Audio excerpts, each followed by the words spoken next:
Michael Strogoff or, The Courier of the Tsar. By Jules Verne. Book 1. How do you find this book? Any thoughts about the book or the author? Any suggestion for improvement? Please take a moment to share your thoughts in a comment. If you like it, share it with your friends who might enjoy it as well. Subscribe to keep in touch. Visit completeaudiobooks.com for more quality content. Chapter 1. A Fate at the New Palace.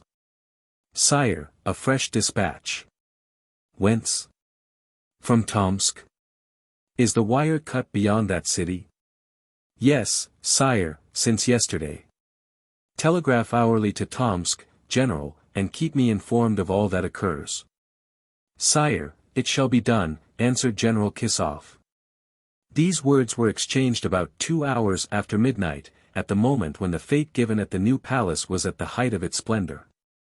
During the whole evening the bands of the Preobrazhensky and Pavlovsky regiments had played without cessation polkas, mazurkas, schottisches, and waltzes from among the choicest of their repertoires. Innumerable couples of dancers whirled through the magnificent saloons of the palace, which stood at a few paces only from the old house of stones, in former days the scene of so many terrible dramas. The echoes of whose walls were this night awakened by the gay strains of the musicians. The Grand Chamberlain of the court was, besides, well seconded in his arduous and delicate duties. The Grand Dukes and their aides-de-camp, the chamberlains-in-waiting and other officers of the palace, presided personally in the arrangement of the dances. The Grand Duchesses, covered with diamonds, the ladies-in-waiting in their most exquisite costumes, set the example to the wives of the military and civil dignitaries of the ancient city of white stone. When, therefore, the signal for the polonaise resounded through the saloons, and the guests of all ranks took part in that measured promenade, which on occasions of this kind has all the importance of a national dance, the mingled costumes, the sweeping robes adorned with lace, and uniforms covered with orders, presented a scene of dazzling splendor, lighted by hundreds of lustres multiplied tenfold by the numerous mirrors adorning the walls. The grand saloon, the finest of all those contained in the new palace, formed to this procession of exalted personages and splendidly dressed women a frame worthy of the magnificence they displayed. The rich ceiling, with its gilding already softened by the touch of time, appeared as if glittering with stars. The embroidered drapery of the curtains and doors, falling in gorgeous folds, assumed rich and varied hues, broken by the shadows of the heavy masses of damask. Through the panes of the vast semicircular bay windows the light, with which the saloons were filled, shone forth with the brilliancy of a conflagration, vividly illuminating the gloom in which for some hours the palace had been shrouded. The attention of those of the guests not taking part in the dancing was attracted by the contrast. Resting in the recesses of the windows, they could discern, standing out dimly in the darkness, the vague outlines of the countless towers, domes, and spires which adorn the ancient city. Below the sculptured balconies were visible numerous sentries, pacing silently up and down, their rifles carried horizontally on the shoulder, and the spikes of their helmets glittering like flames in the glare of light issuing from the palace. The steps also of the patrols could be heard beating time on the stones beneath with even more regularity than the feet of the dancers on the floor of the saloon. From time to time the watchword was repeated from post to post, and occasionally the notes of a trumpet, mingling with the strains of the orchestra, penetrated into their midst. Still farther down, in front of the facade, dark masses obscured the rays of light which proceeded from the windows of the new palace. These were boats descending the course of a river, whose waters, faintly illumined by a few lamps, washed the lower portion of the terraces. The principal personage who has been mentioned, the giver of the fete, and to whom General Kisov had been speaking in that tone of respect with which sovereigns alone are usually addressed, wore the simple uniform of an officer of chasseurs of the guard. This was not affectation on his part, but the custom of a man who cared little for dress, his contrasting strongly with the gorgeous costumes amid which he moved, encircled by his escort of Georgians, Cossacks, and Circassians, a brilliant band, splendidly clad in the glittering uniforms of the Caucasus. This personage, of lofty stature, affable demeanor, and physiognomy calm, though bearing traces of anxiety, moved from group to group, seldom speaking, and appearing to pay but little attention either to the merriment of the younger guests or the graver remarks of the exalted dignitaries or members of the diplomatic corps who represented at the Russian court the principal governments of Europe. 2 or 3 of these astute politicians, physiognomists by virtue of their profession, failed not to detect on the countenance of their host symptoms of disquietude, the source of which eluded their penetration. But none ventured to interrogate him on the subject. It was evidently the intention of the officer of chasseurs that his own anxieties should in no way cast a shade over the festivities. And, as he was a personage whom almost the population of a world in itself was wont to obey, the gaiety of the ball was not for a moment checked.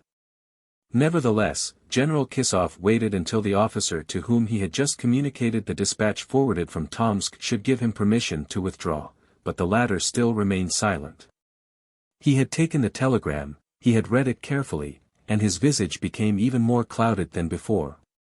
Involuntarily he sought the hilt of his sword, and then passed his hand for an instant before his eyes, as though, dazzled by the brilliancy of the light, he wished to shade them, the better to see into the recesses of his own mind. "We are, then," he continued, after having drawn General Kisov aside towards a window, "since yesterday without intelligence from the Grand Duke?"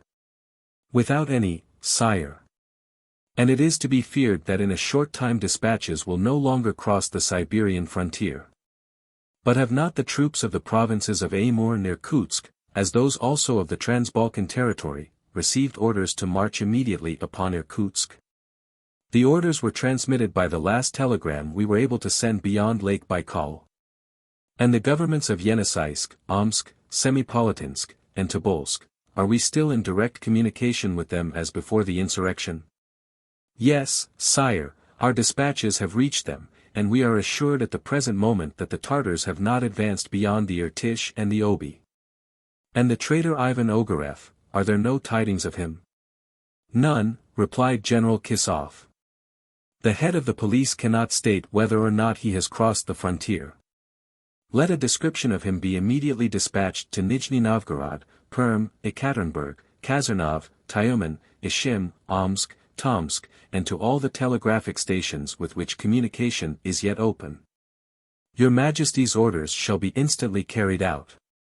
You will observe the strictest silence as to this."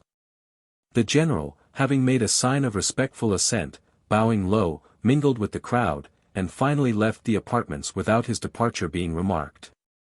The officer remained absorbed in thought for a few moments, when, recovering himself, he went among the various groups in the saloon, his countenance reassuming that calm aspect which had for an instant been disturbed. Nevertheless, the important occurrence which had occasioned these rapidly exchanged words was not so unknown as the officer of the chasseurs of the guard and General Kisov had possibly supposed. It was not spoken of officially, it is true, nor even officiously, since tongues were not free, but a few exalted personages had been informed, more or less exactly, of the events which had taken place beyond the frontier. At any rate, that which was only slightly known, that which was not matter of conversation even between members of the corps diplomatique, 2 guests, distinguished by no uniform, no decoration, at this reception in the new palace, discussed in a low voice, and with apparently very correct information. By what means, by the exercise of what acuteness had these 2 ordinary mortals ascertained that which so many persons of the highest rank and importance scarcely even suspected? It is impossible to say. Had they the gifts of foreknowledge and foresight? Did they possess a supplementary sense, which enabled them to see beyond that limited horizon which bounds all human gaze? Had they obtained a peculiar power of divining the most secret events? Was it owing to the habit, now become a second nature, of living on information, that their mental constitution had thus become really transformed? It was difficult to escape from this conclusion. Of these 2 men, the one was English, the other French, both were tall and thin, but the latter was sallow as are the southern Provençals, while the former was ruddy like a Lancashire gentleman. The Anglo-Norman, formal, cold, grave, parsimonious of gestures and words, appeared only to speak or gesticulate under the influence of a spring operating at regular intervals. The Gaul, on the contrary, lively and petulant, expressed himself with lips, eyes, hands, all at once, having 20 different ways of explaining his thoughts, whereas his interlocutor seemed to have only one, immutably stereotyped on his brain. The strong contrast they presented would at once have struck the most superficial observer. But a physiognomist, regarding them closely, would have defined their particular characteristics by saying, that if the Frenchman was all eyes, the Englishman was all ears. In fact, the visual apparatus of the one had been singularly perfected by practice. The sensibility of its retina must have been as instantaneous as that of those conjurers who recognize a card merely by a rapid movement in cutting the pack or by the arrangement only of marks invisible to others.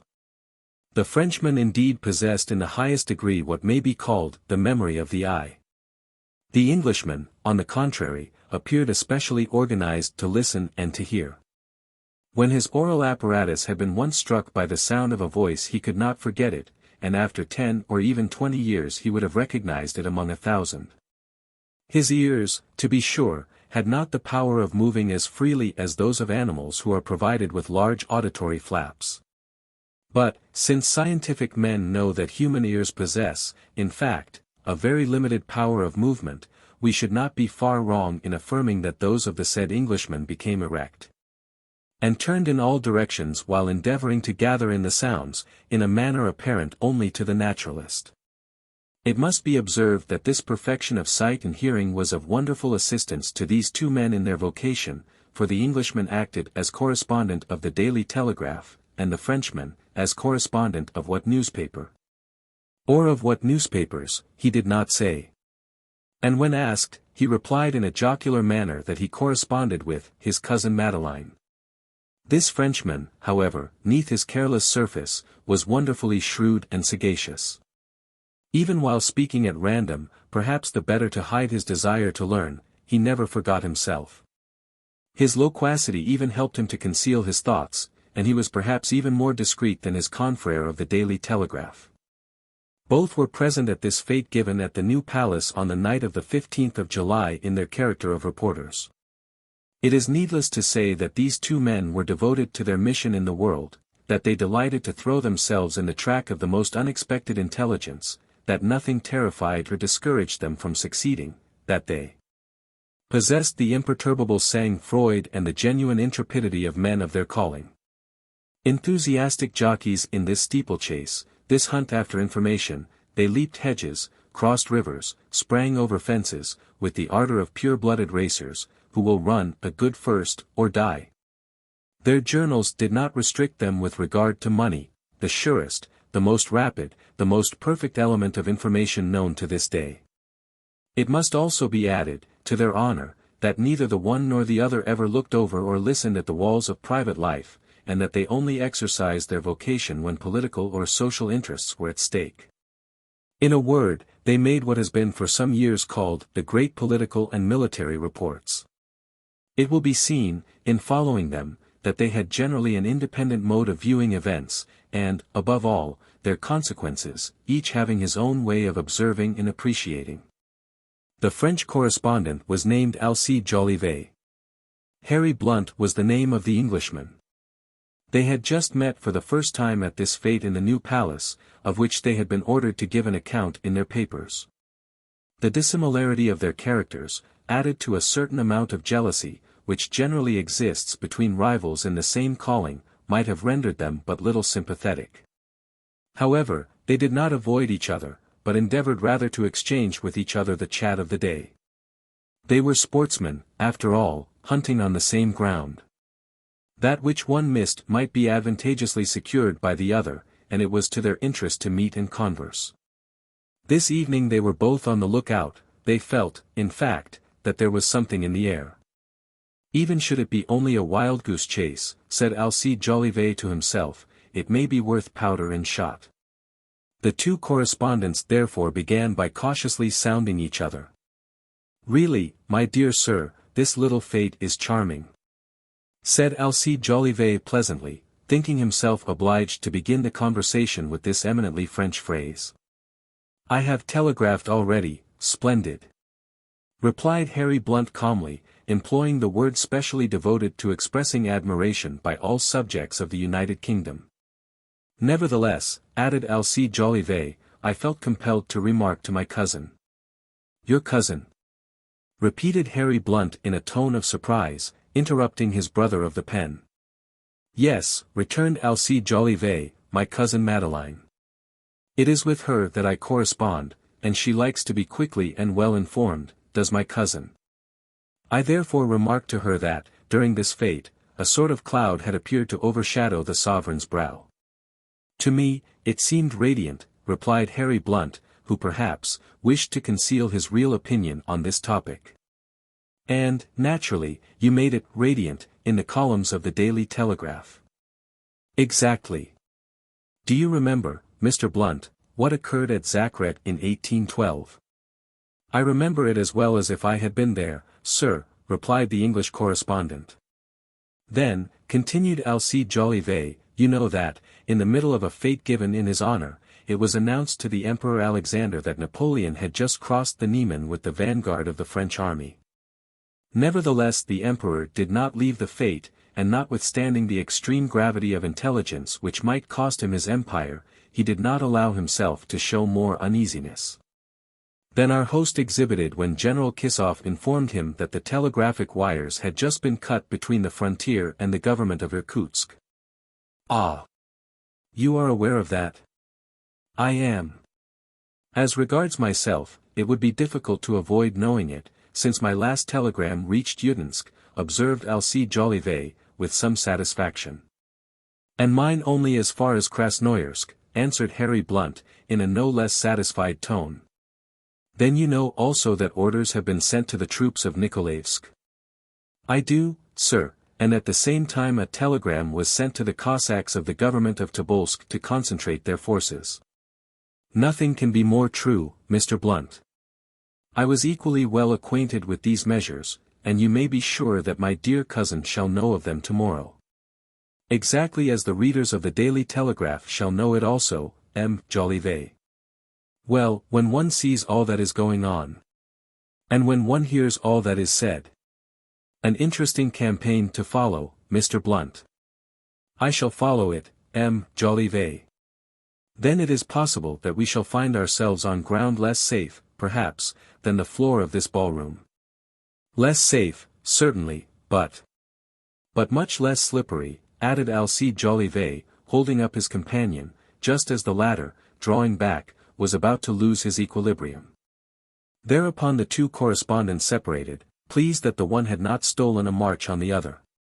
At that moment the doors of the rooms adjoining the great reception saloon were thrown open, disclosing to view several immense tables beautifully laid out, and groaning under a profusion of valuable china and gold plate. On the central table, reserved for the princes, princesses, and members of the corps diplomatique, glittered an epergne of inestimable price, brought from London. And around this chef d'oeuvre of chased gold reflected under the light of the lustres 1,000 pieces of most beautiful service from the manufactories of Sèvres. The guests of the new palace immediately began to stream towards the supper rooms. At that moment, General Kissoff, who had just re-entered, quickly approached the officer of chasseurs. "Well?" asked the latter abruptly, as he had done the former time. "Telegrams past Tomsk no longer, sire. A courier this moment." The officer left the hall and entered a large antechamber adjoining. It was a cabinet with plain oak furniture, situated in an angle of the new palace. Several pictures, amongst others some by Horace Vernet, hung on the wall. The officer hastily opened a window, as if he felt the want of air, and stepped out on a balcony to breathe the pure atmosphere of a lovely July night. Beneath his eyes, bathed in moonlight, lay a fortified enclosure, from which rose 2 cathedrals, 3 palaces, and an arsenal. Around this enclosure could be seen 3 distinct towns, Kitay-Gorod, Belogorod, Zemlyanigorod, European, Tartar, and Chinese quarters of great extent, commanded by towers, belfries, minarets, and the cupolas of 300 churches, with green domes, surmounted by the silver cross. A little winding river, here and there reflected the rays of the moon. This river was the Moskwa, the town Moscow, the fortified enclosure the Kremlin. And the officer of chasseurs of the guard, who, with folded arms and thoughtful brow, was listening dreamily to the sounds floating from the new palace over the old Muscovite city, was the Tsar. Chapter 2. Russians and Tartars. The Tsar had not so suddenly left the ballroom of the new palace, when the fate he was giving to the civil and military authorities and principal people of Moscow was at the height of its brilliancy, without ample cause. For he had just received information that serious events were taking place beyond the frontiers of the Ural. It had become evident that a formidable rebellion threatened to wrest the Siberian provinces from the Russian crown.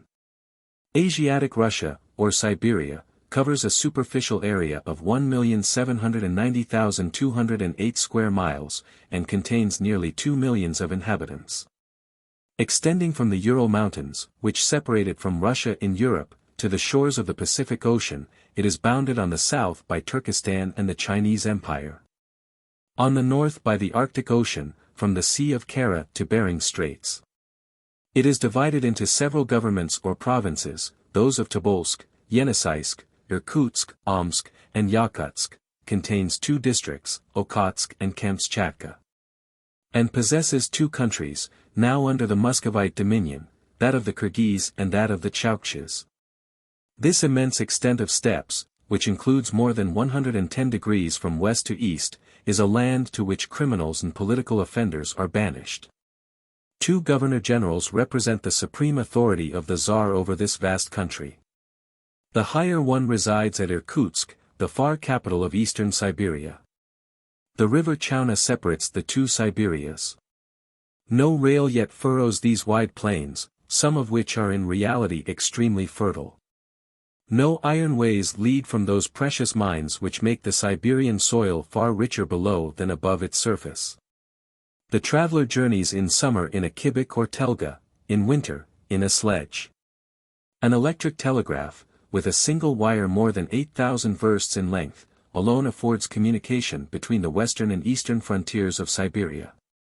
On issuing from the Ural, it passes through Ekaterinburg, Kazarnov, Tyumen, Ishim, Omsk, Elamsk, Kolyvan, Tomsk, Krasnoyarsk, Nijni-Novgorod, Irkutsk, Verkhnechink, Strelink, Albazin, Blagostensk, Rad, Orlomskaya, Alexandrovsko, and Nikolaevsk. And 6 rubles and 19 kopecks are paid for every word sent from one end to the other. From Irkutsk there is a branch to Kyatka, on the Mongolian frontier. And from thence, for 30 kopecks a word, the post conveys the dispatches to Pekin in a fortnight. It was this wire, extending from Ekaterinburg to Nikolaevsk, which had been cut, first beyond Tomsk, and then between Tomsk and Kolyvan. This was why the Tsar, to the communication made to him for the second time by General Kisov, had answered by the words, "A courier this moment." The Tsar remained motionless at the window for a few moments, when the door was again opened. The chief of police appeared on the threshold. "Enter, General," said the Tsar briefly, "and tell me all you know of Ivan Ogareff." "He is an extremely dangerous man, sire," replied the chief of police. "He ranked as colonel, did he not?" "Yes, sire." "Was he an intelligent officer?" "Very intelligent, but a man whose spirit it was impossible to subdue. And possessing an ambition which stopped at nothing, he became involved in secret intrigues, and was degraded from his rank by His Highness the Grand Duke, and exiled to Siberia." "How long ago was that?" 2 years since. "Pardoned after 6 months of exile by your Majesty's favor, he returned to Russia." "And since that time, has he not revisited Siberia?" "Yes, sire." "But he voluntarily returned there," replied the chief of police, adding, and slightly lowering his voice, "There was a time, sire, when none returned from Siberia. Well, whilst I live, Siberia is and shall be a country whence men can return." The Tsar had the right to utter these words with some pride, for often, by his clemency, he had shown that Russian justice knew how to pardon. The head of the police did not reply to this observation, but it was evident that he did not approve of such half-measures. According to his idea, a man who had once passed the Ural Mountains in charge of policemen, ought never again to cross them. Now, it was not thus under the new reign, and the chief of police sincerely deplored it. "What? No banishment for life for other crimes than those against social order. What? Political exiles returning from Tobolsk, from Yakutsk, from Irkutsk.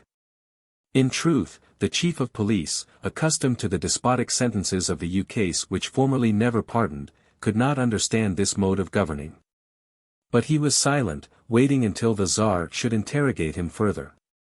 The questions were not long in coming. Did not Ivan Ogareff, asked the Tsar, return to Russia a second time, after that journey through the Siberian provinces, the object of which remains unknown? He did. And have the police lost trace of him since?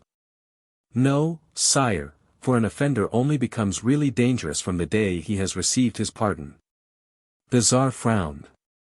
Perhaps the chief of police feared that he had gone rather too far, though the stubbornness of his ideas was at least equal to the boundless devotion he felt for his master. But the Tsar, disdaining to reply to these indirect reproaches cast on his policy, continued his questions. Where was Ogareff last heard of? In the province of Perm. In what town? At Perm itself. What was he doing? He appeared unoccupied, and there was nothing suspicious in his conduct. Then he was not under the surveillance of the secret police? No, sire. When did he leave Perm? About the month of March. To go. Where, is unknown. And it is not known what has become of him? No, sire, it is not known. Well, then, I myself know, answered the Tsar. I have received anonymous communications which did not pass through the police department. And, in the face of events now taking place beyond the frontier, I have every reason to believe that they are correct. Do you mean, sire, cried the chief of police, that Ivan Ogareff has a hand in this Tartar rebellion? Indeed I do. And I will now tell you something which you are ignorant of. After leaving Perm, Ivan Ogareff crossed the Ural mountains, entered Siberia, and penetrated the Kyrgyz steppes, and there endeavored, not without success, to foment rebellion amongst their nomadic population.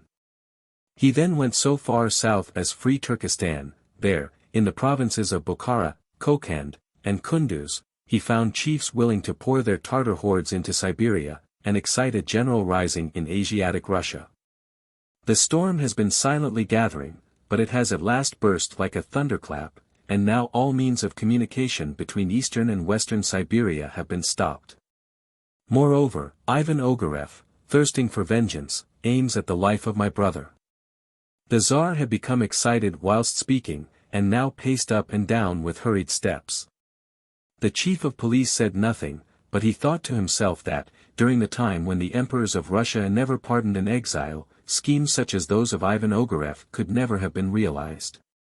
Approaching the Tsar, who had thrown himself into an armchair, he asked, Your Majesty has of course given orders so that this rebellion may be suppressed as soon as possible. Yes, answered the Tsar.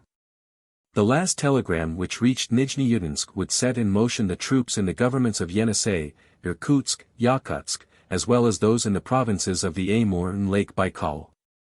At the same time, the regiments from Perm and Nijni-Novgorod, and the Cossacks from the frontier, are advancing by forced marches towards the Ural mountains, but some weeks must pass before they can attack the Tartars.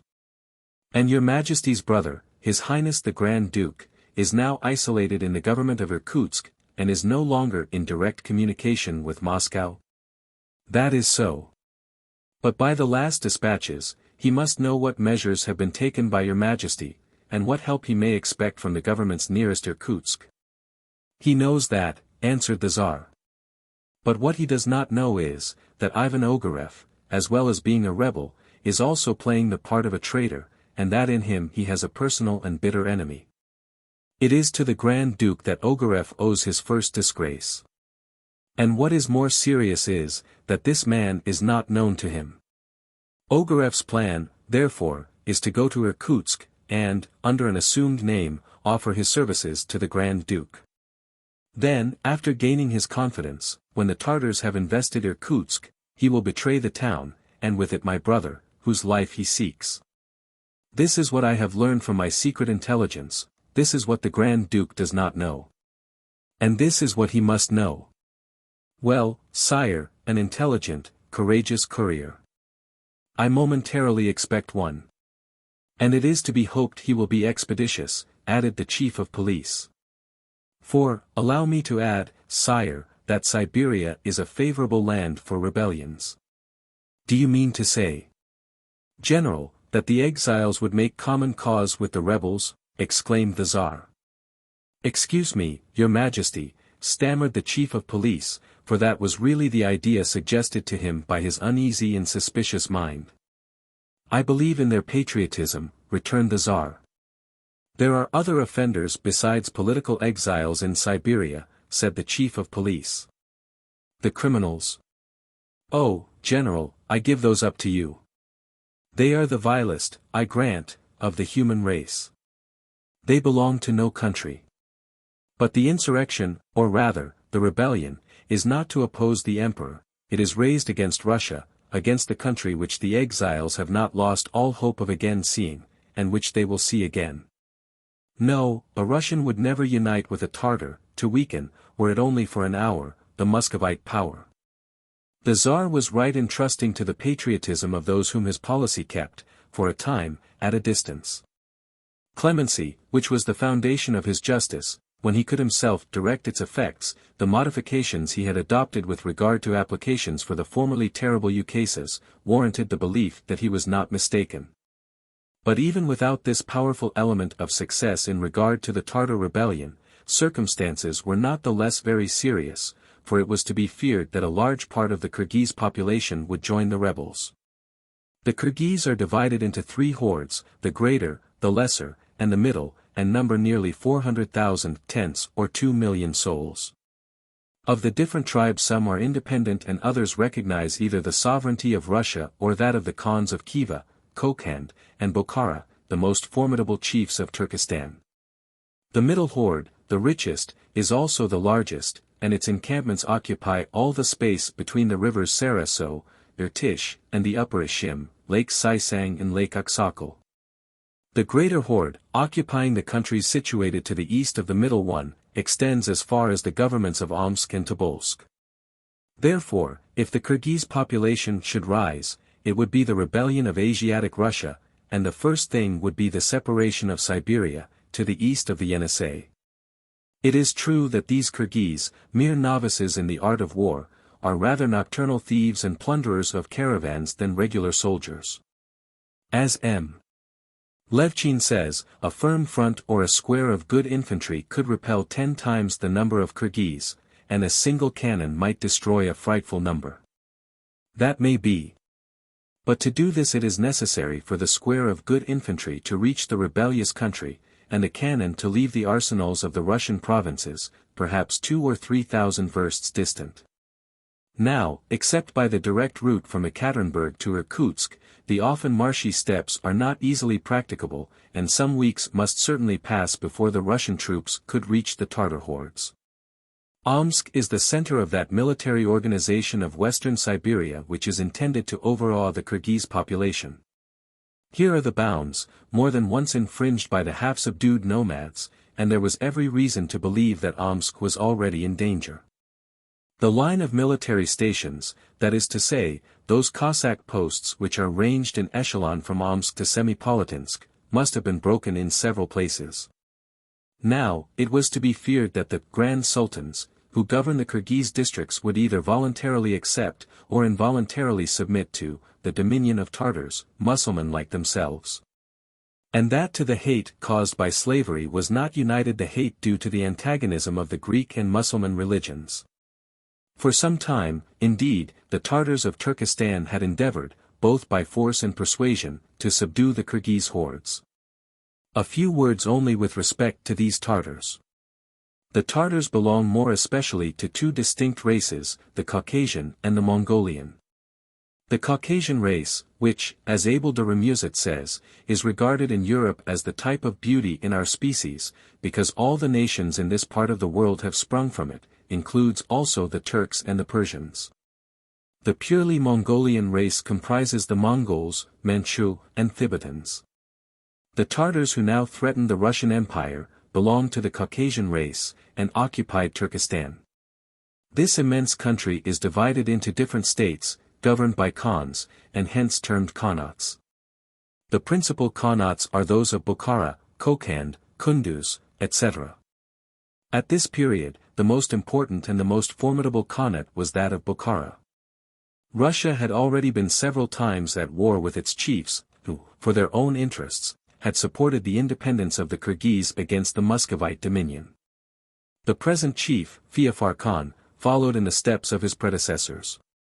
The Khanate of Bukhara has a population of 2,500,000 inhabitants, an army of 60,000 men, trebled in time of war, and 30,000 horsemen. It is a rich country, with varied animal, vegetable, and mineral products, and has been increased by the accession of the territories of Balkh, Akhoy, and Maimane. It possesses 19 large towns. Bukhara, surrounded by a wall measuring more than 8 English miles, and flanked with towers, a glorious city, made illustrious by Avicenna and other learned men of the 10th century, is regarded as the center of Mussulman science, and ranks among the most celebrated cities of Central Asia. Samarkand, which contains the tomb of Tamerlane and the famous palace where the blue stone is kept on which each new Khan must seat himself on his accession, is defended by a very strong citadel. Karshi, with its triple cordon, situated in an oasis, surrounded by a marsh peopled with tortoises and lizards, is almost impregnable. Isharjui is defended by a population of 20,000 souls. Protected by its mountains, and isolated by its steppes, the Khanate of Bukhara is a most formidable state, and Russia would need a large force to subdue it. The fierce and ambitious Feofar now governed this corner of Tartary. Relying on the other Khans, principally those of Kokand and Kunduz, cruel and rapacious warriors, all ready to join an enterprise so dear to Tartar instincts, aided by the chiefs who ruled all the hordes of Central Asia. He had placed himself at the head of the rebellion of which Ivan Ogareff was the instigator. This traitor, impelled by insane ambition as much as by hate, had ordered the movement so as to attack Siberia. Mad indeed he was, if he hoped to rupture the Muscovite Empire. Acting under his suggestion, the Emir, which is the title taken by the Khans of Bukhara, had poured his hordes over the Russian frontier. He invaded the government of Semipalatinsk, and the Cossacks, who were only in small force there, had been obliged to retire before him. He had advanced farther than Lake Balkhash, gaining over the Kyrgyz population on his way. Pillaging, ravaging, enrolling those who submitted, taking prisoners those who resisted, he marched from one town to another, followed by those impedimenta of oriental sovereignty which may be called his household.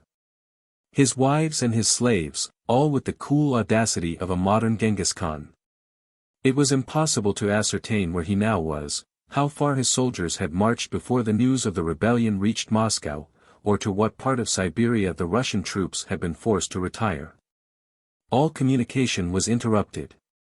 Had the wire between Kolyvan and Tomsk been cut by Tartar scouts, or had the Emir himself arrived at the Yenisei provinces?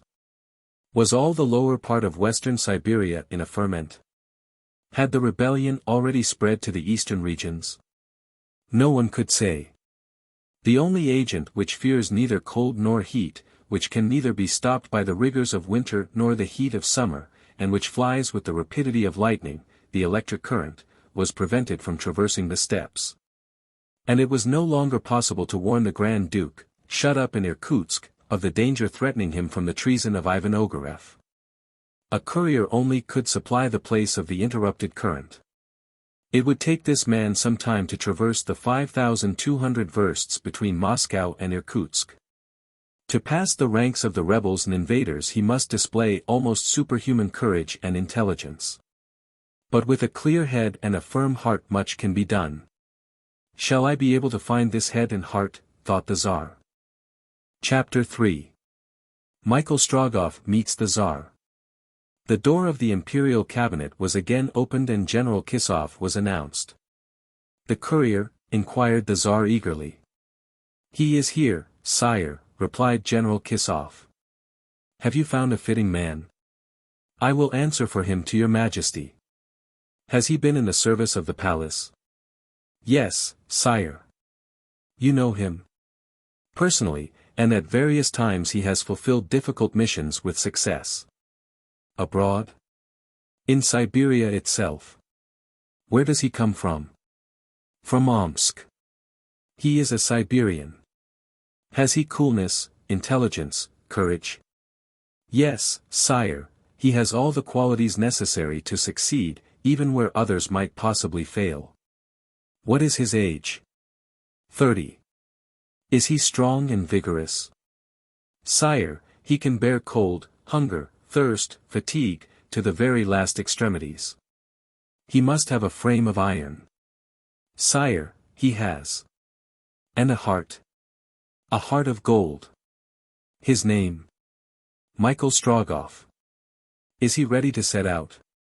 He awaits your Majesty's orders in the guard-room. Let him come in, said the Tsar. In a few moments Michael Strogoff, the courier, entered the imperial library. He was a tall, vigorous, broad-shouldered, deep-chested man.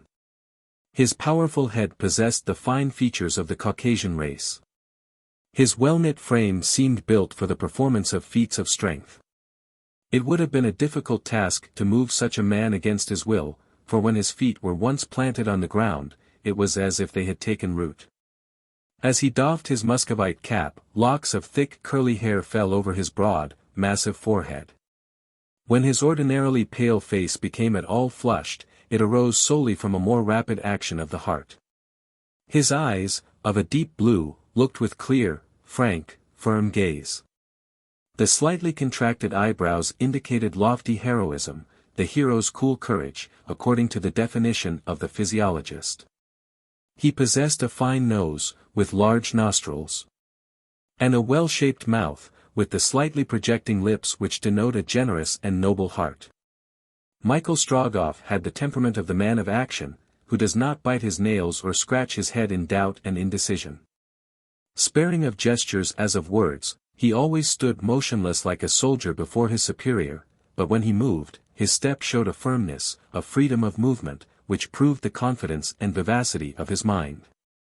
Michael Strogoff wore a handsome military uniform something resembling that of a light cavalry officer in the field, boots, spurs, half-tightly fitting trousers, brown pelisse, trimmed with fur and ornamented with yellow braid. On his breast glittered a cross and several medals. Michael Strogoff belonged to the special corps of the Tsar's couriers, ranking as an officer among those picked men. His most discernible characteristic, particularly in his walk, his face, in the whole man, and which the Tsar perceived at a glance, was, that he was a fulfiller of orders. He therefore possessed one of the most serviceable qualities in Russia, one which, as the celebrated novelist Turgenev says, will lead to the highest positions in the Muscovite Empire. In short, if anyone could accomplish this journey from Moscow to Irkutsk, across a rebellious country, surmount obstacles, and brave perils of all sorts, Michael Strogoff was the man. A circumstance especially favorable to the success of his plan was, that he was thoroughly acquainted with the country which he was about to traverse, and understood its different dialects, not only from having traveled there before, but because he was of Siberian origin. His father, old Peter Strogoff, dead 10 years since, inhabited the town of Omsk, situated in the government of the same name, and his mother, Marfa Strogoff, lived there still. There, amid the wild steppes of the provinces of Omsk and Tobolsk, had the famous huntsman brought up his son Michael to endure hardship. Peter Strogoff was a huntsman by profession. Summer and winter, in the burning heat, as well as when the cold was sometimes 50 degrees below zero, he scoured the frozen plains, the thickets of birch and larch, the pine forests, setting traps. Watching for small game with his gun, and for large game with the spear or knife. The large game was nothing less than the Siberian bear, a formidable and ferocious animal, in size equaling its fellow of the frozen seas. Peter Strogoff had killed more than 39 bears, that is to say, the 40th had fallen under his blows, and, according to Russian legends, most huntsmen who have been lucky enough up to the 39th bear, have succumbed to the 40th. Peter Strogoff had, however, passed the fatal number without even a scratch. From that time, his son Michael, aged 11 years, never failed to accompany him to the hunt, carrying the ragatina or spear to aid his father, who was armed only with the knife. When he was 14, Michael Strogoff had killed his first bear, quite alone. That was nothing. But after stripping it he dragged the gigantic animal's skin to his father's house, many versts distant, exhibiting remarkable strength in a boy so young. This style of life was of great benefit to him, and when he arrived at manhood he could bear any amount of cold, heat, hunger, thirst, or fatigue. Like the yak out of the northern countries, he was made of iron. He could go 24 hours without eating, 10 nights without sleeping, and could make himself a shelter in the open steppe where others would have been frozen to death. Gifted with marvelous acuteness, guided by the instinct of the Delaware of North America, over the White Plain, when every object is hidden in mist, or even in higher latitudes, where the polar night is prolonged for many days. He could find his way when others would have had no idea whither to turn. All his father's secrets were known to him. He had learned to read almost imperceptible signs, the forms of icicles, the appearance of the small branches of trees, mists rising far away in the horizon, vague sounds in the air, distant reports, the flight of birds through the foggy atmosphere. 1,000 circumstances which are so many words to those who can decipher them. Moreover, tempered by snow like a Damascus blade in the waters of Syria, he had a frame of iron, as General Kissoff had said, and, what was no less true, a heart of gold. The only sentiment of love felt by Michael Strogoff was that which he entertained for his mother, the aged Marfa, who could never be induced to leave the house of the Strogoffs at Omsk on the banks of the Irkutsk, where the old huntsman and she had lived so long together. When her son left her, he went away with a full heart, but promising to come and see her whenever he could possibly do so, and this promise he had always religiously kept. When Michael was 20, it was decided that he should enter the personal service of the Emperor of Russia, in the corps of the couriers of the Tsar. The hardy, intelligent, zealous, well-conducted young Siberian first distinguished himself especially, in a journey to the Caucasus, through the midst of a difficult country, ravaged by some restless successors of Skamel. Then later, in an important mission to Petropavlovsky, in Kamchatka, the extreme limit of Asiatic Russia. During these long journeys he displayed such marvelous coolness, prudence, and courage, as to gain him the approbation and protection of his chiefs, who rapidly advanced him in his profession. The furloughs which were his due after these distant missions, he never failed to devote to his old mother. Having been much employed in the south of the empire, he had not seen old Marfa for 3 years, 3 ages. The first time in his life he had been so long absent from her. Now, however, in a few days he would obtain his furlough, and he had accordingly already made preparations for departure for Omsk, when the events which have been related occurred. Michael Strogoff was therefore introduced into the Tsar's presence in complete ignorance of what the Emperor expected from him. The Tsar fixed a penetrating look upon him without uttering a word, whilst Michael stood perfectly motionless. The Tsar, apparently satisfied with his scrutiny, motioned to the chief of police to seat himself, and dictated in a low voice a letter of not more than a few lines. The letter penned, the Tsar reread it attentively, then signed it, preceding his name with the words, Byt Pasemo, which, signifying, so be it, constitutes the decisive formula of the Russian emperors. The letter was then placed in an envelope, which was sealed with the imperial arms. The Tsar, rising, told Michael Strogoff to draw near. Michael advanced a few steps, and then stood motionless, ready to answer. The Tsar again looked him full in the face and their eyes met. Then in an abrupt tone, "Thy name?" he asked. "Michael Strogoff, sire." "Thy rank?" "Captain in the corps of couriers of the Tsar." "Thou dost know Siberia?" "I am a Siberian." "A native of?" "Omsk, sire." "Hast thou relations there?" "Yes, sire." "What relations?" "My old mother." The Tsar suspended his questions for a moment. Then, pointing to the letter which he held in his hand, "Here is a letter which I charge thee, Michael Strogoff, to deliver into the hands of the Grand Duke, and to no other but him." "I will deliver it, sire." "The Grand Duke is at Irkutsk." "I will go to Irkutsk." "Thou wilt have to traverse a rebellious country, invaded by Tartars, whose interest it will be to intercept this letter. I will traverse it. Above all, beware of the traitor, Ivan Ogareff, who will perhaps meet thee on the way. I will beware of him. Wilt thou pass through Omsk? Sire, that is my route. If thou dost see thy mother, there will be the risk of being recognized. Thou must not see her. Michael Strogoff hesitated a moment. I will not see her, said he. Swear to me that nothing will make thee acknowledge who thou art, nor whither thou art going.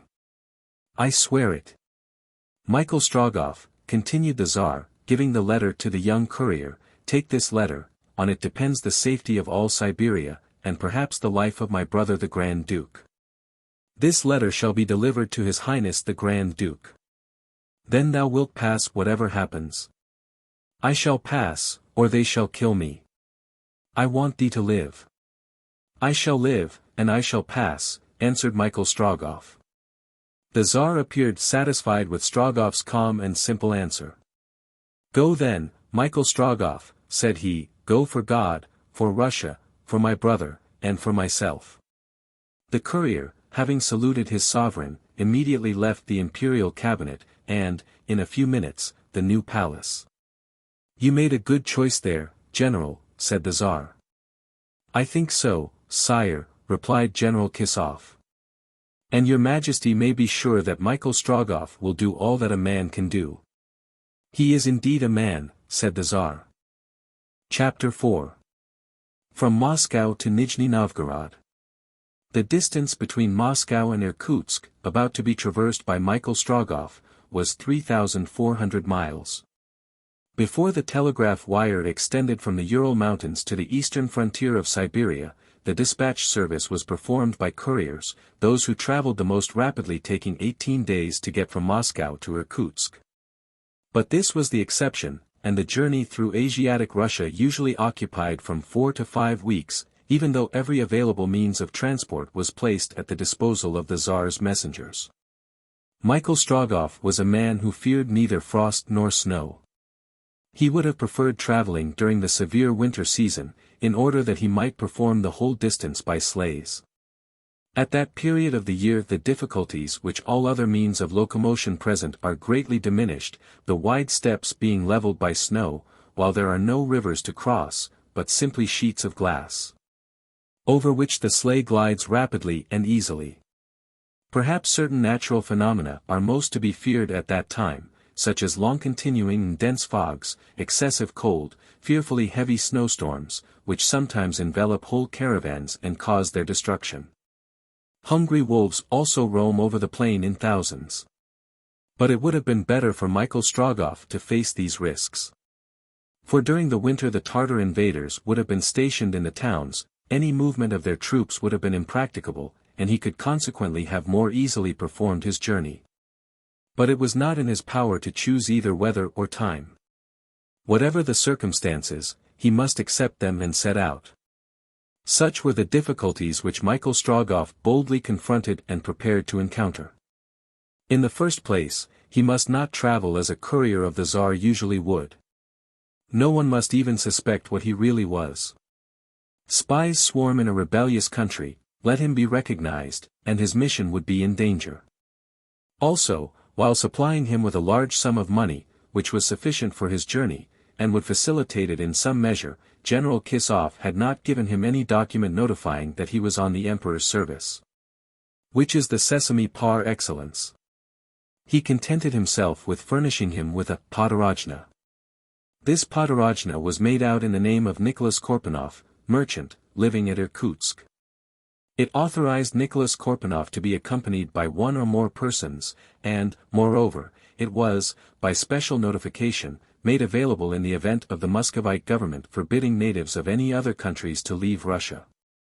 The podorojna is simply a permission to take post horses, but Michael Strogoff was not to use it unless he was sure that by so doing he would not excite suspicion as to his mission, that is to say, whilst he was on European territory.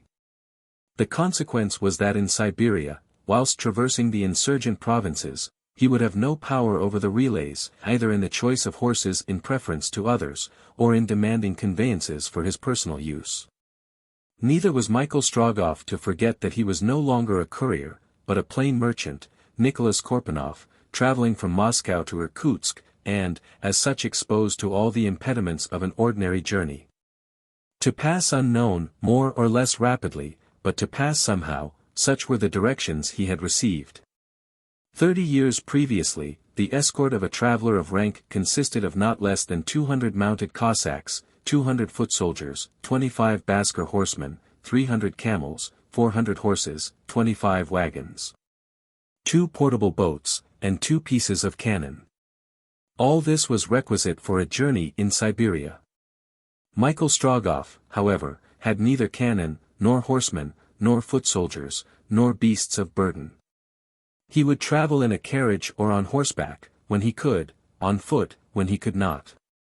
There would be no difficulty in getting over the first 1,000 miles, the distance between Moscow and the Russian frontier. Railroads, post-carriages, steamboats, relays of horses, were at everyone's disposal, and consequently at the disposal of the courier of the Tsar. Accordingly, on the morning of the 16th of July, having doffed his uniform, with a knapsack on his back, dressed in the simple Russian costume, tightly fitting tunic, the traditional belt of the mujik, wide trousers, gartered at the knees, and high boots, Michael Strogoff arrived at the station in time for the first train. He carried no arms, openly at least, but under his belt was hidden a revolver, and in his pocket, one of those large knives, resembling both a cutlass and a yataghan, with which a Siberian hunter can so neatly disembowel a bear, without injuring its precious fur. A crowd of travelers had collected at the Moscow station. The stations on the Russian railroads are much used as places for meeting, not only by those who are about to proceed by the train, but by friends who come to see them off. The station resembles, from the variety of characters assembled, a small news exchange. The train in which Michael took his place was to set him down at Nijni-Novgorod. There terminated at that time, the iron road which, uniting Moscow and St. Petersburg, has since been continued to the Russian frontier. It was a journey of under 300 miles, and the train would accomplish it in 10 hours. Once arrived at Nijni-Novgorod, Strogoff would either take the land route or the steamer on the Volga, so as to reach the Ural mountains as soon as possible. Michael Strogoff ensconced himself in his corner, like a worthy citizen whose affairs go well with him, and who endeavors to kill time by sleep. Nevertheless, as he was not alone in his compartment, he slept with one eye open, and listened with both his ears. In fact, rumor of the rising of the Kyrgyz hordes, and of the Tartar invasion had transpired in some degree. The occupants of the carriage, whom chance had made his traveling companions, discussed the subject, though with that caution which has become habitual among Russians, who know that spies are ever on the watch for any treasonable expressions which may be uttered. These travelers, as well as the large number of persons in the train, were merchants on their way to the celebrated fair of Nijni-Novgorod. A very mixed assembly, composed of Jews, Turks, Cossacks, Russians, Georgians, Kalmucks, and others, but nearly all speaking the national tongue. They discussed the pros and cons of the serious events which were taking place beyond the Ural, and those merchants seemed to fear lest the government should be led to take certain restrictive measures. Especially in the provinces bordering on the frontier, measures from which trade would certainly suffer. They apparently thought only of the struggle from the single point of view of their threatened interests. The presence of a private soldier, clad in his uniform, and the importance of a uniform in Russia is great, would have certainly been enough to restrain the merchants' tongues.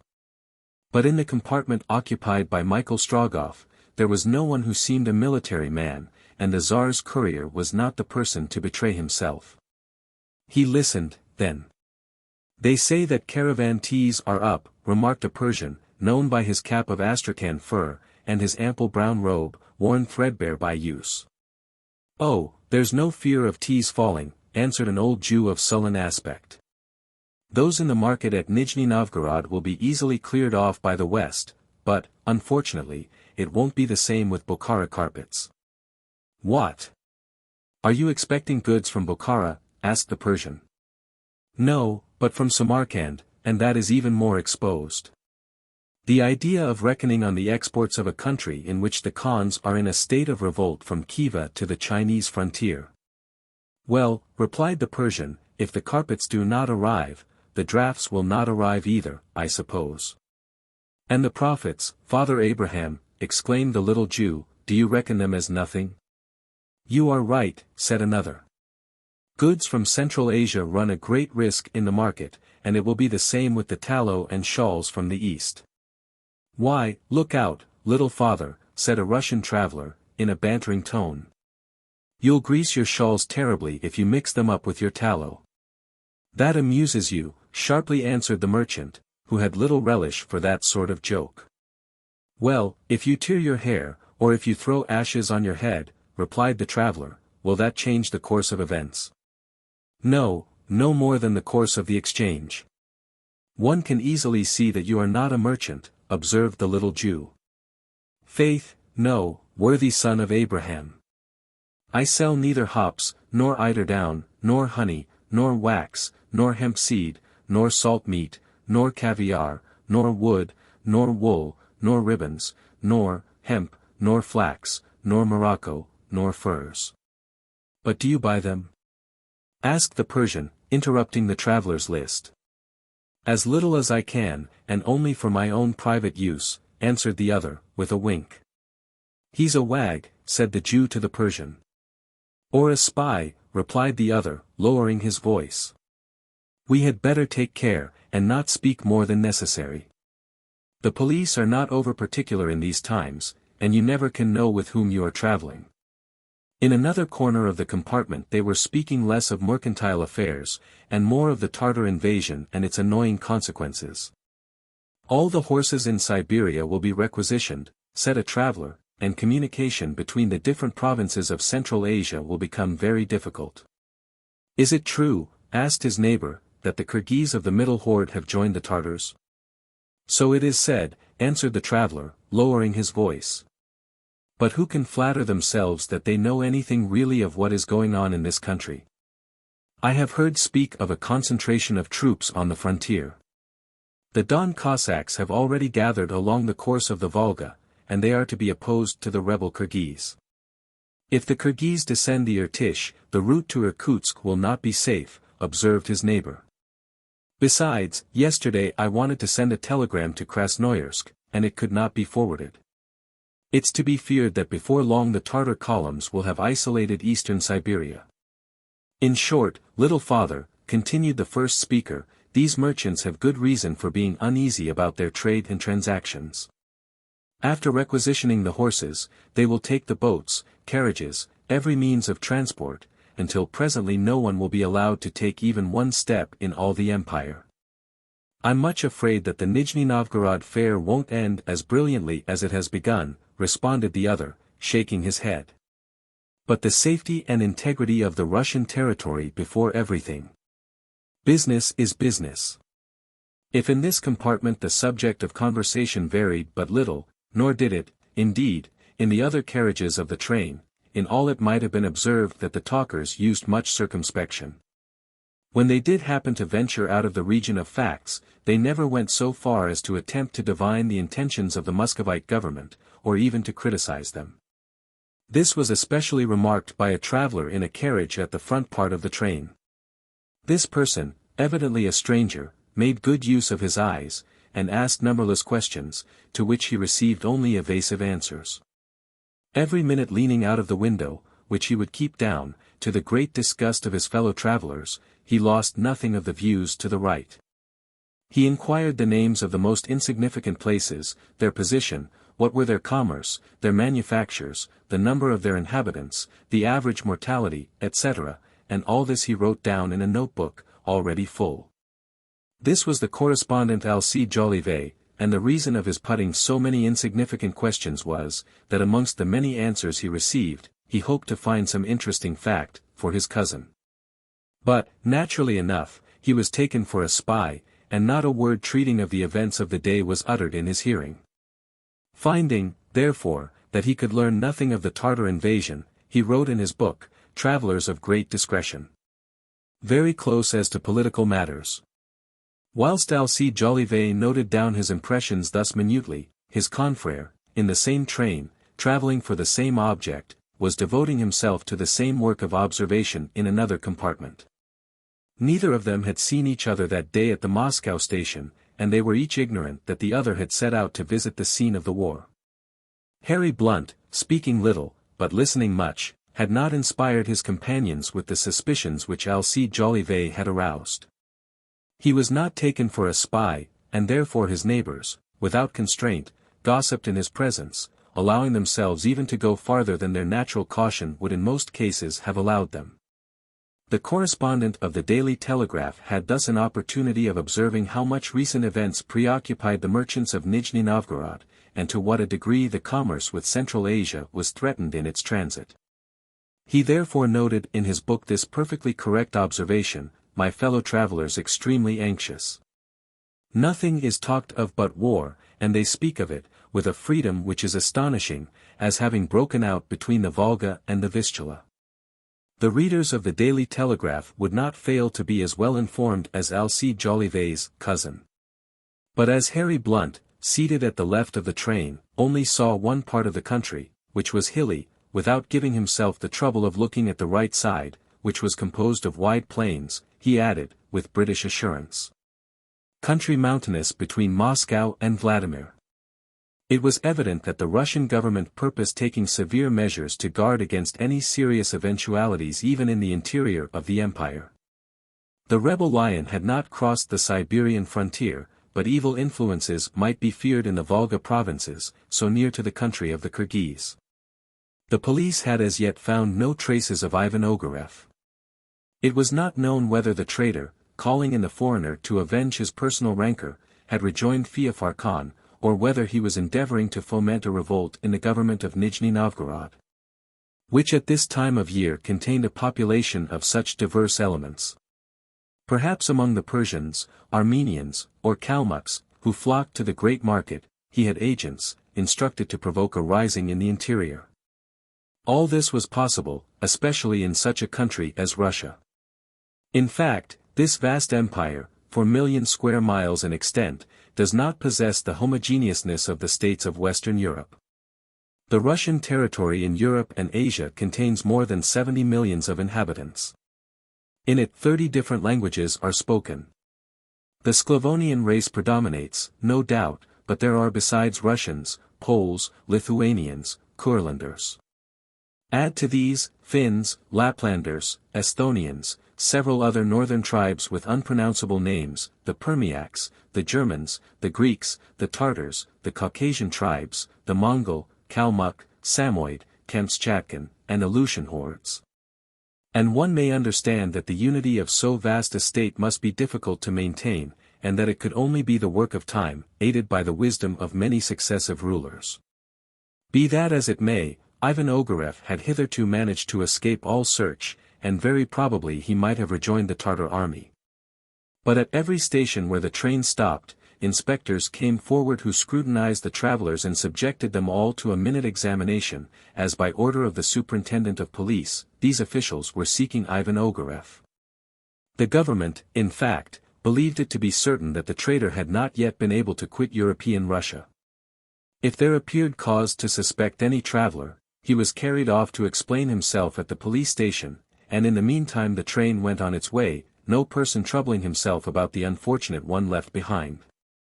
With the Russian police, which is very arbitrary, it is absolutely useless to argue. Military rank is conferred on its employees, and they act in military fashion. How can anyone, moreover, help obeying, unhesitatingly, orders which emanate from a monarch who has the right to employ this formula at the head of his ukase: "We, by the grace of God, Emperor and Autocrat of all the Russias of Moscow, Kiev, Vladimir, and Novgorod, Tsar of Kazan and Astrakhan, Tsar of Poland, Tsar of Siberia, Tsar of the Tauric Chersonese, Seigneur of Pskov, Prince of Smolensk, Lithuania, Volhynia, Podolia, and Finland, Prince of Estonia, Livonia, Courland, and of Semigalia, of Białystok, Karelia, Sugria, Perm, Vyatka, Bulgaria, and many other countries." Lord and Sovereign Prince of the territory of Nijni-Novgorod, Tkemigov, Ryazan, Polotsk, Rostov, Yaroslavl, Belozersk, Badoria, Abdoria, Kondinya, Vitebsk, and of Mstislav, governor of the Hyperborean regions, lord of the countries of Iberia, Kartalinia, Gruzinia, Kabardinia, and Armenia, hereditary lord and suzerain of the Cherkess princes, of those of the mountains, and of others. Heir of Norway, Duke of Schleswig-Holstein, Stormarn, Ditmarsson, and Oldenburg. A powerful lord, in truth, is he whose arms are an eagle with two heads, holding a scepter and a globe, surrounded by the escutcheons of Novgorod, Vladimir, Kiev, Kazan, Astrakhan, and of Siberia, and environed by the collar of the Order of St. Andrew, surmounted by a royal crown. As to Michael Strogoff, his papers were in order, and he was, consequently, free from all police supervision. At the station of Vladimir the train stopped for several minutes, which appeared sufficient to enable the correspondent of the Daily Telegraph to take a twofold view, physical and moral, and to form a complete estimate of this ancient capital of Russia. At the Vladimir station fresh travelers joined the train. Among others, a young girl entered the compartment occupied by Michael Strogoff. A vacant place was found opposite the Courier. The young girl took it, after placing by her side a modest traveling bag of red leather, which seemed to constitute all her luggage. Then seating herself with downcast eyes, not even glancing at the fellow travelers whom chance had given her, she prepared for a journey which was still to last several hours. Michael Strogoff could not help looking attentively at his newly arrived fellow traveler. As she was so placed as to travel with her back to the engine, he even offered her his seat, which he might prefer to her own, but she thanked him with a slight bend of her graceful neck. The young girl appeared to be about 16 or 17 years of age. Her head, truly charming, was of the purest Sclavonic type, slightly severe, and likely in a few summers to unfold into beauty rather than mere prettiness. From beneath a sort of kerchief which she wore on her head escaped in profusion light golden hair. Her eyes were brown, soft, and expressive of much sweetness of temper. The nose was straight, and attached to her pale and somewhat thin cheeks by delicately mobile nostrils. The lips were finely cut, but it seemed as if they had long since forgotten how to smile. The young traveler was tall and upright, as far as could be judged of her figure from the very simple and ample pelisse that covered her. Although she was still a very young girl in the literal sense of the term, the development of her high forehead and clearly cut features gave the idea that she was the possessor of great moral energy, a point which did not escape Michael Strogoff. Evidently this young girl had already suffered in the past, and the future doubtless did not present itself to her in glowing colors, but she had surely known how to struggle still with the trials of life. Her energy was evidently both prompt and persistent, and her calmness unalterable, even under circumstances in which a man would be likely to give way or lose his self-command. Such was the impression which she produced at first sight. Michael Strogoff, being himself of an energetic temperament, was naturally struck by the character of her physiognomy, and, while taking care not to cause her annoyance by a too persistent gaze, he observed his neighbor with no small interest. The costume of the young traveler was both extremely simple and appropriate. She was not rich, that could be easily seen, but not the slightest mark of negligence was to be discerned in her dress. All her luggage was contained in the leather bag which, for want of room, she held on her lap. She wore a long, dark pelisse, gracefully adjusted at the neck by a blue tie. Under this pelisse, a short skirt, also dark, fell over a robe which reached the ankles. Half boots of leather, thickly soled, as if chosen in anticipation of a long journey, covered her small feet.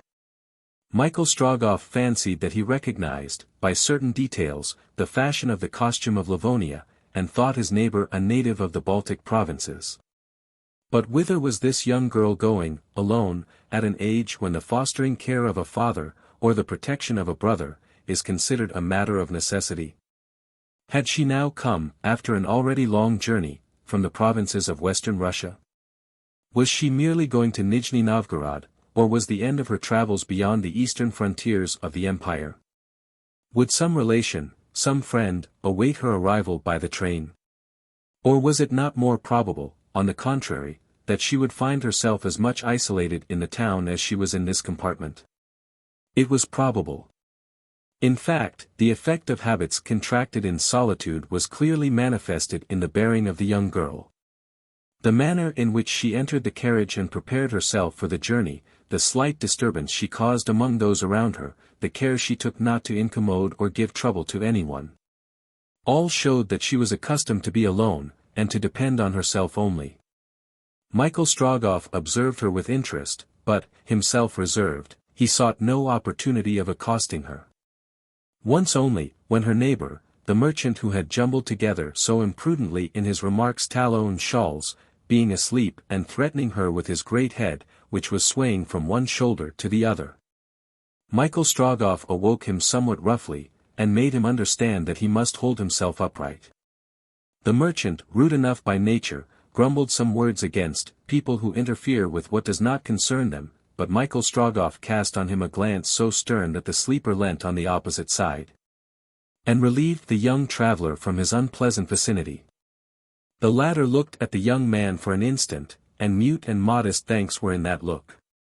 But a circumstance occurred which gave Strogoff a just idea of the character of the maiden.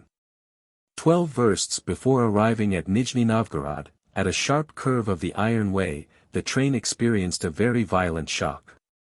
Then, for a minute, it ran onto the slope of an embankment. Travelers more or less shaken about, cries, confusion, general disorder in the carriages, such was the effect at first produced. It was to be feared that some serious accident had happened. Consequently, even before the train had stopped, the doors were opened, and the panic-stricken passengers thought only of getting out of the carriages. Michael Strogoff thought instantly of the young girl. But, while the passengers in her compartment were precipitating themselves outside, screaming and struggling, she had remained quietly in her place, her face scarcely changed by a slight pallor. She waited, Michael Strogoff waited also. Both remained quiet. A determined nature, thought Michael Strogoff. However, all danger had quickly disappeared. A breakage of the coupling of the luggage van had first caused the shock to, and then the stoppage of, the train, which in another instant would have been thrown from the top of the embankment into a bog. There was an hour's delay.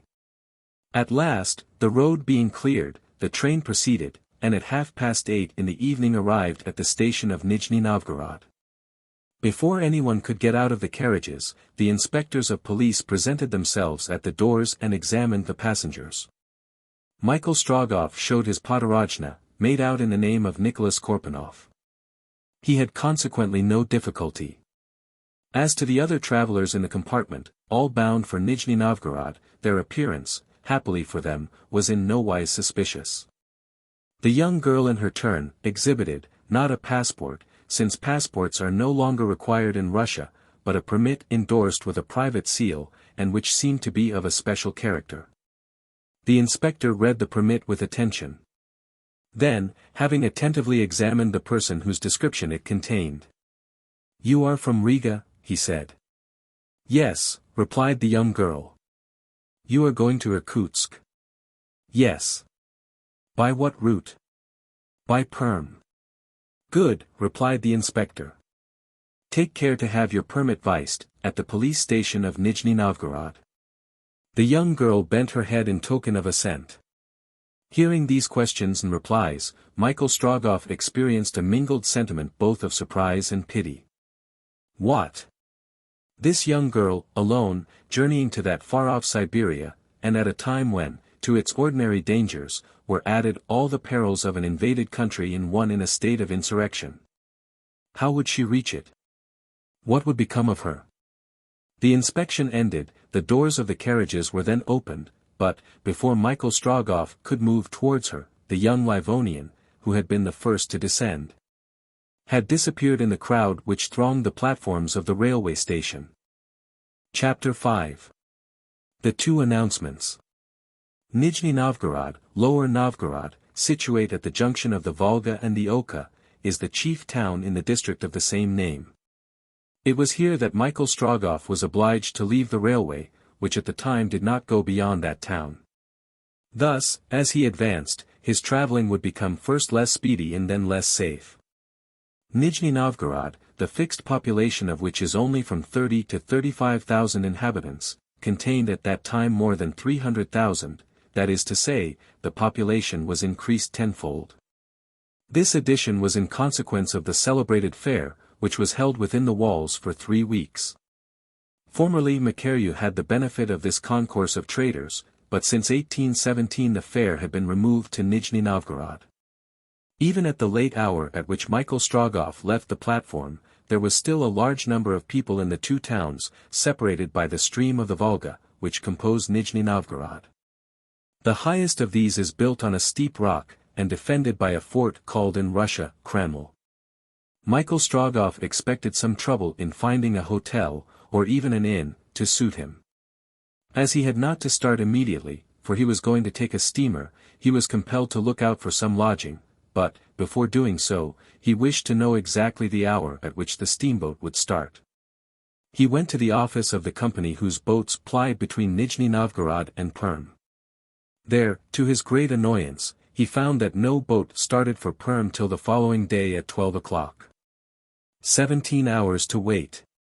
It was very vexatious to a man so pressed for time. However, he never senselessly murmured. Besides, the fact was that no other conveyance could take him so quickly either to Perm or Kazan. It would be better, then, to wait for the steamer, which would enable him to regain lost time. Here, then, was Michael Strogoff, strolling through the town and quietly looking out for some inn in which to pass the night. However, he troubled himself little on this score, and, but that hunger pressed him, he would probably have wandered on till morning in the streets of Nijni-Novgorod. He was looking for supper rather than a bed. But he found both at the sign of the city of Constantinople.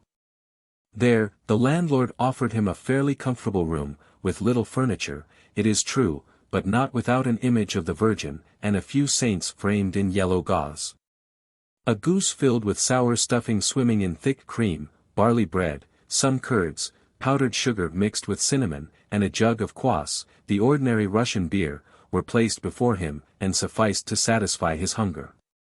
He did justice to the meal, which was more than could be said of his neighbor at table, who, having, in his character of old believer of the sect of Raskolniks, made the vow of abstinence, rejected the potatoes in front of him, and carefully refrained from putting sugar in his tea. His supper finished, Michael Strogoff, instead of going up to his bedroom, again strolled out into the town. But, although the long twilight yet lingered, the crowd was already dispersing, the streets were gradually becoming empty, and at length everyone retired to his dwelling. Why did not Michael Strogoff go quietly to bed, as would have seemed more reasonable after a long railway journey? Was he thinking of the young Livonian girl who had been his traveling companion? Having nothing better to do, he was thinking of her. Did he fear that, lost in this busy city, she might be exposed to insult? He feared so, and with good reason. Did he hope to meet her, and, if need were, to afford her protection? No. To meet would be difficult. As to protection, what right had he? Alone, he said to himself, alone, in the midst of these wandering tribes. And yet the present dangers are nothing compared to those she must undergo. Siberia. Irkutsk. I am about to dare all risks for Russia, for the Tsar, while she is about to do so, for whom? For what? She is authorized to cross the frontier. The country beyond is in revolt. The steppes are full of Tartar bands. Michael Strogoff stopped for an instant, and reflected. Without doubt, thought he, she must have determined on undertaking her journey before the invasion. Perhaps she is even now ignorant of what is happening. But no, that cannot be.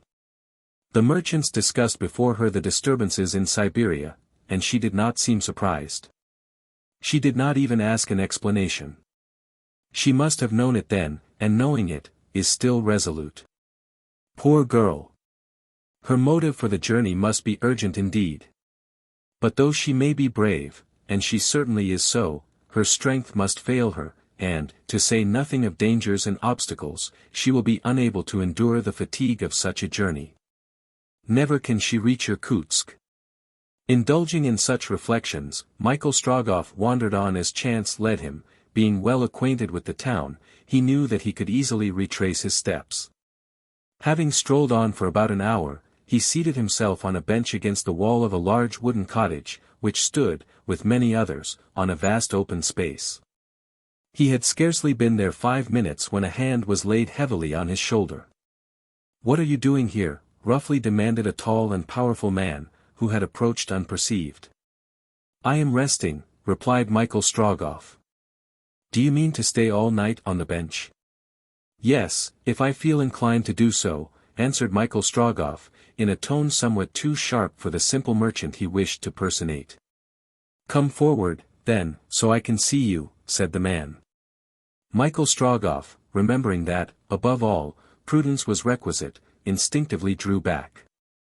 "It is not necessary," he replied, and calmly stepped back 10 paces. The man seemed, as Michael observed him well, to have the look of a bohemian, such as are met at fairs, and with whom contact, either physical or moral, is unpleasant. Then, as he looked more attentively through the dusk, he perceived, near the cottage, a large caravan, the usual traveling dwelling of the Zingaris or gypsies, who swarm in Russia wherever a few kopecks can be obtained. As the gypsy took 2 or 3 steps forward, and was about to interrogate Michael Strogoff more closely, the door of the cottage opened. He could just see a woman, who spoke quickly in a language which Michael Strogoff knew to be a mixture of Mongol and Siberian. "Another spy. Let him alone, and come to supper. The papluka is waiting for you." Michael Strogoff could not help smiling at the epithet bestowed on him, dreading spies as he did above all else. In the same dialect, although his accent was very different, the Bohemian replied in words which signify, "You are right, Sangar. Besides, we start tomorrow." "Tomorrow?" repeated the woman in surprise. "Yes, Sangar," replied the Bohemian, "tomorrow, and the Father himself sends us, where we are going." Thereupon the man and woman entered the cottage, and carefully closed the door. "Good," said Michael Strogoff, to himself, "if these gypsies do not wish to be understood when they speak before me, they had better use some other language." From his Siberian origin, and because he had passed his childhood in the steppes, Michael Strogoff, it has been said, understood almost all the languages in usage from Tartary to the Sea of Ice. As to the exact signification of the words he had heard, he did not trouble his head. For why should it interest him? It was already late when he thought of returning to his inn to take some repose. He followed, as he did so, the course of the Volga, whose waters were almost hidden under the countless number of boats floating on its bosom. An hour after, Michael Strogoff was sleeping soundly on one of those Russian beds which always seem so hard to strangers, and on the morrow, the 17th of July, he awoke at break of day. He had still 5 hours to pass in Nijni-Novgorod. It seemed to him an age. How was he to spend the morning unless in wandering, as he had done the evening before, through the streets? By the time he had finished his breakfast, strapped up his bag, had his podorojna inspected at the police office, he would have nothing to do but start. But he was not a man to lie in bed after the sun had risen. So he rose, dressed himself, placed the letter with the imperial arms on it carefully at the bottom of its usual pocket within the lining of his coat, over which he fastened his belt. He then closed his bag and threw it over his shoulder.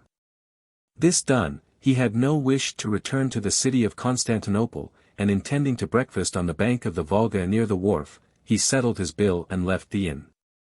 By way of precaution, Michael Strogoff went first to the office of the Steam Packet Company, and there made sure that the Caucasus would start at the appointed hour. As he did so, the thought for the first time struck him that, since the young Livonian girl was going to Perm, it was very possible that her intention was also to embark in the Caucasus, in which case he should accompany her.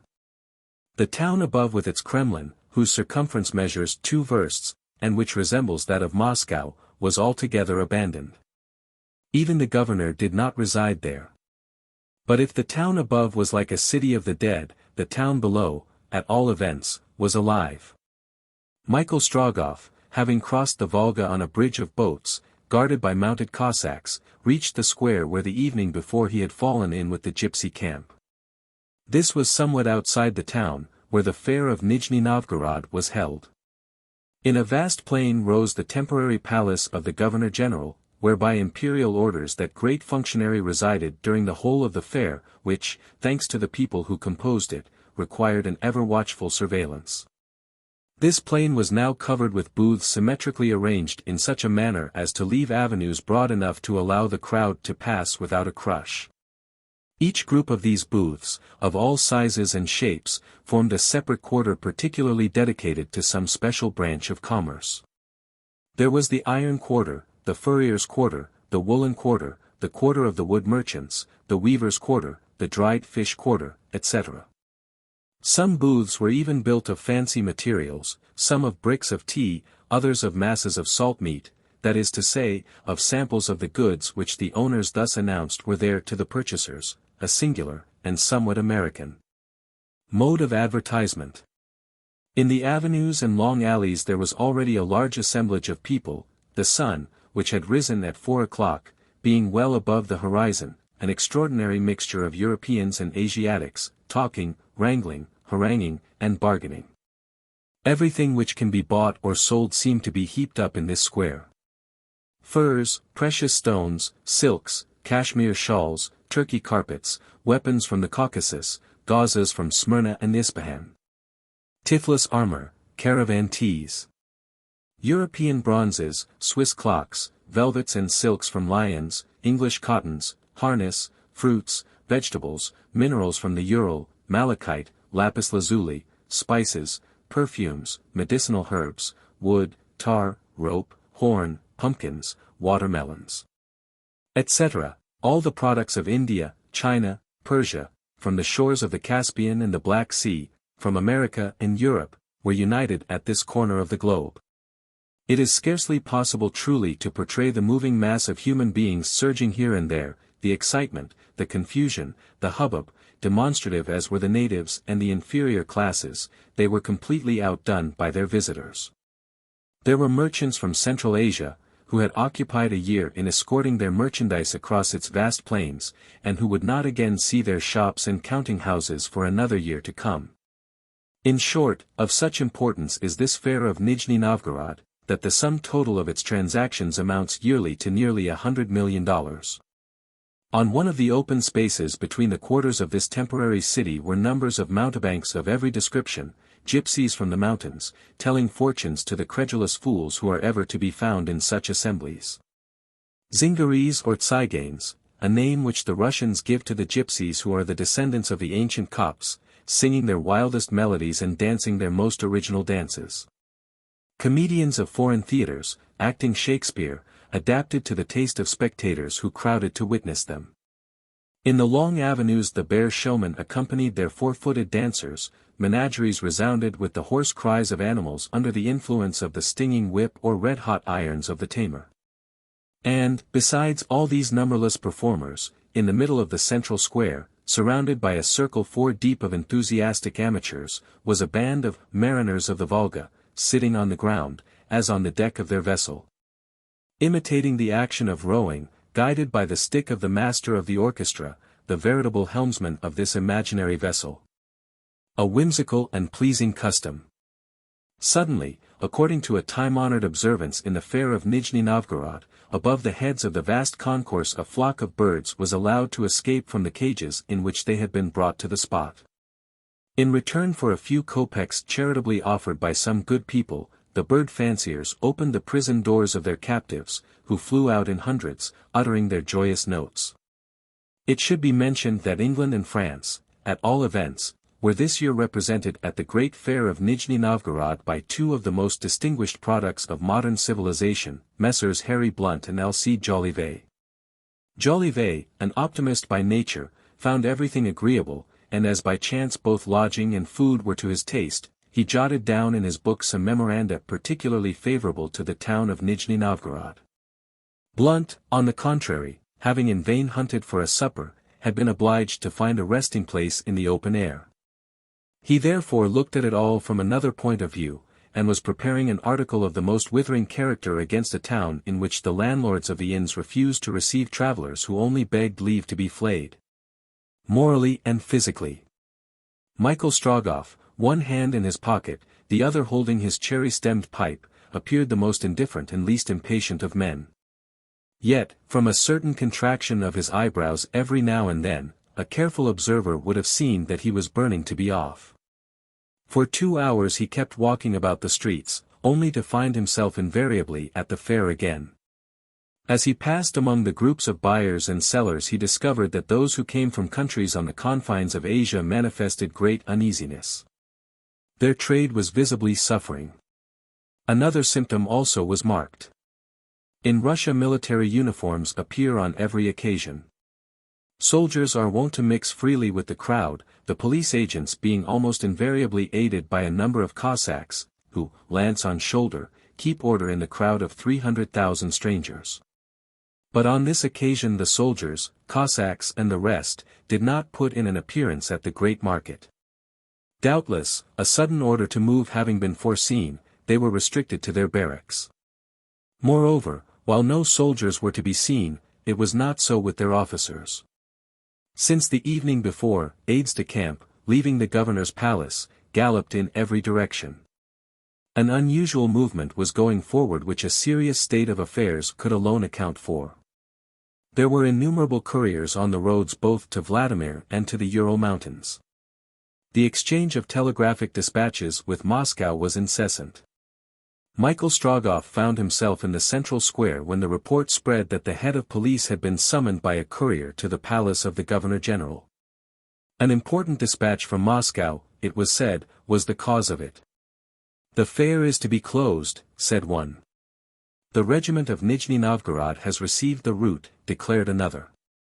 "They say that the Tartars menace Tomsk." "Here is the head of police," was shouted on every side. A loud clapping of hands was suddenly raised, which subsided by degrees, and finally was succeeded by absolute silence.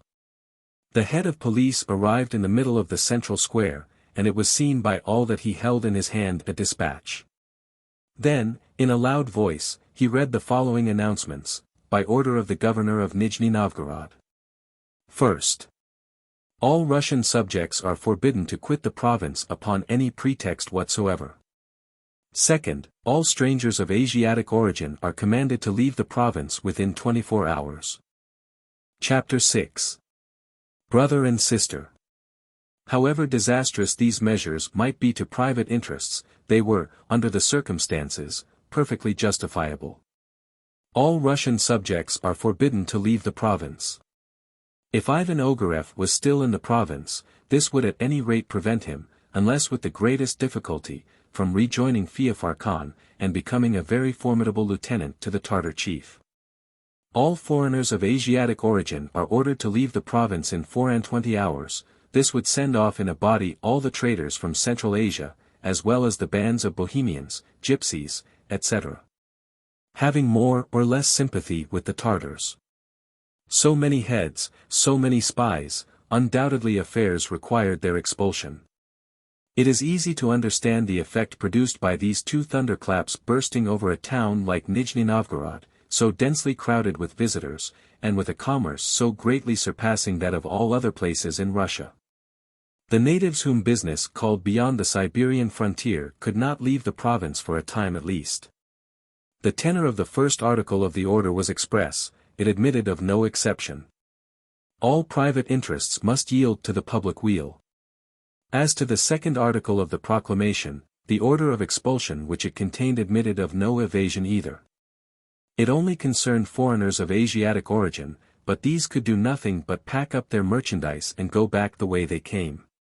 As to the mountebanks, of which there were a considerable number, they had nearly 1,000 versts to go before they could reach the nearest frontier. For them it was simply misery. At first there rose against this unusual measure a murmur of protestation, a cry of despair, but this was quickly suppressed by the presence of the Cossacks and agents of police.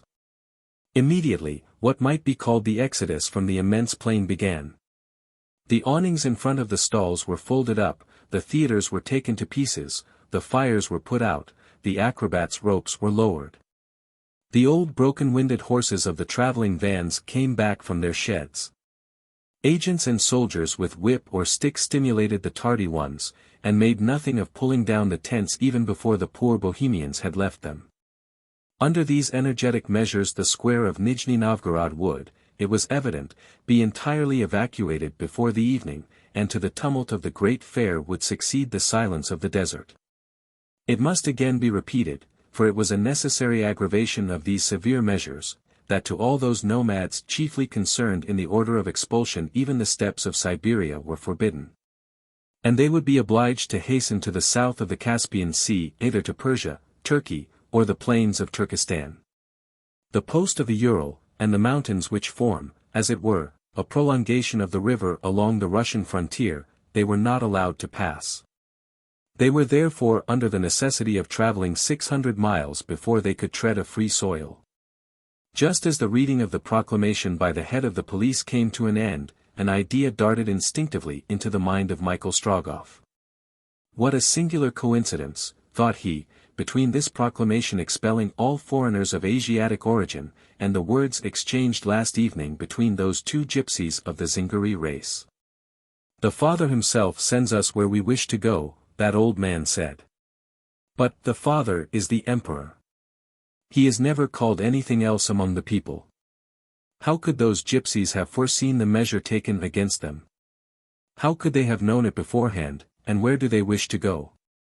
Those are suspicious people, and it seems to me that to them the government proclamation must be more useful than injurious. But these reflections were completely dispelled by another which drove every other thought out of Michael's mind. He forgot the Zingaris, their suspicious words, the strange coincidence which resulted from the proclamation. The remembrance of the young Livonian girl suddenly rushed into his mind. Poor child, he thought to himself. She cannot now cross the frontier. In truth the young girl was from Riga. She was Livonian, consequently Russian, and now could not leave Russian territory. The permit which had been given her before the new measures had been promulgated was no longer available. All the routes to Siberia had just been pitilessly closed to her, and, whatever the motive taking her to Irkutsk, she was now forbidden to go there. This thought greatly occupied Michael Strogoff. He said to himself, vaguely at first, that, without neglecting anything of what was due to his important mission, it would perhaps be possible for him to be of some use to this brave girl, and this idea pleased him. Knowing how serious were the dangers which he, an energetic and vigorous man, would have personally to encounter, he could not conceal from himself how infinitely greater they would prove to a young unprotected girl. As she was going to Irkutsk, she would be obliged to follow the same road as himself, she would have to pass through the bands of invaders, as he was about to attempt doing himself. If, moreover, she had at her disposal only the money necessary for a journey taken under ordinary circumstances, how could she manage to accomplish it under conditions which made it not only perilous but expensive? Well, said he, if she takes the route to Perm, it is nearly impossible but that I shall fall in with her. Then, I will watch over her without her suspecting it. And as she appears to me as anxious as myself to reach Irkutsk, she will cause me no delay. But one thought leads to another. Michael Strogoff had till now thought only of doing a kind action, but now another idea flashed into his brain. The question presented itself under quite a new aspect. The fact is, said he to himself, that I have much more need of her than she can have of me.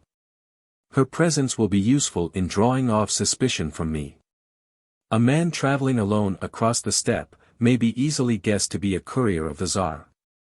If, on the contrary, this young girl accompanies me, I shall appear, in the eyes of all, the Nicholas Korpanov of my Podorojna. Therefore, she must accompany me.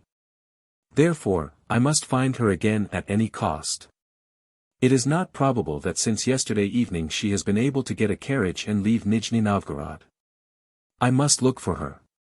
And may God guide me. Michael left the great square of Nijni-Novgorod, where the tumult produced by the carrying out of the prescribed measures had now reached its height.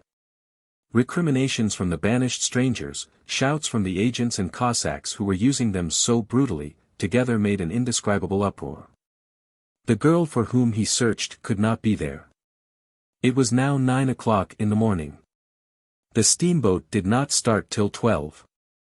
Michael Strogoff had therefore nearly 2 hours to employ in searching for her whom he wished to make his traveling companion. He crossed the Volga again and hunted through the quarters on the other side, where the crowd was much less considerable. He entered the churches, the natural refuge for all who weep, for all who suffer. Nowhere did he meet with the young Livonian. And yet, he repeated, she could not have left Nijni-Novgorod yet. We'll have another look. He wandered about thus for 2 hours. He went on without stopping, feeling no fatigue, obeying a potent instinct which allowed no room for thought. All was in vain. It then occurred to him that perhaps the girl had not heard of the order, though this was improbable enough, for such a thunderclap could not have burst without being heard by all. Evidently interested in knowing the smallest news from Siberia, how could she be ignorant of the measures taken by the governor, measures which concerned her so directly? But, if she was ignorant of it, she would come in an hour to the quay, and there some merciless agent would refuse her a passage. At any cost, he must see her beforehand, and enable her to avoid such a repulse. But all his endeavors were in vain, and he at length almost despaired of finding her again. It was 11 o'clock, and Michael thought of presenting his podorojna at the office of the head of police. The proclamation evidently did not concern him, since the emergency had been foreseen for him, but he wished to make sure that nothing would hinder his departure from the town. Michael then returned to the other side of the Volga, to the quarter in which was the office of the head of police. An immense crowd was collected there. For though all foreigners were ordered to quit the province, they had notwithstanding to go through certain forms before they could depart. Without this precaution, some Russian more or less implicated in the Tartar movement would have been able, in a disguise, to pass the frontier, just those whom the order wished to prevent going. The strangers were sent away, but still had to gain permission to go. Mountebanks, gypsies, Tziganes, Zingaris, mingled with merchants from Persia, Turkey, India, Turkestan, China, filled the court and offices of the police station. Everyone was in a hurry, for the means of transport would be much sought after among this crowd of banished people, and those who did not set about it soon ran a great risk of not being able to leave the town in the prescribed time, which would expose them to some brutal treatment from the governor's agents. Owing to the strength of his elbows, Michael was able to cross the court. But to get into the office and up to the clerk's little window was a much more difficult business. However, a word into an inspector's ear and a few judiciously given rubles were powerful enough to gain him a passage. The man, after taking him into the waiting room, went to call an upper clerk. Michael Strogoff would not be long in making everything right with the police and being free in his movements. Whilst waiting, he looked about him, and what did he see? There, fallen, rather than seated, on a bench, was a girl, prey to a silent despair, although her face could scarcely be seen, the profile alone being visible against the wall. Michael Strogoff could not be mistaken. He instantly recognized the young Livonian. Not knowing the governor's orders, she had come to the police office to get her pass signed. They had refused to sign it. No doubt she was authorized to go to Irkutsk, but the order was peremptory, it annulled all previous authorizations, and the routes to Siberia were closed to her. Michael, delighted at having found her again, approached the girl.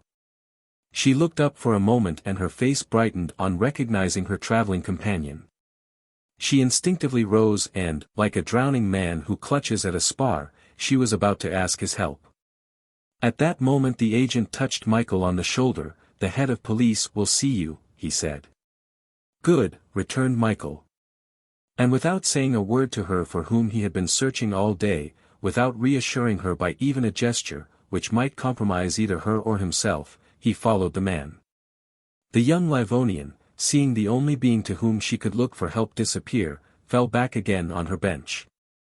3 minutes had not passed before Michael Strogoff reappeared, accompanied by the agent. In his hand he held his podorojna, which threw open the roads to Siberia for him. He again approached the young Livonian, and holding out his hand, "Sister," said he. She understood. She rose as if some sudden inspiration prevented her from hesitating a moment. "Sister," repeated Michael Strogoff, "we are authorized to continue our journey to Irkutsk. Will you come with me?" "I will follow you, brother," replied the girl, putting her hand into that of Michael Strogoff. And together they left the police station. Chapter 7. Going down the Volga. A little before midday, the steamboat's bell drew to the wharf on the Volga an unusually large concourse of people, for not only were those about to embark who had intended to go, but the many who were compelled to go contrary to their wishes. The boilers of the Caucasus were under full pressure, a slight smoke issued from its funnel, whilst the end of the escape pipe and the lids of the valves were crowned with white vapor. It is needless to say that the police kept a close watch over the departure of the Caucasus, and showed themselves pitiless to those travelers who did not satisfactorily answer their questions. Numerous Cossacks came and went on the quay, ready to assist the agents, but they had not to interfere, as no one ventured to offer the slightest resistance to their orders. Exactly at the hour the last clang of the bell sounded, the powerful wheels of the steamboat began to beat the water, and the Caucasus passed rapidly between the two towns of which Nijni-Novgorod is composed. Michael Strogoff and the young Livonian had taken a passage on board the Caucasus. Their embarkation was made without any difficulty.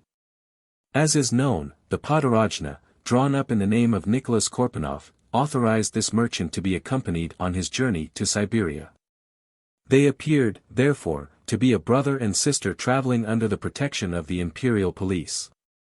Both, seated together at the stern, gazed at the receding town, so disturbed by the governor's order. Michael had as yet said nothing to the girl, he had not even questioned her. He waited until she should speak to him, when that was necessary. She had been anxious to leave that town, in which, but for the providential intervention of this unexpected protector, she would have remained imprisoned. She said nothing, but her looks spoke her thanks. The Volga, the Rha of the ancients, the largest river in all Europe, is almost 3,000 miles in length. Its waters, rather unwholesome in its upper part, are improved at Nijni-Novgorod by those of the Oka, a rapid affluent, issuing from the central provinces of Russia. The system of Russian canals and rivers has been justly compared to a gigantic tree whose branches spread over every part of the empire. The Volga forms the trunk of this tree, and it has for roots 70 mouths opening into the Caspian Sea.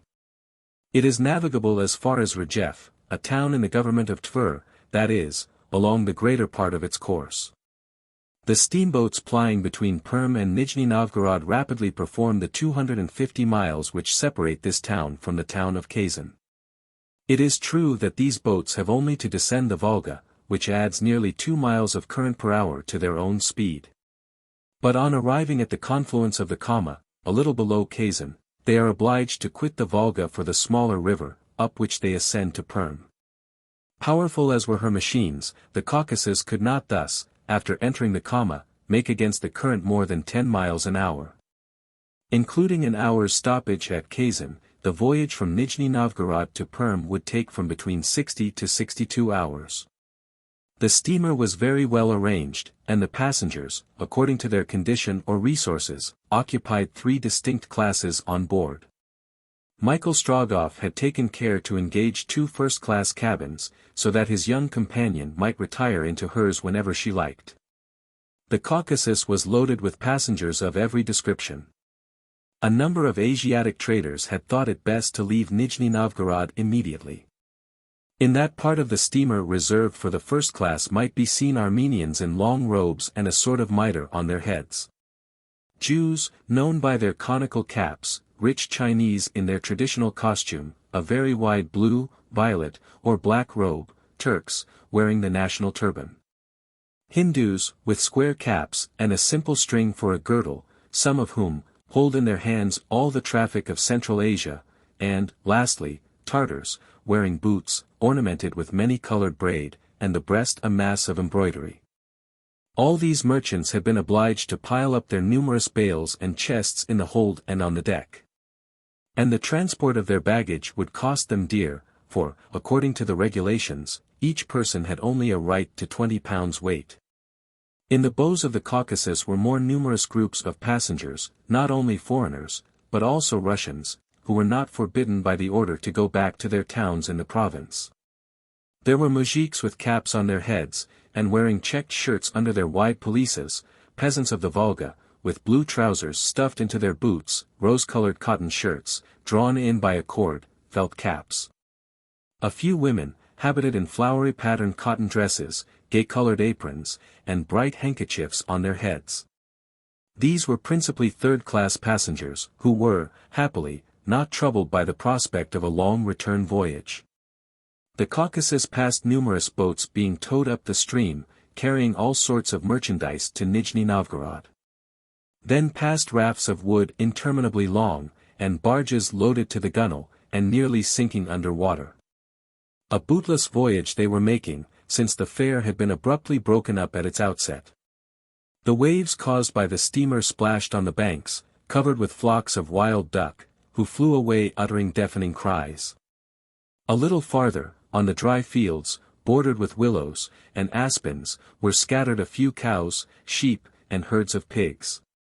Fields, sown with thin buckwheat and rye, stretched away to a background of half-cultivated hills, offering no remarkable prospect. The pencil of an artist in quest of the picturesque would have found nothing to reproduce in this monotonous landscape. The Caucasus had been steaming on for almost 2 hours, when the young Livonian, addressing herself to Michael, said, "Are you going to Irkutsk, brother?" "Yes, sister," answered the young man. "We are going the same way. Consequently, where I go, you shall go. Tomorrow, brother, you shall know why I left the shores of the Baltic to go beyond the Ural mountains. I ask you nothing, sister." "You shall know all," replied the girl, with a faint smile. A sister should hide nothing from her brother. "But I cannot today. Fatigue and sorrow have broken me." "Will you go and rest in your cabin?" asked Michael Strogoff. "Yes, yes. And tomorrow?" "Come then." He hesitated to finish his sentence, as if he had wished to end it by the name of his companion, of which he was still ignorant. "Nadia," said she, holding out her hand. "Come, Nadia," answered Michael, "and make what use you like of your brother Nicholas Korpanoff." And he led the girl to the cabin engaged for her off the saloon. Michael Strogoff returned on deck, and eager for any news which might bear on his journey, he mingled in the groups of passengers, though without taking any part in the conversation. Should he by any chance be questioned, and obliged to reply, he would announce himself as the merchant Nicholas Korpanoff, going back to the frontier. For he did not wish it to be suspected that a special permission authorized him to travel to Siberia. The foreigners in the steamer could evidently speak of nothing but the occurrences of the day, of the order and its consequences. These poor people, scarcely recovered from the fatigue of a journey across Central Asia, found themselves obliged to return, and if they did not give loud vent to their anger and despair, it was because they dared not. Fear, mingled with respect, restrained them. It was possible that inspectors of police, charged with watching the passengers, had secretly embarked on board the Caucasus, and it was just as well to keep silence. Expulsion, after all, was a good deal preferable to imprisonment in a fortress. Therefore the men were either silent, or spoke with so much caution that it was scarcely possible to get any useful information. Michael Strogoff thus could learn nothing here, but if mouths were often shut at his approach, for they did not know him, his ears were soon struck by the sound of one voice, which cared little whether it was heard or not. The man with the hearty voice spoke Russian, but with a French accent, and another speaker answered him more reservedly. "What," said the first, "are you on board this boat, too, my dear fellow? You whom I met at the Imperial Fete in Moscow, and just caught a glimpse of at Nijni-Novgorod?" "Yes, it's I," answered the second drilly. "Really, I didn't expect to be so closely followed." "I am not following you, sir, I am preceding you." "Precede. Precede. Let us march abreast, keeping step, like two soldiers on parade, and for the time, at least, let us agree, if you will, that one shall not pass the other." "On the contrary, I shall pass you." "We shall see that, when we are at the seat of war, but till then, why, let us be traveling companions. Later, we shall have both time and occasion to be rivals. Enemies. Enemies, if you like. There is a precision in your words, my dear fellow, particularly agreeable to me. One may always know what one has to look for, with you. What is the harm? No harm at all. So, in my turn, I will ask your permission to state our respective situations. State away. You are going to Perm, like me. Like you.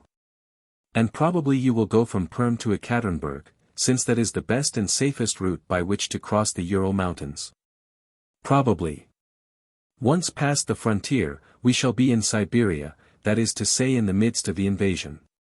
We shall be there. Well. Then, and only then, will be the time to say, each for himself, and God for me. For you, all by yourself. Very well.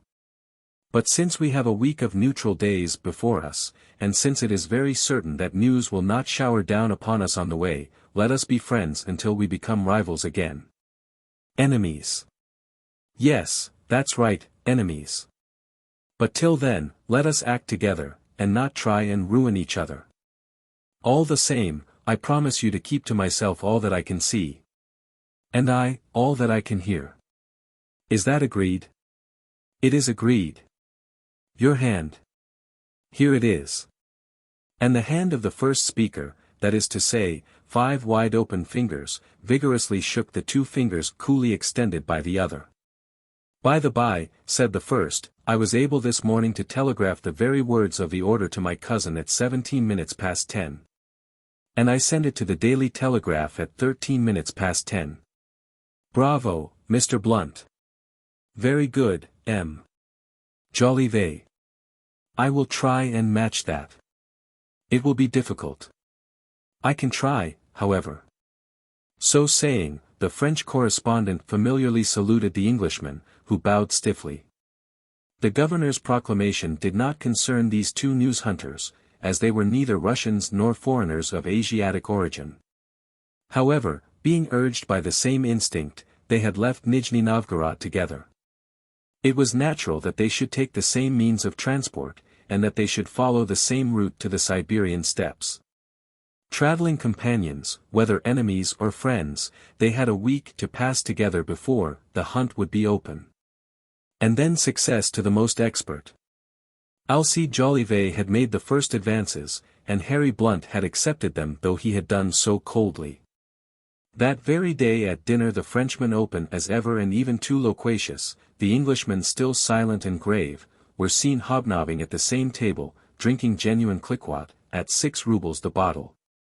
Made from the fresh sap of the birch trees of the country. On hearing them chatting away together, Michael Strogoff said to himself, those are inquisitive and indiscreet fellows whom I shall probably meet again on the way. It will be prudent for me to keep them at a distance. The young Livonian did not come to dinner. She was asleep in her cabin, and Michael did not like to awaken her. It was evening before she reappeared on the deck of the Caucasus. The long twilight imparted a coolness to the atmosphere eagerly enjoyed by the passengers after the stifling heat of the day. As the evening advanced, the greater number never even thought of going into the saloon. Stretched on the benches, they inhaled with delight the slight breeze caused by the speed of the steamer. At this time of year, and under this latitude, the sky scarcely darkened between sunset and dawn, and left the steersman light enough to guide his steamer among the numerous vessels going up or down the Volga. Between 11 and 2, however, the moon being new, it was almost dark. Nearly all the passengers were then asleep on the deck, and the silence was disturbed only by the noise of the paddles striking the water at regular intervals. Anxiety kept Michael Strogoff awake. He walked up and down, but always in the stern of the steamer. Once, however, he happened to pass the engine room.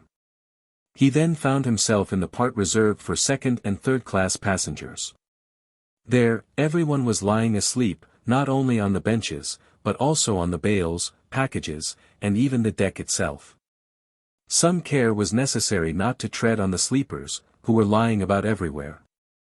They were chiefly mujiks, accustomed to hard couches, and quite satisfied with the planks of the deck. But no doubt they would, all the same, have soundly abused the clumsy fellow who roused them with an accidental kick. Michael Strogoff took care, therefore, not to disturb anyone.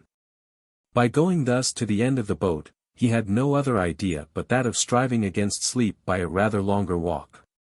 He reached the forward deck, and was already climbing the forecastle ladder, when he heard someone speaking near him.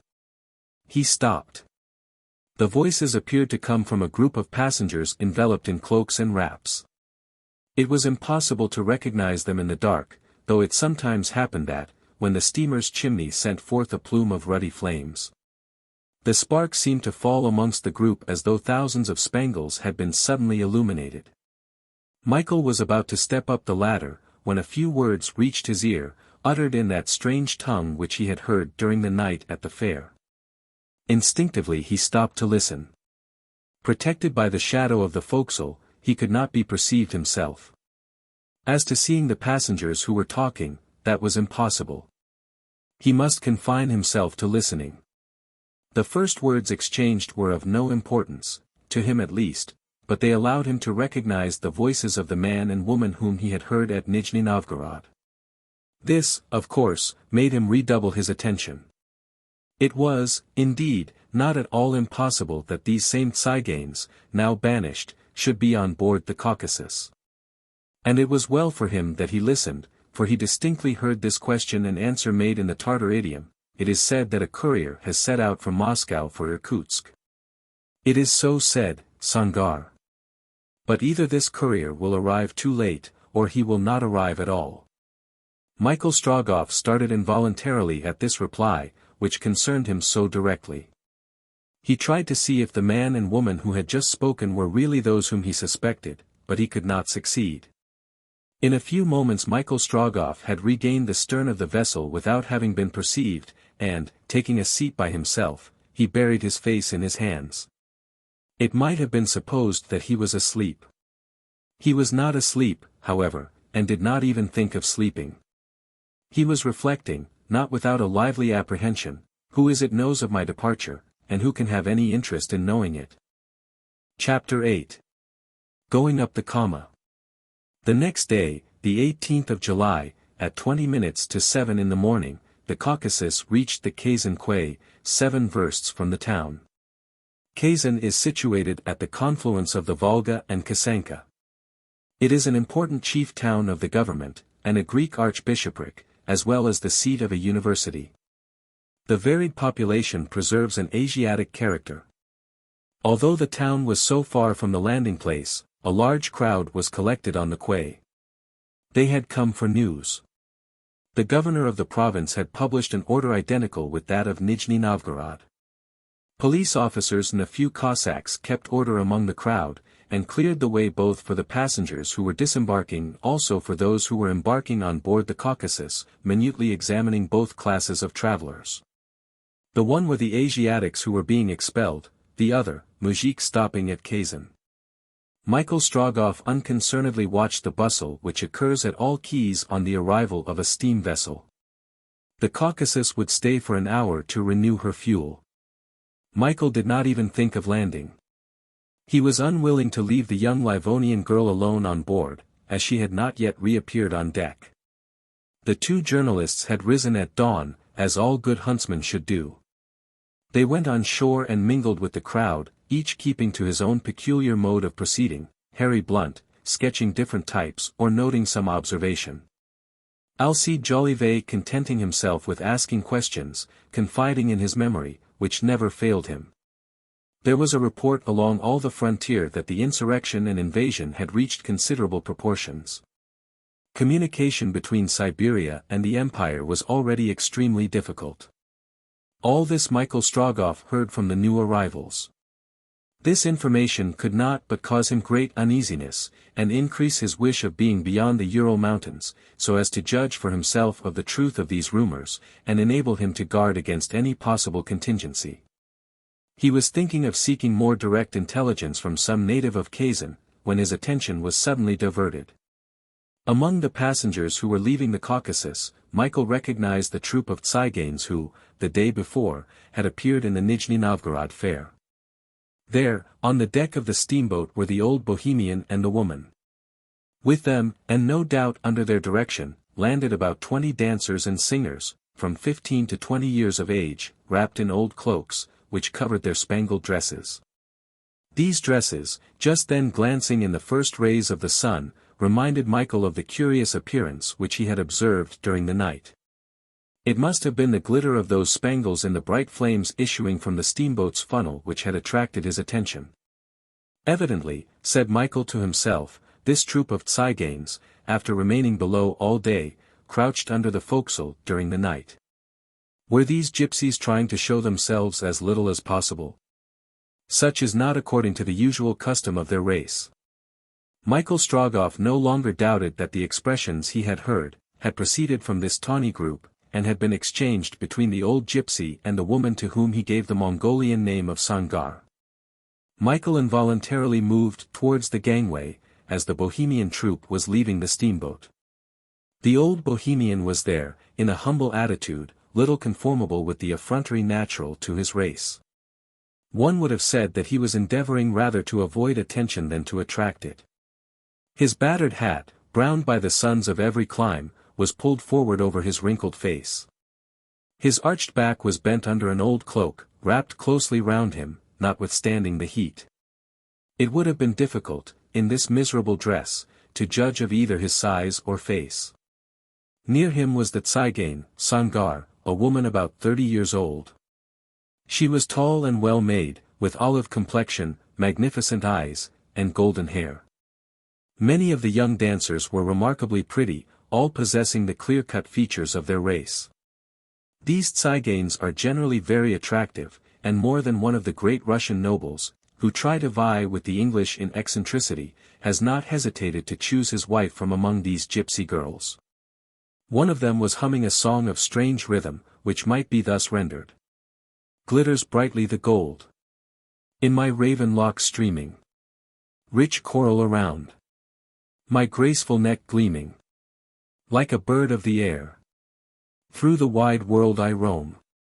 The laughing girl continued her song, but Michael Strogoff ceased to listen. It struck him just then that the Tsygane, Sangar, was regarding him with a peculiar gaze, as if to fix his features indelibly in her memory. It was but for a few moments, when Sangar herself followed the old man and his troop, who had already left the vessel. That's a bold gypsy, said Michael to himself. Could she have recognized me as the man whom she saw at Nijni-Novgorod? These confounded Tsyganes have the eyes of a cat.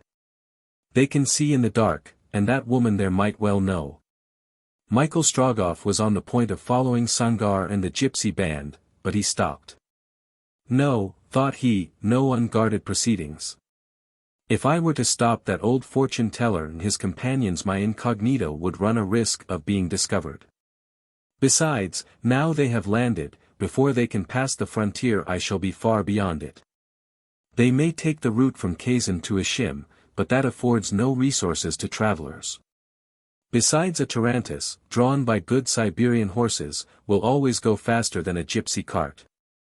Come, friend Korpanov, be easy. By this time the man and Sangar had disappeared. Kazan is justly called the Gate of Asia, and considered as the center of Siberian and Bokharian commerce, for 2 roads begin here and lead across the Ural mountains. Michael Strogoff had very judiciously chosen the one by Perm and Ekaterinburg. It is the great stage road, well supplied with relays kept at the expense of the government, and is prolonged from Ishim to Irkutsk. It is true that a second route, the one of which Michael had just spoken, avoiding the slight detour by Perm, also connects Kazan with Ishim. It is perhaps shorter than the other, but this advantage is much diminished by the absence of post-houses, the bad roads, and lack of villages. Michael Strogoff was right in the choice he had made, and if, as appeared probable, the gypsies should follow the second route from Kazan to Ishim, he had every chance of arriving before them. An hour afterwards the bell rang on board the Caucasus, calling the new passengers, and recalling the former ones. It was now 7 o'clock in the morning. The requisite fuel had been received on board. The whole vessel began to vibrate from the effects of the steam. She was ready to start. Passengers going from Kazan to Perm were crowding on the deck. Michael noticed that of the two reporters Blount alone had rejoined the steamer. Was Alcide Jolivet about to miss his passage? But just as the ropes were being cast off, Jolivet appeared, tearing along. The steamer was already sheering off, the gangway had been drawn onto the quay, but Alcide Jolivet would not stick at such a little thing as that, so, with a bound like a harlequin, he alighted on the deck of the Caucasus almost in his rival's arms. "I thought the Caucasus was going without you," said the latter. "Bah," answered Jolivet, "I should soon have caught you up again, by chartering a boat at my cousin's expense, or by traveling post at 20 kopecks a verst, and on horseback. What could I do?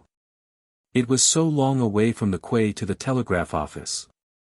"Have you been to the telegraph office?" asked Harry Blount, biting his lips. "That's exactly where I have been," answered Jolivet, with his most amiable smile. "And is it still working to Kolyvan?" "That I don't know, but I can assure you, for instance, that it is working from Kazan to Paris." "You sent a dispatch to your cousin?" "With enthusiasm."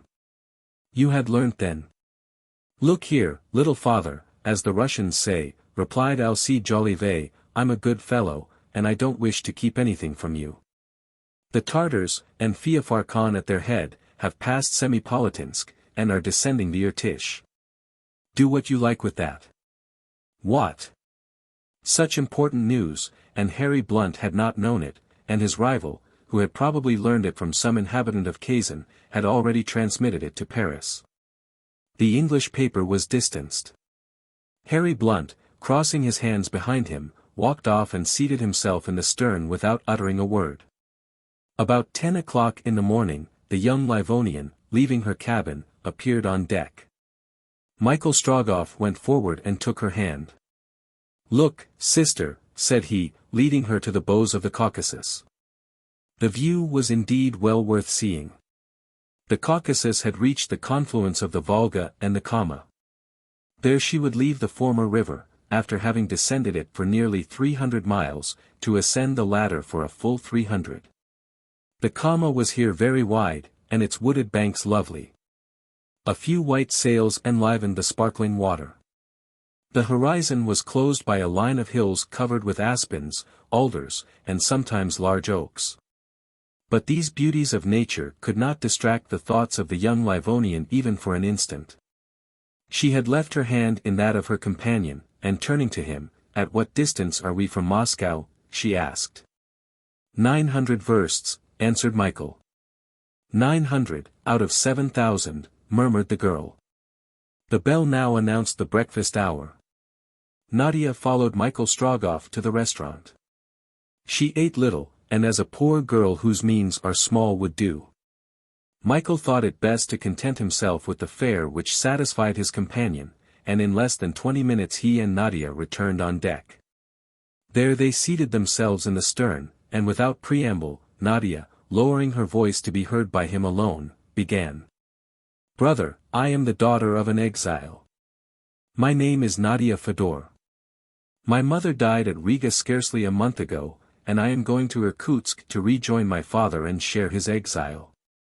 "I, too, am going to Irkutsk," answered Michael, "and I shall thank heaven if it enables me to give Nadia Fedor safe and sound into her father's hands." "Thank you, brother," replied Nadia. Michael Strogoff then added that he had obtained a special podorojna for Siberia, and that the Russian authorities could in no way hinder his progress. Nadia asked nothing more. She saw in this fortunate meeting with Michael a means only of accelerating her journey to her father. "I had," said she, "a permit which authorized me to go to Irkutsk, but the new order annulled that. And but for you, brother, I should have been unable to leave the town, in which, without doubt, I should have perished." "And dared you, alone, Nadia," said Michael, "attempt to cross the steppes of Siberia?" "The Tartar invasion was not known when I left Riga. It was only at Moscow that I learnt the news." "And despite it, you continued your journey?" "It was my duty." The words showed the character of the brave girl. She then spoke of her father, Basil Fedor. He was a much-esteemed physician at Riga. But his connection with some secret society having been asserted, he received orders to start for Irkutsk. The police who brought the order conducted him without delay beyond the frontier. Basil Fedor had but time to embrace his sick wife and his daughter, so soon to be left alone, when, shedding bitter tears, he was led away. A year and a half after her husband's departure, Madame Fedor died in the arms of her daughter, who was thus left alone and almost penniless. Nadia Fedor then asked, and easily obtained from the Russian government, an authorization to join her father at Irkutsk. She wrote and told him she was starting. She had barely enough money for this long journey, and yet she did not hesitate to undertake it. She would do what she could. God would do the rest. Chapter 9. Day and Night in a Tarantus. The next day, the 19th of July, the Caucasus reached Perm, the last place at which she touched on the Kama. The government of which Perm is the capital is one of the largest in the Russian Empire, and, extending over the Ural Mountains, encroaches on Siberian territory. Marble quarries, mines of salt, platina, gold, and coal are worked here on a large scale.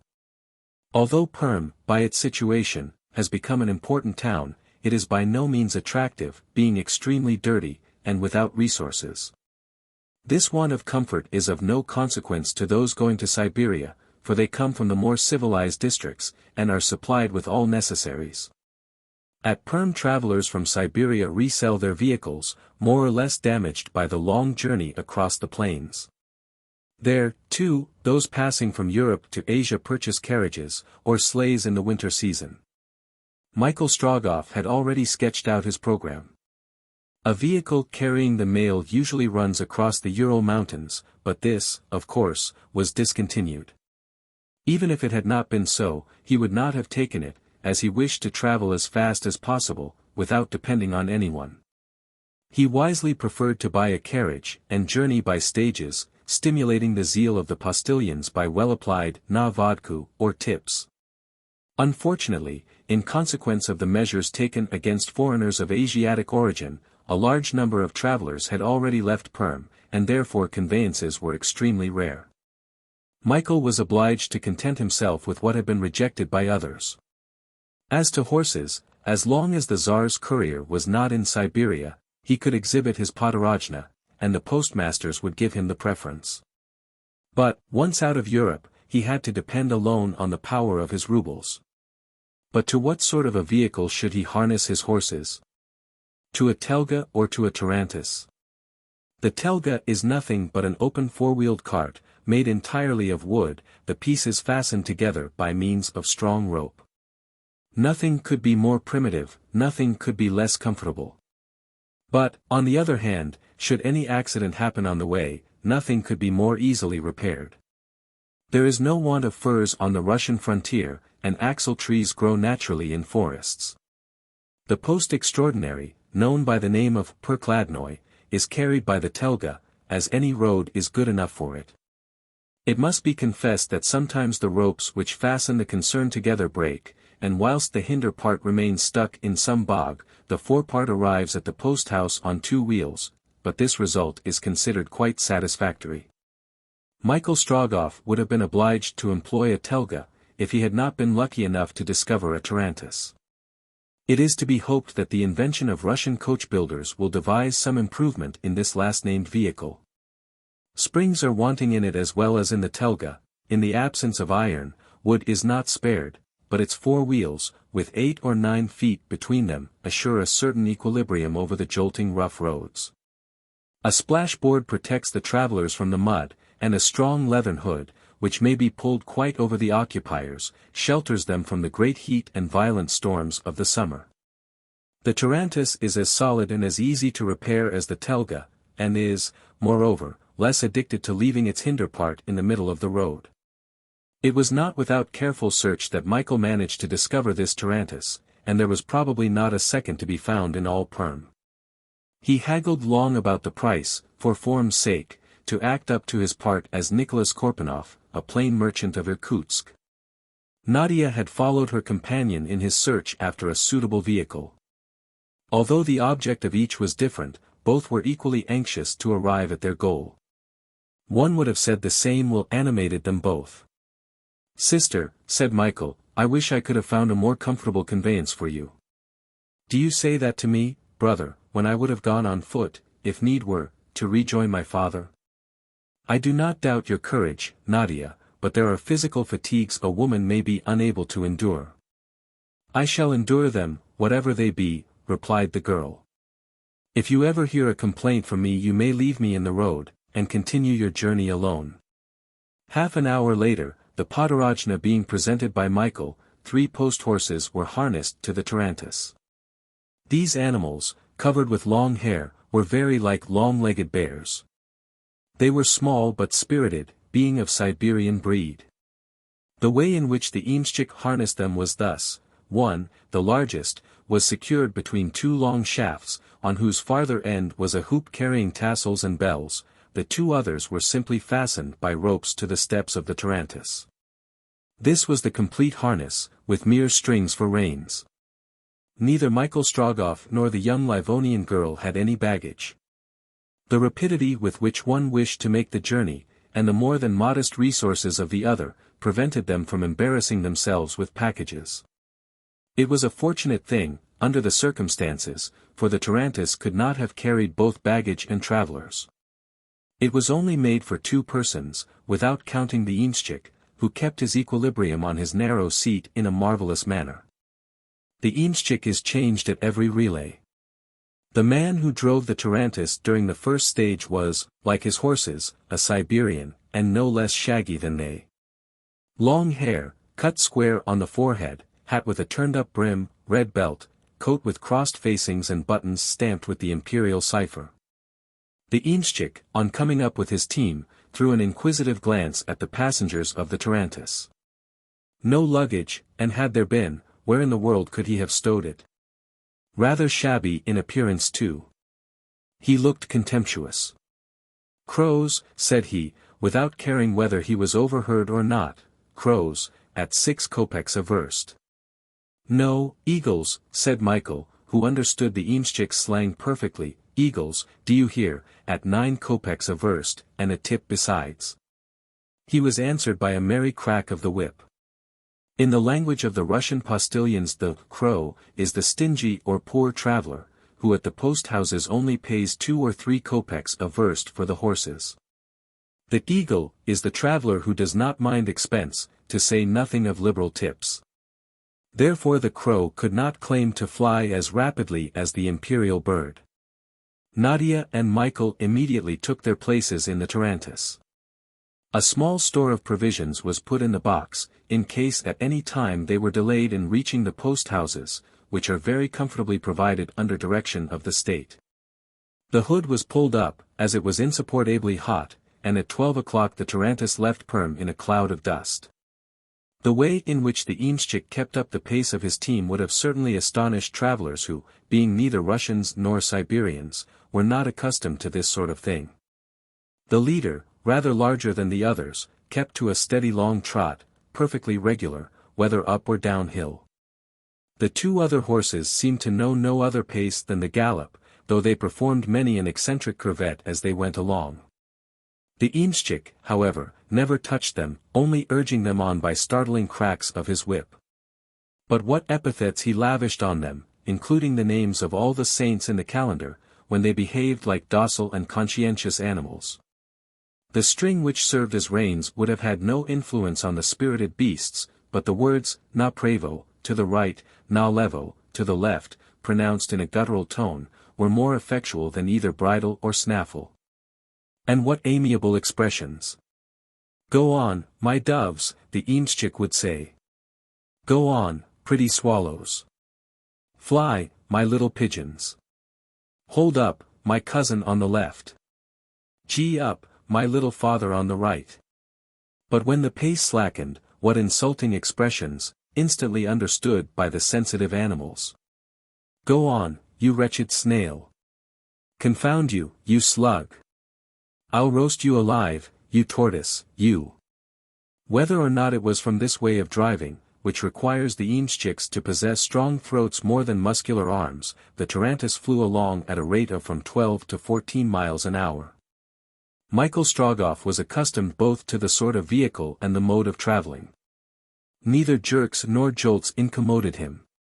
He knew that a Russian driver never even tries to avoid either stones, ruts, bogs, fallen trees, or trenches, which may happen to be in the road. He was used to all that. His companion ran a risk of being hurt by the violent jolts of the tarantus, but she would not complain.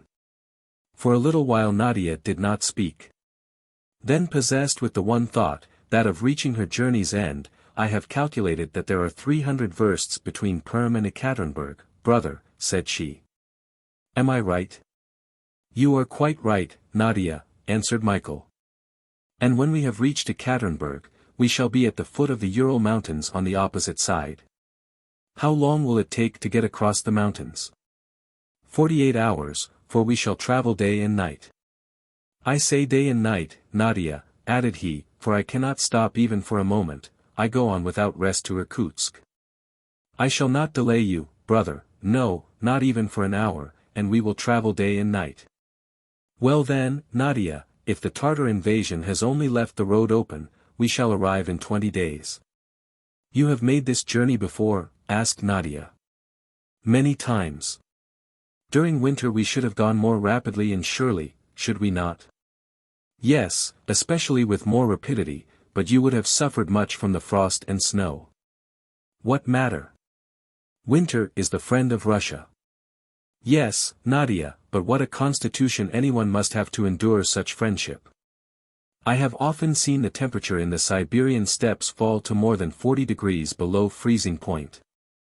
I have felt, notwithstanding my reindeer coat, my heart growing chill, my limbs stiffening, my feet freezing in triple woolen socks. I have seen my sleigh horses covered with a coating of ice, their breath congealed at their nostrils. I have seen the brandy in my flask change into hard stone, on which not even my knife could make an impression. But my sleigh flew like the wind. Not an obstacle on the plain, white and level farther than the eye could reach. No rivers to stop one. Hard ice everywhere, the route open, the road sure.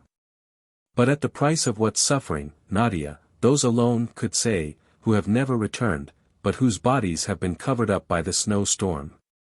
"However, you have returned, brother," said Nadia. "Yes, but I am a Siberian, and, when quite a child, I used to follow my father to the chase, and so became inured to these hardships. But when you said to me, Nadia, that winter would not have stopped you, that you would have gone alone, ready to struggle against the frightful Siberian climate, I seemed to see you lost in the snow and falling, never to rise again." "How many times have you crossed the steppe in winter?" asked the young Livonian. "3 times, Nadia, when I was going to Omsk." "And what were you going to do at Omsk?"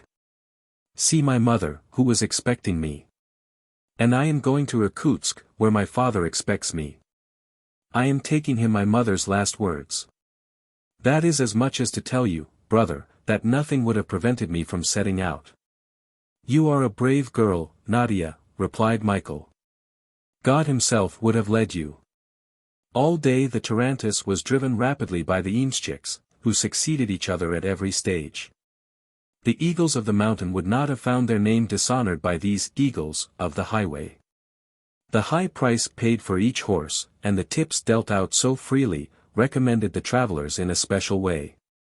Perhaps the postmasters thought it singular that, after the publication of the order, a young man and his sister, evidently both Russians, could travel freely across Siberia, which was closed to everyone else. But their papers were all en règle and they had the right to pass. However, Michael Strogoff and Nadia were not the only travelers on their way from Perm to Ekaterinburg. At the first stages, the courier of the Tsar had learnt that a carriage preceded them, but, as there was no want of horses, he did not trouble himself about that. During the day, halts were made for food alone. At the post houses could be found lodging and provision. Besides, if there was not an inn, the house of the Russian peasant would have been no less hospitable. In the villages, which are almost all alike, with their white-walled, green-roofed chapels, the traveler might knock at any door, and it would be opened to him. The mujik would come out, smiling and extending his hand to his guest. He would offer him bread and salt, the burning charcoal would be put into the samovar, and he would be made quite at home. The family would turn out themselves rather than that he should not have room. The stranger is the relation of all. He is one sent by God. On arriving that evening, Michael instinctively asked the postmaster how many hours ago the carriage which preceded them had passed that stage. 2 hours ago, little father, replied the postmaster. Is it a Berlin? No, a Telga. How many travelers? 2. And they are going fast. Eagles. Let them put the horses to as soon as possible. Michael and Nadia, resolved not to stop even for an hour, traveled all night. The weather continued fine, though the atmosphere was heavy and becoming charged with electricity. It was to be hoped that a storm would not burst whilst they were among the mountains, for there it would be terrible. Being accustomed to read atmospheric signs, Michael Strogoff knew that a struggle of the elements was approaching. The night passed without incident.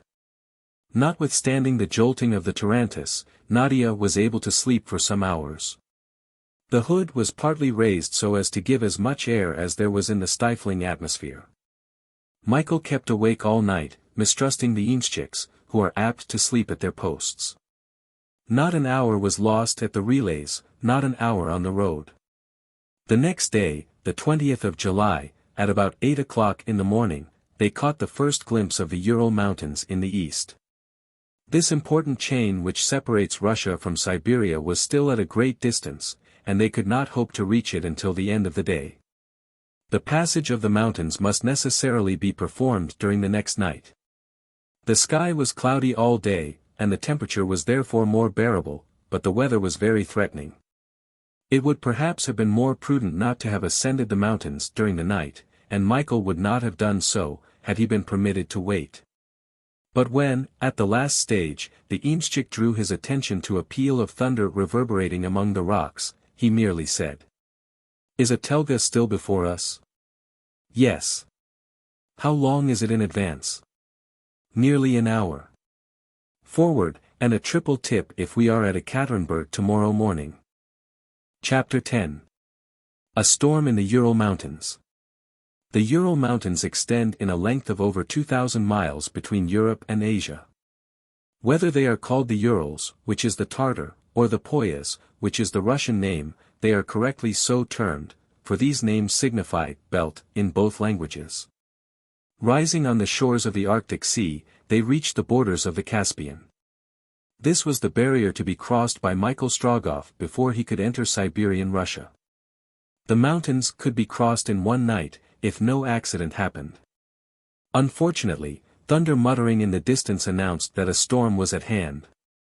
The electric tension was such that it could not be dispersed without a tremendous explosion, which in the peculiar state of the atmosphere would be very terrible. Michael took care that his young companion should be as well protected as possible. The hood, which might have been easily blown away, was fastened more securely with ropes, crossed above and at the back. The traces were doubled, and, as an additional precaution, the nave boxes were stuffed with straw, as much to increase the strength of the wheels as to lessen the jolting, unavoidable on a dark night. Lastly, the fore and hinder parts, connected simply by the axles to the body of the tarantass, were joined one to the other by a crossbar, fixed by means of pins and screws. Nadia resumed her place in the cart, and Michael took his seat beside her.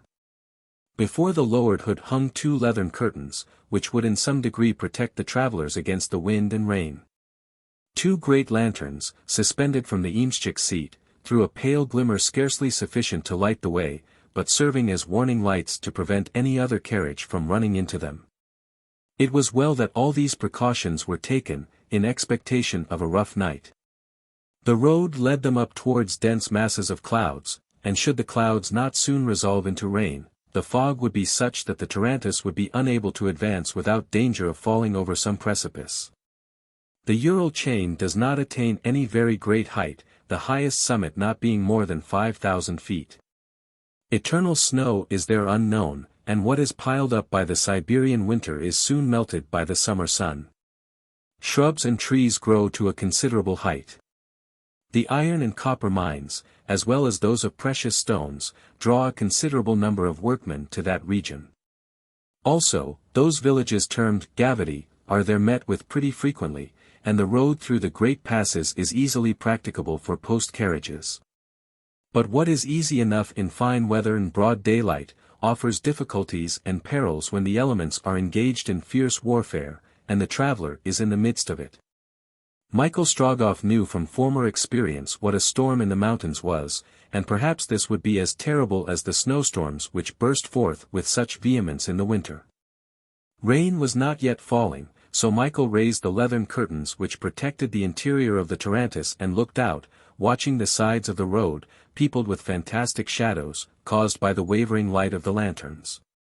Nadia, motionless, her arms folded, gazed forth also, though without leaning forward, whilst her companion, his body half out of the carriage, examined both sky and earth. The calmness of the atmosphere was very threatening, the air being perfectly still. It was just as if nature were half stifled, and could no longer breathe. Her lungs, that is to say those gloomy, dense clouds, not being able to perform their functions. The silence would have been complete but for the grindings of the wheels of the tarantass over the road, the creaking of the axles, the snorting of the horses, and the clattering of their iron hoofs among the pebbles. Sparks flying out on every side. The road was perfectly deserted. The tarantass encountered neither pedestrians nor horsemen, nor a vehicle of any description, in the narrow defile of the Ural, on this threatening night. Not even the fire of a charcoal burner was visible in the woods, not an encampment of miners near the mines, not a hut among the brushwood. Under these peculiar circumstances it might have been allowable to postpone the journey till the morning. Michael Strogoff, however, had not hesitated, he had no right to stop, but then, and it began to cause him some anxiety, what possible reason could those travelers in the telga ahead have for being so imprudent?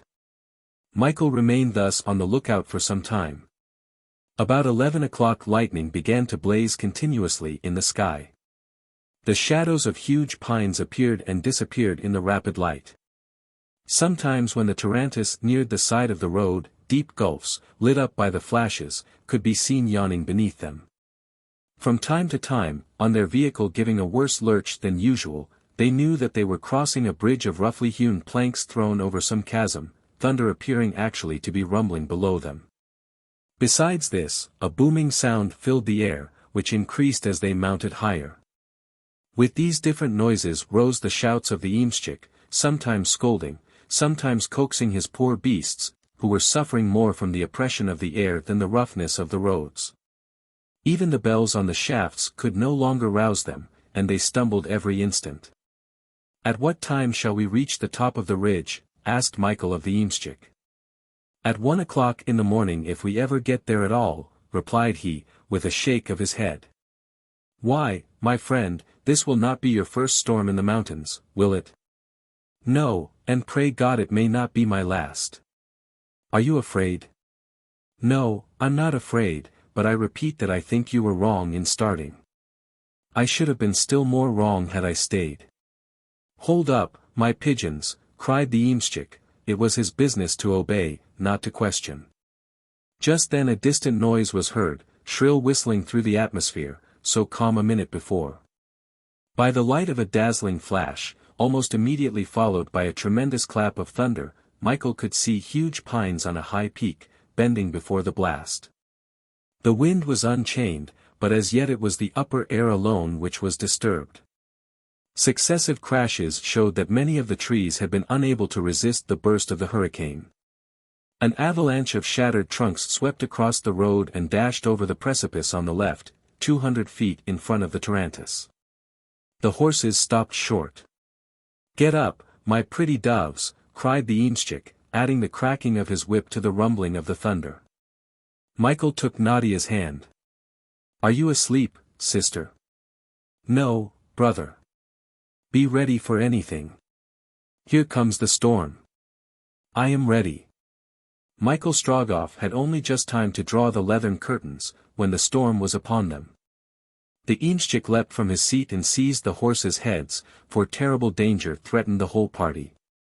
The tarantass was at a standstill at a turning of the road, down which swept the hurricane. It was absolutely necessary to hold the animals' heads to the wind, for if the carriage was taken broadside it must infallibly capsize and be dashed over the precipice. The frightened horses reared, and their driver could not manage to quiet them. His friendly expressions had been succeeded by the most insulting epithets. Nothing was of any use. The unfortunate animals, blinded by the lightning, terrified by the incessant peals of thunder, threatened every instant to break their traces and flee. The Inyshchik had no longer any control over his team. At that moment Michael Strogoff threw himself from the tarantass and rushed to his assistance. Endowed with more than common strength, he managed, though not without difficulty, to master the horses. The storm now raged with redoubled fury. A perfect avalanche of stones and trunks of trees began to roll down the slope above them. "We cannot stop here," said Michael. "We cannot stop anywhere," returned the Inyshchik, all his energies apparently overcome by terror. "The storm will soon send us to the bottom of the mountain, and that by the shortest way." "Take you that horse, coward," returned Michael, "I'll look after this one." A fresh burst of the storm interrupted him. The driver and he were obliged to crouch upon the ground to avoid being blown down. The carriage, notwithstanding their efforts and those of the horses, was gradually blown back, and had it not been stopped by the trunk of a tree, it would have gone over the edge of the precipice. "Do not be afraid, Nadia," cried Michael Strogoff. "I'm not afraid," replied the young Livonian, her voice not betraying the slightest emotion. The rumbling of the thunder ceased for an instant, the terrible blast had swept past into the gorge below. "Will you go back?" said the Inyshchik. "No, we must go on. Once past this turning, we shall have the shelter of the slope. But the horses won't move. Do as I do, and drag them on. The storm will come back." "Do you mean to obey? Do you order it?" "The father orders it," answered Michael, for the first time invoking the all-powerful name of the emperor. "Forward, my swallows," cried the Inyshchik, seizing one horse, while Michael did the same to the other. Thus urged, the horses began to struggle onward. They could no longer rear, and the middle horse not being hampered by the others, could keep in the center of the road. It was with the greatest difficulty that either man or beasts could stand against the wind, and for every 3 steps they took in advance, they lost 1, and even 2, by being forced backwards. They slipped, they fell, they got up again. The vehicle ran a great risk of being smashed. If the hood had not been securely fastened, it would have been blown away long before. Michael Strogoff and the Inyshchik took more than 2 hours in getting up this bit of road, only half a verst in length, so directly exposed was it to the lashing of the storm. The danger was not only from the wind which battered against the travelers, but from the avalanche of stones and broken trunks which were hurtling through the air. Suddenly, during a flash of lightning, one of these masses was seen crashing and rolling down the mountain towards the tarantass. The Inyshchik uttered a cry. Michael Strogoff in vain brought his whip down on the team, they refused to move. A few feet farther on, and the mass would pass behind them. Michael saw the tarantass struck, his companion crushed, he saw there was no time to drag her from the vehicle. Then, possessed in this hour of peril with superhuman strength, he threw himself behind it, and planting his feet on the ground, by main force placed it out of danger. The enormous mass as it passed grazed his chest, taking away his breath as though it had been a cannonball, then crushing to powder the flints on the road, it bounded into the abyss below. "Oh, brother!"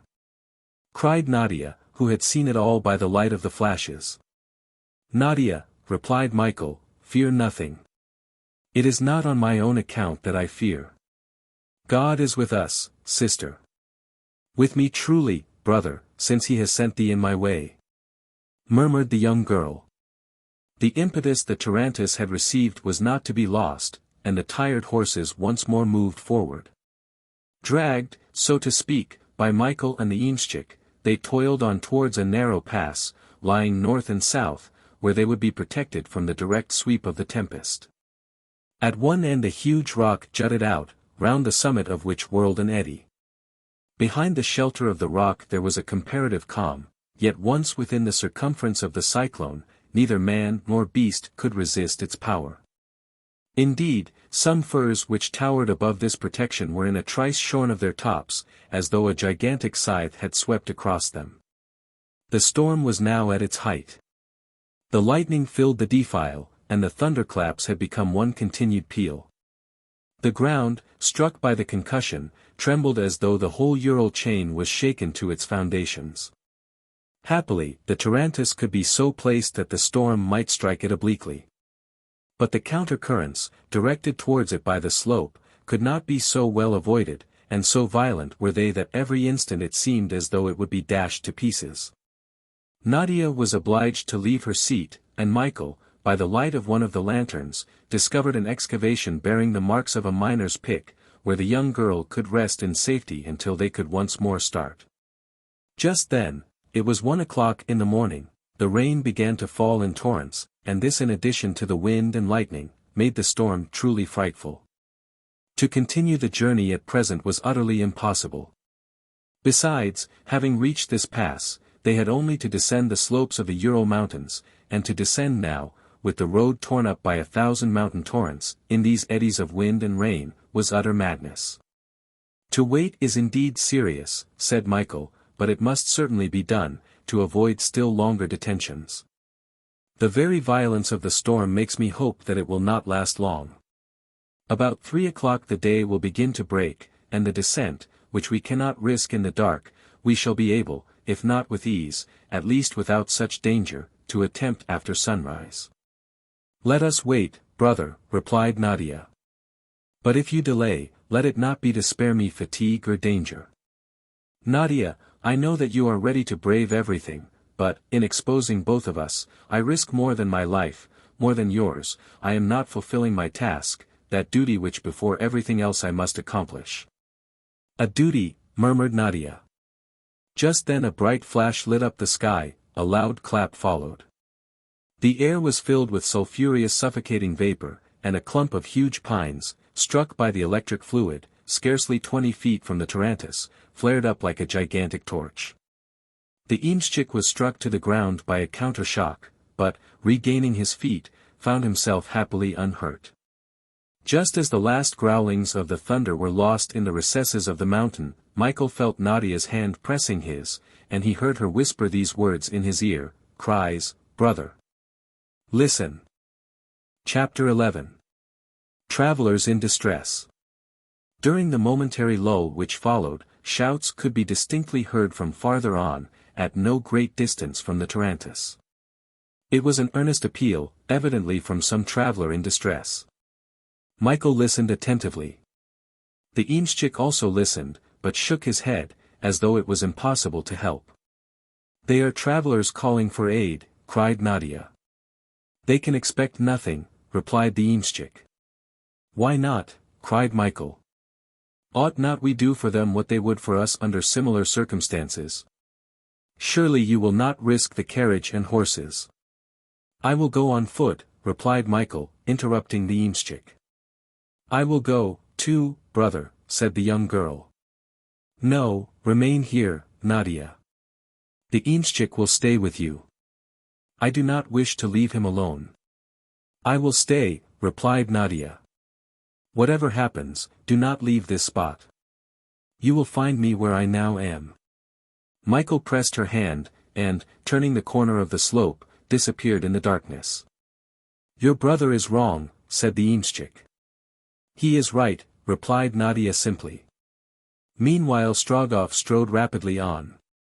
If he was in a great hurry to aid the travelers, he was also very anxious to know who it was that had not been hindered from starting by the storm, for he had no doubt that the cries came from the telga, which had so long preceded him. The rain had stopped, but the storm was raging with redoubled fury. The shouts, borne on the air, became more distinct. Nothing was to be seen of the pass in which Nadia remained. The road wound along, and the squalls, checked by the corners, formed eddies highly dangerous, to pass which, without being taken off his legs, Michael had to use his utmost strength. He soon perceived that the travelers whose shouts he had heard were at no great distance. Even then, on account of the darkness, Michael could not see them, yet he heard distinctly their words. This is what he heard, and what caused him some surprise: "Are you coming back, blockhead? You shall have a taste of the knout at the next stage. Do you hear, you devil's postilion? Hullo! Below! This is how a carriage takes you in this country. Yes, this is what you call a telga. Oh, that abominable driver! He goes on and does not appear to have discovered that he has left us behind. To deceive me, too. Me, an honorable Englishman. I will make a complaint at the Chancellor's office and have the fellow hanged." This was said in a very angry tone, but was suddenly interrupted by a burst of laughter from his companion, who exclaimed, "Well, this is a good joke, I must say." "You venture to laugh," said the Briton angrily. "Certainly, my dear confrère, and that most heartily. 'Pon my word, I never saw anything to come up to it." Just then a crashing clap of thunder re-echoed through the defile, and then died away among the distant peaks. When the sound of the last growl had ceased, the merry voice went on, "Yes, it undoubtedly is a good joke. This machine certainly never came from France." "Nor from England," replied the other. On the road, by the light of the flashes, Michael saw, 20 yards from him, 2 travelers, seated side by side in a most peculiar vehicle, the wheels of which were deeply embedded in the ruts formed in the road. He approached them, the one grinning from ear to ear, and the other gloomily contemplating his situation, and recognized them as the 2 reporters who had been his companions on board the Caucasus. "Good morning to you, sir," cried the Frenchman. "Delighted to see you here. Let me introduce you to my intimate enemy, Mr. Blount." The English reporter bowed, and was about to introduce in his turn his companion, Alcide Jolivet, in accordance with the rules of society, when Michael interrupted him. "Perfectly unnecessary, sir. We already know each other, for we traveled together on the Volga." "Ah, yes. Exactly so. Mr. Nicholas Korpanoff, merchant, of Irkutsk. But may I know what has happened which, though a misfortune to your companion, amuses you so much?" "Certainly, Mr. Korpanoff," replied Alcide. "Fancy! Our driver has gone off with the front part of this confounded carriage, and left us quietly seated in the back part. So here we are in the worse half of a telga, no driver, no horses. Is it not a joke?" "No joke at all," said the Englishman. "Indeed it is, my dear fellow. You do not know how to look at the bright side of things." "How, pray, are we to go on?" asked Blount. "That is the easiest thing in the world," replied Alcide. "Go and harness yourself to what remains of our cart, I will take the reins, and call you my little pigeon, like a true eamschik, and you will trot off like a real post-horse." "Mr. Jolivet," replied the Englishman, "this joking is going too far, it passes all limits and now do be quiet, my dear sir. When you are done up, I will take your place. And call me a broken-winded snail and faint-hearted tortoise if I don't take you over the ground at a rattling pace." Alcide said all this with such perfect good humor that Michael could not help smiling. "Gentlemen," said he, "here is a better plan. We have now reached the highest ridge of the Ural chain, and thus have merely to descend the slopes of the mountain. My carriage is close by, only 200 yards behind. I will lend you one of my horses, harness it to the remains of the telga, and tomorrow, if no accident befalls us, we will arrive together at Ekaterinburg." "That, Mr. Korpanoff," said Alcide, "is indeed a generous proposal." "Indeed, sir," replied Michael, "I would willingly offer you places in my tarantass, but it will only hold 2, and my sister and I already fill it." "Really, sir," answered Alcide, "with your horse and our demi-telga we will go to the world's end." "Sir," said Harry Blount, "we most willingly accept your kind offer. And, as to that eamschik—" "Oh! I assure you that you are not the first travelers who have met with a similar misfortune, replied Michael. But why should not our driver come back? He knows perfectly well that he has left us behind, wretch that he is. He never suspected such a thing. What? The fellow not know that he was leaving the better half of his telga behind? Not a bit, and in all good faith is driving the forepart into Ekaterinburg. Did I not tell you that it was a good joke, confrère, cried Alcide. Then, gentlemen, if you will follow me, said Michael, we will return to my carriage, and... But the telga, observed the Englishman. There is not the slightest fear that it will fly away, my dear Blount, exclaimed Alcide, it has taken such good root in the ground, that if it were left here until next spring it would begin to bud. Come then, gentlemen, said Michael Strogoff, and we will bring up the tarantass. The Frenchman and the Englishman, descending from their seats, no longer the hinder one, since the front had taken its departure, followed Michael. Walking along, Alcide Jolivet chattered away as usual, with his invariable good humor. Faith, Mr. Korpanoff, said he, you have indeed got us out of a bad scrape. I have only done, sir, replied Michael, what anyone would have done in my place. Well, sir, you have done us a good turn, and if you are going farther we may possibly meet again, and... Alcide Jolivet did not put any direct question to Michael as to where he was going, but the latter, not wishing it to be suspected that he had anything to conceal, at once replied, I am bound for Omsk, gentlemen. Mr. Blount and I, replied Alcide, go where danger is certainly to be found, and without doubt news also. To the invaded provinces? Asked Michael with some earnestness. Exactly so, Mr. Korpanoff, and we may possibly meet there. Indeed, sir, replied Michael, I have little love for cannonballs or lance points, and am by nature too great a lover of peace to venture where fighting is going on. I am sorry, sir, extremely sorry. We must only regret that we shall separate so soon. But on leaving Ekaterinburg it may be our fortunate fate to travel together, if only for a few days. Do you go on to Omsk? Asked Michael, after a moment's reflection. We know nothing as yet, replied Alcide, but we shall certainly go as far as Ishim, and once there, our movements must depend on circumstances. Well then, gentlemen, said Michael, we will be fellow travelers as far as Ishim. Michael would certainly have preferred to travel alone, but he could not, without appearing at least singular, seek to separate himself from the two reporters, who were taking the same road that he was. Besides, since Alcide and his companion intended to make some stay at Ishim, he thought it rather convenient than otherwise to make that part of the journey in their company. Then in an indifferent tone he asked, do you know, with any certainty, where this Tartar invasion is? Indeed, sir, replied Alcide, we only know what they said at Perm. Feofar Khan's Tartars have invaded the whole province of Semipalatinsk, and for some days, by forced marches, have been descending the Irkutsk. You must hurry if you wish to get to Omsk before them. Indeed I must, replied Michael. It is reported also that Colonel Ogareff has succeeded in passing the frontier in disguise, and that he will not be slow in joining the Tartar chief in the revolted country. But how do they know it? Asked Michael, whom this news, more or less true, so directly concerned. Oh! As these things are always known, replied Alcide, it is in the air. Then have you really reason to think that Colonel Ogareff is in Siberia? I myself have heard it said that he was to take the road from Kazan to Ekaterinburg.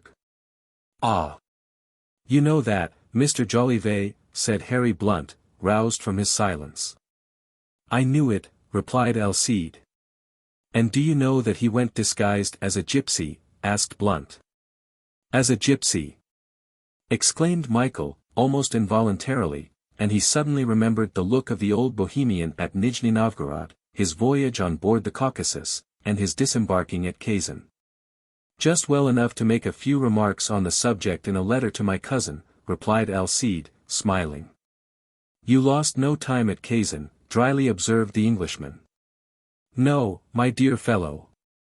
And while the Caucasus was laying in her supply of fuel, I was employed in obtaining a store of information. Michael no longer listened to the repartee which Harry Blount and Alcide exchanged. He was thinking of the gypsy troupe, of the old Cygain, whose face he had not been able to see, and of the strange woman who accompanied him, and then of the peculiar glance which she had cast at him. Suddenly, close by he heard a pistol shot. "Ah!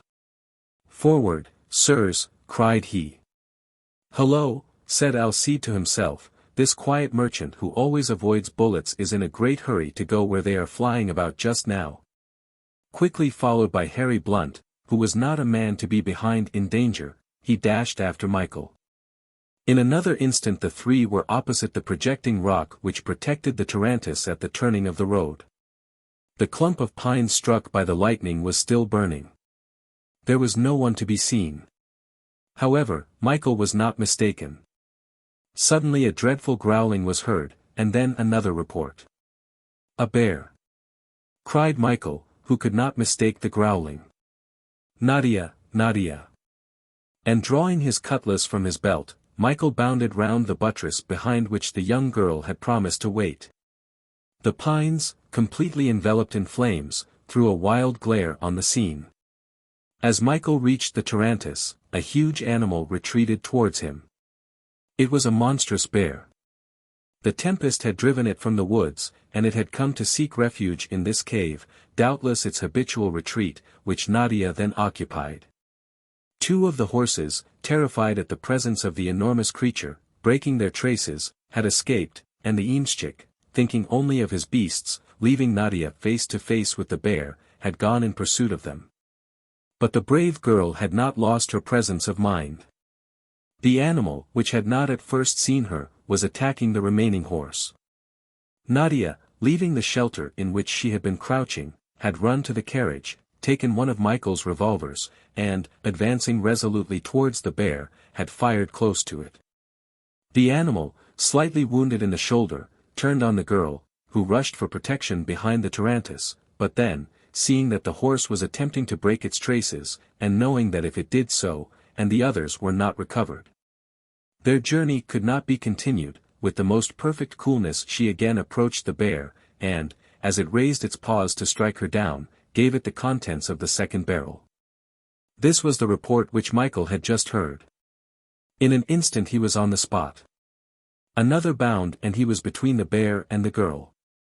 His arm made one movement upwards, and the enormous beast, ripped up by that terrible knife, fell to the ground a lifeless mass. He had executed in splendid style the famous blow of the Siberian hunters, who endeavor not to damage the precious fur of the bear, which fetches a high price. "You are not wounded, sister," said Michael, springing to the side of the young girl. "No, brother," replied Nadia. At that moment the two journalists came up. Alcide seized the horse's head, and, in an instant, his strong wrist mastered it. His companion and he had seen Michael's rapid stroke.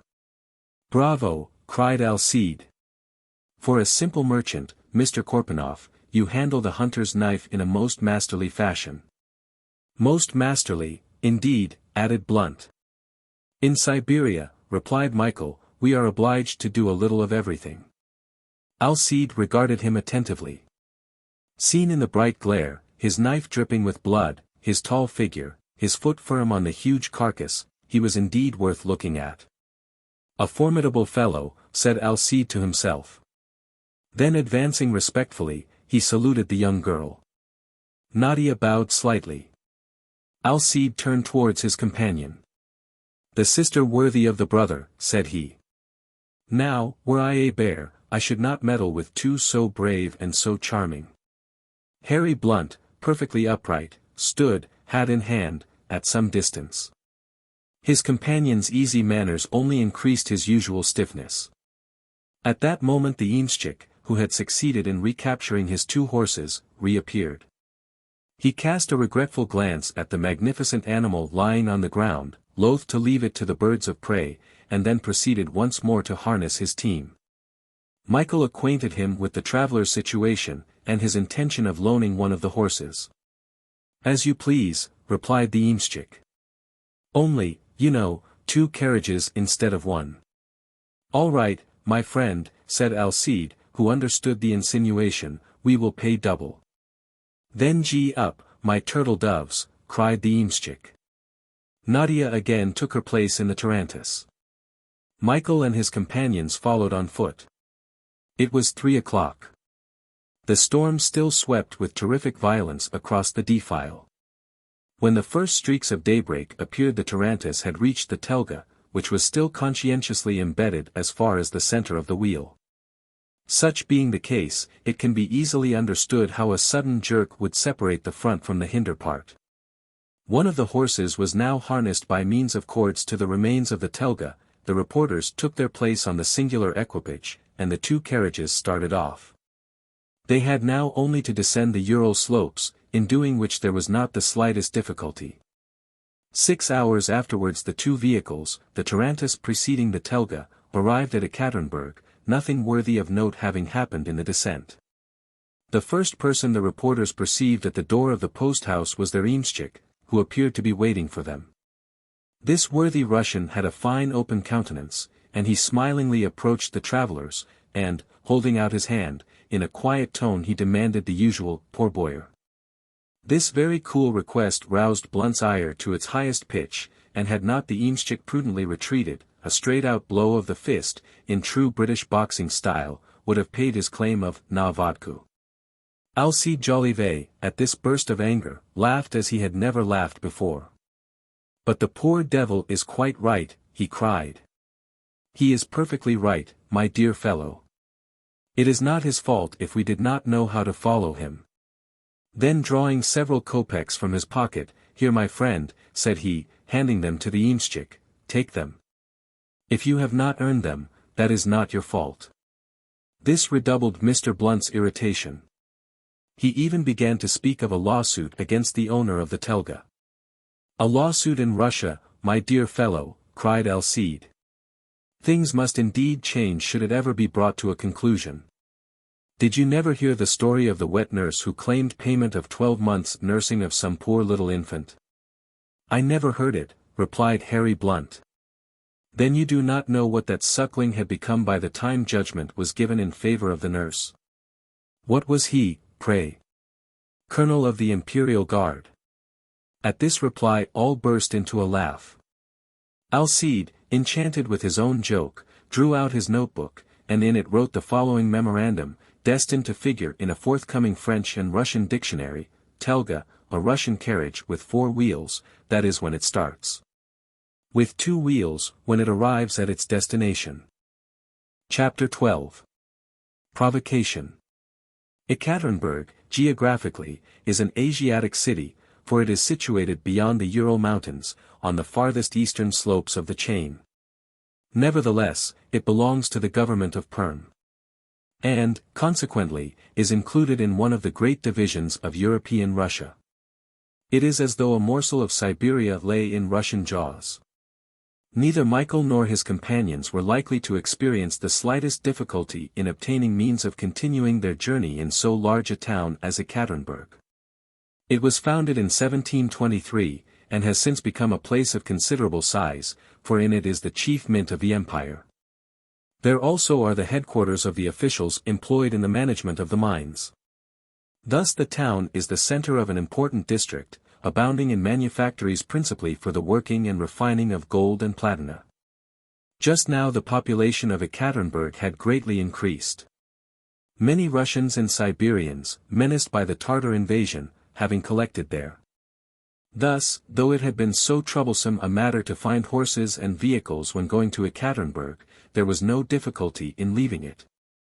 For under present circumstances few travelers cared to venture on the Siberian roads. So it happened that Blount and Alcide had not the slightest trouble in replacing, by a sound telga, the famous demi-carriage which had managed to take them to Ekaterinburg. As to Michael, he retained his tarantass, which was not much the worse for its journey across the Urals, and he had only to harness 3 good horses to it to take him swiftly over the road to Irkutsk.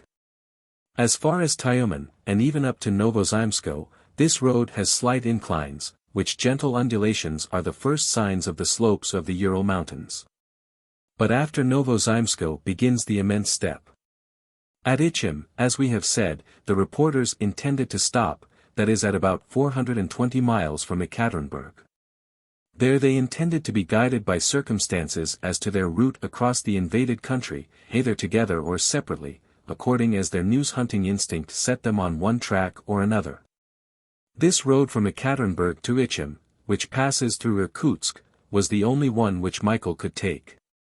But, as he did not run after news, and wished, on the contrary, to avoid the country devastated by the invaders, he determined to stop nowhere. "I am very happy to make part of my journey in your company," said he to his new companions, "but I must tell you that I am most anxious to reach Omsk, for my sister and I are going to rejoin our mother. Who can say whether we shall arrive before the Tartars reach the town? I must therefore stop at the post-houses only long enough to change horses, and must travel day and night." "That is exactly what we intend doing," replied Blount. "Good," replied Michael, "but do not lose an instant. Buy or hire a carriage whose hind wheels," added Alcide, "are warranted to arrive at the same time as its front wheels." Half an hour afterwards the energetic Frenchman had found a tarantass in which he and his companion at once seated themselves. Michael and Nadia once more entered their own carriage, and at 12 o'clock the two vehicles left the town of Ekaterinburg together. Nadia was at last in Siberia, on that long road which led to Irkutsk. What must then have been the thoughts of the young girl? 3 strong swift horses were taking her across that land of exile where her parent was condemned to live, for how long she knew not, and so far from his native land. But she scarcely noticed those long steps over which the tarantass was rolling, and which at one time she had despaired of ever seeing, for her eyes were gazing at the horizon, beyond which she knew her banished father was. She saw nothing of the country across which she was traveling at the rate of 15 versts an hour, nothing of these regions of western Siberia, so different from those of the east. Here, indeed, were few cultivated fields. The soil was poor, at least at the surface, but in its bowels lay hid quantities of iron, copper, platina, and gold. How can hands be found to cultivate the land, when it pays better to burrow beneath the earth? The pickaxe is everywhere at work. The spade nowhere. However, Nadia's thoughts sometimes left the provinces of Lake Baikal, and returned to her present situation. Her father's image faded away, and was replaced by that of her generous companion as he first appeared on the Vladimir Railroad. She recalled his attentions during that journey, his arrival at the police station, the hearty simplicity with which he had called her sister, his kindness to her in the descent of the Volga. And then all that he did for her on that terrible night of the storm in the Urals, when he saved her life at the peril of his own. Thus Nadia thought of Michael. She thanked God for having given her such a gallant protector, a friend so generous and wise. She knew that she was safe with him, under his protection. No brother could have done more than he.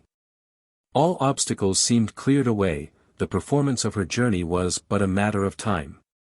Michael remained buried in thought. He also thanked God for having brought about this meeting with Nadia, which at the same time enabled him to do a good action, and afforded him additional means for concealing his true character. He delighted in the young girl's calm intrepidity. Was she not indeed his sister? His feeling towards his beautiful and brave companion was rather respect than affection. He felt that hers was one of those pure and rare hearts which are held by all in high esteem. However, Michael's dangers were now beginning, since he had reached Siberian ground. If the reporters were not mistaken, if Ivan Ogareff had really passed the frontier, all his actions must be made with extreme caution. Things were now altered. Tartar spies swarmed in the Siberian provinces. His incognito once discovered, his character as courier of the Tsar known, there was an end of his journey, and probably of his life. Michael felt now more than ever the weight of his responsibility. While such were the thoughts of those occupying the first carriage, what was happening in the second? Nothing out of the way. Alcide spoke in sentences, Blount replied by monosyllables. Each looked at everything in his own light, and made notes of such incidents as occurred on the journey, few and but slightly varied, while they crossed the provinces of western Siberia. At each relay the reporters descended from their carriage and found themselves with Michael. Except when meals were to be taken at the post houses, Nadia did not leave the tarantass. When obliged to breakfast or dine, she sat at table, but was always very reserved, and seldom joined in conversation. Alcide, without going beyond the limits of strict propriety, showed that he was greatly struck by the young girl. He admired the silent energy which she showed in bearing all the fatigues of so difficult a journey. The forced stoppages were anything but agreeable to Michael. So he hastened the departure at each relay, roused the innkeepers, urged on the encircles, and expedited the harnessing of the tarantass. Then the hurried meal over, always much too hurried to agree with Blount, who was a methodical eater, they started, and were driven as eagles, for they paid like princes. It need scarcely be said that Blount did not trouble himself about the girl at table. That gentleman was not in the habit of doing two things at once. She was also one of the few subjects of conversation which he did not care to discuss with his companion. Alcide having asked him, on one occasion, how old he thought the girl, "What girl?" he replied, quite seriously. "Why, Nicholas Korpanov's sister." "Is she his sister?" "No, his grandmother," replied Alcide, angry at his indifference. "What age should you consider her?" "Had I been present at her birth I might have known." Very few of the Siberian peasants were to be seen in the fields. These peasants are remarkable for their pale, grave faces, which a celebrated traveller has compared to those of the Castilians, without the haughtiness of the latter. Here and there some villages already deserted indicated the approach of the Tartar hordes. The inhabitants, having driven off their flocks of sheep, their camels, and their horses, were taking refuge in the plains of the north. Some tribes of the wandering Kirghiz, who remained faithful, had transported their tents beyond the Irkutsk, to escape the depredations of the invaders. Happily, post-traveling was as yet uninterrupted. And telegraphic communication could still be effected between places connected with the wire. At each relay horses were to be had on the usual conditions. At each telegraphic station the clerks transmitted messages delivered to them, delaying for state dispatches alone. Thus far, then, Michael's journey had been accomplished satisfactorily. The courier of the Tsar had in no way been impeded. And, if he could only get on to Krasnoyarsk, which seemed the farthest point attained by Feofar Khan's Tartars, he knew that he could arrive at Irkutsk before them. The day after the two carriages had left Ekaterinburg they reached the small town of Tulugisk at 7 o'clock in the morning, having covered 220 versts, no event worthy of mention having occurred. The same evening, the 22d of July, they arrived at Tyumen. Tyumen, whose population is usually 10,000 inhabitants, then contained double that number. This, the first industrial town established by the Russians in Siberia, in which may be seen a fine metal refining factory and a bell foundry, had never before presented such an animated appearance. The correspondents immediately went off after news. That brought by Siberian fugitives from the seat of war was far from reassuring.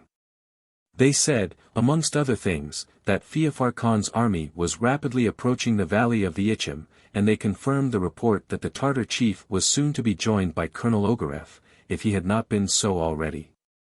Hence the conclusion was that operations would be pushed in eastern Siberia with the greatest activity. However, the loyal Cossacks of the government of Tobolsk were advancing by forced marches towards Tomsk, in the hope of cutting off the Tartar columns. At midnight the town of Novosaimsk was reached. And the travelers now left behind them the country broken by tree-covered hills, the last remains of the Urals. Here began the regular Siberian steppe which extends to the neighborhood of Krasnoyarsk. It is a boundless plain, a vast grassy desert. Earth and sky here form a circle as distinct as that traced by a sweep of the compasses. The steppe presents nothing to attract notice but the long line of the telegraph posts, their wires vibrating in the breeze like the strings of a harp. The road could be distinguished from the rest of the plain only by the clouds of fine dust which rose under the wheels of the tarantass. Had it not been for this white riband, which stretched away as far as the eye could reach, the travelers might have thought themselves in a desert. Michael and his companions again pressed rapidly forward. The horses, urged on by the encircle, seemed to fly over the ground, for there was not the slightest obstacle to impede them. The tarantass was going straight for Ichim, where the two correspondents intended to stop, if nothing happened to make them alter their plans. 120 miles separated Novosemsk from the town of Ichim, and before 8 o'clock the next evening the distance could and should be accomplished if no time was lost. In the opinion of the embarks, should the travelers not be great lords or high functionaries, they were worthy of being so, if it was only for their generosity in the matter of na vodku. On the afternoon of the next day, the 23rd of July, the two carriages were not more than 30 versts from Ichim. Suddenly Michael caught sight of a carriage, scarcely visible among the clouds of dust, preceding them along the road. As his horses were evidently less fatigued than those of the other traveler, he would not be long in overtaking it. This was neither a tarantass nor a telga, but a post-berlin, which looked as if it had made a long journey. The postilion was thrashing his horses with all his might, and only kept them at a gallop by dint of abuse and blows. The berlin had certainly not passed through Novosemsk, and could only have struck the Irkutsk road by some less frequented route across the steppe. Our travelers' first thought, on seeing this berlin, was to get in front of it, and arrive first at the relay, so as to make sure of fresh horses. They said a word to their embarks, who soon brought them up with the berlin. Michael Strogoff came up first. As he passed, a head was thrust out of the window of the berlin. He had not time to see what it was like, but as he dashed by he distinctly heard this word, uttered in an imperious tone, "Stop." But they did not stop, on the contrary, the berlin was soon distanced by the two tarantasses. It now became a regular race. For the horses of the berlin, no doubt excited by the sight and pace of the others, recovered their strength and kept up for some minutes. The three carriages were hidden in a cloud of dust. From this cloud issued the cracking of whips mingled with excited shouts and exclamations of anger. Nevertheless, the advantage remained with Michael and his companions, which might be very important to them if the relay was poorly provided with horses. 2 carriages were perhaps more than the postmaster could provide for, at least in a short space of time. Half an hour after the berlin was left far behind, looking only a speck on the horizon of the steppe. It was 8 o'clock in the evening when the 2 carriages reached Ichim. The news was worse and worse with regard to the invasion. The town itself was menaced by the Tartar vanguard. And 2 days before the authorities had been obliged to retreat to Tobolsk. There was not an officer nor a soldier left in Ichim. On arriving at the relay, Michael Strogoff immediately asked for horses. He had been fortunate in distancing the berlin. Only 3 horses were fit to be harnessed. The others had just come and worn out from a long stage. As the 2 correspondents intended to stop at Ichim, they had not to trouble themselves to find transport, and had their carriage put away. In 10 minutes Michael was told that his tarantass was ready to start. "Good," said he. Then turning to the 2 reporters, "Well, gentlemen, the time is come for us to separate." "What, Mr. Korpanoff," said Alcide Jolivet, "shall you not stop even for an hour at Ichim?" "No, sir. And I also wish to leave the post-house before the arrival of the berlin which we distanced." "Are you afraid that the traveler will dispute the horses with you?" "I particularly wish to avoid any difficulty." "Then, Mr. Korpanoff," said Jolivet, "it only remains for us to thank you once more for the service you rendered us, and the pleasure we have had in traveling with you. It is possible that we shall meet you again in a few days at Omsk," added Blount. "It is possible," answered Michael, "since I am going straight there." "Well, I wish you a safe journey, Mr. Korpanoff," said Alcide, "and heaven preserve you from Telgas." The 2 reporters held out their hands to Michael with the intention of cordially shaking his, when the sound of a carriage was heard outside. Almost immediately the door was flung open and a man appeared. It was the traveler of the berlin, a military-looking man, apparently about 40 years of age, tall, robust in figure, broad-shouldered, with a strongly set head, and thick moustaches meeting red whiskers. He wore a plain uniform. A cavalry saber hung at his side, and in his hand he held a short-handled whip. Horses, he demanded, with the air of a man accustomed to command. I have no more disposable horses, answered the postmaster, bowing. I must have some this moment. It is impossible. What are those horses which have just been harnessed to the tarantass I saw at the door? They belong to this traveler, answered the postmaster, pointing to Michael Strogoff. Take them out, said the traveler in a tone which admitted of no reply. Michael then advanced. These horses are engaged by me, he said. What does that matter? I must have them. Come, be quick, I have no time to lose. I have no time to lose either, replied Michael, restraining himself with difficulty. Nadia was near him, calm also, but secretly uneasy at a scene which it would have been better to avoid. Enough, said the traveler. Then, going up to the postmaster, let the horses be put into my berlin, he exclaimed with a threatening gesture. The postmaster, much embarrassed, did not know whom to obey, and looked at Michael, who evidently had the right to resist the unjust demands of the traveler. Michael hesitated an instant. He did not wish to make use of his patarajna, which would have drawn attention to him, and he was most unwilling also, by giving up his horses, to delay his journey, and yet he must not engage in a struggle which might compromise his mission. The two reporters looked at him ready to support him should he appeal to them. My horses will remain in my carriage, said Michael, but without raising his tone more than would be suitable for a plain Irkutsk merchant. The traveler advanced towards Michael and laid his hand heavily on his shoulder. Is it so? He said roughly. You will not give up your horses to me? No, answered Michael. Very well, they shall belong to whichever of us is able to start. Defend yourself, I shall not spare you. So saying, the traveler drew his saber from its sheath, and Nadia threw herself before Michael. Blount and Alcide Jolivet advanced towards him. I shall not fight, said Michael quietly, folding his arms across his chest. You will not fight? No. Not even after this? Exclaimed the traveler. And before anyone could prevent him, he struck Michael's shoulder with the handle of the whip. At this insult Michael turned deadly pale. His hands moved convulsively as if he would have knocked the brute down. But by a tremendous effort he mastered himself. A duel. It was more than a delay, it was perhaps the failure of his mission. It would be better to lose some hours. Yes, but to swallow this affront. Will you fight now, coward? Repeated the traveler, adding coarseness to brutality. No, answered Michael, without moving, but looking the other straight in the face. The horses this moment, said the man, and left the room. The postmaster followed him, after shrugging his shoulders and bestowing on Michael a glance of anything but approbation.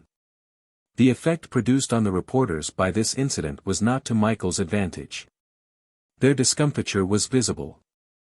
How could this strong young man allow himself to be struck like that and not demand satisfaction for such an insult? They contented themselves with bowing to him and retired, Jolivet remarking to Harry Blount.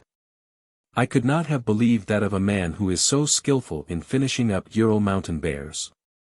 Is it the case that a man can be courageous at one time and a coward at another? It is quite incomprehensible. A moment afterwards the noise of wheels and whip showed that the berlin, drawn by the tarantass horses, was driving rapidly away from the post-house. Nadia, unmoved, and Michael, still quivering, remained alone in the room. The courier of the Tsar, his arms crossed over his chest, was seated motionless as a statue. A color, which could not have been the blush of shame, had replaced the paleness on his countenance. Nadia did not doubt that powerful reasons alone could have allowed him to suffer so great a humiliation from such a man. Going up to him as he had come to her in the police station at Nijni-Novgorod. Your hand, brother, said she. And at the same time her hand, with an almost maternal gesture, wiped away a tear which sprang to her companion's eye. Chapter 13. Duty before everything. Nadia, with the clear perception of a right-minded woman, guessed that some secret motive directed all Michael Strogoff's actions, that he, for a reason unknown to her, did not belong to himself. And that in this instance especially he had heroically sacrificed to duty even his resentment at the gross injury he had received. Nadia, therefore, asked no explanation from Michael. Had not the hand which she had extended to him already replied to all that he might have been able to tell her? Michael remained silent all the evening. The postmaster not being able to supply them with fresh horses until the next morning, a whole night must be passed at the house. Nadia could profit by it to take some rest, and a room was therefore prepared for her. The young girl would no doubt have preferred not to leave her companion, but she felt that he would rather be alone, and she made ready to go to her room. Just as she was about to retire she could not refrain from going up to Michael to say good night. "Brother," she whispered. But he checked her with a gesture. The girl sighed and left the room. Michael Strogoff did not lie down. He could not have slept even for an hour. The place on which he had been struck by the brutal traveler felt like a burn. "For my country and the father," he muttered as he ended his evening prayer. He especially felt a great wish to know who was the man who had struck him, whence he came, and where he was going. As to his face, the features of it were so deeply engraven on his memory that he had no fear of ever forgetting them. Michael Strogoff at last asked for the postmaster. The latter, a Siberian of the old type, came directly, and looking rather contemptuously at the young man, waited to be questioned. "You belong to the country?" asked Michael. "Yes." "Do you know that man who took my horses?" "No." "Had you never seen him before?" "Never." "Who do you think he was?" "A man who knows how to make himself obeyed." Michael fixed his piercing gaze upon the Siberian, but the other did not quail before it. "Do you dare to judge me?" exclaimed Michael. "Yes," answered the Siberian, "there are some things even a plain merchant cannot receive without returning." "Blows?" "Blows, young man. I am of an age and strength to tell you so." Michael went up to the postmaster and laid his two powerful hands on his shoulders. Then in a peculiarly calm tone, "Be off, my friend," said he, "be off. I could kill you." The postmaster understood. "I like him better for that," he muttered and retired without another word. At 8 o'clock the next morning, the 24th of July, 3 strong horses were harnessed to the tarantass.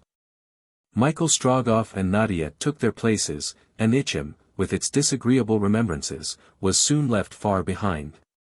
At the different relays at which they stopped during the day Strogoff ascertained that the Berlin still preceded them on the road to Irkutsk, and that the traveler, as hurried as they were, never lost a minute in pursuing his way across the steppe. At 4 o'clock in the evening they reached Abotskaya, 50 miles farther on, where the Ichim, one of the principal affluents of the Irkutsk, had to be crossed. This passage was rather more difficult than that of the Tobol. Indeed the current of the Ichim was very rapid just at that place. During the Siberian winter, the rivers being all frozen to a thickness of several feet, they are easily practicable, and the traveler even crosses them without being aware of the fact. For their beds have disappeared under the snowy sheet spread uniformly over the steppe. But in summer the difficulties of crossing are sometimes great. In fact, 2 hours were taken up in making the passage of the Ichim, which much exasperated Michael, especially as the boatmen gave them alarming news of the Tartar invasion. Some of Feofar Khan's scouts had already appeared on both banks of the lower Ichim, in the southern parts of the government of Tobolsk. Omsk was threatened. They spoke of an engagement which had taken place between the Siberian and Tartar troops on the frontier of the great Kyrgyz horde, an engagement not to the advantage of the Russians, who were weak in numbers. The troops had retreated thence, and in consequence there had been a general emigration of all the peasants of the province.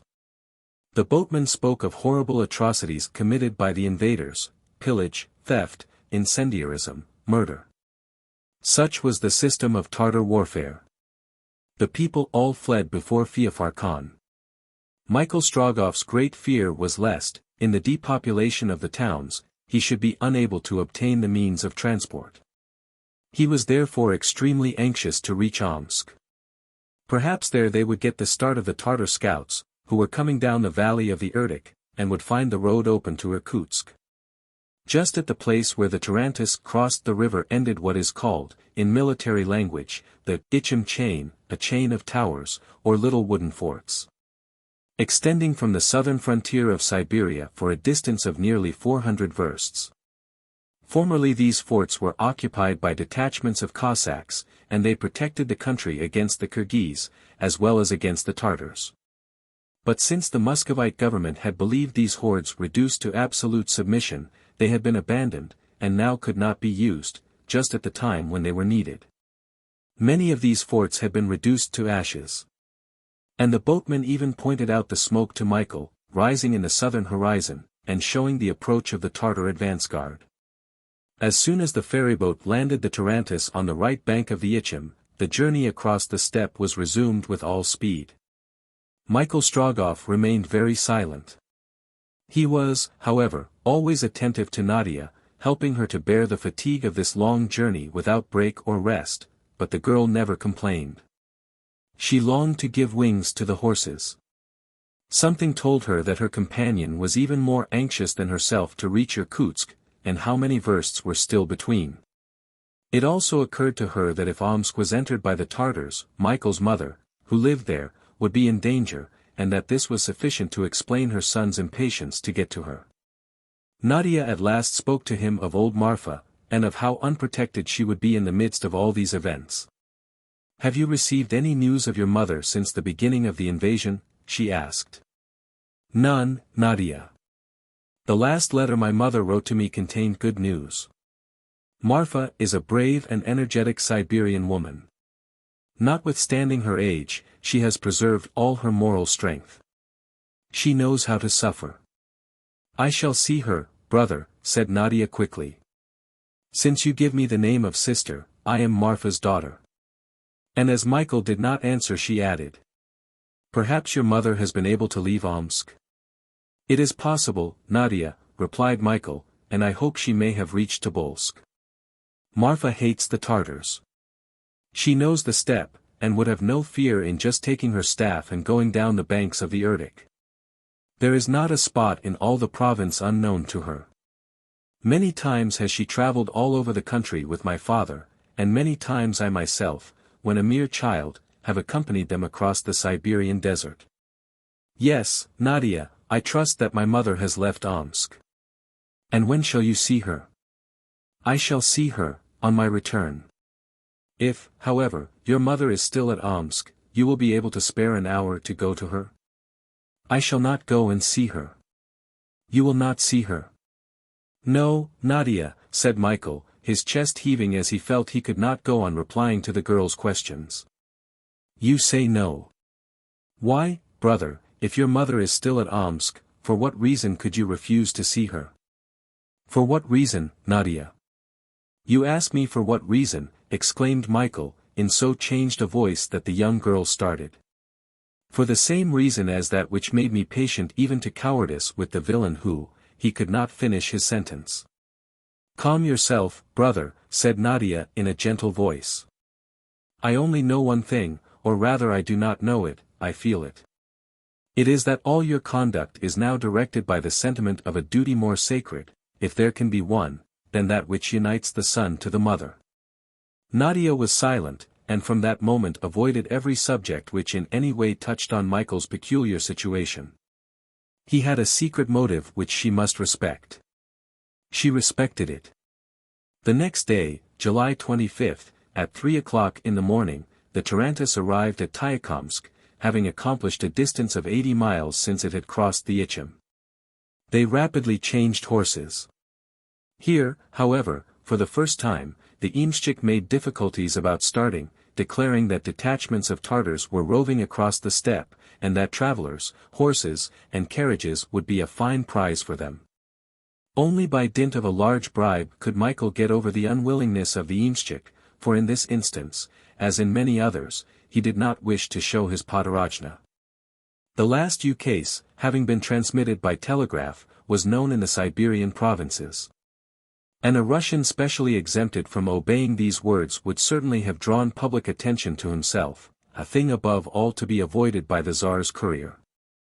As to the Imschik's hesitation, either the rascal traded on the traveler's impatience or he really had good reason to fear. However, at last the tarantass started, and made such good way that by 3 in the afternoon it had reached Kulitsinsko, 50 miles farther on. An hour after this it was on the banks of the Irkutsk. Omsk was now only 14 miles distant. The Irkutsk is a large river, and one of the principal of those which flow towards the north of Asia. Rising in the Altai Mountains, it flows from the southeast to the northwest and empties itself into the Obi, after a course of 4,000 miles. At this time of year, when all the rivers of the Siberian basin are much swollen, the waters of the Irkutsk were very high. In consequence the current was changed to a regular torrent, rendering the passage difficult enough. A swimmer could not have crossed, however powerful, and even in a ferryboat there would be some danger. But Michael and Nadia, determined to brave all perils whatever they might be, did not dream of shrinking from this one. Michael proposed to his young companion that he should cross first, embarking in the ferryboat with the tarantass and horses, as he feared that the weight of this load would render it less safe. After landing the carriage he would return and fetch Nadia. The girl refused. It would be the delay of an hour, and she would not, for her safety alone, be the cause of it. The embarkation was made not without difficulty, for the banks were partly flooded and the boat could not get in near enough. However, after half an hour's exertion, the boatman got the tarantass and the 3 horses on board. The passengers embarked also, and they shoved off. For a few minutes all went well. A little way up the river the current was broken by a long point projecting from the bank, and forming an eddy easily crossed by the boat. The 2 boatmen propelled their barge with long poles, which they handled cleverly, but as they gained the middle of the stream it grew deeper and deeper, until at last they could only just reach the bottom. The ends of the poles were only a foot above the water, which rendered their use difficult. Michael and Nadia, seated in the stern of the boat, and always in dread of a delay, watched the boatman with some uneasiness. "Look out!" cried one of them to his comrade. The shout was occasioned by the new direction the boat was rapidly taking. It had got into the direct current and was being swept down the river. By diligent use of the poles, putting the ends in a series of notches cut below the gunwale, the boatman managed to keep the craft against the stream, and slowly urged it in a slanting direction towards the right bank. They calculated on reaching it some 5 or 6 versts below the landing place, but, after all, that would not matter so long as men and beasts could disembark without accident. The 2 stout boatmen, stimulated moreover by the promise of double fare, did not doubt of succeeding in this difficult passage of the Irkutsk. But they reckoned without an accident which they were powerless to prevent, and neither their zeal nor their skillfulness could, under the circumstances, have done more. The boat was in the middle of the current, at nearly equal distances from either shore, and being carried down at the rate of 2 versts an hour, when Michael, springing to his feet, bent his gaze up the river. Several boats, aided by oars as well as by the current, were coming swiftly down upon them. Michael's brow contracted, and a cry escaped him. "What is the matter?" asked the girl. But before Michael had time to reply one of the boatmen exclaimed in an accent of terror. "The Tartars! The Tartars!" There were indeed boats full of soldiers, and in a few minutes they must reach the ferryboat, it being too heavily laden to escape from them. The terrified boatmen uttered exclamations of despair and dropped their poles. "Courage, my friends!" cried Michael, "courage! 50 rubles for you if we reach the right bank before the boats overtake us." Incited by these words, the boatmen again worked manfully, but it soon became evident that they could not escape the Tartars. It was scarcely probable that they would pass without attacking them. On the contrary, there was everything to be feared from robbers such as these. "Do not be afraid, Nadia," said Michael, "but be ready for anything." "I am ready," replied Nadia. "Even to leap into the water when I tell you?" "Whenever you tell me." "Have confidence in me, Nadia." "I have, indeed." The Tartar boats were now only 100 feet distant. They carried a detachment of Bulgarian soldiers, on their way to reconnoiter around Omsk.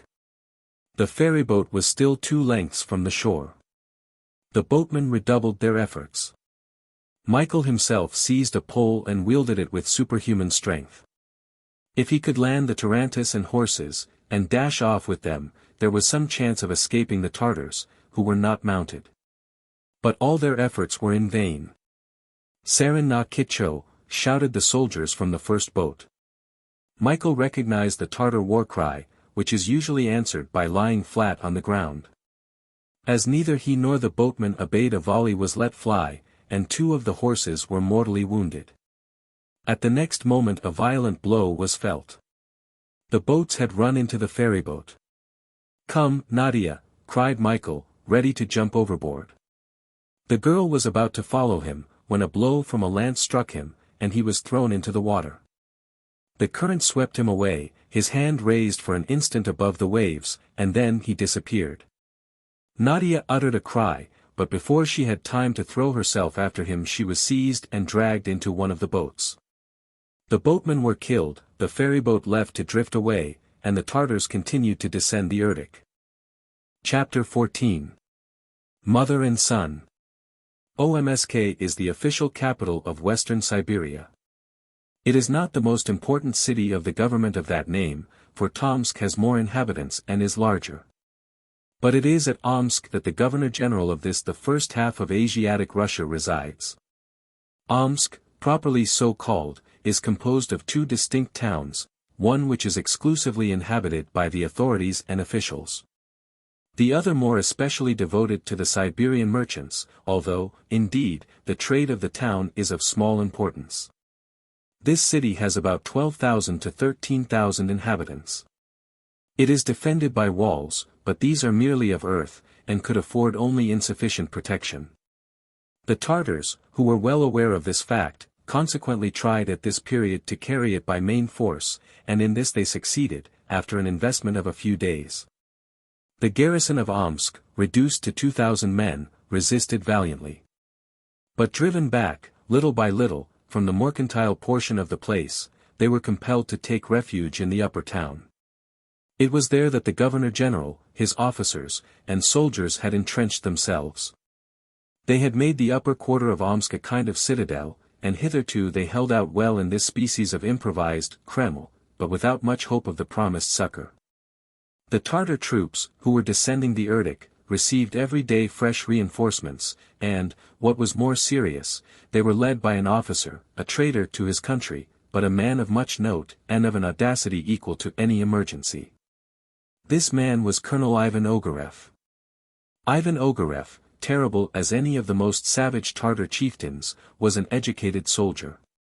Possessing on his mother's side some Mongolian blood, he delighted in deceptive strategy and ambuscades, stopping short of nothing when he desired to fathom some secret or to set some trap.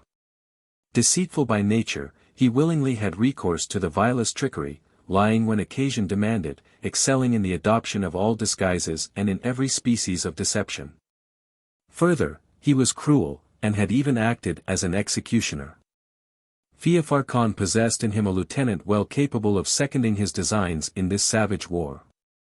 When Michael Strogoff arrived on the banks of the Irkutsk, Ivan Ogareff was already master of Omsk, and was pressing the siege of the upper quarter of the town all the more eagerly because he must hasten to Tomsk, where the main body of the Tartar army was concentrated. Tomsk, in fact, had been taken by Feofar Khan some days previously, and it was thence that the invaders, masters of central Siberia, were to march upon Irkutsk. Irkutsk was the real object of Ivan Ogareff. The plan of the traitor was to reach the Grand Duke under a false name, to gain his confidence, and to deliver into Tartar hands the town and the Grand Duke himself. With such a town, and such a hostage, all Asiatic Siberia must necessarily fall into the hands of the invaders. Now it was known that the Tsar was acquainted with this conspiracy, and that it was for the purpose of baffling it that a courier had been entrusted with the important warning.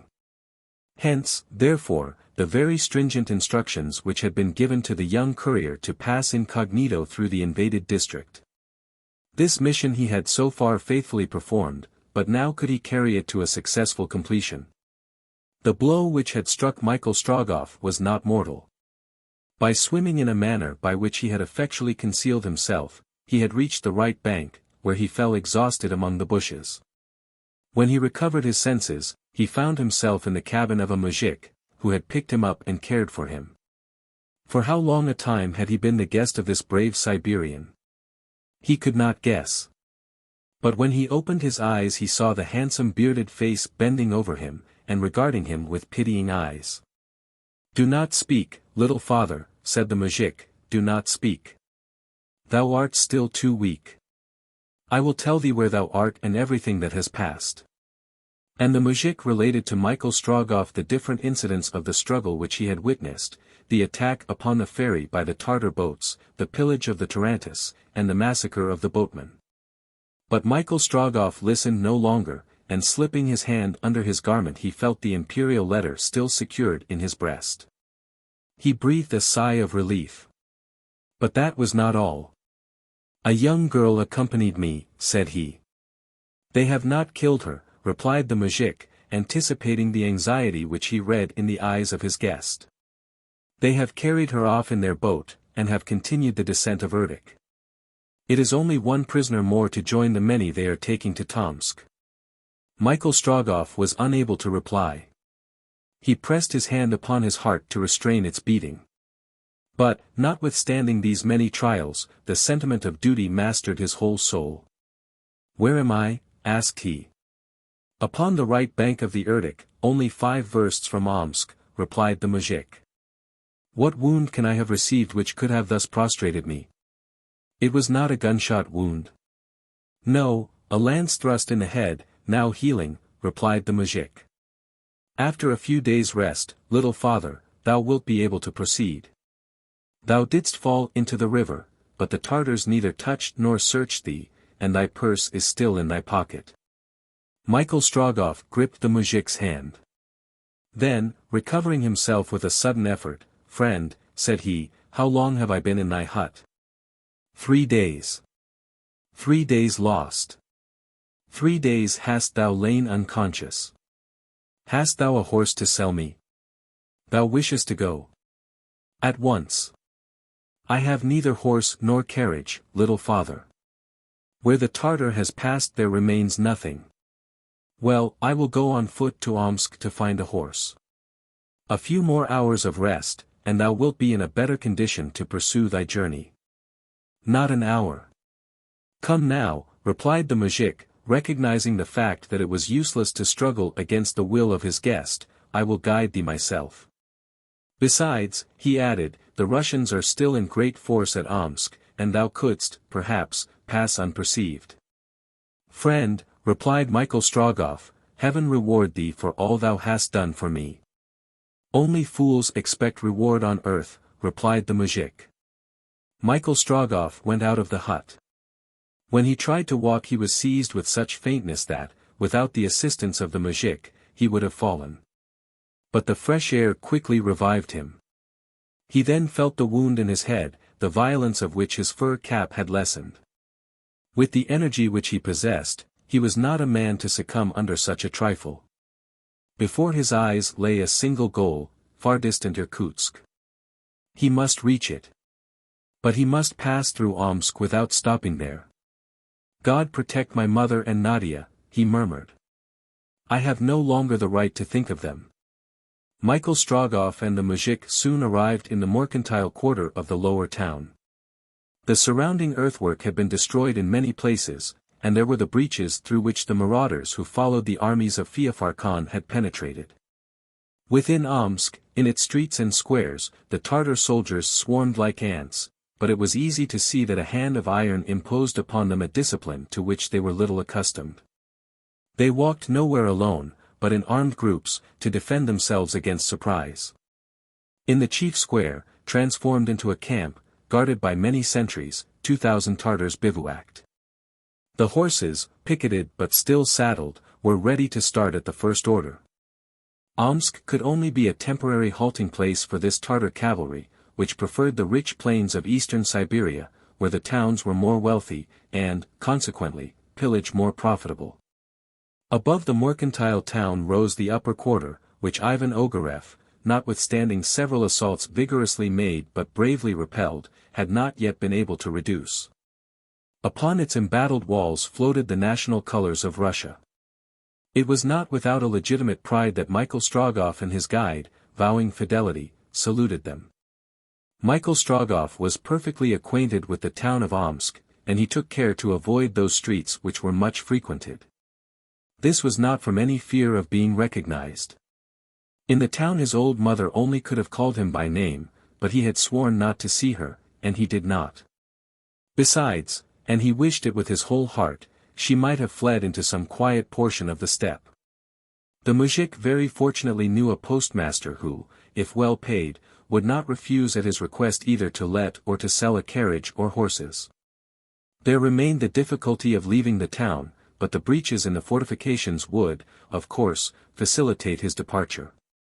The muzhik was accordingly conducting his guest straight to the posting house, when, in a narrow street, Michael Strogoff, coming to a sudden stop, sprang behind a jutting wall. "What is the matter?" asked the astonished muzhik. "Silence," replied Michael, with his finger on his lips.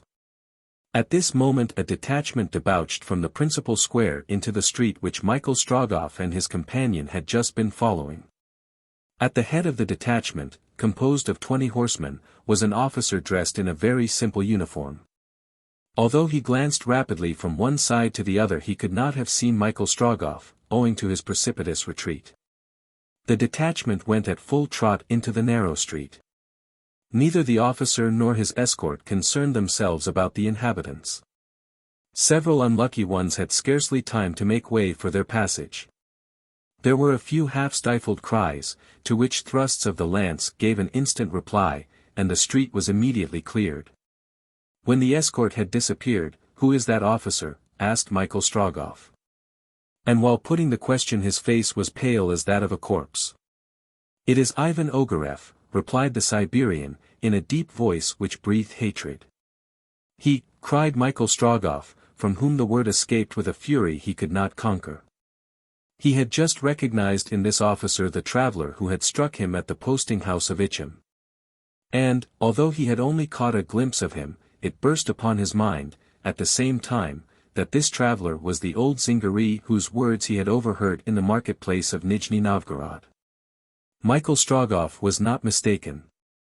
The two men were one and the same. It was under the garb of a Zingari, mingling with the band of Sangar, that Ivan Ogareff had been able to leave the town of Nijni-Novgorod, where he had gone to seek his confidants. Sangar and her Zingari, well-paid spies, were absolutely devoted to him. It was he who, during the night, on the fair ground had uttered that singular sentence, which Michael Strogoff could not understand. It was he who was voyaging on board the Caucasus, with the whole of the Bohemian band. It was he who, by this other route, from Kazan to Ichim, across the Urals, had reached Omsk, where now he held supreme authority. Ivan Ogareff had been barely 3 days at Omsk, and had it not been for their fatal meeting at Ichim, and for the event which had detained him 3 days on the banks of the Irkutsk, Michael Strogoff would have evidently beaten him on the way to Irkutsk. And who knows how many misfortunes would have been avoided in the future. In any case, and now more than ever, Michael Strogoff must avoid Ivan Ogareff, and contrive not to be seen. When the moment of encountering him face to face should arrive, he knew how to meet it, even should the traitor be master of the whole of Siberia. The muzhik and Michael resumed their way and arrived at the posting house. To leave Omsk by one of the breaches would not be difficult after nightfall.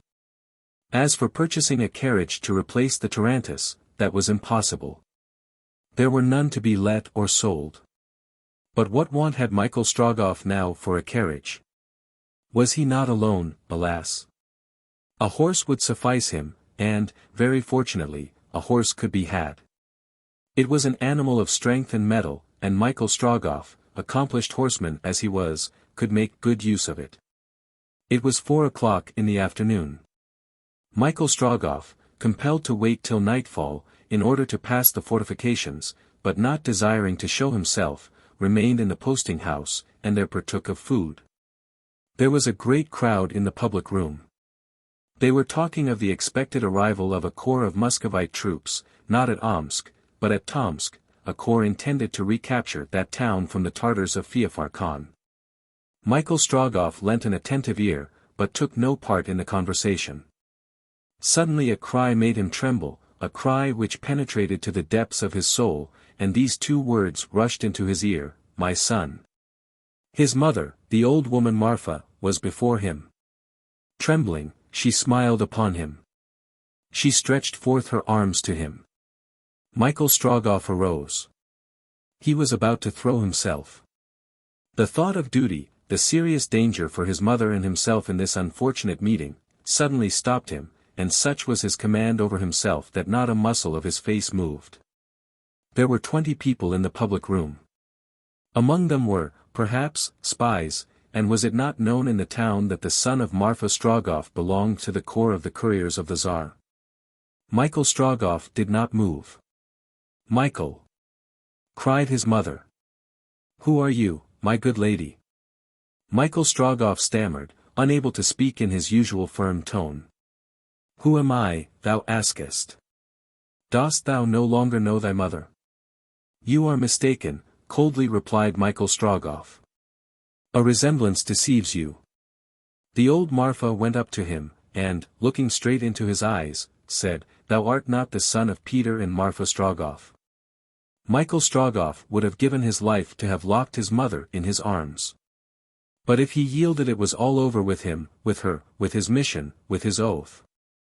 Completely master of himself, he closed his eyes, in order not to see the inexpressible anguish which agitated the revered countenance of his mother. He drew back his hands, in order not to touch those trembling hands which sought him. "I do not know in truth what it is you say, my good woman," he replied, stepping back. "Michael," again cried his aged mother. "My name is not Michael. I never was your son. I am Nicholas Korpanoff, a merchant at Irkutsk." And suddenly he left the public room, whilst for the last time the words re-echoed, "My son. My son." Michael Strogoff, by a desperate effort, had gone. He did not see his old mother, who had fallen back almost inanimate upon a bench. But when the postmaster hastened to assist her, the aged woman raised herself. Suddenly a thought occurred to her. She denied by her son. It was not possible. As for being herself deceived, and taking another for him, equally impossible. It was certainly her son whom she had just seen. And if he had not recognized her it was because he would not, it was because he ought not, it was because he had some cogent reasons for acting thus. And then, her mother's feelings arising within her, she had only one thought: can I, unwittingly, have ruined him? "I am mad," she said to her interrogators. "My eyes have deceived me. This young man is not my child. He had not his voice. Let us think no more of it, if we do I shall end by finding him everywhere." Less than 10 minutes afterwards a Tartar officer appeared in the posting-house. "Marfa Strogoff?" he asked. "It is I," replied the old woman, in a tone so calm, and with a face so tranquil, that those who had witnessed the meeting with her son would not have known her. "Come," said the officer. Marfa Strogoff, with firm step, followed the Tartar. Some moments afterwards she found herself in the chief square in the presence of Ivan Ogareff, to whom all the details of this scene had been immediately reported. Ogareff, suspecting the truth, interrogated the old Siberian woman. "Thy name?" he asked in a rough voice. "Marfa Strogoff." "Thou hast a son?" "Yes." "He is a courier of the Tsar?" "Yes." "Where is he?" "At Moscow." "Thou hast no news of him?" "No news." "Since how long?" "Since 2 months." "Who, then, was that young man whom thou didst call thy son a few moments ago at the posting-house?" "A young Siberian whom I took for him," replied Marfa Strogoff. "This is the 10th man in whom I have thought I recognized my son since the town has been so full of strangers. I think I see him everywhere." "So this young man was not Michael Strogoff?" "It was not Michael Strogoff." "Dost thou know, old woman, that I can torture thee until thou avowest the truth?" I have spoken the truth, and torture will not cause me to alter my words in any way. This Siberian was not Michael Strogoff, asked a second time Ivan Ogareff. No, it was not he, replied a second time Marfa Strogoff. Do you think that for anything in the world I would deny a son whom God has given me? Ivan Ogareff regarded with an evil eye the old woman who braved him to the face. He did not doubt but that she had recognized her son in this young Siberian. Now if this son had first renounced his mother, and if his mother renounced him in her turn, it could occur only from the most weighty motive. Ogareff had therefore no doubt that the pretended Nicholas Korpanov was Michael Strogoff, courier of the Tsar, seeking concealment under a false name, and charged with some mission which it would have been important for him to know. He therefore at once gave orders for his pursuit. Then, let this woman be conducted to Tomsk, he said. While the soldiers brutally dragged her off, he added between his teeth, when the moment arrives I shall know how to make her speak, this old sorceress. Chapter 15. The Marshes of the Baraba.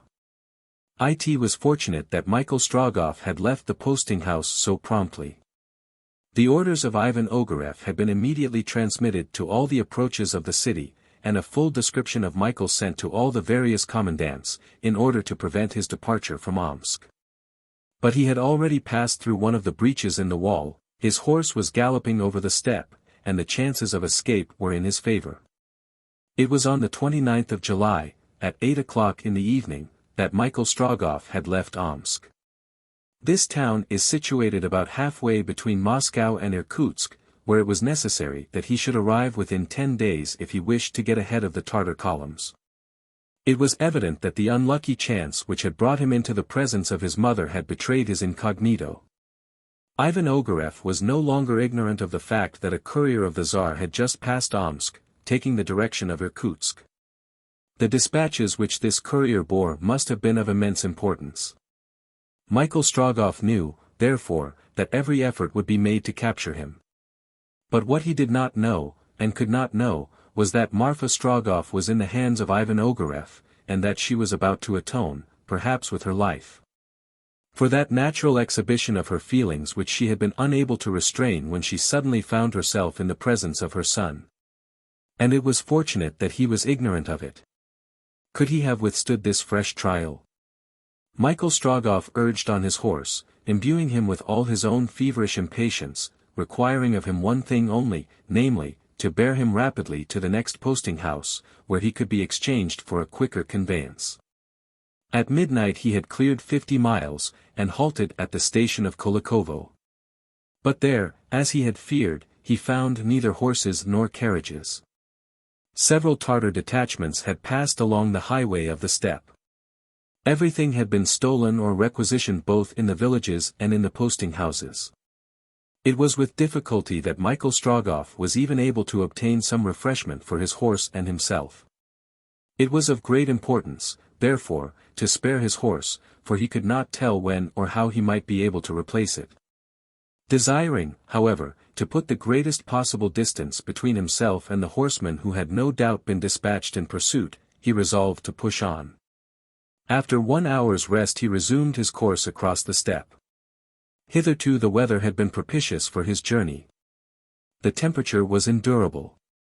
The nights at this time of the year are very short, and as they are lighted by the moon, the route over the steppe is practicable. Michael Strogoff, moreover, was a man certain of his road and devoid of doubt or hesitation, and in spite of the melancholy thoughts which possessed him he had preserved his clearness of mind, and made for his destined point as though it were visible upon the horizon. When he did halt for a moment at some turn in the road it was to breathe his horse. Now he would dismount to ease his steed for a moment, and again he would place his ear to the ground to listen for the sound of galloping horses upon the steppe. Nothing arousing his suspicions, he resumed his way. On the 30th of July, at 9 o'clock in the morning, Michael Strogoff passed through the station of Turumov and entered the swampy district of the Baraba. There, for a distance of 300 versts, the natural obstacles would be extremely great. He knew this, but he also knew that he would certainly surmount them.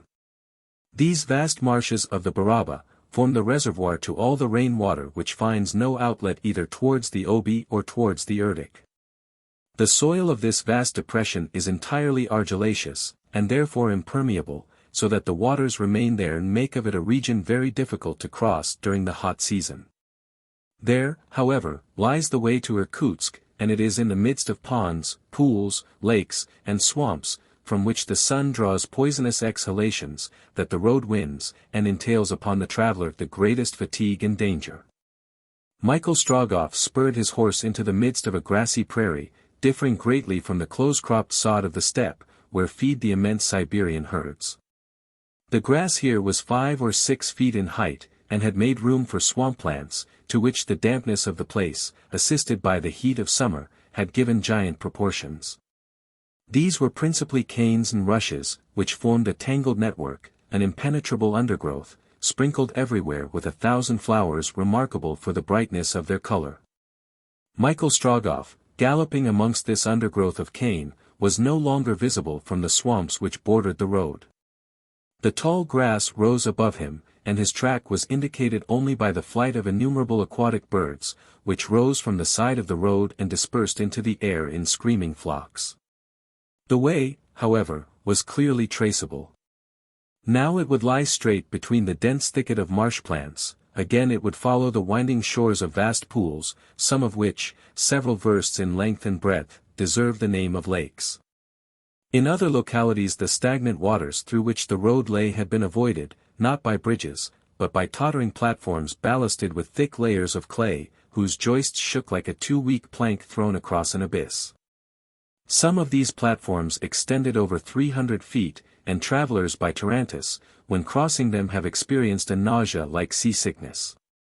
Michael Strogoff, whether the soil beneath his feet was solid or whether it sank under him, galloped on without halt, leaping the space between the rotten joists. But however fast they traveled, the horse and the horseman were unable to escape from the sting of the two-winged insects which infest this marshy country. Travelers who are obliged to cross the Baraba during the summer take care to provide themselves with masks of horsehair, to which is attached a coat of mail of very fine wire, which covers their shoulders. Notwithstanding these precautions, there are few who come out of these marshes without having their faces, necks, and hands covered with red spots. The atmosphere there seems to bristle with fine needles, and one would almost say that a knight's armor would not protect him against the darts of these dipterals.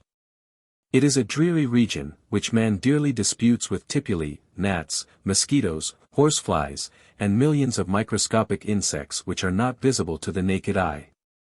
But, although they are not seen, they make themselves felt by their intolerable stinging, to which the most callous Siberian hunters have never been able to inure themselves. Michael Strogoff's horse, stung by these venomous insects, sprang forward as if the rowels of 1,000 spurs had pierced his flanks. Mad with rage, he tore along over verst after verst with the speed of an express train, lashing his sides with his tail, seeking by the rapidity of his pace an alleviation of his torture. It required as good a horseman as Michael Strogoff not to be thrown by the plungings of his horse, and the sudden stops and bounds which he made to escape from the stings of his persecutors. Having become insensible, so to speak, to physical suffering, possessed only with the one desire to arrive at his destination at whatever cost, he saw during this mad race only one thing, that the road flew rapidly behind him. Who would have thought that this district of the Baraba, so unhealthy during the summer, could have afforded an asylum for human beings? Yet it did so. Several Siberian hamlets appeared from time to time among the giant canes. Men, women, children, and old men, clad in the skins of beasts, their faces covered with hardened blisters of skin, pastured their poor herds of sheep. In order to preserve the animals from the attack of the insects, they drove them to the leeward of fires of green wood, which were kept burning night and day, and the pungent smoke of which floated over the vast swamp. When Michael Strogoff perceived that his horse, tired out, was on the point of succumbing, he halted at one of these wretched hamlets, and there, forgetting his own fatigue, he himself rubbed the wounds of the poor animal with hot grease according to the Siberian custom. Then he gave him a good feed, and it was only after he had well groomed and provided for him that he thought of himself, and recruited his strength by a hasty meal of bread and meat and a glass of kvass. 1 hour afterwards, or at the most 2, he resumed with all speed the interminable road to Irkutsk. On the 30th of July, at 4 o'clock in the afternoon, Michael Strogoff, insensible of every fatigue, arrived at Elamsk. There it became necessary to give a night's rest to his horse. The brave animal could no longer have continued the journey. At Elamsk, as indeed elsewhere, there existed no means of transport, for the same reasons as at the previous villages, neither carriages or horses were to be had. Michael Strogoff resigned himself therefore to pass the night at Elamsk, to give his horse 12 hours rest. He recalled the instructions which had been given to him at Moscow, to cross Siberia incognito, to arrive at Irkutsk, but not to sacrifice success to the rapidity of the journey. And consequently it was necessary that he should husband the sole means of transport which remained to him. On the morrow, Michael Strogoff left Elamsk at the moment and the first Tartar scouts were signaled 10 versts behind upon the road to the Baraba, and he plunged again into the swampy region. The road was level, which made it easy, but very tortuous, and therefore long. It was impossible, moreover, to leave it, and to strike a straight line across that impassable network of pools and bogs. On the next day, the 1st of August, 80 miles farther, Michael Strogoff arrived at midday at the town of Spasko, and at 2 o'clock he halted at Pokrovskoe. His horse, jaded since his departure from Elamsk, could not have taken a single step more. There Michael Strogoff was again compelled to lose, for necessary rest, the end of that day and the entire night. But starting again on the following morning, and still traversing the semi-inundated soil, on the 2nd of August, at 4 o'clock in the afternoon, after a stage of 50 miles he reached Kamsk. The country had changed. This little village of Kamsk lies, like an island, habitable and healthy, in the midst of the uninhabitable district. It is situated in the very center of the Baraba. The emigration caused by the Tartar invasion had not yet depopulated this little town of Kamsk. Its inhabitants probably fancied themselves safe in the center of the Baraba, whence at least they thought they would have time to flee if they were directly menaced. Michael Strogoff, although exceedingly anxious for news, could ascertain nothing at this place. It would have been rather to him that the governor would have addressed himself had he known who the pretended merchant of Irkutsk really was. Kamsk, in fact, by its very situation seemed to be outside the Siberian world and the grave events which troubled it. Besides, Michael Strogoff showed himself little, if at all. To be unperceived was not now enough for him, he would have wished to be invisible. The experience of the past made him more and more circumspect in the present and the future. Therefore he secluded himself, and not caring to traverse the streets of the village, he would not even leave the inn at which he had halted. As for his horse, he did not even think of exchanging him for another animal. He had become accustomed to this brave creature. He knew to what extent he could rely upon him. In buying him at Omsk he had been lucky, and in taking him to the postmaster the generous muzhik had rendered him a great service. Besides, if Michael Strogoff had already become attached to his horse, the horse himself seemed to become inured, by degrees, to the fatigue of such a journey, and provided that he got several hours of repose daily, his rider might hope that he would carry him beyond the invaded provinces. So, during the evening and night of the 2nd of August, Michael Strogoff remained confined to his inn, at the entrance of the town, which was little frequented and out of the way of the importunate and curious. Exhausted with fatigue, he went to bed after having seen that his horse lacked nothing, but his sleep was broken. What he had seen since his departure from Moscow showed him the importance of his mission. The rising was an extremely serious one, and the treachery of Ogareff made it still more formidable. And when his eyes fell upon the letter bearing upon it the authority of the imperial seal, the letter which, no doubt, contained the remedy for so many evils, the safety of all this war-ravaged country, Michael Strogoff felt within himself a fierce desire to dash on across the steppe, to accomplish the distance which separated him from Irkutsk as the crow would fly it. To be an eagle that he might overtop all obstacles, to be a hurricane that he might sweep through the air at 100 versts an hour, and to be at last face to face with the Grand Duke, and to exclaim, "Your Highness," from His Majesty the Tsar. On the next morning at 6 o'clock, Michael Strogoff started off again. Thanks to his extreme prudence, this part of the journey was signalized by no incident whatever. At Ubinsk he gave his horse a whole night's rest, for he wished on the next day to accomplish the 100 versts which lie between Ubinsk and Irkutsk without halting. He started therefore at dawn. But unfortunately the Baraba proved more detestable than ever. In fact, between Ubinsk and Kamakor the very heavy rains of some previous weeks were retained by this shallow depression as in a watertight bowl. There was, for a long distance, no break in the succession of swamps, pools, and lakes. One of these lakes, large enough to warrant its geographical nomenclature, Chang, Chinese in name, had to be coasted for more than 20 versts, and this with the greatest difficulty. Hence certain delays occurred, which all the impatience of Michael Strogoff could not avoid. He had been well advised in not taking a carriage at Kamsk, for his horse passed places which would have been impracticable for a conveyance on wheels. In the evening, at 9 o'clock, Michael Strogoff arrived at Irkutsk, and halted there overnight. In this remote village of the Baraba news of the war was utterly wanting. From its situation, this part of the province, lying in the fork formed by the two Tartar columns which had bifurcated, one upon Omsk and the other upon Tomsk, had hitherto escaped the horrors of the invasion. But the natural obstacles were now about to disappear, for, if he experienced no delay, Michael Strogoff should on the morrow be free of the Baraba and arrive at Kolyvan. There he would be within 80 miles of Tomsk. He would then be guided by circumstances, and very probably he would decide to go around Tomsk, which, if the news were true, was occupied by Feofar Khan. But if the small towns of Irkutsk and Kargvinsk, which he passed on the next day, were comparatively quiet, owing to their position in the Baraba, was it not to be dreaded that, upon the right banks of the Obi, Michael Strogoff would have much more to fear from man? It was probable. However, should it become necessary, he would not hesitate to abandon the beaten path to Irkutsk. To journey then across the steppe he would, no doubt, run the risk of finding himself without supplies. There would be, in fact, no longer a well-marked road.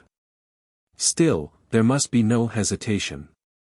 Finally, towards 3:30 in the afternoon, Michael Strogoff left the last depressions of the Baraba, and the dry and hard soil of Siberia rang out once more beneath his horse's hoofs. He had left Moscow on the 15th of July. Therefore on this day, the 5th of August, including more than 70 hours lost on the banks of the Irkutsk, 20 days had gone by since his departure. 1,000 miles still separated him from Irkutsk. Chapter 16. A final effort. Michael's fear of meeting the Tartars in the plains beyond the Baraba was by no means ungrounded. The fields, trodden down by horses' hoofs, afforded but too clear evidence that their hordes had passed that way. The same, indeed, might be said of these barbarians as of the Turks: where the Turk goes, no grass grows. Michael saw at once that in traversing this country the greatest caution was necessary. Wreaths of smoke curling upwards on the horizon showed that huts and hamlets were still burning. Had these been fired by the advance guard, or had the Emir's army already advanced beyond the boundaries of the province? Was Feofar Khan himself in the government of Yenisei? Michael could settle on no line of action until these questions were answered. Was the country so deserted that he could not discover a single Siberian to enlighten him? Michael rode on for 2 versts without meeting a human being. He looked carefully for some house which had not been deserted. Every one was tenantless.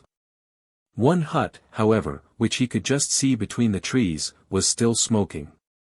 As he approached he perceived, at some yards from the ruins of the building, an old man surrounded by weeping children.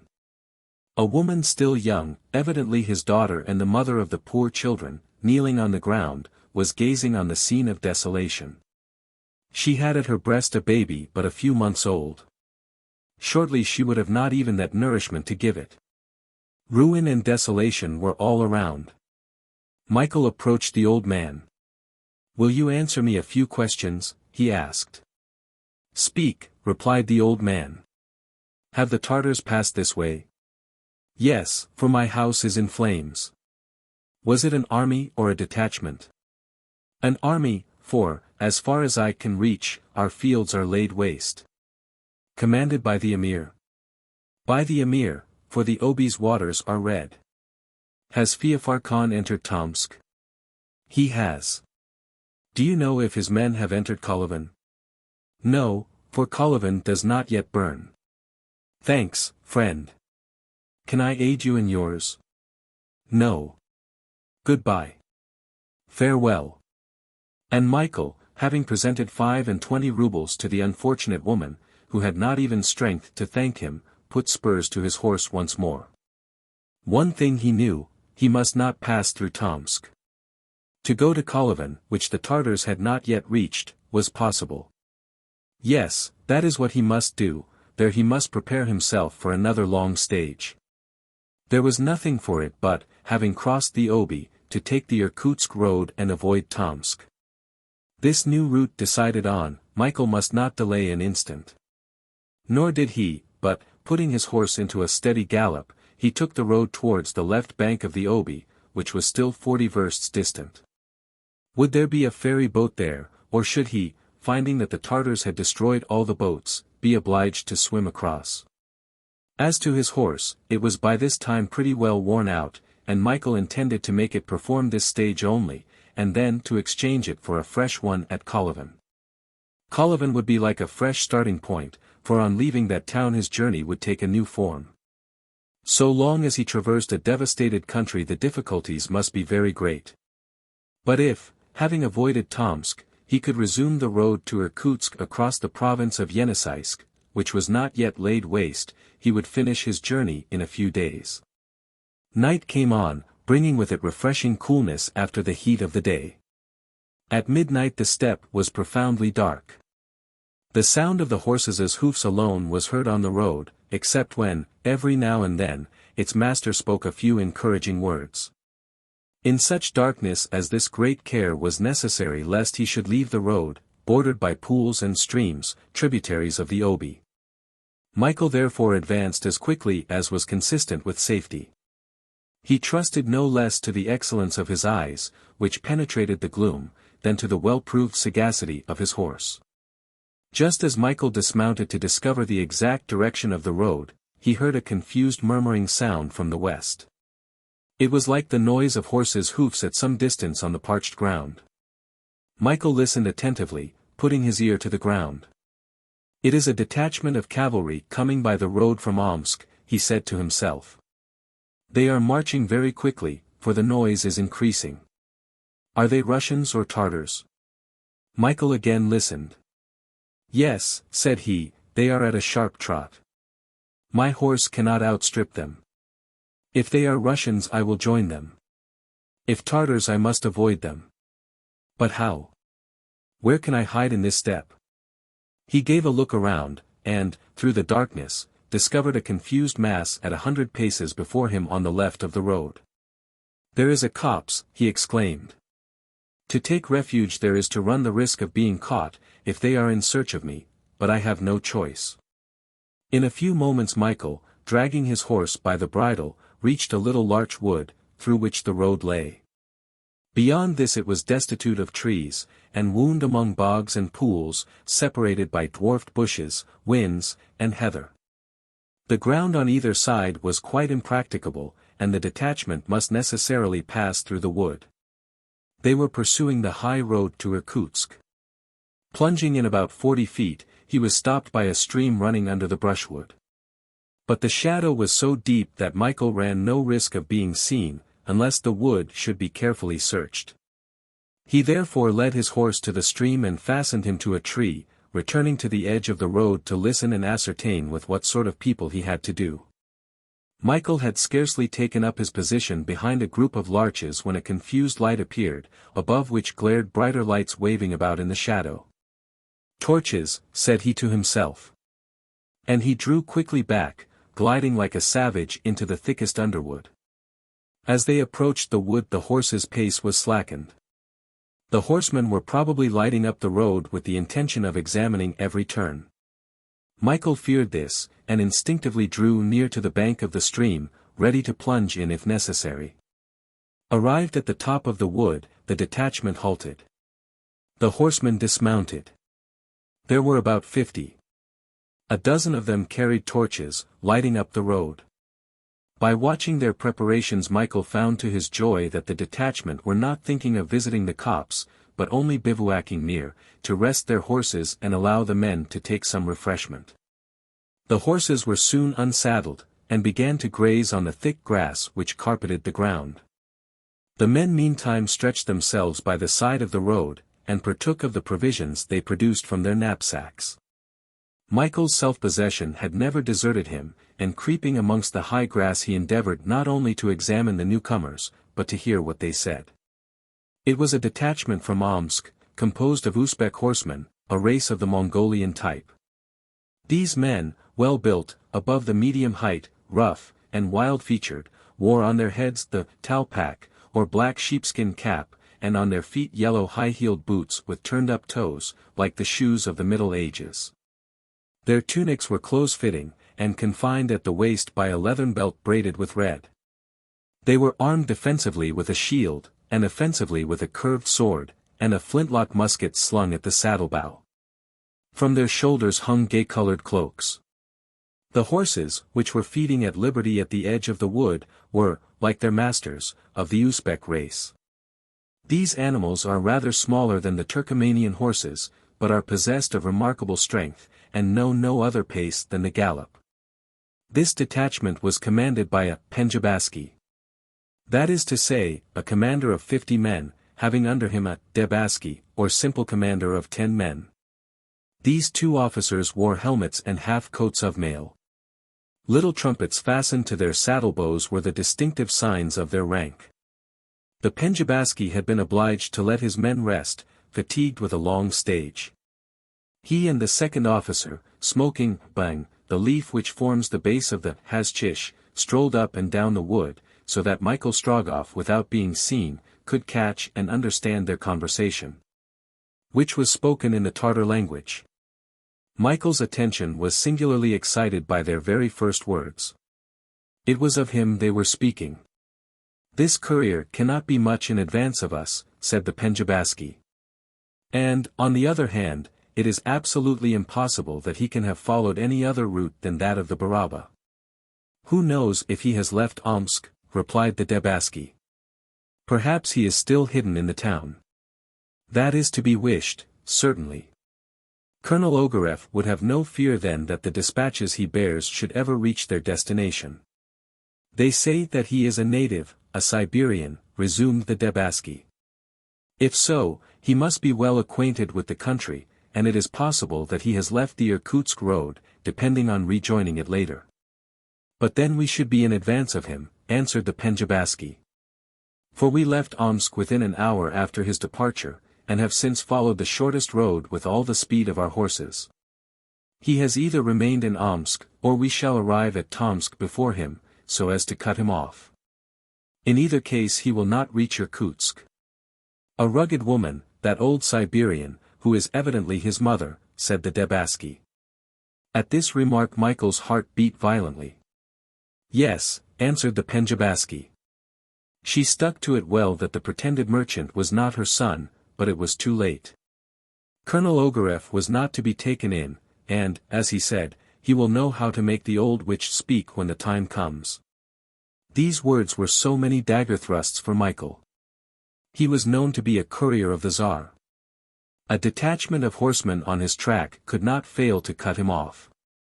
And, worst of all, his mother was in the hands of the Tartars, and the cruel Ogareff had undertaken to make her speak when he wished. Michael well knew that the brave Siberian would sacrifice her life for him. He had fancied that he could not hate Ivan Ogareff more, yet a fresh tide of hate now rose in his heart. The wretch who had betrayed his country now threatened to torture his mother. The conversation between the two officers continued, and Michael understood that an engagement was imminent in the neighborhood of Kolyvan, between the Muscovite troops coming from the north and the Tartars. A small Russian force of 2,000 men, reported to have reached the lower course of the Obi, were advancing by forced marches towards Tomsk. If such was the case, this force, which would soon find itself engaged with the main body of Feofar Khan's army, would be inevitably overwhelmed, and the Irkutsk road would be in the entire possession of the invaders. As to himself, Michael learnt, by some words from the Penjabaski, that a price was set on his head, and that orders had been given to take him, dead or alive. It was necessary, therefore, to get the start of the Uzbek horsemen on the Irkutsk road, and put the Obi between himself and them. But to do that, he must escape before the camp was broken up.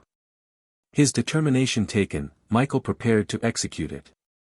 Indeed, the halt would not be prolonged, and the Penjabaski did not intend to give his men more than an hour's rest, although their horses could not have been changed for fresh ones since Omsk, and must be as much fatigued as that of Michael Strogoff. There was not a moment to lose. It was within an hour of morning. It was needful to profit by the darkness to leave the little wood and dash along the road. But although night favored it, the success of such a flight appeared to be almost impossible. Not wishing to do anything at random, Michael took time for reflection, carefully weighing the chances so as to take the best.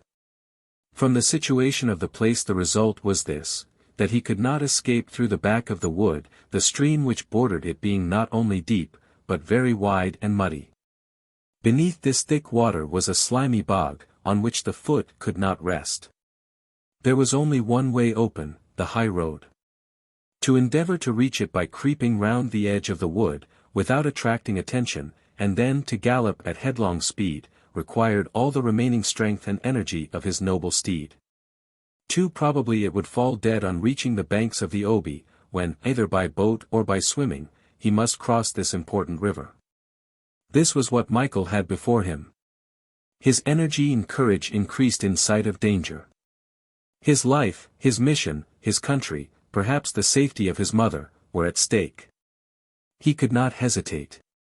There was not a moment to be lost. Already there was a slight movement among the men of the detachment.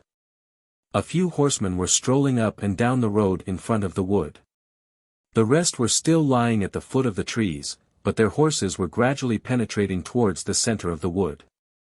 Michael had at first thought of seizing one of these horses, but he recollected that, of course, they would be as fatigued as his own. It was better to trust to his own brave steed, which had already rendered him such important service. The good animal, hidden behind a thicket, had escaped the sight of the Uzbeks. They, besides, had not penetrated so far into the wood. Michael crawled up to his horse through the grass, and found him lying down. He patted and spoke gently to him, and managed to raise him without noise. Fortunately, the torches were entirely consumed, and now went out, the darkness being still profound under shelter of the larches. After replacing the bit, Michael looked to his girths and stirrups, and began to lead his horse quietly away. The intelligent animal followed his master without even making the least neigh. A few Uzbek horses raised their heads, and began to wander towards the edge of the wood. Michael held his revolver in his hand, ready to blow out the brains of the first Tartar who should approach him. But happily the alarm was not given, and he was able to gain the angle made by the wood where it joined the road. To avoid being seen, Michael's intention was not to mount until after turning a corner some 200 feet from the wood. Unfortunately, just at the moment that he was issuing from the wood, an Uzbek's horse, scenting him, neighed and began to trot along the road. His master ran to catch him, and seeing a shadowy form moving in the dim light, "Look out," he shouted. At the cry, all the men of the bivouac jumped up, and ran to seize their horses. Michael leaped on his steed, and galloped away. The two officers of the detachment urged on their men to follow. Michael heard a report, and felt a ball pass through his tunic. Without turning his head, without replying, he spurred on, and, clearing the brushwood with a tremendous bound, he galloped at full speed toward the Obi. The Uzbek's horses being unsaddled gave him a small start, but in less than 2 minutes he heard the tramp of several horses gradually gaining on him. Day was now beginning to break, and objects at some distance were becoming visible. Michael turned his head, and perceived a horseman rapidly approaching him. It was the Debaski. Being better mounted, this officer had distanced his detachment. Without drawing rein, Michael extended his revolver, and took a moment's aim. The Uzbek officer, hit in the breast, rolled on the ground. But the other horsemen followed him closely, and without waiting to assist the Debaski, exciting each other by their shouts, digging their spurs into their horses' sides, they gradually diminished the distance between themselves and Michael. For half an hour only was the latter able to keep out of range of the Tartars, but he well knew that his horse was becoming weaker, and dreaded every instant that he would stumble never to rise again. It was now light, although the sun had not yet risen above the horizon. 2 versts distant could be seen a pale line bordered by a few trees. This was the Obi, which flows from the southwest to the northeast, the surface almost level with the ground, its bed being but the steppe itself. Several times shots were fired at Michael, but without hitting him, and several times too he discharged his revolver on those of the soldiers who pressed him too closely. Each time an Uzbek rolled on the ground, midst cries of rage from his companions. But this pursuit could only terminate to Michael's disadvantage. His horse was almost exhausted. He managed to reach the bank of the river. The Uzbek detachment was now not more than 50 paces behind him. The Obi was deserted, not a boat of any description which could take him over the water. "Courage, my brave horse," cried Michael. "Come. A last effort." And he plunged into the river, which here was half a verst in width. It would have been difficult to stand against the current, indeed, Michael's horse could get no footing. He must therefore swim across the river, although it was rapid as a torrent. Even to attempt it showed Michael's marvelous courage. The soldiers reached the bank, but hesitated to plunge in. The Penjabaski seized his musket and took aim at Michael, whom he could see in the middle of the stream. The shot was fired, and Michael's horse, struck in the side, was borne away by the current. His master, speedily disentangling himself from his stirrups, struck out boldly for the shore. In the midst of a hailstorm of balls he managed to reach the opposite side, and disappeared in the rushes. Chapter 17. The Rivals. Michael was in comparative safety, though his situation was still terrible. Now that the faithful animal who had so bravely borne him had met his death in the waters of the river, how was he to continue his journey? He was on foot, without provisions, in a country devastated by the invasion, overrun by the Emir's scouts, and still at a considerable distance from the place he was striving to reach. "By heaven, I will get there!" he exclaimed, in reply to all the reasons for faltering. "God will protect our sacred Russia." Michael was out of reach of the Uzbek horsemen. They had not dared to pursue him through the river. Once more on solid ground Michael stopped to consider what he should do next. He wished to avoid Tomsk, now occupied by the Tartar troops. Nevertheless, he must reach some town, or at least a post-house, where he could procure a horse. A horse once found, he would throw himself out of the beaten track, and not again take to the Irkutsk road until in the neighborhood of Krasnoyarsk. From that place, if he were quick, he hoped to find the way still open, and he intended to go through the Lake Baikal provinces in a southeasterly direction. Michael began by going eastward. By following the course of the Obi 2 versts further, he reached a picturesque little town lying on a small hill. A few churches, with Byzantine cupolas colored green and gold, stood up against the gray sky. This is Kolyvan, where the officers and people employed at Kamsk and other towns take refuge during the summer from the unhealthy climate of the Baraba. According to the latest news obtained by the Tsar's Courier, Kolyvan could not be yet in the hands of the invaders. The Tartar troops, divided into 2 columns, had marched to the left on Omsk, to the right on Tomsk, neglecting the intermediate country. Michael Strogoff's plan was simply this: to reach Kolyvan before the arrival of the Uzbek horsemen, who would ascend the other bank of the Obi to the ferry. There he would procure clothes and a horse, and resume the road to Irkutsk across the southern steppe. It was now 3 o'clock in the morning. The neighborhood of Kolyvan was very still, and appeared to have been totally abandoned. The country population had evidently fled to the northwards, to the province of Yenisei, dreading the invasion, which they could not resist. Michael was walking at a rapid pace towards Kolyvan when distant firing struck his ear. He stopped, and clearly distinguished the dull roar of artillery, and above it a crisp rattle which could not be mistaken. "It is cannon and musketry," said he. "The little Russian body is engaged with the Tartar army. Pray heaven that I may arrive at Kolyvan before them." The firing became gradually louder, and soon to the left of Kolyvan a mist collected, not smoke, but those great white clouds produced by discharges of artillery. The Uzbek horsemen stopped on the left of the Obi, to await the result of the battle. From them Michael had nothing to fear as he hastened towards the town. In the meanwhile the firing increased, and became sensibly nearer. It was no longer a confused roar, but distinct reports.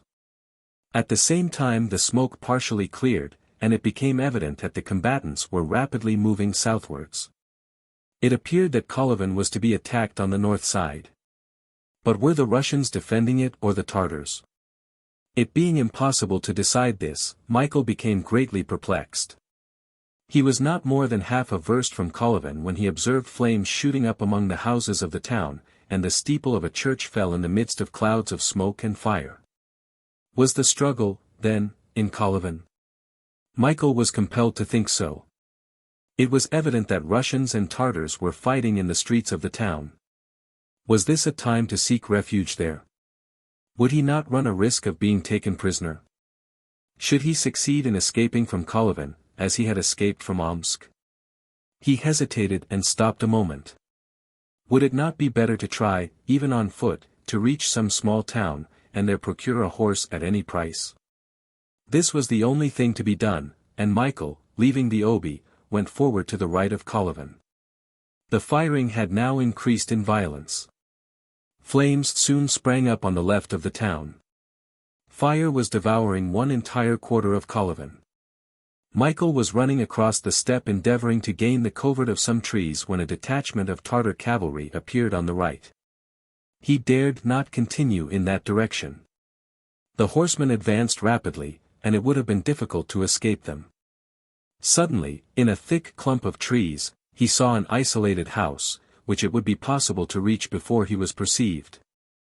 Michael had no choice but to run there, hide himself and ask or take something to recruit his strength, for he was exhausted with hunger and fatigue. He accordingly ran on towards this house, still about half a verst distant. As he approached, he could see that it was a telegraph office. 2 wires left it in westerly and easterly directions, and a third went towards Kolyvan. It was to be supposed that under the circumstances this station was abandoned. But even if it was, Michael could take refuge there, and wait till nightfall, if necessary, to again set out across the steppe covered with Tartar scouts.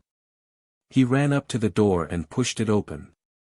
A single person was in the room whence the telegraphic messages were dispatched. This was a clerk, calm, phlegmatic, indifferent to all that was passing outside. Faithful to his post, he waited behind his little wicket until the public claimed his services. Michael ran up to him, and in a voice broken by fatigue, "What do you know?" he asked. "Nothing," answered the clerk, smiling. "Are the Russians and Tartars engaged?" "They say so." "But who are the victors?" "I don't know." Such calmness, such indifference, in the midst of these terrible events, was scarcely credible. "And is not the wire cut?" said Michael. "It is cut between Kolyvan and Krasnoyarsk, but it is still working between Kolyvan and the Russian frontier." "For the government?" "For the government, when it thinks proper. For the public, when they pay. 10 kopecks a word, whenever you like, sir." Michael was about to reply to this strange clerk that he had no message to send, that he only implored a little bread and water, when the door of the house was again thrown open. Thinking that it was invaded by Tartars, Michael made ready to leap out of the window, when 2 men only entered the room who had nothing of the Tartar soldier about them. One of them held a dispatch, written in pencil, in his hand, and, passing the other, he hurried up to the wicket of the imperturbable clerk. In these 2 men Michael recognized with astonishment, which everyone will understand, 2 personages of whom he was not thinking at all, and whom he had never expected to see again. They were the 2 reporters, Harry Blount and Alcide Jolivet, no longer traveling companions, but rivals, enemies, now that they were working on the field of battle.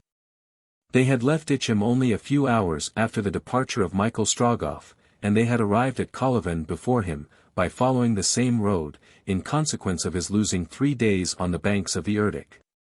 And now, after being both present at the engagement between the Russians and Tartars before the town, they had left just as the struggle broke out in the streets, and ran to the telegraph office, so as to send off their rival dispatches to Europe, and forestall each other in their report of events. Michael stood aside in the shadow, and without being seen himself he could see and hear all that was going on. He would now hear interesting news, and would find out whether or not he could enter Kolyvan. Blount, having distanced his companion, took possession of the wicket, whilst Alcide Jolivet, contrary to his usual habit, stamped with impatience. 10 kopecks a word, said the clerk. Blount deposited a pile of roubles on the shelf, whilst his rival looked on with a sort of stupefaction. Good, said the clerk. And with the greatest coolness in the world he began to telegraph the following dispatch: Daily Telegraph, London. From Kolyvan, Government of Omsk, Siberia, August 6. Engagement between Russian and Tartar troops. The reading was in a distinct voice, so that Michael heard all that the English correspondent was sending to his paper. Russians repulsed with great loss. Tartars entered Kolyvan today. These words ended the dispatch. My turn now, cried Alcide Jolivet, anxious to send off his dispatch, addressed to his cousin. But that was not Blount's idea, who did not intend to give up the wicket, but have it in his power to send off the news just as the events occurred. He would therefore not make way for his companion. But you have finished, exclaimed Jolivet. I have not finished, returned Harry Blount quietly. And he proceeded to write some sentences, which he handed in to the clerk, who read out in his calm voice: John Gilpin was a citizen of credit and renown. A train band captain eke was he of famous London town. Harry Blount was telegraphing some verses learned in his childhood, in order to employ the time, and not give up his place to his rival. It would perhaps cost his paper some thousands of roubles, but it would be the first informed. France could wait. Jolivet's fury may be imagined, though under any other circumstances he would have thought it fair warfare. He even endeavored to force the clerk to take his dispatch in preference to that of his rival.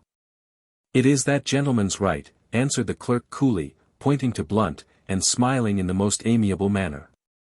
And he continued faithfully to transmit to the Daily Telegraph the well-known verses of Cooper. Whilst he was working, Blount walked to the window and, his field glass to his eyes, watched all that was going on in the neighbourhood of Kolyvan, so as to complete his information. In a few minutes he resumed his place at the wicket, and added to his telegram: 2 churches are in flames. The fire appears to gain on the right.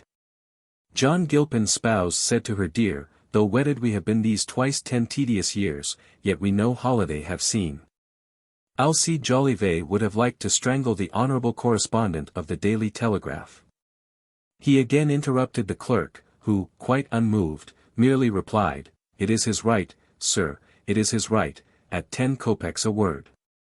And he telegraphed the following news, just brought him by Blount: Russian fugitives are escaping from the town. Away went Gilpin, who but he? His fame soon spread around, he carries weight. He rides a race. 'Tis for £1,000. And Blount turned round with a quizzical look at his rival. Alcide Jolivet fumed. In the meanwhile Harry Blount had returned to the window, but this time his attention was diverted by the interest of the scene before him. Therefore, when the clerk had finished telegraphing the last lines dictated by Blount, Alcide Jolivet noiselessly took his place at the wicket, and, just as his rival had done, after quietly depositing a respectable pile of roubles on the shelf, he delivered his dispatch, which the clerk read aloud: Madeleine Jolivet, 10, Faubourg Montmartre, Paris. From Kolyvan, Government of Omsk, Siberia, August 6. Fugitives are escaping from the town. Russians defeated. Fiercely pursued by the Tartar cavalry. And as Harry Blount returned he heard Jolivet completing his telegram by singing in a mocking tone: Tu est un petit tout habile de gris, dans Paris. Imitating his rival, Alcide Jolivet had used a merry refrain of Beranger. "Hullo!" said Harry Blount. "Just so," answered Jolivet. In the meantime the situation at Kolyvan was alarming in the extreme. The battle was raging nearer, and the firing was incessant. At that moment the telegraph office shook to its foundations. A shell had made a hole in the wall, and a cloud of dust filled the office. Alcide was just finishing writing his lines. But to stop, dart on the shell, seize it in both hands, throw it out of the window, and return to the wicket, was only the affair of a moment. 5 seconds later the shell burst outside. Continuing with the greatest possible coolness, Alcide wrote, "A 6-inch shell has just blown up the wall of the telegraph office." Expecting a few more of the same size, Michael Strogoff had no doubt that the Russians were driven out of Kolyvan. His last resource was to set out across the southern steppe. Just then renewed firing broke out close to the telegraph house, and a perfect shower of bullets smashed all the glass in the windows. Harry Blount fell to the ground wounded in the shoulder. Jolivet, even at such a moment, was about to add this postscript to his dispatch: "Harry Blount, correspondent of the Daily Telegraph, has fallen at my side struck by," when the imperturbable clerk said calmly, "Sir, the wire has broken." And, leaving his wicket, he quietly took his hat, brushed it round with his sleeve, and, still smiling, disappeared through a little door which Michael had not before perceived. The house was surrounded by Tartar soldiers, and neither Michael or the reporters could effect their retreat. Alcide Jolivet, his useless dispatch in his hand, had run to Blount, stretched on the ground, and had bravely lifted him on his shoulders, with the intention of flying with him. He was too late. Both were prisoners. And, at the same time, Michael, taken unawares as he was about to leap from the window, fell into the hands of the Tartars. Book 2. Chapter 1. A Tartar Camp. At a day's march from Kolyvan, several versts beyond the town of Dyachinsk, stretches a wide plain, planted here and there with great trees, principally pines and cedars. This part of the steppe is usually occupied during the warm season by Siberian shepherds, and their numerous flocks. But now it might have been searched in vain for one of its nomad inhabitants. Not that the plain was deserted. It presented a most animated appearance. There stood the Tartar tents, there Feofar Khan, the terrible emir of Bukhara, was encamped. And there on the following day, the 7th of August, were brought the prisoners taken at Kolyvan after the annihilation of the Russian force, which had vainly attempted to oppose the progress of the invaders. Of the 2,000 men who had engaged with the 2 columns of the enemy, the bases of which rested on Tomsk and Omsk, only a few hundred remained. Thus events were going badly, and the imperial government appeared to have lost its power beyond the frontiers of the Ural, for a time at least, for the Russians could not fail eventually to defeat the savage hordes of the invaders. But in the meantime the invasion had reached the center of Siberia, and it was spreading through the revolted country both to the eastern and the western provinces. If the troops of the Amur in the province of Irkutsk did not arrive in time to occupy it, Irkutsk, the capital of Asiatic Russia, being insufficiently garrisoned, would fall into the hands of the Tartars, and the Grand Duke, brother of the Emperor, would be sacrificed to the vengeance of Ivan Ogareff. What had become of Michael Strogoff? Had he broken down under the weight of so many trials? Did he consider himself conquered by the series of disasters which, since the adventure of Ichim, had increased in magnitude? Did he think his cause lost? That his mission had failed? That his orders could no longer be obeyed? Michael was one of those men who never give in while life exists. He was yet alive, he still had the imperial letter safe, his disguise had been undiscovered.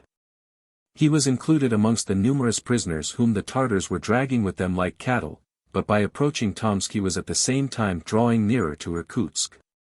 Besides, he was still in front of Ivan Ogareff. "I will get there," he repeated to himself. Since the affair of Kolyvan all the powers of his mind were concentrated on one object, to become free. How should he escape from the emir's soldiers? Feofar's camp presented a magnificent spectacle. Numberless tents, of skin, felt, or silk, glistened in the rays of the sun.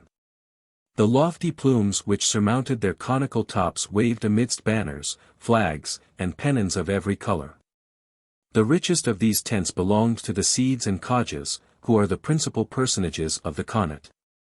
A special pavilion, ornamented with a horse's tail issuing from a sheaf of red and white sticks artistically interlaced, indicated the high rank of these Tartar chiefs. Then in the distance rose several thousand of the Turkoman tents, called Courier, which had been carried on the backs of camels. The camp contained at least 150,000 soldiers, as many foot as horse soldiers, collected under the name of Alamanis.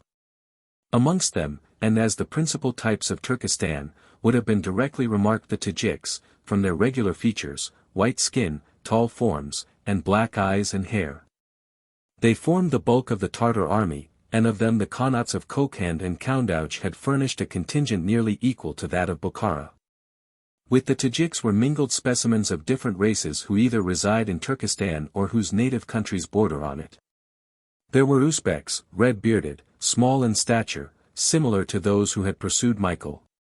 Here were Kyrgyz, with flat faces like the Kalmucks, dressed in coats of mail. Some carried the lance, bows, and arrows of Asiatic manufacture. Some the saber, a matchlock gun, and the tskakane, a little short-handled axe, the wounds from which invariably prove fatal. There were Mongols, of middle height, with black hair plaited into pigtails, which hung down their back.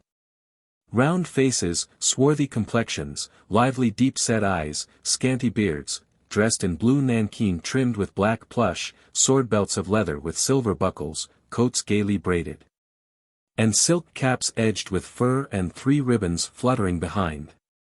Brown-skinned Afghans, too, might have been seen.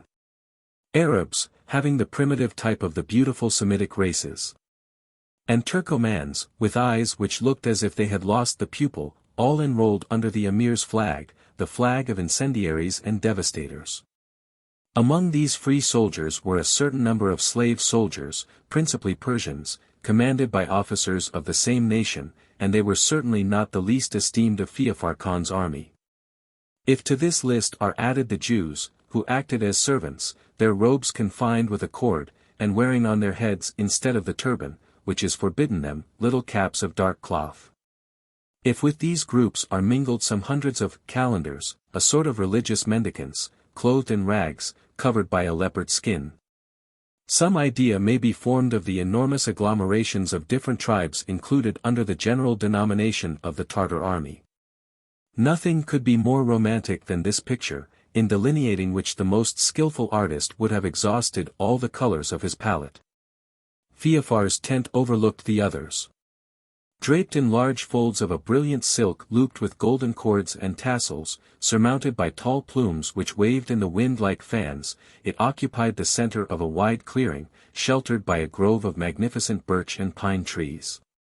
Before this tent, on a japan table inlaid with precious stones, was placed the sacred book of the Quran, its pages being of thin gold leaf delicately engraved.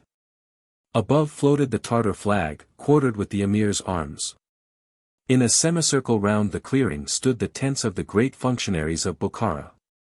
There resided the chief of the stables, who has the right to follow the Emir on horseback even into the court of his palace, the Grand Falconer. The Haushbagai, bearer of the royal seal, the Takshibaski, Grand Master of the artillery, the Khaja, chief of the council, who receives the prince's kiss, and may present himself before him with his girdle untied. The Tschik al-Islam, chief of the ulamas, representing the priests, the Katsiaskev, who, in the emir's absence settles all disputes raised among the soldiers. And lastly, the chief of the astrologers, whose great business is to consult the stars every time the Khan thinks of changing his quarters. When the prisoners were brought into the camp, the emir was in his tent. He did not show himself. This was fortunate, no doubt. A sign, a word from him might have been the signal for some bloody execution. But he entrenched himself in that isolation which constitutes in part the majesty of Eastern kings. He who does not show himself is admired, and, above all, feared. As to the prisoners, they were to be penned up in some enclosure, where, ill-treated, poorly fed, and exposed to all the inclemencies of the weather, they would await Feofar's pleasure. The most docile and patient of them all was undoubtedly Michael Strogoff. He allowed himself to be led, for they were leading him where he wished to go, and under conditions of safety which free he could not have found on the road from Kolyvan to Tomsk.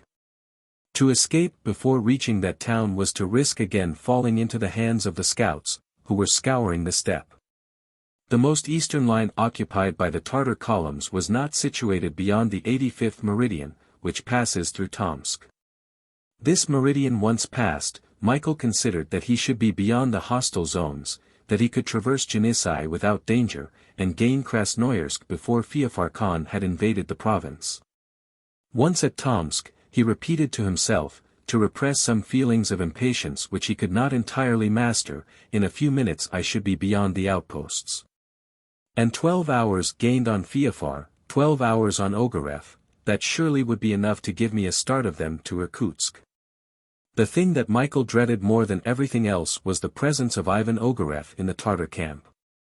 Besides the danger of being recognized, he felt, by a sort of instinct, that this was the traitor whom it was especially necessary to precede.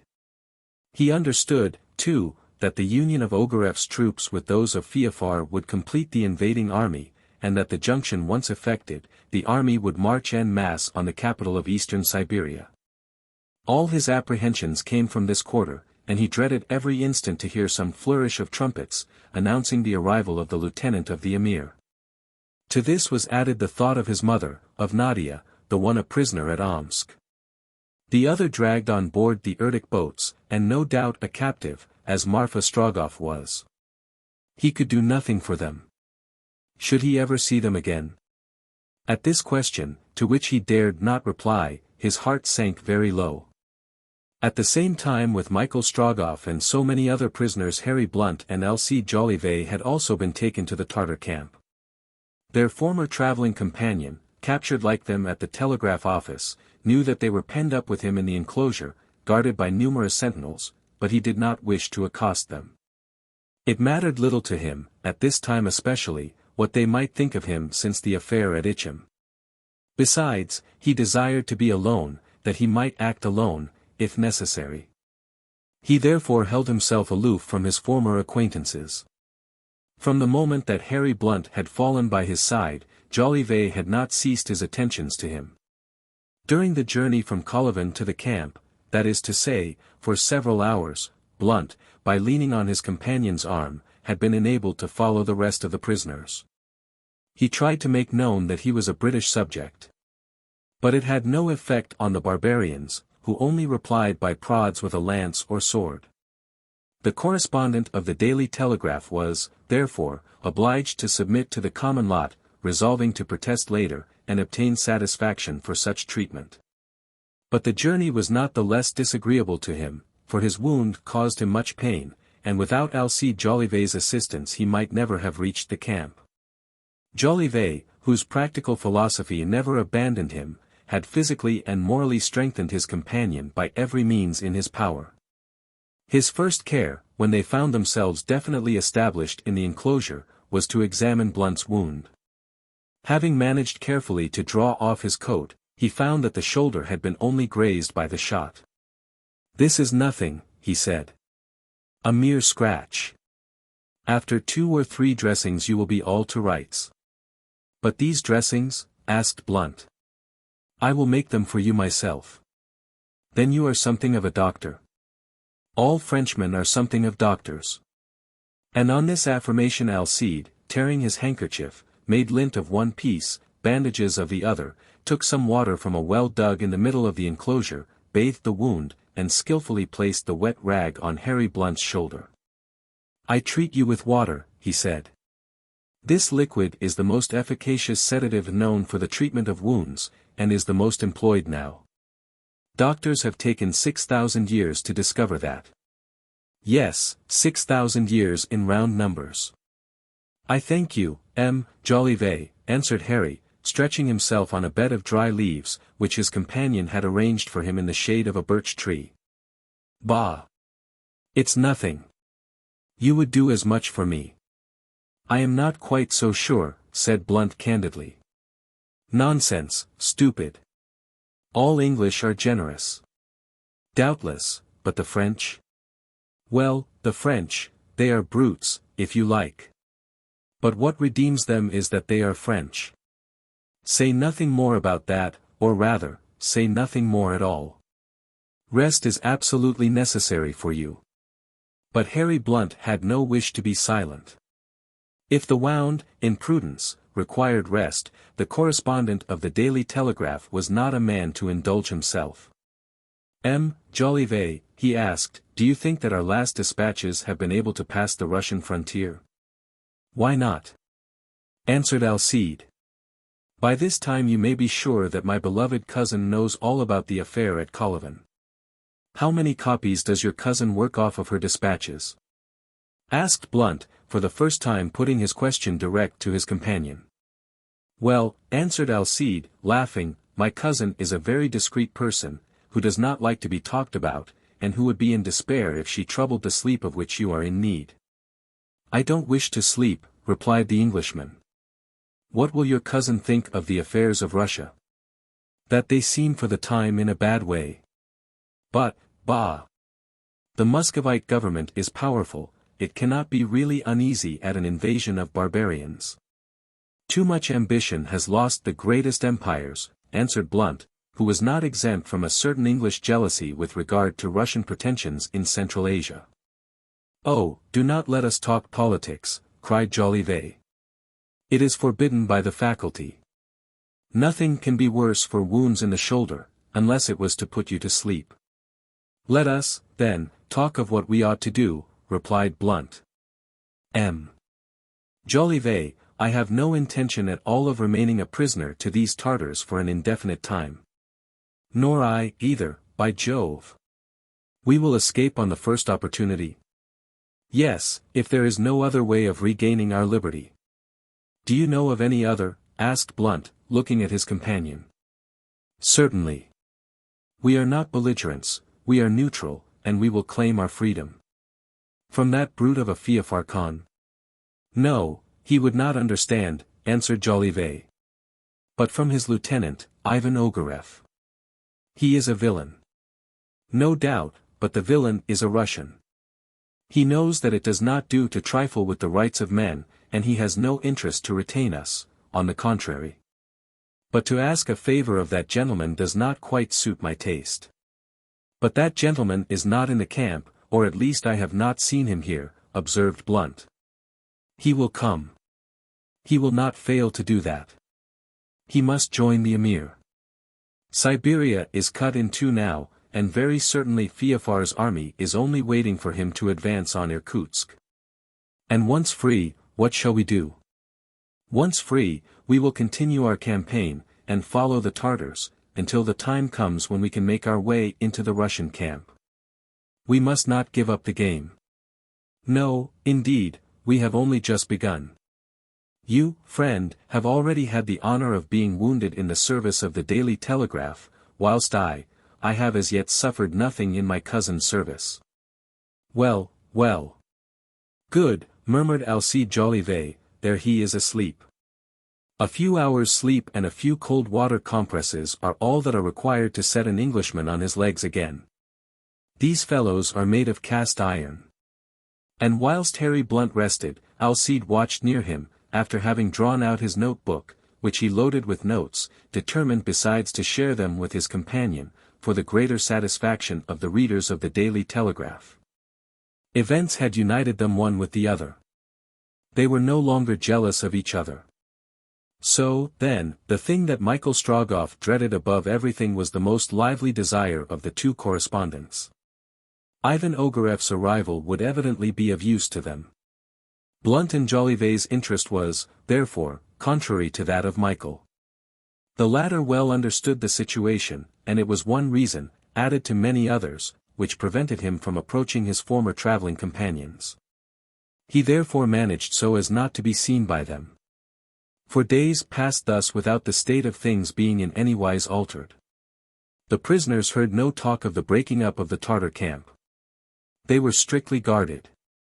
It would have been impossible for them to pass the cordon of foot and horse soldiers, which watched them night and day. As to the food which was given them, it was barely sufficient. Twice in the 24 hours they were thrown a piece of the intestines of goats grilled on the coals, or a few bits of that cheese called krut, made of sour ewe's milk, and which, soaked in mare's milk, forms the Kirghiz dish, commonly called kumis. And this was all.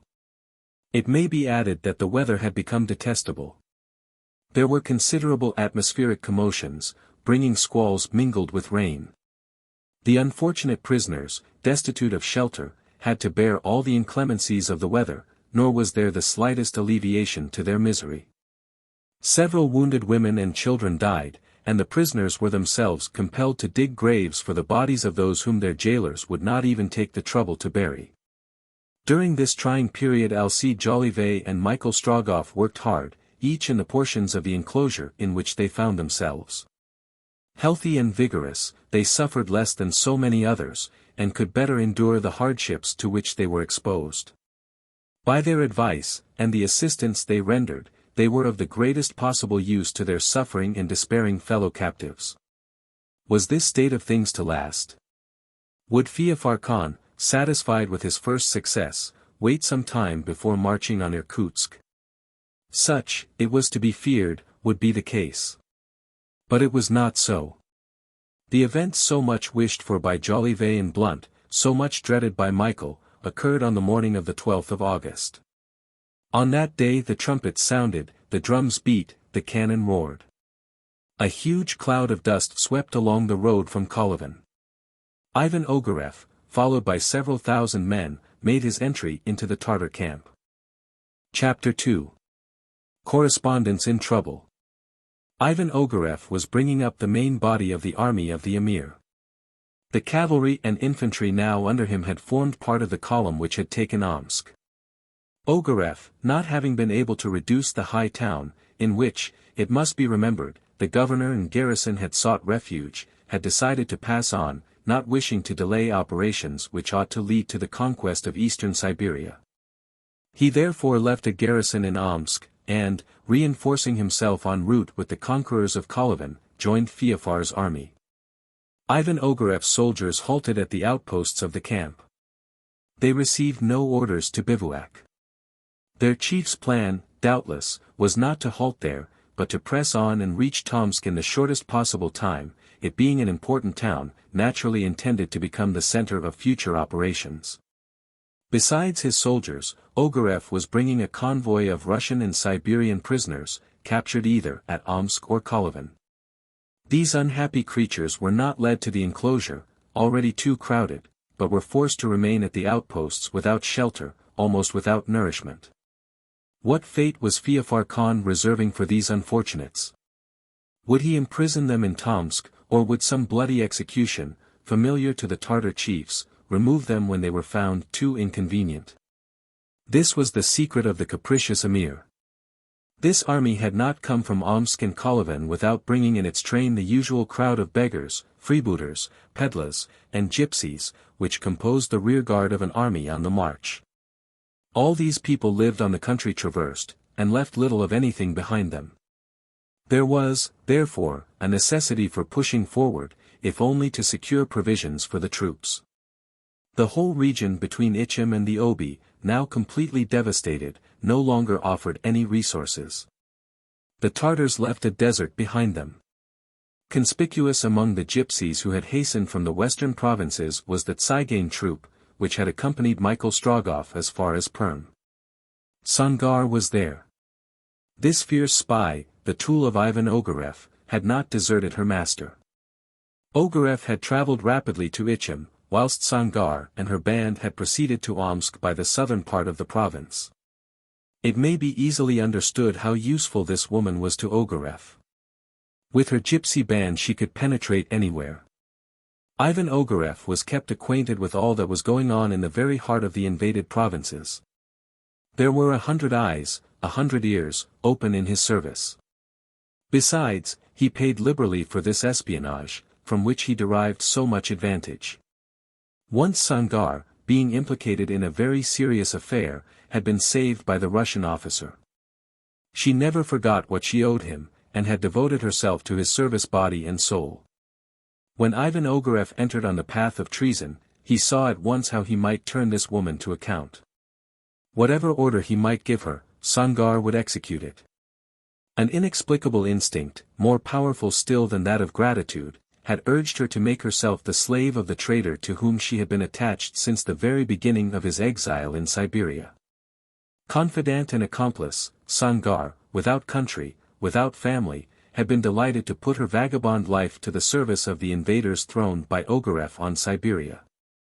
To the wonderful cunning natural to her race she added a wild energy, which knew neither forgiveness nor pity. She was a savage worthy to share the wigwam of an Apache or the hut of an Andaman. Since her arrival at Omsk, where she had rejoined him with her Tsyganes, Sangar had not again left Ogareff. The circumstance that Michael and Marfa Strogoff had met was known to her. She knew and shared Ogareff's fears concerning the journey of a courier of the Tsar. Having Marfa Strogoff in her power, she would have been the woman to torture her with all the refinement of a redskin in order to wrest her secret from her. But the hour had not yet come in which Ogareff wished the old Siberian to speak. Sangar had to wait, and she waited, without losing sight of her whom she was watching, observing her slightest gestures, her slightest words, endeavoring to catch the word son escaping from her lips. But as yet always baffled by Marfa's taciturnity. At the first flourish of the trumpet several officers of high rank, followed by a brilliant escort of Uzbek horsemen, moved to the front of the camp to receive Ivan Ogareff. Arrived in his presence, they paid him the greatest respect, and invited him to accompany them to Feofar Khan's tent. Imperturbable as usual, Ogareff replied coldly to the deference paid to him. He was plainly dressed. But, from a sort of impudent bravado, he still wore the uniform of a Russian officer. As he was about to enter the camp, Sangar, passing among the officers, approached and remained motionless before him. "Nothing?" asked Ogareff. "Nothing. Have patience. Is the time approaching when you will force the old woman to speak?" "It is approaching, Sangar." "When will the old woman speak?" "When we reach Tomsk." "And we shall be there?" "In 3 days." A strange gleam shot from Sangar's great black eyes, and she retired with a calm step. Ogareff pressed his spurs into his horse's flanks, and, followed by his staff of Tartar officers, rode towards the emir's tent. Feofar Khan was expecting his lieutenant. The council, composed of the bearer of the royal seal, the Khaja, and some high officers, had taken their places in the tent. Ivan Ogareff dismounted and entered. Feofar Khan was a man of 40, tall, rather pale, of a fierce countenance, and evil eyes. A curly black beard flowed over his chest. With his war costume, coat of mail of gold and silver, cross-belt and scabbard glistening with precious stones, boots with golden spurs, helmet ornamented with an aigrette of brilliant diamonds. Feofar presented an aspect rather strange than imposing for a Tartar Sardanapalus, an undisputed sovereign, who directs at his pleasure the life and fortune of his subjects. When Ivan Ogareff appeared, the great dignitaries remained seated on their gold-embroidered cushions. But Feofar rose from a rich divan which occupied the back part of the tent, the ground being hidden under the thick velvet pile of a Bokharian carpet. The emir approached Ogareff and gave him a kiss, the meaning of which he could not mistake. This kiss made the lieutenant chief of the council, and placed him temporarily above the Khaja. Then Feofar spoke. "I have no need to question you," said he. "Speak, Ivan. You will find here ears very ready to listen to you." "Taksir," answered Ogareff, "this is what I have to make known to you." He spoke in the Tartar language, giving to his phrases the emphatic turn which distinguishes the languages of the Orientals. "Taksir, this is not the time for unnecessary words. What I have done at the head of your troops, you know. The lines of the Ichim and the Irkutsk are now in our power, and the Turkoman horsemen can bathe their horses in the now Tartar waters. The Kyrgyz hordes rose at the voice of Feofar Khan. You can now push your troops towards the east, and where the sun rises, or towards the west, where he sets." "And if I march with the sun?" asked the emir, without his countenance betraying any of his thoughts. "To march with the sun," answered Ogareff, is to throw yourself towards Europe. It is to conquer rapidly the Siberian provinces of Tobolsk as far as the Ural mountains. And if I go to meet this luminary of the heavens? It is to subdue to the Tartar dominion, with Irkutsk, the richest countries of Central Asia. But the armies of the Sultan of St. Petersburg? Said Feofar Khan, designating the Emperor of Russia by this strange title. You have nothing to fear from them, replied Ivan Ogareff. The invasion has been sudden. And before the Russian army can succor them, Irkutsk or Tobolsk will have fallen into your power. The Tsar's troops have been overwhelmed at Kolyvan, as they will be everywhere where yours meet them. And what advice does your devotion to the Tartar cause suggest? Asked the Emir, after a few moments' silence. My advice, answered Ivan Ogareff quickly, is to march to meet the sun. It is to give the grass of the eastern steppes to the Turkoman horses to consume. It is to take Irkutsk, the capital of the eastern provinces, and with it a hostage, the possession of whom is worth a whole country. In the place of the Tsar, the Grand Duke his brother must fall into your hands. This was the great result aimed at by Ivan Ogareff. To listen to him, one would have taken him for one of the cruel descendants of Stefan Razin, the celebrated pirate who ravaged southern Russia in the 18th century. To seize the Grand Duke, murder him pitilessly, would fully satisfy his hatred. Besides, with the capture of Irkutsk, all eastern Siberia would pass to the Tartars. It shall be thus, Ivan, replied Feofar. What are your orders, Taksir? Today our headquarters shall be removed to Tomsk. Ogareff bowed, and, followed by the Haushbegai, he retired to execute the Emir's orders. As he was about to mount his horse, to return to the outposts, a tumult broke out at some distance, in the part of the camp reserved for the prisoners. Shouts were heard, and 2 or 3 shots fired. Perhaps it was an attempt at revolt or escape, which must be summarily suppressed. Ivan Ogareff and the Haushbegai walked forward, and almost immediately 2 men, whom the soldiers had not been able to keep back, appeared before them. The Haushbegai, without more information, made a sign which was an order for death, and the heads of the 2 prisoners would have rolled on the ground had not Ogareff uttered a few words which arrested the sword already raised aloft. The Russian had perceived that these prisoners were strangers, and he ordered them to be brought to him. They were Harry Blount and Alcide Jolivet. On Ogareff's arrival in the camp, they had demanded to be conducted to his presence. The soldiers had refused. In consequence, a struggle, an attempt at flight, shots fired which happily missed the 2 correspondents, but their execution would not have been long delayed, if it had not been for the intervention of the Emir's lieutenant. The latter observed the prisoners for some moments, they being absolutely unknown to him. They had been present at that scene in the post-house at Ichim, in which Michael Strogoff had been struck by Ogareff. But the brutal traveler had paid no attention to the persons then collected in the common room. Blount and Jolivet, on the contrary, recognized him at once, and the latter said in a low voice, "Hello. It seems that Colonel Ogareff and the rude personage of Ichim are one."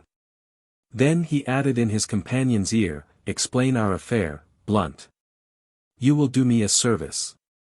This Russian colonel in the midst of a Tartar camp disgusts me. And although, thanks to him, my head is still on my shoulders, my eyes would exhibit my feelings were I to attempt to look him in the face." So saying, Alcide Jolivet assumed a look of complete and haughty indifference. Whether or not Ivan Ogareff perceived that the prisoner's attitude was insulting towards him, he did not let it appear. "Who are you, gentlemen?" he asked in Russian, in a cold tone, but free from its usual rudeness. "2 correspondents of English and French newspapers," replied Blount laconically. "You have, doubtless, papers which will establish your identity. Here are letters which accredit us in Russia, from the English and French Chancellor's office." Ivan Ogareff took the letters which Blount held out, and read them attentively. "You ask," said he, "authorization to follow our military operations in Siberia?" "We ask to be free, that is all," answered the English correspondent dryly. "You are so, gentlemen," answered Ogareff. "I am curious to read your articles in the Daily Telegraph." "Sir," replied Blount, with the most imperturbable coolness, "It is sixpence a number, including postage." And thereupon he returned to his companion, who appeared to approve completely of his replies. Ivan Ogareff, without frowning, mounted his horse, and going to the head of his escort, soon disappeared in a cloud of dust. "Well, Jolivet, what do you think of Colonel Ivan Ogareff, General-in-Chief of the Tartar troops?" asked Blount. "I think, my dear friend," replied Alcide, smiling, "that the Hausbegai made a very graceful gesture when he gave the order for our heads to be cut off." Whatever was the motive which led Ogareff to act thus in regard to the two correspondents, they were free and could rove at their pleasure over the scene of war. Their intention was not to leave it. The sort of antipathy which formerly they had entertained for each other had given place to a sincere friendship. Circumstances having brought them together, they no longer thought of separating. The petty questions of rivalry were forever extinguished. Harry Blount could never forget what he owed his companion, who, on the other hand, never tried to remind him of it. This friendship too assisted the reporting operations, and was thus to the advantage of their readers. "And now," asked Blount, "what shall we do with our liberty?" "Take advantage of it, of course," replied Alcide, "and go quietly to Tomsk to see what is going on there. Until the time, very near, I hope, when we may rejoin some Russian regiment. As you say, my dear Blount, it won't do to Tartarize ourselves too much. The best side is that of the most civilized army, and it is evident that the people of Central Asia will have everything to lose and absolutely nothing to gain from this invasion, while the Russians will soon repulse them. It is only a matter of time." The arrival of Ivan Ogareff, which had given Jolivet and Blount their liberty, was to Michael Strogoff, on the contrary, a serious danger. Should chance bring the Tsar's courier into Ogareff's presence, the latter could not fail to recognize in him the traveler whom he had so brutally treated at the Ichim post-house. And although Michael had not replied to the insult as he would have done under any other circumstances, attention would be drawn to him, and at once the accomplishment of his plans would be rendered more difficult. This was the unpleasant side of the business. A favorable result of his arrival, however, was the order which was given to raise the camp that very day, and remove the headquarters to Tomsk. This was the accomplishment of Michael's most fervent desire. His intention, as has been said, was to reach Tomsk concealed amongst the other prisoners. That is to say, without any risk of falling into the hands of the scouts who swarmed about the approaches to this important town. However, in consequence of the arrival of Ivan Ogareff, he questioned whether it would not be better to give up his first plan and attempt to escape during the journey. Michael would, no doubt, have kept to the latter plan had he not learnt that Feofar Khan and Ogareff had already set out for the town with some thousands of horsemen. "I will wait, then," said he to himself. "At least, unless some exceptional opportunity for escape occurs. The adverse chances are numerous on this side of Tomsk, while beyond I shall in a few hours have passed the most advanced Tartar posts to the east. Still 3 days of patience, and may God aid me." It was indeed a journey of 3 days which the prisoners, under the guard of a numerous detachment of Tartars, were to make across the steppe. 150 versts lay between the camp and the town, an easy march for the Emir's soldiers, who wanted for nothing, but a wretched journey for these people, enfeebled by privations. More than one corpse would show the road they had traversed. It was 2 o'clock in the afternoon, on the 12th of August, under a hot sun and cloudless sky, that the Topshibaski gave the order to start. Alcide and Blount, having bought horses, had already taken the road to Tomsk, where events were to reunite the principal personages of this story. Amongst the prisoners brought by Ivan Ogareff to the Tartar camp was an old woman, whose taciturnity seemed to keep her apart from all those who shared her fate. Not a murmur issued from her lips. She was like a statue of grief. This woman was more strictly guarded than anyone else, and, without her appearing to notice, was constantly watched by the Tsaigane Sangar. Notwithstanding her age, she was compelled to follow the convoy of prisoners on foot, without any alleviation of her suffering. However, a kind providence had placed near her a courageous, kind-hearted being to comfort and assist her. Amongst her companions in misfortune a young girl, remarkable for beauty and taciturnity, seemed to have given herself the task of watching over her. No words had been exchanged between the two captives, but the girl was always at the old woman's side when help was useful. At first the mute assistance of the stranger was accepted with some mistrust. Gradually, however, the young girl's clear glance, her reserve, and the mysterious sympathy which draws together those who are in misfortune, thawed Marfa Strogoff's coldness. Nadia, for it was she, was thus able, without knowing it, to render to the mother those attentions which she had herself received from the son. Her instinctive kindness had doubly inspired her. In devoting herself to her service, Nadia secured to her youth and beauty the protection afforded by the age of the old prisoner. On the crowd of unhappy people, embittered by sufferings, this silent pair, one seeming to be the grandmother, the other the granddaughter, imposed a sort of respect. After being carried off by the Tartar scouts on the Irkutsk, Nadia had been taken to Omsk. Kept prisoner in the town, she shared the fate of all those captured by Ivan Ogareff, and consequently that of Marfa Strogoff. If Nadia had been less energetic, she would have succumbed to this double blow. The interruption to her journey, the death of Michael, made her both desperate and excited. Divided, perhaps forever, from her father, after so many happy efforts had brought her near him, and, to crown her grief, separated from the intrepid companion whom God seemed to have placed in her way to lead her. The image of Michael Strogoff, struck before her eyes with a lance and disappearing beneath the waters of the Irkutsk, never left her thoughts. Could such a man have died thus? For whom was God reserving his miracles if this good man, whom a noble object was urging onwards, had been allowed to perish so miserably? Then anger would prevail over grief. The scene of the affront so strangely borne by her companion at the Ichim relay returned to her memory. Her blood boiled at the recollection. "Who will avenge him who can no longer avenge himself?" she said.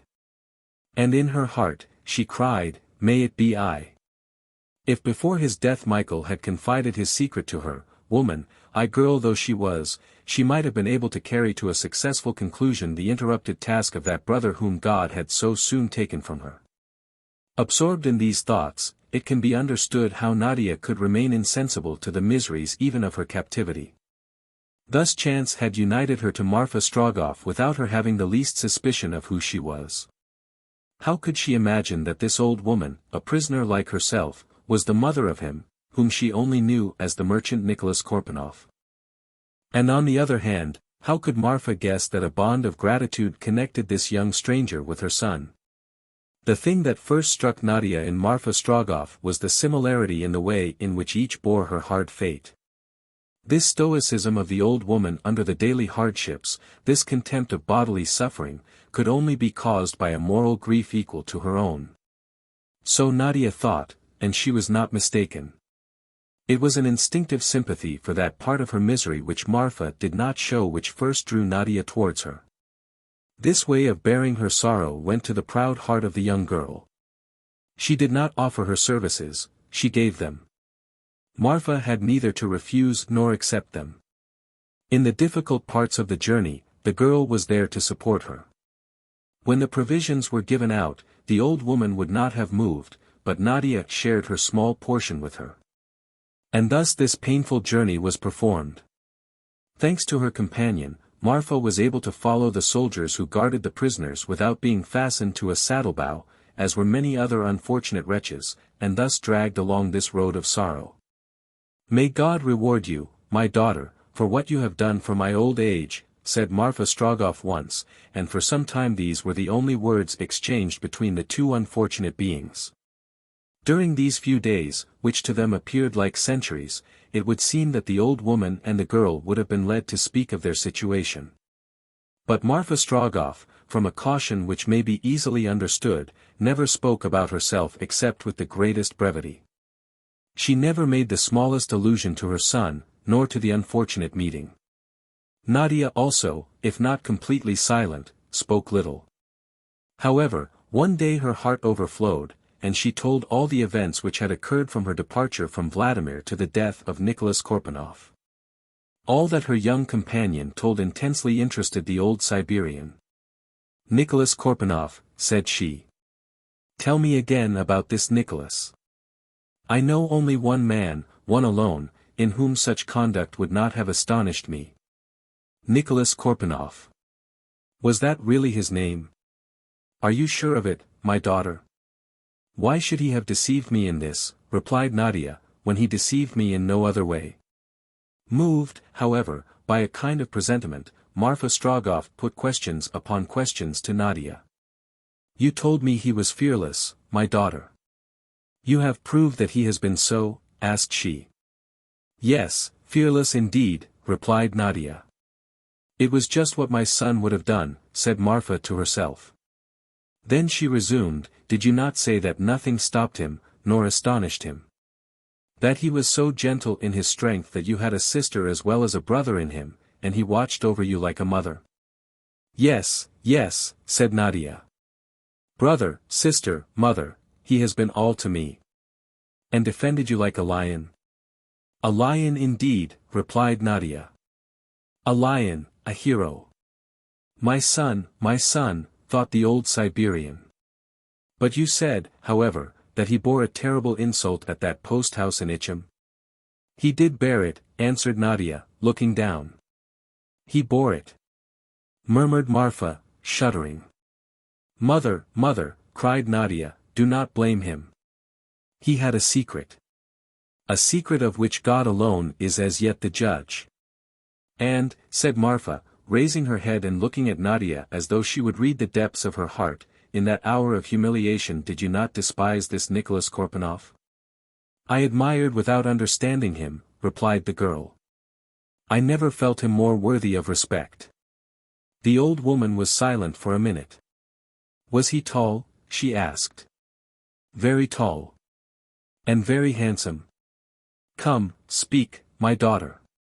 He was very handsome, replied Nadia, blushing. It was my son. I tell you it was my son, exclaimed the old woman, embracing Nadia. Your son, said Nadia amazed, your son. Come, said Marfa, let us get to the bottom of this, my child. Your companion, your friend, your protector had a mother. Did he never speak to you of his mother? Of his mother, said Nadia. He spoke to me of his mother as I spoke to him of my father, often, always. He adored her. Nadia, you have just told me about my own son, said the old woman. And she added impetuously, was he not going to see this mother, whom you say he loved, in Omsk? No, answered Nadia, no, he was not. Not, cried Marfa. You dare to tell me not. I say so, but it remains to me to tell you that from motives which outweighed everything else, motives which I do not know, I understand that Nicholas Korpanoff had to traverse the country completely in secret. To him it was a question of life and death, and still more, a question of duty and honor. Duty, indeed, imperious duty, said the old Siberian, of those who sacrifice everything, even the joy of giving a kiss, perhaps the last, to his old mother. All that you do not know, Nadia, all that I did not know myself, I now know. You have made me understand everything. But the light which you have thrown on the mysteries of my heart, I cannot return on yours. Since my son has not told you his secret, I must keep it. Forgive me, Nadia. I can never repay what you have done for me. Mother, I ask you nothing, replied Nadia. All was thus explained to the old Siberian, all, even the conduct of her son with regard to herself in the inn at Omsk. There was no doubt that the young girl's companion was Michael Strogoff, and that a secret mission in the invaded country obliged him to conceal his quality of the Tsar's courier. Ah, my brave boy, thought Marfa.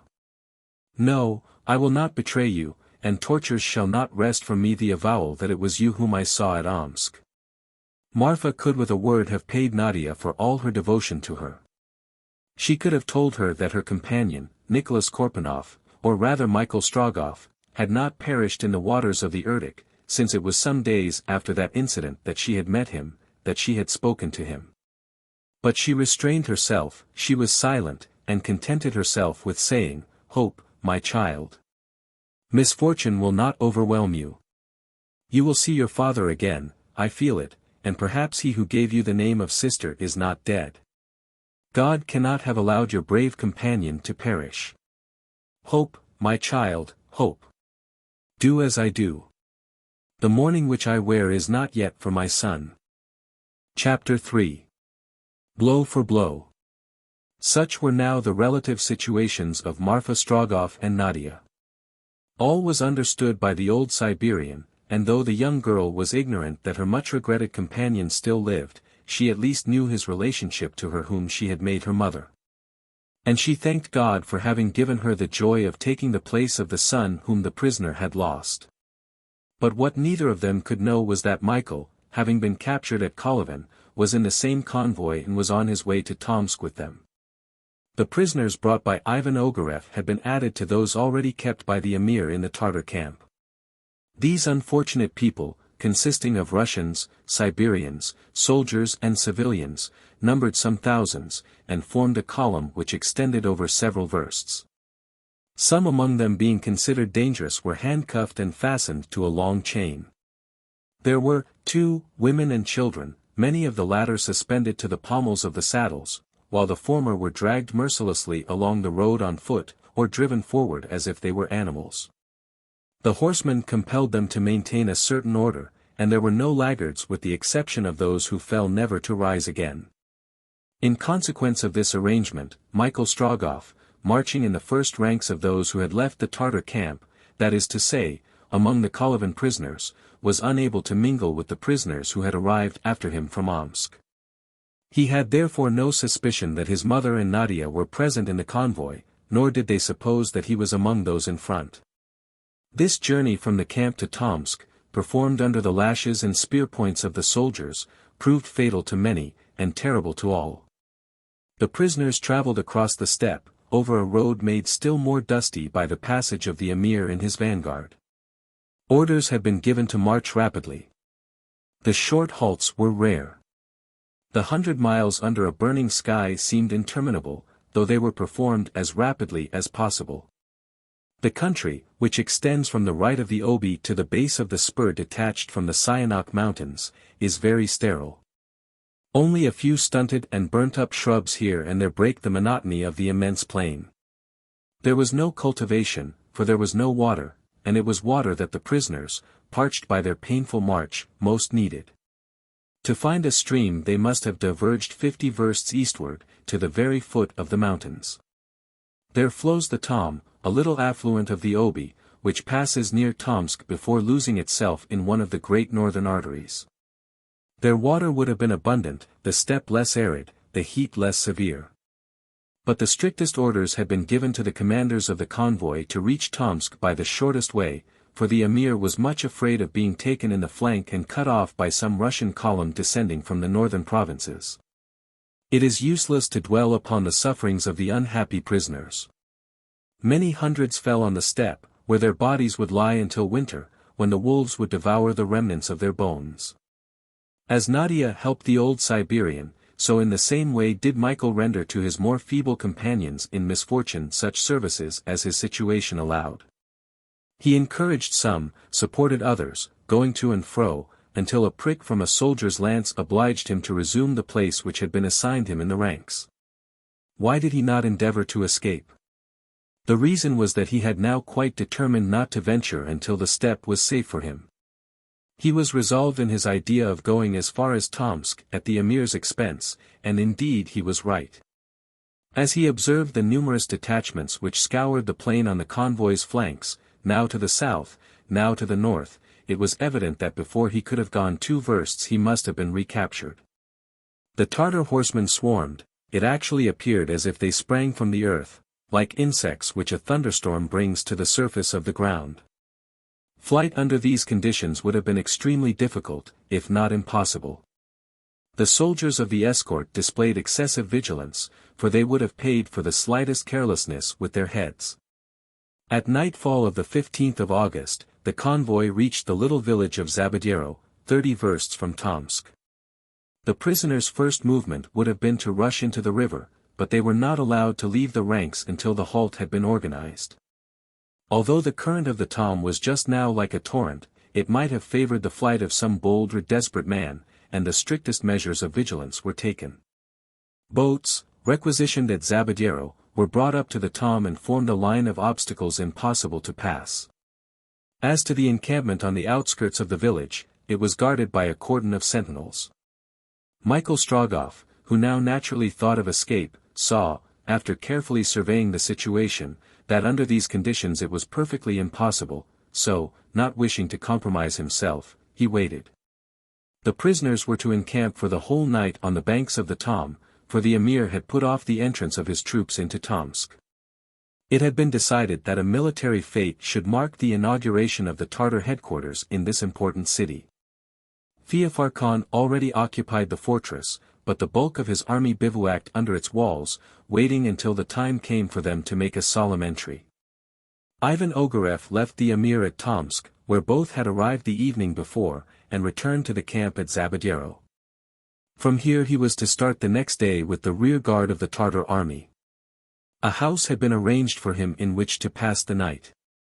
At sunrise horse and foot soldiers were to proceed to Tomsk, where the emir wished to receive them with the pomp usual to Asiatic sovereigns. As soon as the halt was organized, the prisoners, worn out with their 3 days' journey, and suffering from burning thirst, could drink and take a little rest. The sun had already set, when Nadia, supporting Marfa Strogoff, reached the banks of the Tom. They had not till then been able to get through those who crowded the banks, but at last they came to drink in their turn. The old woman bent over the clear stream, and Nadia, plunging in her hand, carried it to Marfa's lips. Then she refreshed herself. They found new life in these welcome waters. Suddenly Nadia started up, an involuntary cry escaped her. Michael Strogoff was there, a few steps from her. It was he. The dying rays of the sun fell upon him. At Nadia's cry Michael started. But he had sufficient command over himself not to utter a word by which he might have been compromised. And yet, when he saw Nadia, he also recognized his mother. Feeling he could not long keep master of himself at this unexpected meeting, he covered his eyes with his hands and walked quickly away. Nadia's impulse was to run after him, but the old Siberian murmured in her ear, "Stay, my daughter." "It is he," replied Nadia, choking with emotion. "He lives, mother." "It is he." "It is my son," answered Marfa, "it is Michael Strogoff, and you see that I do not make a step towards him. Imitate me, my daughter." Michael had just experienced the most violent emotion which a man can feel. His mother and Nadia were there. The two prisoners who were always together in his heart, God had brought them together in this common misfortune. Did Nadia know who he was? Yes, for he had seen Marfa's gesture, holding her back as she was about to rush towards him. Marfa, then, had understood all, and kept his secret. During that night, Michael was 20 times on the point of looking for and joining his mother. But he knew that he must resist the longing he felt to take her in his arms, and once more press the hand of his young companion. The least imprudence might be fatal. He had besides sworn not to see his mother. Once at Tomsk, since he could not escape this very night, he would set off without having even embraced the two beings in whom all the happiness of his life was centered, and whom he should leave exposed to so many perils. Michael hoped that this fresh meeting at the Zabadiero camp would have no disastrous consequences either to his mother or to himself. But he did not know that part of this scene, although it passed so rapidly, had been observed by Sangar, Ogareff's spy. The Tsaigane was there, a few paces off, on the bank, as usual, watching the old Siberian woman. She had not caught sight of Michael, for he disappeared before she had time to look around, but the mother's gesture as she kept back Nadia had not escaped her, and the look in Marfa's eyes told her all. It was now beyond doubt that Marfa Strogoff's son, the Tsar's courier, was at this moment in Zabadiero, among Ivan Ogareff's prisoners. Sangar did not know him, but she knew that he was there. She did not then attempt to discover him, for it would have been impossible in the dark and the immense crowd. As for again watching Nadia and Marfa Strogoff, that was equally useless. It was evident that the two women would keep on their guard, and it would be impossible to overhear anything of a nature to compromise the courier of the Tsar. The Tsigane's first thought was to tell Ivan Ogareff. She therefore immediately left the encampment. A quarter of an hour after, she reached Zabadiero, and was shown into the house occupied by the emir's lieutenant. Ogareff received the Tsigane directly. "What have you to tell me, Sangar?" he asked. "Marfa Strogoff's son is in the encampment." "A prisoner?" "A prisoner." "Ah," exclaimed Ogareff, "I shall know." "You will know nothing, Ivan," replied Tsigane, "for you do not even know him by sight. But you know him.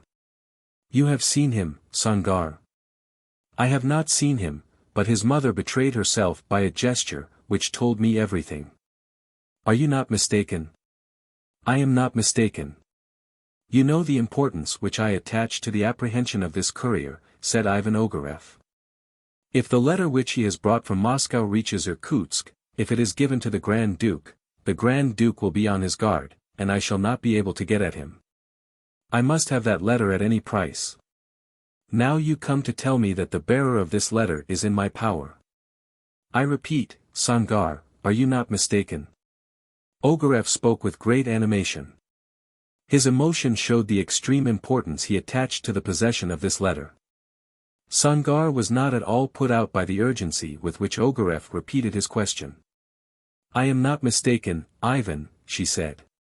"But, Sangar, there are thousands of prisoners, and you say that you do not know Michael Strogoff." "No," answered the Tsigane, with a look of savage joy, "I do not know him, but his mother knows him." "Ivan, we must make his mother speak."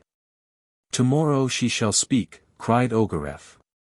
So saying, he extended his hand to the Tsigane, who kissed it. For there is nothing servile in this act of respect, it being usual among the northern races. Sangar returned to the camp. She found out Nadia and Marfa Strogoff, and passed the night in watching them. Although worn out with fatigue, the old woman and the girl did not sleep. Their great anxiety kept them awake. Michael was living, but a prisoner. Did Ogareff know him, or would he not soon find him out? Nadia was occupied by the one thought that he whom she had thought dead still lived. But Marfa saw further into the future, and, although she did not care what became of herself, she had every reason to fear for her son. Sangar, under cover of the night, had crept near the two women, and remained there several hours listening. She heard nothing. From an instinctive feeling of prudence not a word was exchanged between Nadia and Marfa Strogoff. The next day, the 16th of August, about 10 in the morning, trumpet calls resounded throughout the encampment. The Tartar soldiers were almost immediately under arms. Ivan Ogareff arrived, surrounded by a large staff of Tartar officers. His face was more clouded than usual, and his knitted brow gave signs of latent wrath which was waiting for an occasion to break forth. Michael Strogoff, hidden in a group of prisoners, saw this man pass. He had a presentiment that some catastrophe was imminent, for Ivan Ogareff knew now that Marfa was the mother of Michael Strogoff. Ogareff dismounted, and his escort cleared a large circle round him. Just then Sangar approached him, and said, "I have no news." Ivan Ogareff's only reply was to give an order to one of his officers. Then the ranks of prisoners were brutally hurried up by the soldiers. The unfortunate people, driven on with whips, or pushed on with lances, arranged themselves round the camp. A strong guard of soldiers drawn up behind, rendered escape impossible. Silence then ensued, and, on a sign from Ivan Ogareff, Sangar advanced towards the group, in the midst of which stood Marfa. The old Siberian saw her, and knew what was going to happen. A scornful smile passed over her face. Then leaning towards Nadia, she said in a low tone, "You know me no longer, my daughter. Whatever may happen, and however hard this trial may be, not a word, not a sign. It concerns him, and not me." At that moment Sangar, having regarded her for an instant, put her hand on her shoulder. "What do you want with me?" said Marfa. "Come," replied Sangar, and pushing the old Siberian before her, she took her to Ivan Ogareff, in the middle of the cleared ground. Michael cast down his eyes that their angry flashings might not appear.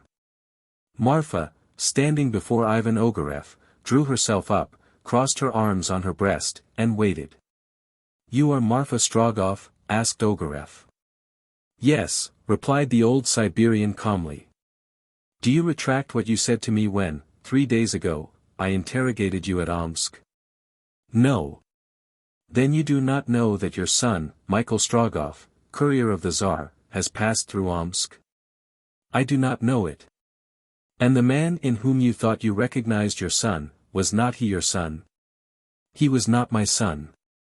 "And since then you have not seen him amongst the prisoners?" "No." "If he were pointed out, would you recognize him?" "No."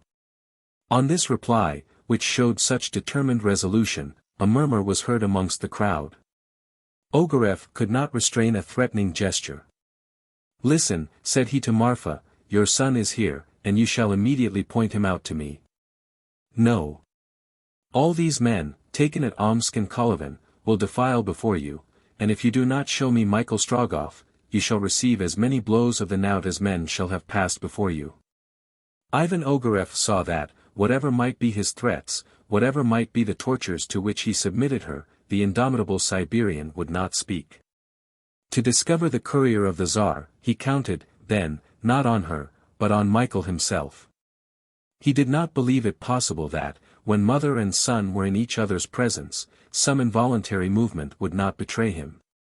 Of course, had he wished to seize the imperial letter, he would simply have given orders to search all the prisoners, but Michael might have destroyed the letter, having learnt its contents. And if he were not recognized, if he were to reach Irkutsk, all Ivan Ogareff's plans would be baffled. It was thus not only the letter which the traitor must have, but the bearer himself. Nadia had heard all, and she now knew who was Michael Strogoff, and why he had wished to cross, without being recognized, the invaded provinces of Siberia. On an order from Ivan Ogareff the prisoners defiled, one by one, past Marfa, who remained immovable as a statue, and whose face expressed only perfect indifference. Her son was among the last. When in his turn he passed before his mother, Nadia shut her eyes that she might not see him. Michael was to all appearance unmoved, but the palm of his hand bled under his nails, which were pressed into them. Ivan Ogareff was baffled by mother and son. Sangar, close to him, said one word, "the knout." "Yes," cried Ogareff, who could no longer restrain himself, "the knout for this wretched old woman, the knout to the death."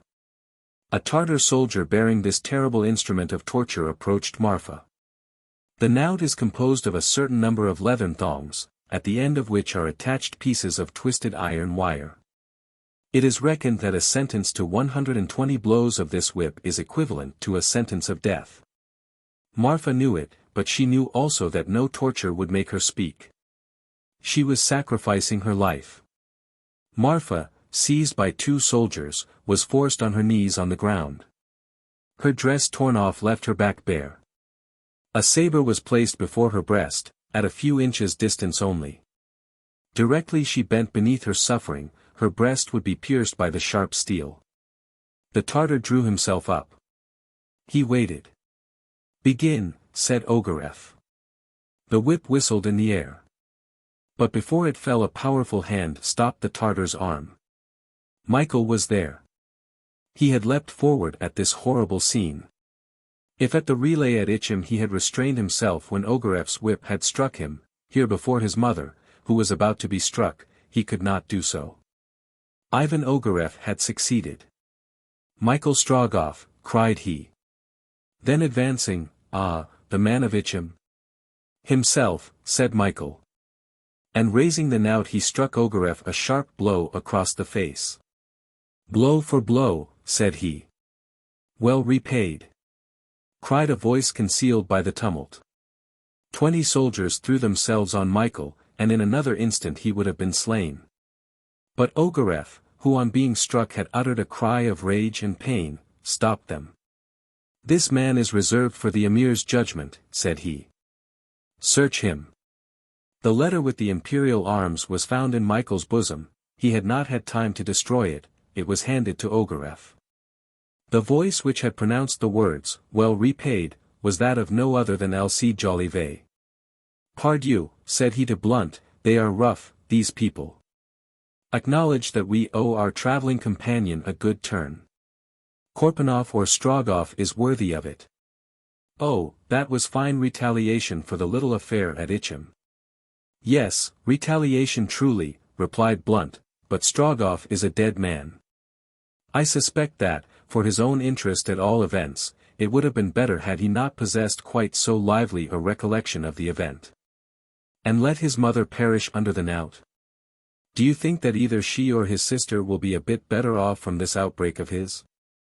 "I do not know or think anything except that I should have done much the same in his position," replied Alcide.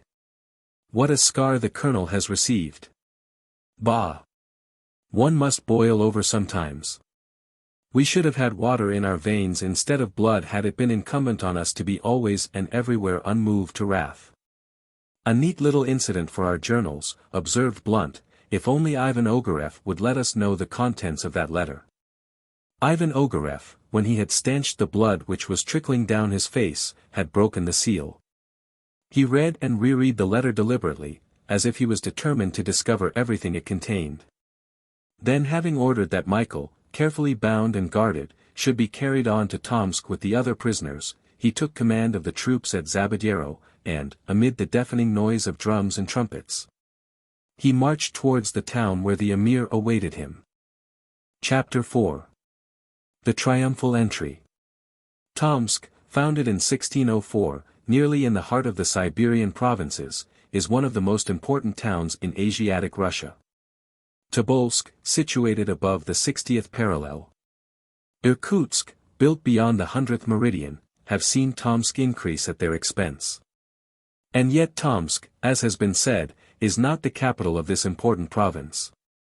It is at Omsk that the Governor-General of the province and the official world reside.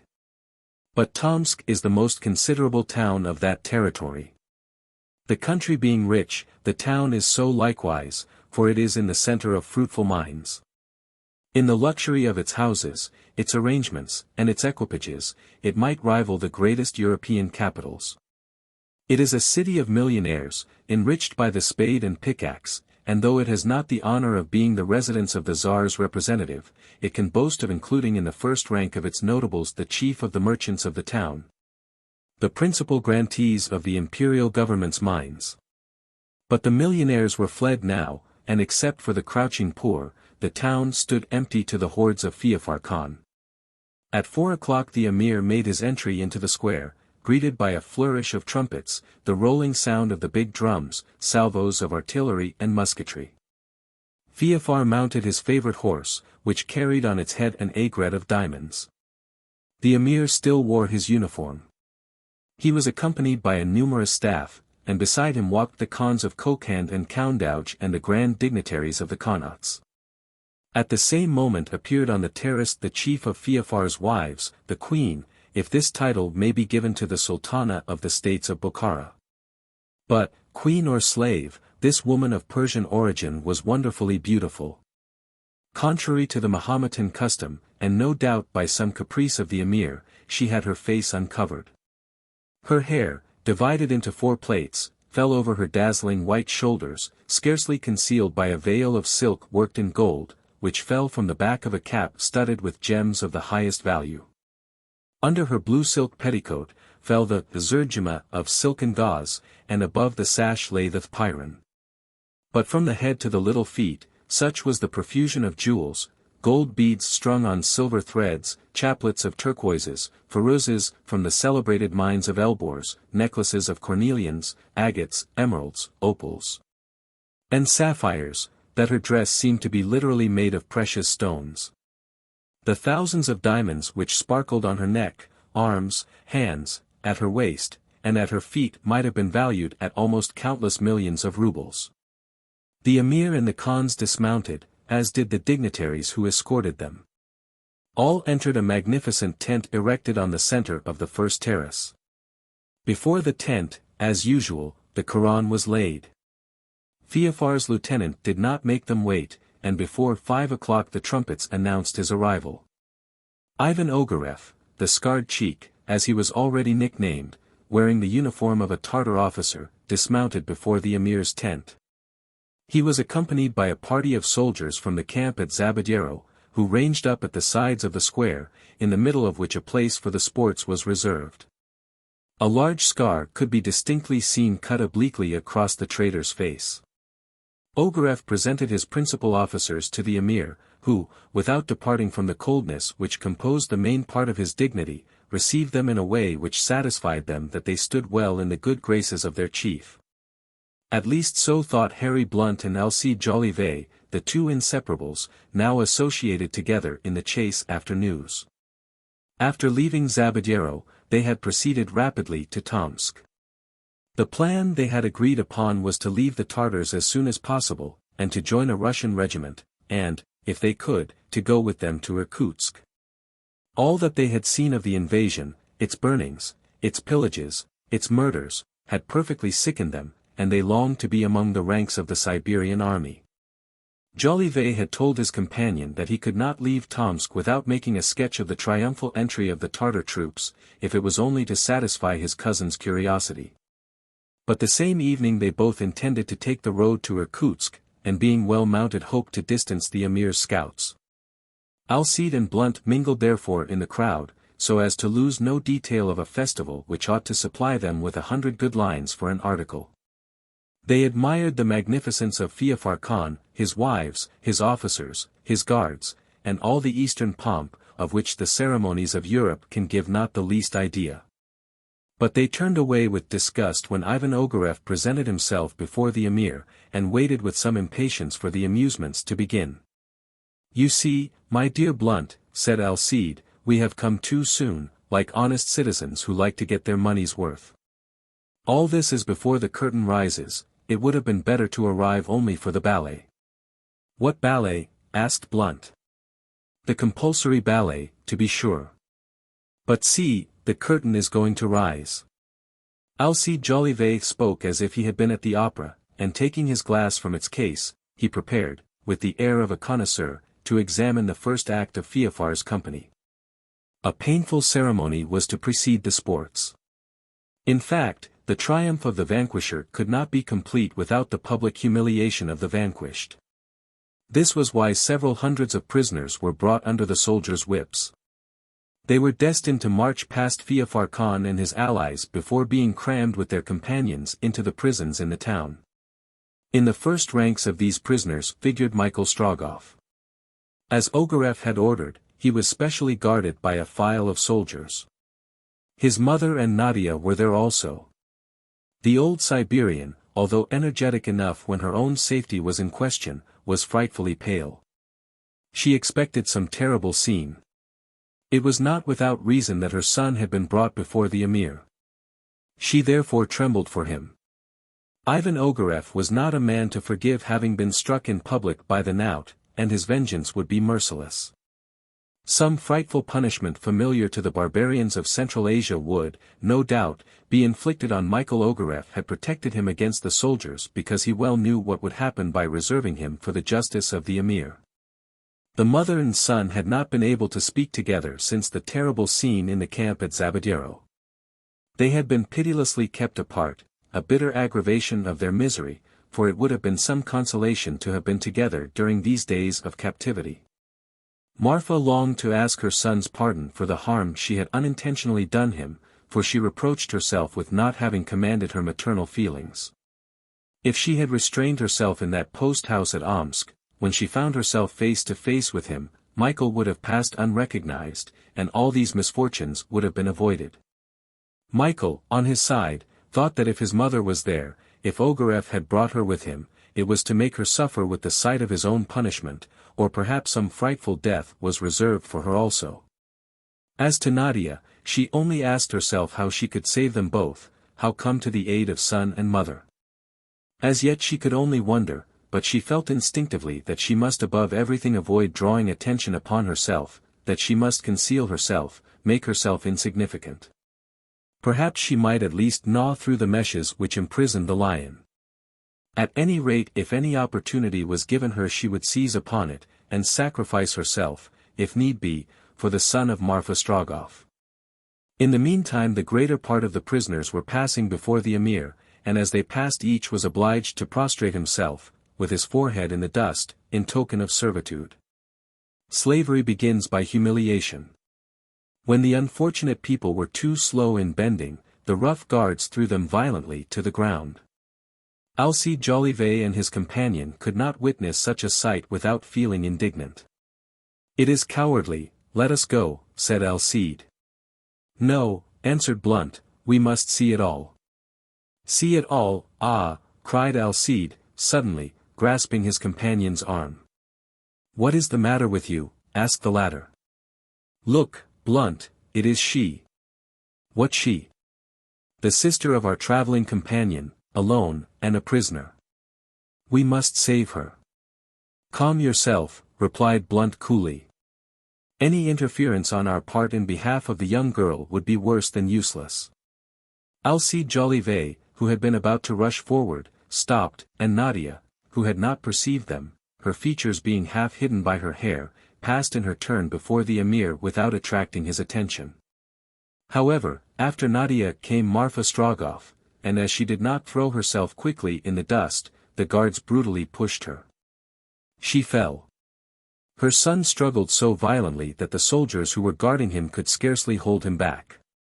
But the old woman rose, and they were about to drag her on, when Ogareff interposed, saying, "Let that woman stay." As to Nadia, she happily regained the crowd of prisoners. Ivan Ogareff had taken no notice of her. Michael was then led before the emir, and there he remained standing, without casting down his eyes. "Your forehead to the ground," cried Ogareff. "No," answered Michael. Two soldiers endeavored to make him bend, but they were themselves laid on the ground by a buffet from the young man's fist. Ogareff approached Michael. "You shall die," he said. "I can die," answered Michael fiercely. "But your traitor's face, Ivan, will not the less carry forever the infamous brand of the knout." At this reply Ivan Ogareff became perfectly livid. "Who is this prisoner?" asked the emir, in a tone of voice terrible from its very calmness. "A Russian spy," answered Ogareff. In asserting that Michael was a spy he knew that the sentence pronounced against him would be terrible. The emir made a sign at which all the crowd bent low their heads. Then he pointed with his hand to the Quran, which was brought him. He opened the sacred book and placed his finger on one of its pages. It was chance, or rather, according to the ideas of these Orientals, God himself who was about to decide the fate of Michael Strogoff. The people of Central Asia give the name of foul to this practice. After having interpreted the sense of the verse touched by the judge's finger, they apply the sentence whatever it may be. The emir had let his finger rest on the page of the Quran. The chief of the ulamas then approached, and read in a loud voice a verse which ended with these words, "And he will no more see the things of this earth." "Russian spy!" exclaimed Feofar Khan in a voice trembling with fury, "you have come to see what is going on in the Tartar camp. Then look while you may." Chapter 5. Look while you may. Michael was held before the emir's throne, at the foot of the terrace, his hands bound behind his back. His mother, overcome at last by mental and physical torture, had sunk to the ground, daring neither to look nor listen. "Look while you may," exclaimed Feofar Khan, stretching his arm towards Michael in a threatening manner. Doubtless Ivan Ogareff, being well acquainted with Tartar customs, had taken in the full meaning of these words, for his lips curled for an instant in a cruel smile. He then took his place by Feofar Khan. A trumpet call was heard. This was the signal for the amusements to begin. "Here comes the ballet," said Alcide to Blount, "but, contrary to our customs, these barbarians give it before the drama." Michael had been commanded to look at everything. He looked. A troupe of dancers poured into the open space before the emir's tent. Different Tartar instruments, the dutar, a long-handled guitar, the kobiais, a kind of violoncello, the skibizga, a long reed flute. Wind instruments, tom-toms, tambourines, united with the deep voices of the singers, formed a strange harmony. Added to this were the strains of an aerial orchestra, composed of a dozen kites, which, fastened by strings to their centers, resounded in the breeze like Aeolian harps. Then the dancers began. The performers were all of Persian origin. They were no longer slaves, but exercised their profession at liberty. Formerly they figured officially in the ceremonies at the court of Teheran, but since the accession of the reigning family, banished or treated with contempt, they had been compelled to seek their fortune elsewhere. They wore the national costume, and were adorned with a profusion of jewels. Little triangles of gold, studded with jewels, glittered in their ears. Circles of silver, marked with black, surrounded their necks and legs. These performers gracefully executed various dances, sometimes alone, sometimes in groups. Their faces were uncovered, but from time to time they threw a light veil over their heads, and a gauze cloud passed over their bright eyes as smoke over a starry sky. Some of these Persians wore leathern belts embroidered with pearls, from which hung little triangular bags. From these bags, embroidered with golden filigree, they drew long narrow bands of scarlet silk, on which were braided verses of the Quran. These bands, which they held between them, formed a belt under which the other dancers darted.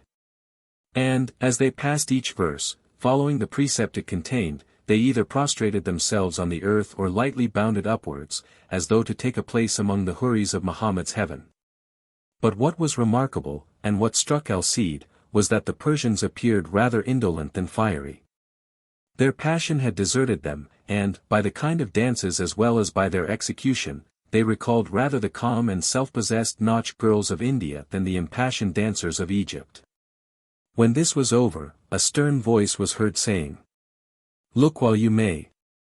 The man who repeated the emir's words, a tall spare Tartar, was he who carried out the sentences of Feofar Khan against offenders. He had taken his place behind Michael, holding in his hand a broad curved saber, one of those Damascene blades which are forged by the celebrated armorers of Karshi or Hisar. Behind him guards were carrying a tripod supporting a chafing dish filled with live coals. No smoke arose from this, but a light vapor surrounded it, due to the incineration of a certain aromatic and resinous substance which he had thrown on the surface. The Persians were succeeded by another party of dancers, whom Michael recognized. The journalists also appeared to recognize them, for Blount said to his companion, "These are the Tsiganes of Nijni-Novgorod." "No doubt of it," cried Alcide. "Their eyes, I imagine, bring more money to these spies than their legs." In putting them down as agents in the emir's service, Alcide Jolivet was, by all accounts, not mistaken. In the first rank of the Tsiganes, Sangar appeared, superb in her strange and picturesque costume, which set off still further her remarkable beauty. Sangar did not dance, but she stood as a statue in the midst of the performers, whose style of dancing was a combination of that of all those countries through which their race had passed, Turkey, Bohemia, Egypt, Italy, and Spain. They were enlivened by the sound of cymbals, which clashed on their arms, and by the hollow sounds of the dares, a sort of tambourine played with the fingers. Sangar, holding one of those dares, which she played between her hands, encouraged this troop of veritable carabins. A young Tsigane, of about 15 years of age, then advanced. He held in his hand a dutar, strings of which he made to vibrate by a simple movement of the nails. He sung. During the singing of each couplet, a very peculiar rhythm, a dancer took her position by him and remained there immovable, listening to him, but each time that the burden came from the lips of the young singer, she resumed her dance. Dinning in his ears with her dare, and deafening him with the clashing of her cymbals. Then, after the last chorus, the remainder surrounded the Tsigane in the windings of their dance. At that moment a shower of gold fell from the hands of the emir and his train, and from the hands of his officers of all ranks. To the noise which the pieces made as they struck the cymbals of the dancers, being added the last murmurs of the dutars and tambourines. "Lavish as robbers," said Alcide in the ear of his companion. And in fact it was the result of plunder which was falling, for, with the Tartar tomans and sequins, reigned also Russian ducats and rubles. Then silence followed for an instant, and the voice of the executioner, who laid his hand on Michael's shoulder, once more pronounced the words. which this repetition rendered more and more sinister. Look while you may. But this time Alcide observed that the executioner no longer held the saber bare in his hand. Meanwhile the sun had sunk behind the horizon. A semi-obscurity began to envelop the plain. The mass of cedars and pines became blacker and blacker, and the waters of the Tom, totally obscured in the distance, mingled with the approaching shadows. But at that instant several hundreds of slaves, bearing lighted torches, entered the square. Led by Sangar, Tsyganes and Persians reappeared before the emir's throne, and showed off, by the contrast, their dances of styles so different. The instruments of the Tartar orchestra sounded forth in harmony still more savage, accompanied by the guttural cries of the singers. The kites, which had fallen to the ground, once more winged their way into the sky, each bearing a party-colored lantern, and under a fresher breeze their harps vibrated with intenser sound in the midst of the aerial illumination. Then a squadron of Tartars, in their brilliant uniforms, mingled in the dances, whose wild fury was increasing rapidly, and then began a performance which produced a very strange effect. Soldiers came on the ground, armed with bare sabers and long pistols, and, as they executed dances, they made the air re-echo with the sudden detonations of their firearms, which immediately set going the rumbling of the tambourines, and grumblings of the dares, and the gnashing of detares. Their arms, covered with a colored powder of some metallic ingredient, after the Chinese fashion, threw long jets, red, green, and blue, so that the groups of dancers seemed to be in the midst of fireworks.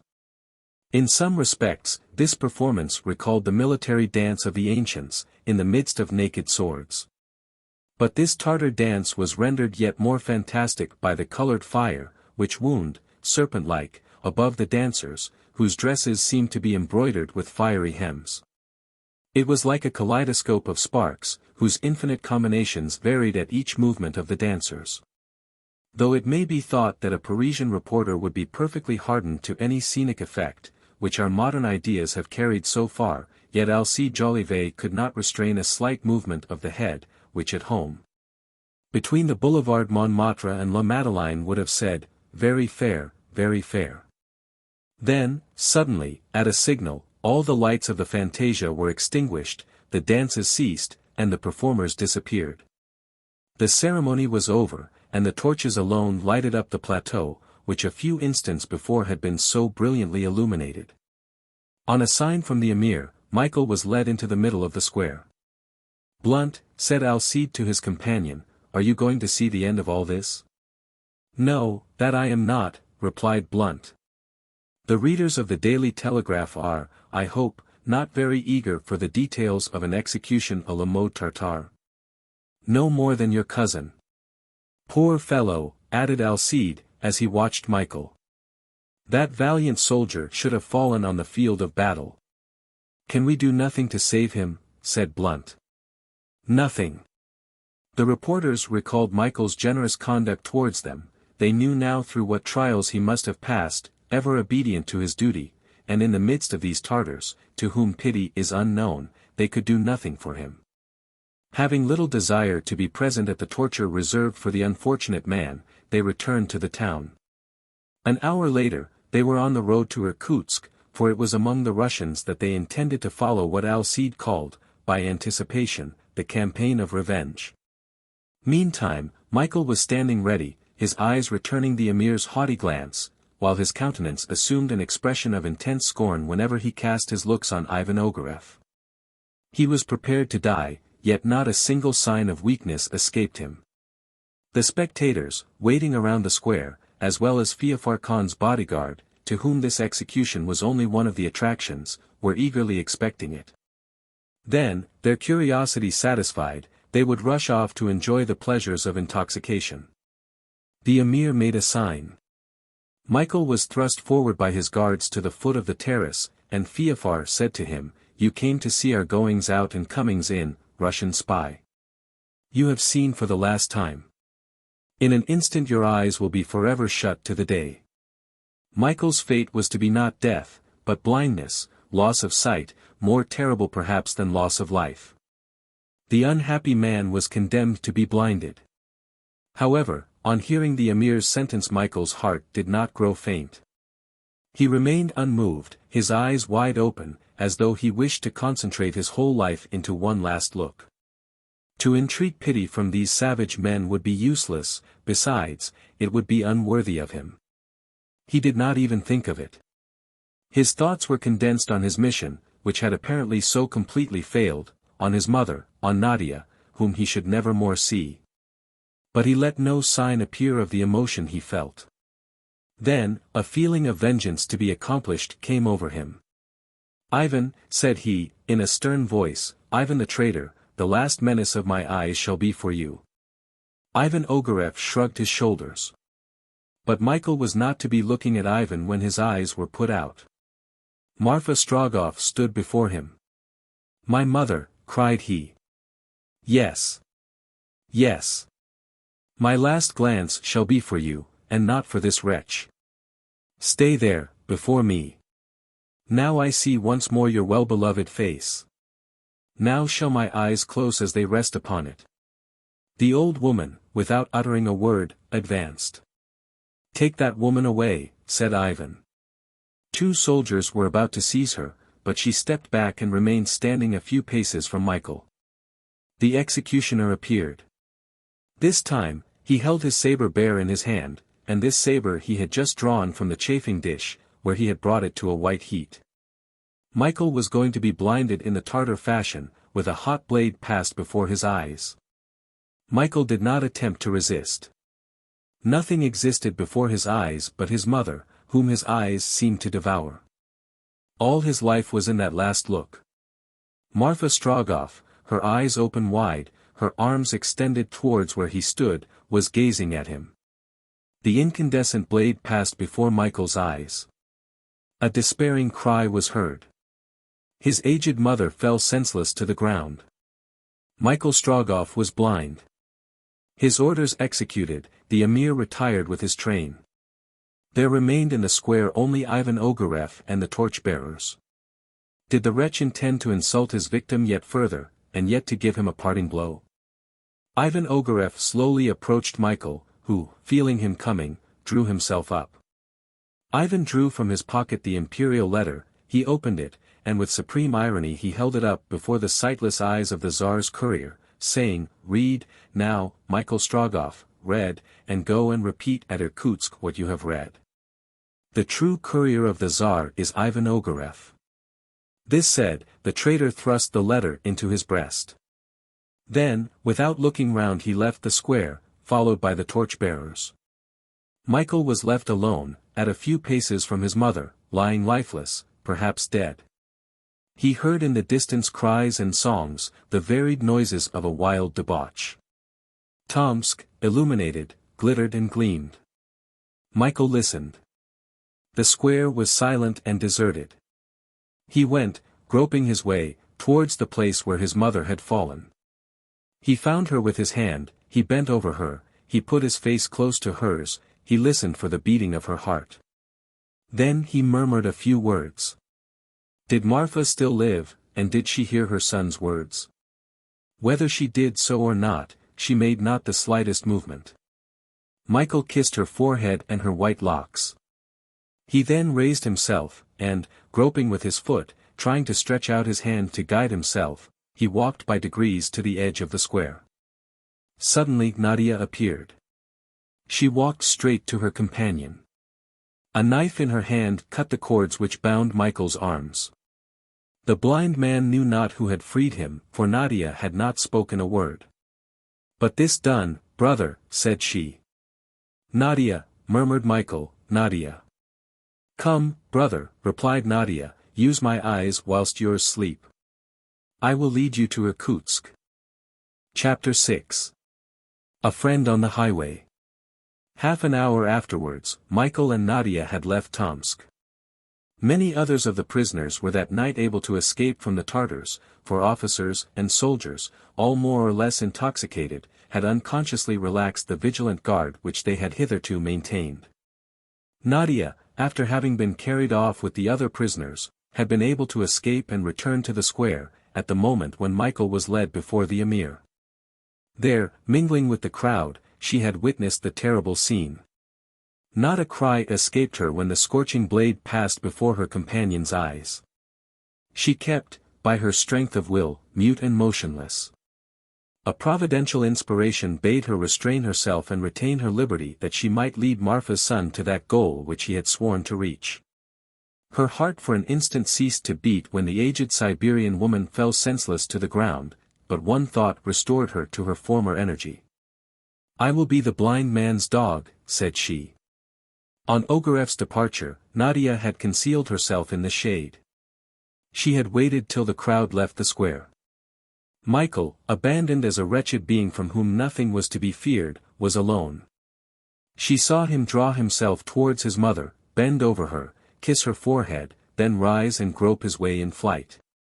A few instants later, she and he, hand in hand, had descended the steep slope, when, after having followed the high banks of the Tom to the furthest extremity of the town, they happily found a breach in the enclosure. The road to Irkutsk was the only one which penetrated towards the east. It could not be mistaken. It was possible that on the morrow, after some hours of carousal, the scouts of the Emir, once more scattering over the steppes, might cut off all communication. It was of the greatest importance therefore to get in advance of them. How could Nadia bear the fatigues of that night, from the 16th to the 17th of August? How could she have found strength for so long a stage? How could her feet, bleeding under that forced march, have carried her thither? It is almost incomprehensible. But it is none the less true that on the next morning, 12 hours after their departure from Tomsk, Michael and she reached the town of Semilowskoe, after a journey of 35 miles. Michael had not uttered a single word. It was not Nadia who held his hand, it was he who held that of his companion during the whole of that night, but, thanks to that trembling little hand which guided him, he had walked at his ordinary pace. Semilowskoe was almost entirely abandoned. The inhabitants had fled. Not more than 2 or 3 houses were still occupied. All that the town contained, useful or precious, had been carried off in wagons. However, Nadia was obliged to make a halt of a few hours. They both required food and rest. The young girl led her companion to the extremity of the town. There they found an empty house, the door wide open. An old rickety wooden bench stood in the middle of the room, near the high stove which is to be found in all Siberian houses. They silently seated themselves. Nadia gazed in her companion's face as she had never before gazed. There was more than gratitude, more than pity, in that look. Could Michael have seen her, he would have read in that sweet desolate gaze a world of devotion and tenderness. The eyelids of the blind man, made red by the heated blade, fell half over his eyes. The pupils seemed to be singularly enlarged. The rich blue of the iris was darker than formerly. The eyelashes and eyebrows were partly burnt, but in appearance, at least, the old penetrating look appeared to have undergone no change. If he could no longer see, if his blindness was complete, it was because the sensibility of the retina and optic nerve was radically destroyed by the fierce heat of the steel. Then Michael stretched out his hands. "Are you there, Nadia?" he asked. "Yes," replied the young girl, "I am close to you, and I will not go away from you, Michael." At his name, pronounced by Nadia for the first time, a thrill passed through Michael's frame. He perceived that his companion knew all, who he was. "Nadia," replied he, "we must separate." "We separate? How so, Michael? I must not be an obstacle to your journey. Your father is waiting for you at Irkutsk. You must rejoin your father." "My father would curse me, Michael, were I to abandon you now, after all you have done for me." "Nadia, Nadia," replied Michael, "you should think only of your father." "Michael," replied Nadia, "you have more need of me than my father. Do you mean to give up going to Irkutsk?" "Never," cried Michael, in a tone which plainly showed that none of his energy was gone. "But you have not the letter. That letter of which Ivan Ogareff robbed me. Well, I shall manage without it, Nadia. They have treated me as a spy. I will act as a spy. I will go and repeat at Irkutsk all I have seen, all I have heard, I swear it by heaven above. The traitor shall meet me one day face to face. But I must arrive at Irkutsk before him. And yet you speak of our separating, Michael. Nadia, they have taken everything from me. I have some rubles still, and my eyes. I can see for you, Michael. And I will lead you thither, where you could not go alone. And how shall we go? On foot. And how shall we live? By begging. Let us start, Nadia. Come, Michael. The two young people no longer kept the names, brother and sister. In their common misfortune, they felt still closer united. They left the house after an hour's repose. Nadia had procured in the town some morsels of chornokleb, a sort of barley bread, and a little mead, called mead in Russia. This had cost her nothing, for she had already begun her plan of begging. The bread and mead had in some degree appeased Michael's hunger and thirst. Nadia gave him the lion's share of this scanty meal. He ate the pieces of bread his companion gave him, drank from the gourd she held to his lips. "Are you eating, Nadia?" he asked several times. "Yes, Michael," invariably replied the young girl, who contented herself with what her companion left. Michael and Nadia quitted Semilosko, and once more set out on the laborious road to Irkutsk. The girl bore up in a marvelous way against fatigue. Had Michael seen her, perhaps he would not have had the courage to go on. But Nadia never complained, and Michael, hearing no sigh, walked at a speed he was unable to repress. And why? Did he still expect to keep before the Tartars? He was on foot, without money. He was blind, and if Nadia, his only guide, were to be separated from him, he could only lie down by the side of the road and there perish miserably. But if, on the other hand, by energetic perseverance he could reach Krasnoyarsk, all was perhaps not lost, since the governor, to whom he would make himself known, would not hesitate to give him the means of reaching Irkutsk. Michael walked on, speaking little, absorbed in his own thoughts. He held Nadia's hand. The two were in incessant communication. It seemed to them that they had no need of words to exchange their thoughts. From time to time Michael said, "Speak to me, Nadia." "Why should I, Michael?"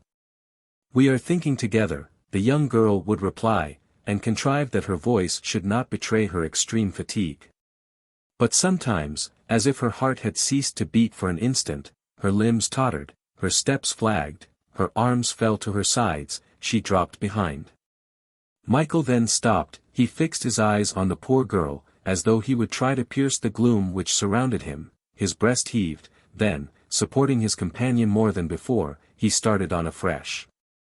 However, amidst these continual miseries, a fortunate circumstance on that day occurred which it appeared likely would considerably ease their fatigue. They had been walking from Semilosko for 2 hours when Michael stopped. "Is there no one on the road?" "Not a single soul," replied Nadia. "Do you not hear some noise behind us? If they are Tartars we must hide. Keep a good lookout." "Wait, Michael," replied Nadia, going back a few steps to where the road turned to the right. Michael Strogoff waited alone for a minute, listening attentively. Nadia returned almost immediately and said, "It is a cart. A young man is leading it." "Is he alone?" "Alone." Michael hesitated an instant. Should he hide? Or should he, on the contrary, try to find a place in the vehicle, if not for himself, at least for her? For himself, he would be quite content to lay one hand on the cart, to push it if necessary, for his legs showed no sign of failing him. But he felt sure that Nadia, compelled to walk ever since they crossed the Obi, that is, for 8 days, must be almost exhausted. He waited. The cart was soon at the corner of the road. It was a very dilapidated vehicle, known in the country as a kibitka, just capable of holding 3 persons.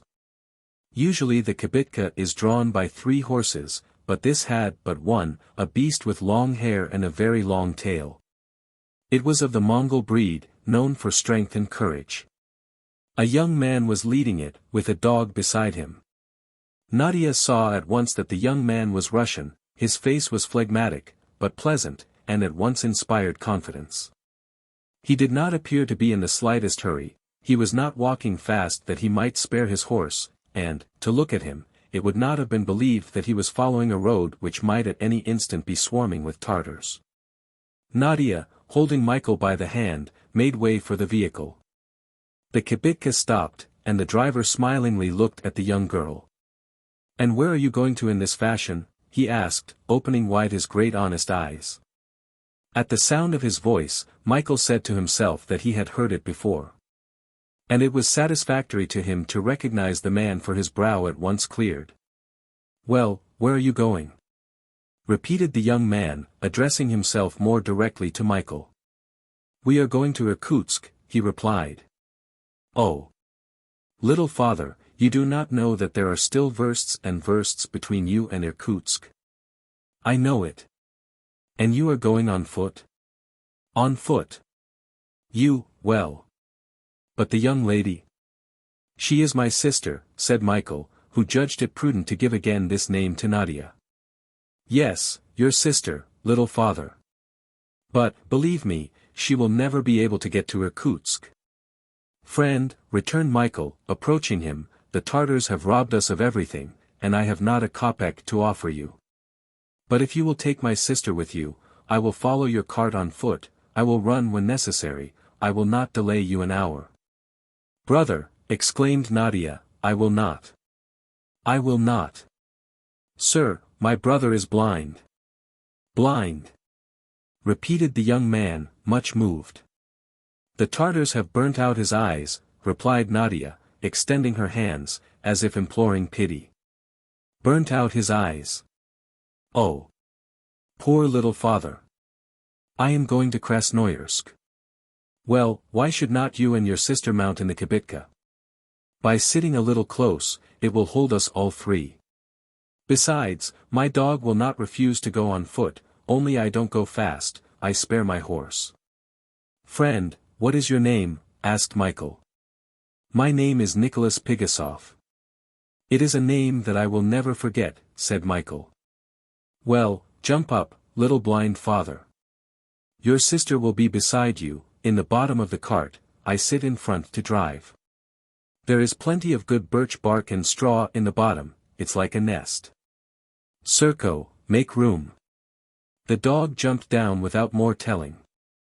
He was an animal of the Siberian race, grey hair, of medium size, with an honest big head, just made to pat, and he, moreover, appeared to be much attached to his master. In a moment more, Michael and Nadia were seated in the kibitka. Michael held out his hands as if to feel for those of Pigasoff. "You wish to shake my hands," said Nicholas. "There they are, little father. Shake them as long as it will give you any pleasure." The kibitka moved on. The horse, which Nicholas never touched with the whip, ambled along. Though Michael did not gain any in speed, at least some fatigue was spared to Nadia.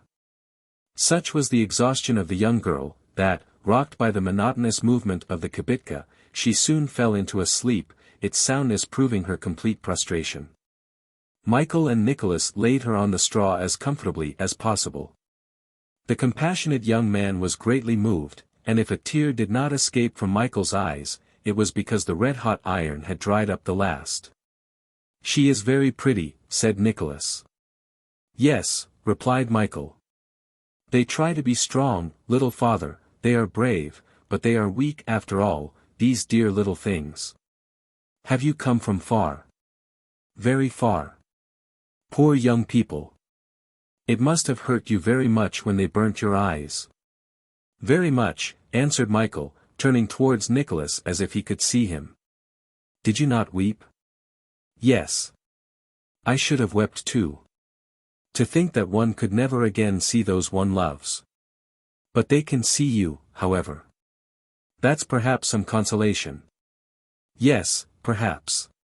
Tell me, my friend," continued Michael, "have you never seen me anywhere before?" "You, little father?" "No, never. The sound of your voice is not unknown to me." "Why?" returned Nicholas, smiling, he knows the sound of my voice. Perhaps you ask me that to find out where I come from. I come from Kolyvan. From Kolyvan, repeated Michael. Then it was there I met you. You were in the telegraph office? That may be, replied Nicholas. I was stationed there. I was the clerk in charge of the messages. And you stayed at your post up to the last moment? Why, it's at that moment one ought to be there. It was the day when an Englishman and a Frenchman were disputing, rubles in hand, for the place at your wicket, and the Englishman telegraphed some poetry. That is possible, but I do not remember it. What? You do not remember it? I never read the dispatches I send. My duty being to forget them, the shortest way is not to know them. This reply showed Nicholas Pigasov's character. In the meanwhile the kibitka pursued its way, at a pace which Michael longed to render more rapid. But Nicholas and his horse were accustomed to a pace which neither of them would like to alter. The horse went for 2 hours and rested 1, so on, day and night. During the halts the horse grazed, the travelers ate in company with the faithful Serko. The kibitka was provisioned for at least 20 persons, and Nicholas generously placed his supplies at the disposal of his 2 guests, whom he believed to be brother and sister. After a day's rest, Nadia recovered some strength. Nicholas took the best possible care of her. The journey was being made under tolerable circumstances, slowly certainly, but surely. It sometimes happened that during the night, Nicholas, although driving, fell asleep, and snored with a clearness which showed the calmness of his conscience. Perhaps then, by looking close, Michael's hand might have been seen feeling for the reins, and giving the horse a more rapid pace, to the great astonishment of Serko, who, however, said nothing. The trot was exchanged for the amble as soon as Nicholas awoke, but the kibitka had not the less gained some versts. Thus they passed the river Ichernsk, the villages of Ichisniko, Barakaloko, Kusko, the river Marunsk, the village of the same name, Bogostosko, and, lastly, the Ichila, a little stream which divides western from eastern Siberia. The road now lay sometimes across wide moors, which extended as far as the eye could reach, sometimes through thick forests of firs, of which they thought they should never get to the end. Everywhere was a desert. The villages were almost entirely abandoned. The peasants had fled beyond the Yenisei, hoping that this wide river would perhaps stop the Tartars. On the 22nd of August, the kibitka entered the town of Achinsk, 250 miles from Tomsk. 80 miles still lay between them and Krasnoyarsk. No incident had marked the journey. For the 6 days during which they had been together, Nicholas, Michael, and Nadia had remained the same, the one in his unchangeable calm, the other too, uneasy, and thinking of the time when their companion would leave them.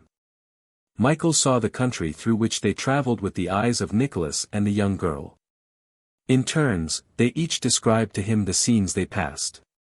He knew whether he was in a forest or on a plain, whether a hut was on the steppe, or whether any Siberian was in sight. Nicholas was never silent, he loved to talk, and, from his peculiar way of viewing things, his friends were amused by his conversation. One day, Michael asked him what sort of weather it was. "Fine enough, little father," he answered, "but soon we shall feel the first winter frosts. Perhaps the Tartars will go into winter quarters during the bad season." Michael Strogoff shook his head with a doubtful air.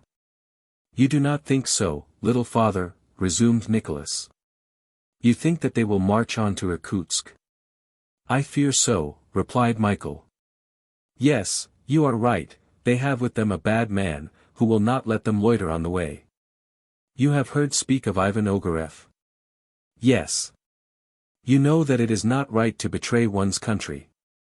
"No, it is not right," answered Michael, who wished to remain unmoved. "Little father," continued Nicholas, "it seems to me that you are not half indignant enough when Ivan Ogareff is spoken of. Your Russian heart ought to leap when his name is uttered." "Believe me, my friend, I hate him more than you can ever hate him," said Michael. "It is not possible," replied Nicholas, "no, it is not possible.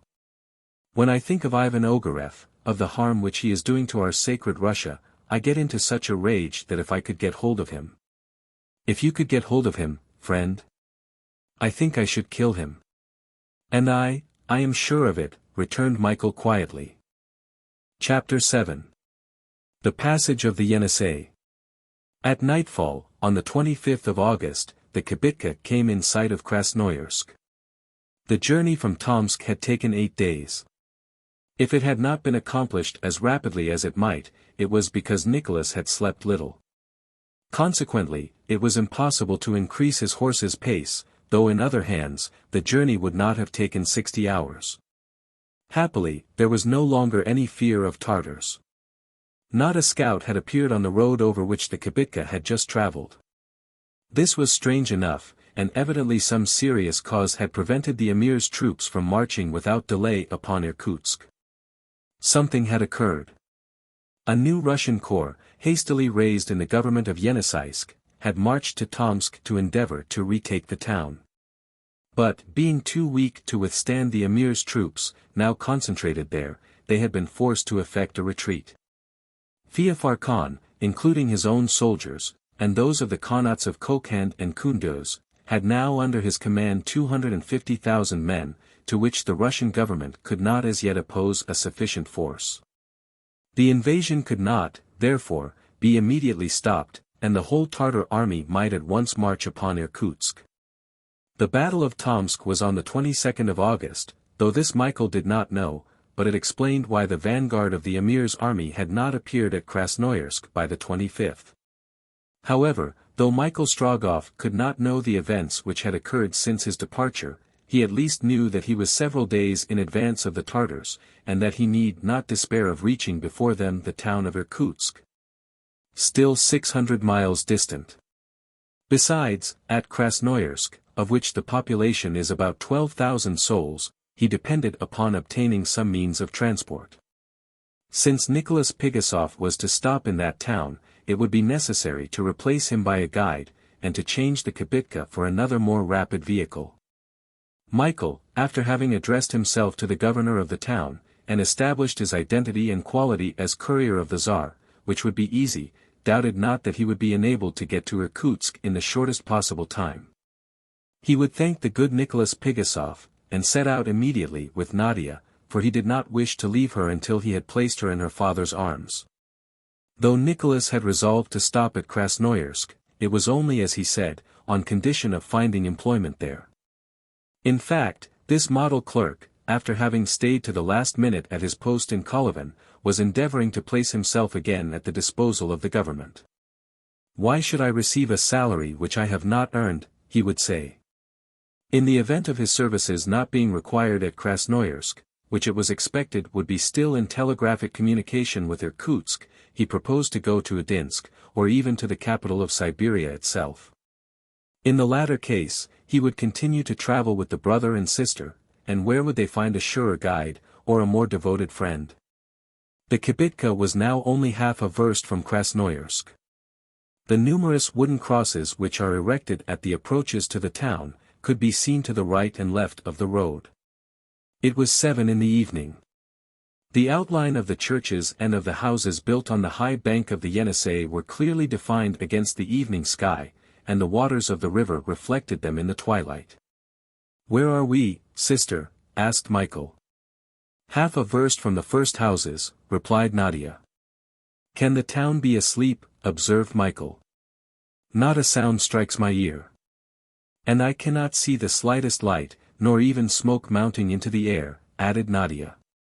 "What a queer town," said Nicholas. "They make no noise in it, and go to bed uncommonly early." A presentiment of impending misfortune passed across Michael's heart. He had not said to Nadia that he had placed all his hopes on Krasnoyarsk, where he expected to find the means of safely finishing his journey. He much feared that his anticipations would again be disappointed. But Nadia had guessed his thoughts, although she could not understand why her companion should be so anxious to reach Irkutsk, now that the imperial letter was gone. She one day said something of the sort to him. "I have sworn to go to Irkutsk," he replied. But to accomplish his mission, it was necessary that at Krasnoyarsk he should find some more rapid mode of locomotion. Well, friend, said he to Nicholas, why are we not going on? Because I am afraid of waking up the inhabitants of the town with the noise of my carriage. And with a light fleck of the whip, Nicholas put his horse in motion. 10 minutes after they entered the high street. Krasnoyarsk was deserted. There was no longer an Athenian in this, northern Athens, as Madame de Bourboulon has called it. Not one of their dashing equipages swept through the wide, clean streets. Not a pedestrian enlivened the footpaths raised at the bases of the magnificent wooden houses, of monumental aspect. Not a Siberian belle, dressed in the last French fashion, promenaded the beautiful park, cleared in a forest of birch trees, which stretches away to the banks of the Yenisei. The great bell of the cathedral was dumb. The chimes of the churches were silent. Here was complete desolation. There was no longer a living being in this town, lately so lively. The last telegram sent from the Tsar's cabinet, before the rupture of the wire, had ordered the governor, the garrison, the inhabitants, whoever they might be, to leave Krasnoyarsk, to carry with them any articles of value, or which might be of use to the Tartars, and to take refuge at Irkutsk. The same injunction was given to all the villages of the province. It was the intention of the Muscovite government to lay the country desert before the invaders. No one thought for an instant of disputing these orders. They were executed, and this was the reason why not a single human being remained in Krasnoyarsk.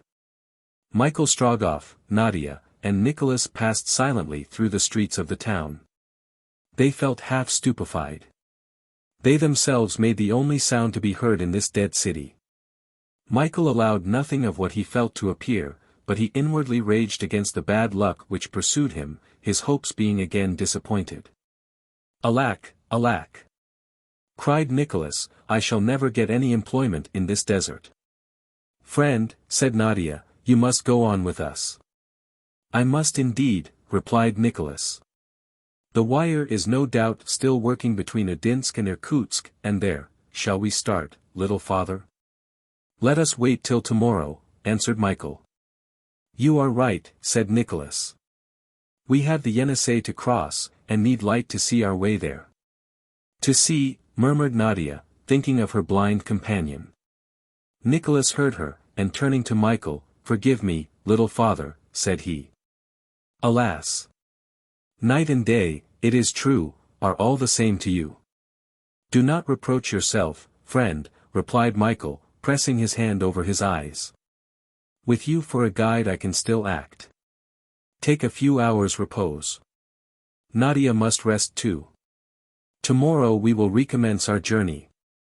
Michael and his friends had not to search long for a place of rest.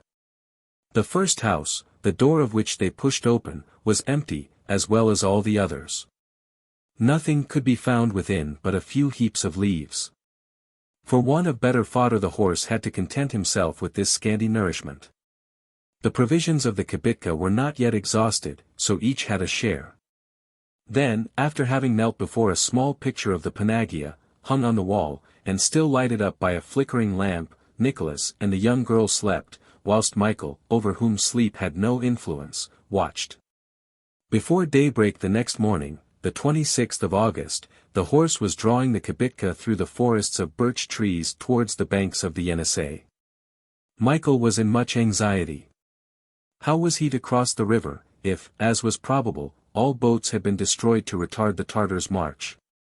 He knew the Yenisei, its width was considerable, its current strong. Ordinarily by means of boats specially built for the conveyance of travelers, carriages, and horses, the passage of the Yenisei takes about 3 hours, and then it is with extreme difficulty that the boats reach the opposite bank. Now, in the absence of any ferry, how was the kibitka to get from one bank to the other? Day was breaking when the kibitka reached the left bank, where one of the wide alleys of the park ended. They were about 100 feet above the Yenisei, and could therefore survey the whole of its wide course. Do you see a boat? Asked Michael, casting his eyes eagerly about from one side to the other, mechanically, no doubt, as if he could really see. It is scarcely light yet, brother, replied Nadia. The fog is still thick, and we cannot see the water. But I hear it roaring, said Michael. Indeed, from the fog issued a dull roaring sound. The waters being high rushed down with tumultuous violence. All three waited until the misty curtain should rise. The sun would not be long in dispersing the vapors. "Well?" asked Michael. "The fog is beginning to roll away, brother," replied Nadia, "and it will soon be clear." "Then you do not see the surface of the water yet?" "Not yet." "Have patience, little father," said Nicholas. "All this will soon disappear. Look! Here comes the breeze. It is driving away the fog. The trees on the opposite hills are already appearing. It is sweeping, flying away. The kindly rays of the sun have condensed all that mass of mist. Ah! How beautiful it is, my poor fellow, and how unfortunate that you cannot see such a lovely sight." "Do you see a boat?" asked Michael.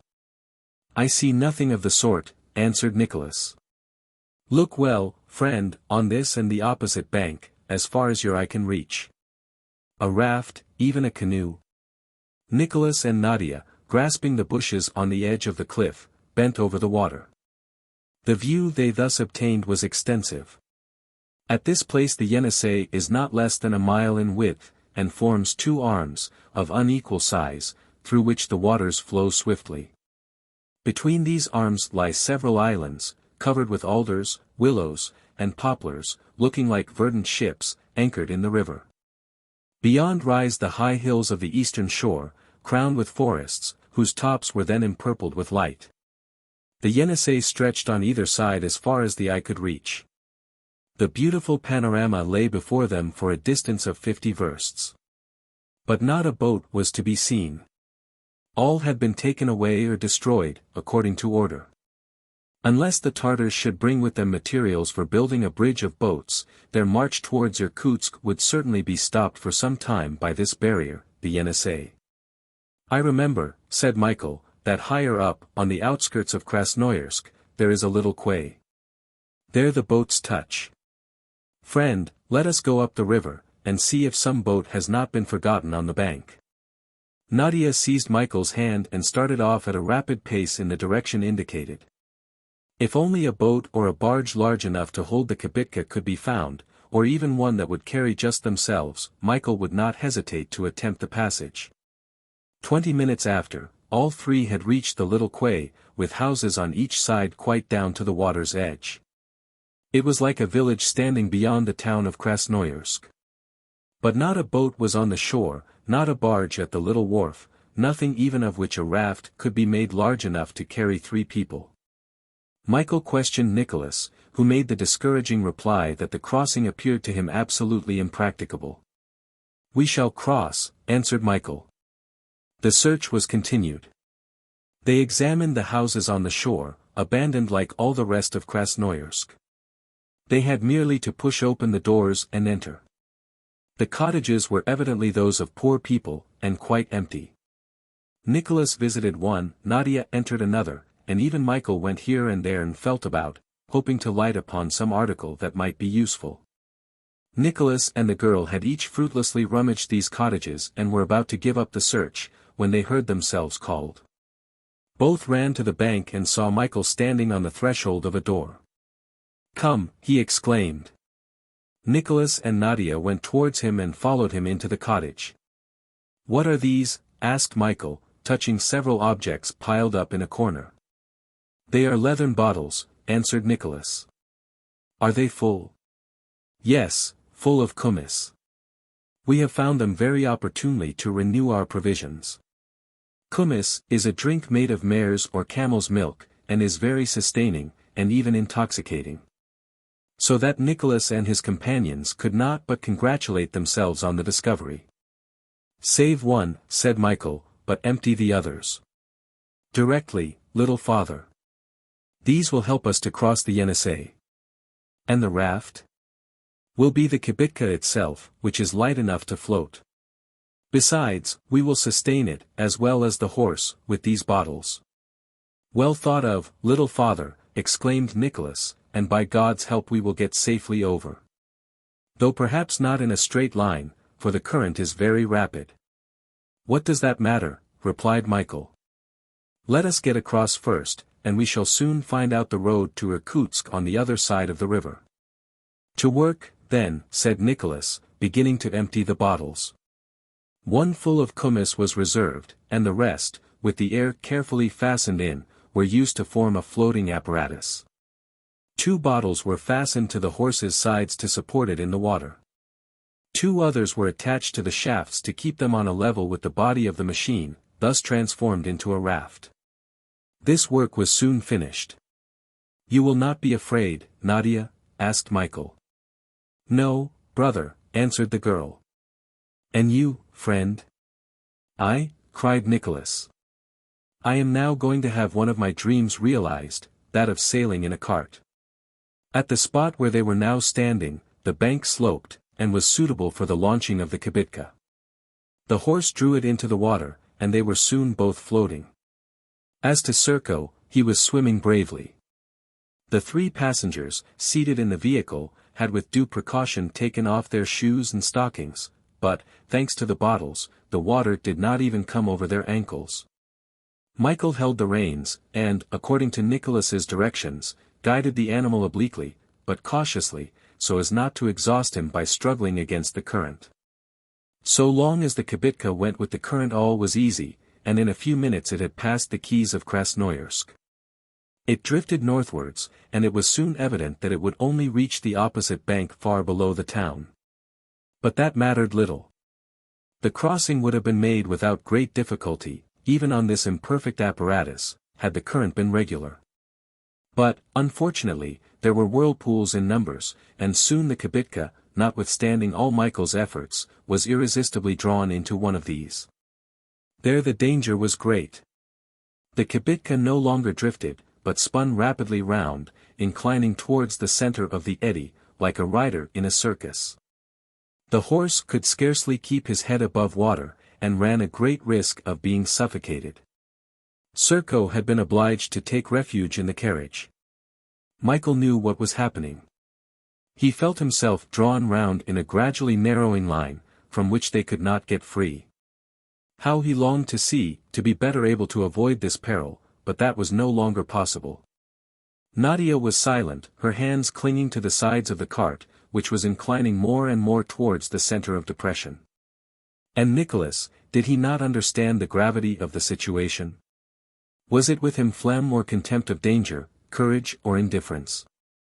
Was his life valueless in his eyes, and, according to the Eastern expression, an hotel for 5 days, which, whether one is willing or not, must be left the 6th? At any rate, the smile on his rosy face never faded for an instant. The kibitka was thus in the whirlpool, and the horse was nearly exhausted, when, all at once, Michael, throwing off such of his garments as might impede him, jumped into the water. Then, seizing with a strong hand the bridle of the terrified horse, he gave him such an impulse that he managed to struggle out of the circle, and getting again into the current, the kibitka drifted along anew. Hurrah! Exclaimed Nicholas. 2 hours after leaving the wharf, the kibitka had crossed the widest arm of the river, and had landed on an island more than 6 versts below the starting point. There the horse drew the cart onto the bank, and an hour's rest was given to the courageous animal. Then the island having been crossed under the shade of its magnificent birches, the kibitka found itself on the shore of the smaller arm of the Yenisei. This passage was much easier, no whirlpools broke the course of the river in this second bed. But the current was so rapid that the kibitka only reached the opposite side 5 versts below. They had drifted 11 versts in all. These great Siberian rivers across which no bridges have as yet been thrown, are serious obstacles to the facility of communication. All had been more or less unfortunate to Michael Strogoff. On the Irkutsk, the boat which carried him and Nadia had been attacked by Tartars. On the Obi, after his horse had been struck by a bullet, he had only by a miracle escaped from the horsemen who were pursuing him. In fact, this passage of the Yenisei had been performed the least disastrously. That would not have been so amusing, exclaimed Nicholas, rubbing his hands, as they disembarked on the right bank of the river, if it had not been so difficult. That which has only been difficult to us, friend, answered Michael Strogoff, will, perhaps, be impossible to the Tartars. Chapter 8. A hare crosses the road. Michael Strogoff might at last hope that the road to Irkutsk was clear. He had distanced the Tartars, now detained at Tomsk, and when the Emir's soldiers should arrive at Krasnoyarsk they would find only a deserted town. There being no communication between the two banks of the Yenisei, a delay of some days would be caused until a bridge of boats could be established, and to accomplish this would be a difficult undertaking. For the first time since the encounter with Ivan Ogareff at Omsk, the courier of the Tsar felt less uneasy, and began to hope that no fresh obstacle would delay his progress. The road was good, for that part of it which extends between Krasnoyarsk and Irkutsk is considered the best in the whole journey. Fewer jolts for travelers, large trees to shade them from the heat of the sun, sometimes forests of pines or cedars covering an extent of 100 versts. It was no longer the wide steppe with limitless horizon, but the rich country was empty. Everywhere they came upon deserted villages. The Siberian peasantry had vanished. It was a desert, but a desert by order of the Tsar. The weather was fine, but the air, which cooled during the night, took some time to get warm again. Indeed, it was now near September, and in this high region the days were sensibly shortening.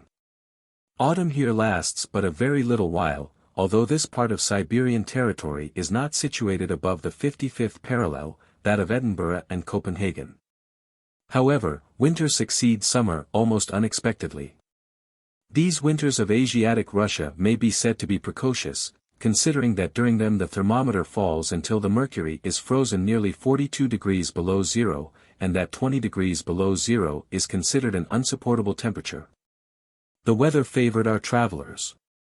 It was neither stormy nor rainy. The health of Nadia and Michael was good, and since leaving Tomsk they had gradually recovered from their past fatigues. As to Nicholas Pigasov, he had never been better in his life. To him this journey was a trip, an agreeable excursion in which he employed his enforced holiday. Decidedly, said he, this is pleasanter than sitting 12 hours a day, perched on a stool, working the manipulator. Michael had managed to get Nicholas to make his horse quicken his pace. To obtain this result, he had confided to Nicholas that Nadia and he were on their way to join their father, exiled at Irkutsk, and that they were very anxious to get there. Certainly, it would not do to overwork the horse, for very probably they would not be able to exchange him for another, but by giving him frequent rests, every 10 miles, for instance, 40 miles in 24 hours could easily be accomplished. Besides, the animal was strong, and of a race calculated to endure great fatigue. He was in no want of rich pasturage along the road, the grass being thick and abundant. Therefore, it was possible to demand an increase of work from him. Nicholas gave in to all these reasons. He was much moved at the situation of these two young people, going to share their father's exile. Nothing had ever appeared so touching to him. With what a smile he said to Nadia, "Divine goodness! What joy will Mr. Korpanov feel, when his eyes behold you, when his arms open to receive you? If I go to Irkutsk, and that appears very probable now, will you permit me to be present at that interview? You will you not?" Then, striking his forehead, "But, I forgot, what grief too when he sees that his poor son is blind. Ah! Everything is mingled in this world." However, the result of all this was the kibitka went faster, and, according to Michael's calculations, now made almost 8 miles an hour. After crossing the little river Biryusa, the kibitka reached Biryasensk on the morning of the 4th of September. There, very fortunately, for Nicholas saw that his provisions were becoming exhausted, he found in an oven a dozen pagachas, a kind of cake prepared with sheep's fat and a large supply of plain boiled rice. This increase was very opportune, for something would soon have been needed to replace the kumis with which the kibitka had been stored at Krasnoyarsk. After a halt, the journey was continued in the afternoon. The distance to Irkutsk was not now much over 300 miles. There was not a sign of the Tartar vanguard. Michael Strogoff had some grounds for hoping that his journey would not be again delayed, and that in 8 days, or at most 10, he would be in the presence of the Grand Duke. On leaving Biryatsinsk, a hare ran across the road, in front of the kibitka. "Ah!" exclaimed Nicholas. "What is the matter, friend?" asked Michael quickly, like a blind man whom the least sound arouses. "Did you not see?" said Nicholas, whose bright face had become suddenly clouded. Then he added, "Ah! No. You could not see, and it's lucky for you, little father." "But I saw nothing," said Nadia.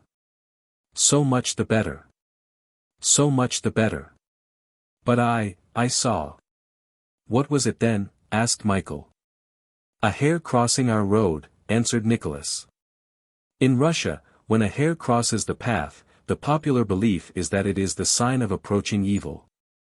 Nicholas, superstitious like the greater number of Russians, stopped the kibitka. Michael understood his companion's hesitation, without sharing his credulity, and endeavored to reassure him. "There is nothing to fear, friend," said he. "Nothing for you, nor for her, I know, little father," answered Nicholas, "but for me. It is my fate," he continued. And he put his horse in motion again. However, in spite of these forebodings, the day passed without any accident. At 12 o'clock the next day, the 6th of September, the kibitka halted in the village of Alsalvak, which was as deserted as the surrounding country. There, on a doorstep, Nadia found two of those strong-bladed knives used by Siberian hunters. She gave one to Michael, who concealed it among his clothes, and kept the other herself. Nicholas had not recovered his usual spirits. The ill omen had affected him more than could have been believed, and he who formerly was never half an hour without speaking, now fell into long reveries from which Nadia found it difficult to arouse him. The kibitka rolled swiftly along the road. Yes, swiftly. Nicholas no longer thought of being so careful of his horse, and was as anxious to arrive at his journey's end as Michael himself. Notwithstanding his fatalism, and though resigned, he would not believe himself in safety until within the walls of Irkutsk. Many Russians would have thought as he did, and more than one would have turned his horse and gone back again, after a hare had crossed his path. Some observations made by him, the justice of which was proved by Nadia transmitting them to Michael, made them fear that their trials were not yet over. Though the land from Krasnoyarsk had been respected in its natural productions, its forests now bore trace of fire and steel, and it was evident that some large body of men had passed that way. 20 miles before Nijni-Novgorod, the indications of recent devastation could not be mistaken, and it was impossible to attribute them to others than the Tartars. It was not only that the fields were trampled by horses' feet, and that trees were cut down. The few houses scattered along the road were not only empty, some had been partly demolished, others half burnt down. The marks of bullets could be seen on their walls. Michael's anxiety may be imagined. He could no longer doubt that a party of Tartars had recently passed that way, and yet it was impossible that they could be the Emir's soldiers, for they could not have passed without being seen. But then, who were these new invaders, and by what out-of-the-way path across the steppe had they been able to join the highroad to Irkutsk? With what new enemies was the Tsar's courier now to meet? He did not communicate his apprehensions either to Nicholas or Nadia, not wishing to make them uneasy. Besides, he had resolved to continue his way, as long as no insurmountable obstacle stopped him. Later, he would see what it was best to do. During the ensuing day, the recent passage of a large body of foot and horse became more and more apparent. Smoke was seen above the horizon. The kibitka advanced cautiously. Several houses in deserted villages still burned, and could not have been set on fire more than 24 hours before. At last, during the day, on the 8th of September, the kibitka stopped suddenly. The horse refused to advance. Serko barked furiously. "What is the matter?" asked Michael. "A corpse," replied Nicholas, who had leapt out of the kibitka. The body was that of a mujik, horribly mutilated, and already cold. Nicholas crossed himself. Then, aided by Michael, he carried the body to the side of the road. He would have liked to give it decent burial, that the wild beasts of the steppe might not feast on the miserable remains, but Michael could not allow him the time. "Come, friend, come," he exclaimed, "we must not delay, even for an hour." And the kibitka was driven on. Besides, if Nicholas had wished to render the last duties to all the dead bodies they were now to meet with on the Siberian highroad, he would have had enough to do. As they approached Nijni-Novgorod, they were found by twenties, stretched on the ground. It was, however, necessary to follow this road until it was manifestly impossible to do so longer without falling into the hands of the invaders. The road they were following could not be abandoned, and yet the signs of devastation and ruin increased at every village they passed through. The blood of the victims was not yet dry. As to gaining information about what had occurred, that was impossible. There was not a living being left to tell the tale. About 4 o'clock in the afternoon of this day, Nicholas caught sight of the tall steeples of the churches of Nijni-Novgorod. Thick vapors, which could not have been clouds, were floating around them. Nicholas and Nadia looked, and communicated the result of their observations to Michael. They must make up their minds what to do. If the town was abandoned, they could pass through without risk, but if, by some inexplicable maneuver, the Tartars occupied it, they must at every cost avoid the place. "Advance cautiously," said Michael Strogoff, "but advance." A verst was soon traversed. "Those are not clouds, that is smoke," exclaimed Nadia. "Brother, they are burning the town." It was, indeed, only too plain. Flashes of light appeared in the midst of the vapor. It became thicker and thicker as it mounted upwards. But were they Tartars who had done this? They might be Russians, obeying the orders of the Grand Duke. Had the government of the Tsar determined that from Krasnoyarsk, from the Yenisei, not a town, not a village should offer a refuge to the Emir's soldiers? What was Michael to do? He was undecided. However, having weighed the pros and cons, he thought that whatever might be the difficulties of a journey across the steppe without a beaten path, he ought not to risk capture a second time by the Tartars. He was just proposing to Nicholas to leave the road, when a shot was heard on their right. A ball whistled, and the horse of the kibitka fell dead, shot through the head. A dozen horsemen dashed forward, and the kibitka was surrounded. Before they knew where they were, Michael, Nadia, and Nicholas were prisoners, and were being dragged rapidly towards Nijni-Novgorod. Michael, in this second attack, had lost none of his presence of mind. Being unable to see his enemies, he had not thought of defending himself. Even had he possessed the use of his eyes, he would not have attempted it. The consequences would have been his death and that of his companions. But, though he could not see, he could listen and understand what was said. From their language he found that these soldiers were Tartars, and from their words, that they preceded the invading army. In short, what Michael learned from the talk at the present moment, as well as from the scraps of conversation he overheard later, was this. These men were not under the direct orders of the Emir, who was now detained beyond the Yenisei. They made part of a third column chiefly composed of Tartars from the Khanates of Kokland and Kunduz, with which Feofar's army was to effect a junction in the neighborhood of Irkutsk. By Ogareff's advice, in order to assure the success of the invasion in the eastern provinces, this column had skirted the base of the Altai Mountains. Pillaging and ravaging, it had reached the upper course of the Yenisei. There, guessing what had been done at Krasnoyarsk by order of the Tsar, and to facilitate the passage of the river to the Emir's troops, this column had launched a flotilla of boats, which would enable Feofar to cross and resume the road to Irkutsk. Having done this, it had descended the valley of the Yenisei and struck the road on a level with Alsalevsk. From this little town began the frightful course of ruin which forms the chief part of Tartar warfare. Nijni-Novgorod had shared the common fate, and the Tartars, to the number of 50,000, had now quitted it to take up a position before Irkutsk. Before long, they would be reinforced by the Emir's troops.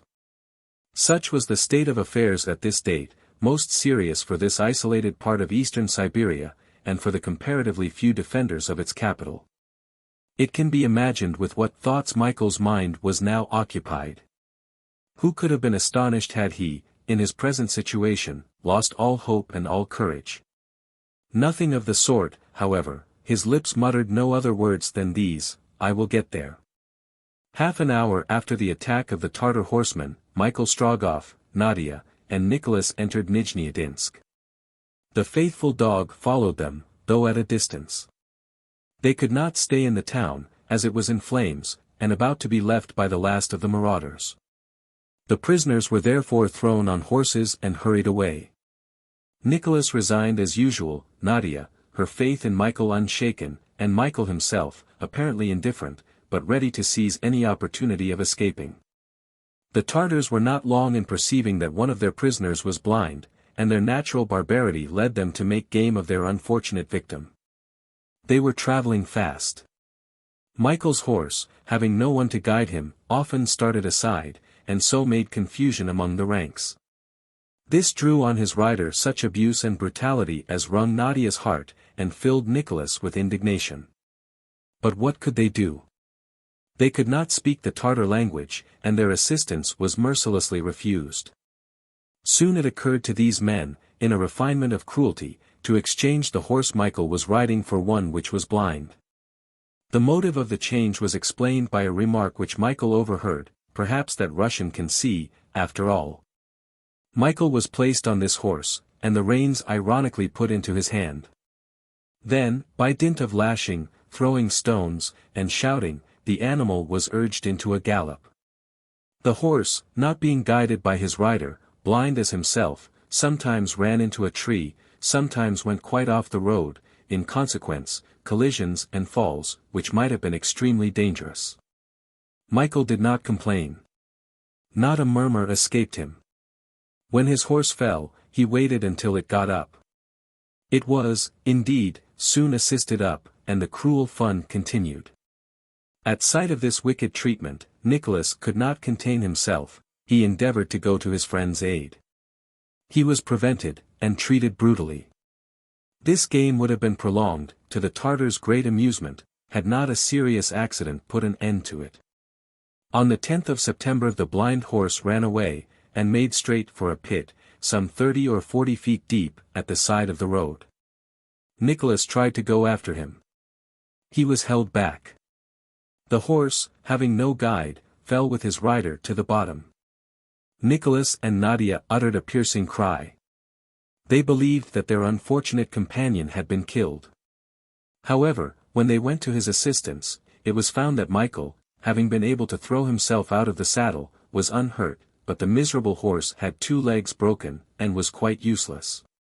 He was left there to die without being put out of his suffering, and Michael, fastened to a Tartar's saddle, was obliged to follow the detachment on foot.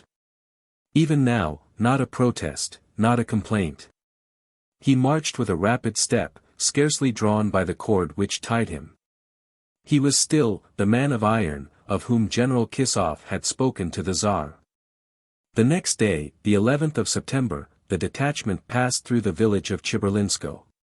Here an incident occurred which had serious consequences. It was nightfall. The Tartar horsemen, having halted, were more or less intoxicated.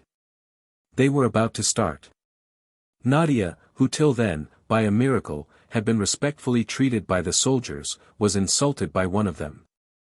Michael could not see the insult, nor the insulter, but Nicholas saw for him. Then, quietly, without thinking, without perhaps knowing what he was doing, Nicholas walked straight up to the man, and, before the latter could make the least movement to stop him, had seized a pistol from his holster and discharged it full at his breast. The officer in command of the detachment hastened up on hearing the report. The soldiers would have cut the unfortunate Nicholas to pieces, but at a sign from their officer, he was bound instead, placed across a horse, and the detachment galloped off. The rope which fastened Michael, gnawed through by him, broke by the sudden start of the horse, and the half-tipsy rider galloped on without perceiving that his prisoner had escaped. Michael and Nadia found themselves alone on the road. Chapter 9. In the steppe. Michael Strogoff and Nadia were once more as free as they had been in the journey from Perm to the banks of the Irkutsk. But how the conditions under which they traveled were altered.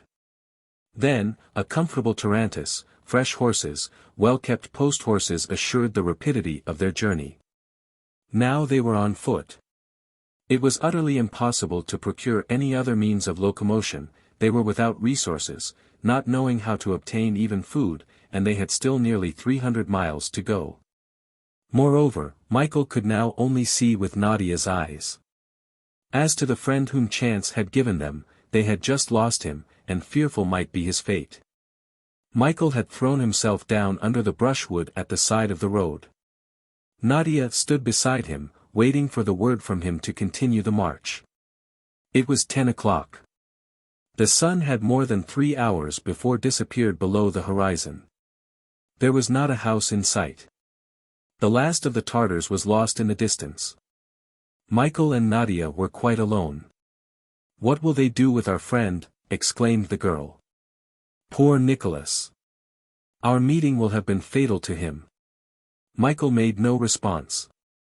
"Michael," continued Nadia, "do you not know that he defended you when you were the Tartars' sport, that he risked his life for me?" Michael was still silent. Motionless, his face buried in his hands. Of what was he thinking? Perhaps, although he did not answer, he heard Nadia speak. Yes.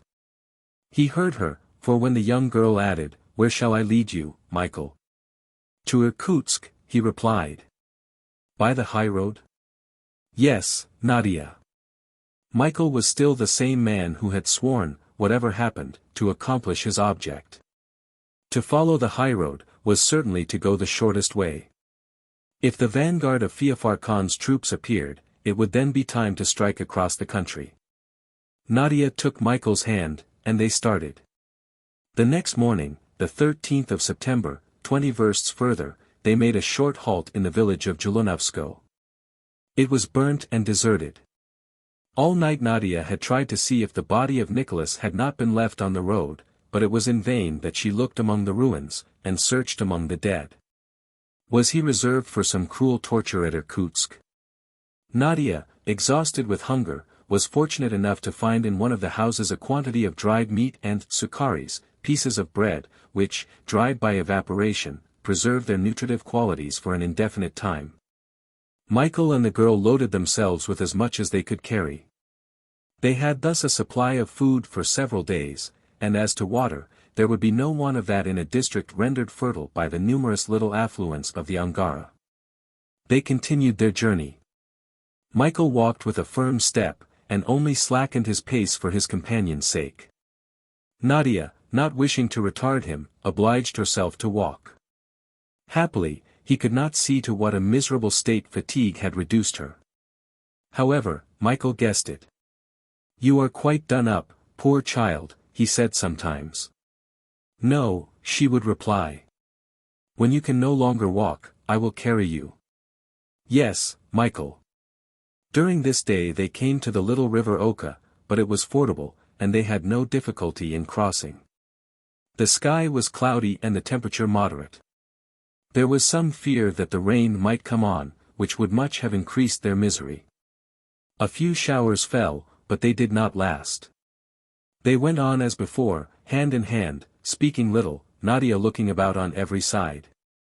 Twice a day they halted. 6 hours of the night were given to sleep. In a few huts Nadia again found a little mutton, but, contrary to Michael's hopes, there was not a single beast of burden in the country. Horses, camels, all had been either killed or carried off. They must still continue to plod on across this weary steppe on foot. The third Tartar column, on its way to Irkutsk, had left plain traces, here a dead horse, there an abandoned cart. The bodies of unfortunate Siberians lay along the road, principally at the entrances to villages. Nadia, overcoming her repugnance, looked at all these corpses. The chief danger lay, not before, but behind. The advance guard of the Emir's army, commanded by Ivan Ogareff, might at any moment appear. The boats sent down the lower Yenisei must by this time have reached Krasnoyarsk and been made use of. The road was therefore open to the invaders. No Russian force could be opposed to them between Krasnoyarsk and Lake Baikal. Michael therefore expected before long the appearance of the Tartar scouts. At each halt, Nadia climbed some hill and looked anxiously to the westward, but as yet no cloud of dust had signaled the approach of a troop of horse. Then the march was resumed. And when Michael felt that he was dragging poor Nadia forward too rapidly, he went at a slower pace. They spoke little, and only of Nicholas. The young girl recalled all that this companion of a few days had done for them. In answering, Michael tried to give Nadia some hope of which he did not feel a spark himself, for he well knew that the unfortunate fellow would not escape death. One day Michael said to the girl, "You never speak to me of my mother, Nadia." His mother. Nadia had never wished to do so. Why renew his grief? Was not the old Siberian dead? Had not her son given the last kiss to her corpse stretched on the plain of Tomsk? "Speak to me of her, Nadia," said Michael. "Speak, you will please me." And then Nadia did what she had not done before. She told all that had passed between Marfa and herself since their meeting at Omsk, where they had seen each other for the first time. She said how an inexplicable instinct had led her towards the old prisoner without knowing who she was, and what encouragement she had received in return. At that time Michael Strogoff had been to her but Nicholas Korpanoff. "Whom I ought always to have been," replied Michael, his brow darkening. Then later he added, "I have broken my oath, Nadia. I had sworn not to see my mother." "But you did not try to see her, Michael," replied Nadia. "Chance alone brought you into her presence." "I had sworn, whatever might happen, not to betray myself." "Michael, Michael." At sight of the lash raised upon Marfa, could you refrain? No. No oath could prevent a son from succoring his mother. "I have broken my oath, Nadia," returned Michael. "May God and the Father pardon me." "Michael," resumed the girl, "I have a question to ask you. Do not answer it if you think you ought not. Nothing from you would vex me. Speak, Nadia. Why, now that the Tsar's letter has been taken from you, are you so anxious to reach Irkutsk?" Michael tightly pressed his companion's hand, but he did not answer. "Did you know the contents of that letter before you left Moscow?" "No, I did not know." "Must I think, Michael, that the wish alone to place me in my father's hands draws you toward Irkutsk?" "No, Nadia," replied Michael, gravely. "I should deceive you if I allowed you to believe that it was so. I go where duty orders me to go. As to taking you to Irkutsk, is it not you, Nadia, who are now taking me there? Do I not see with your eyes, and is it not your hand that guides me? Have you not repaid 100-fold the help which I was able to give you at first? I do not know if fate will cease to go against us. But the day on which you thank me for having placed you in your father's hands, I in my turn will thank you for having led me to Irkutsk." "Poor Michael," answered Nadia, with emotion. "Do not speak so. That does not answer me. Michael, why, now, are you in such haste to reach Irkutsk?" "Because I must be there before Ivan Ogareff," exclaimed Michael. "Even now?" "Even now, and I will be there, too." In uttering these words, Michael did not speak solely through hatred to the traitor. Nadia understood that her companion had not told, or could not tell, her all. On the 15th of September, 3 days later, the two reached the village of Kuatansko. The young girl suffered dreadfully. Her aching feet could scarcely support her. But she fought, she struggled, against her weariness, and her only thought was this: "Since he cannot see me, I will go on till I drop." There were no obstacles on this part of the journey, no danger either since the departure of the Tartars, only much fatigue. For 3 days it continued thus. It was plain that the third invading column was advancing rapidly in the east. That could be seen by the ruins which they left after them, the cold cinders and the already decomposing corpses. There was nothing to be seen in the west, the emir's advance guard had not yet appeared. Michael began to consider the various reasons which might have caused this delay. Was a sufficient force of Russians directly menacing Tomsk or Krasnoyarsk? Did the third column, isolated from the others, run a risk of being cut off? If this was the case, it would be easy for the Grand Duke to defend Irkutsk, and any time gained against an invasion was a step towards repulsing it. Michael sometimes let his thoughts run on these hopes, but he soon saw their improbability, and felt that the preservation of the Grand Duke depended alone on him. Nadia dragged herself along. Whatever might be her moral energy, her physical strength would soon fail her. Michael knew it only too well. If he had not been blind, Nadia would have said to him, "Go, Michael, leave me in some hut. Reach Irkutsk. Accomplish your mission. See my father. Tell him where I am. Tell him that I wait for him, and you both will know where to find me. Start. I am not afraid. I will hide myself from the Tartars. I will take care of myself for him, for you. Go, Michael.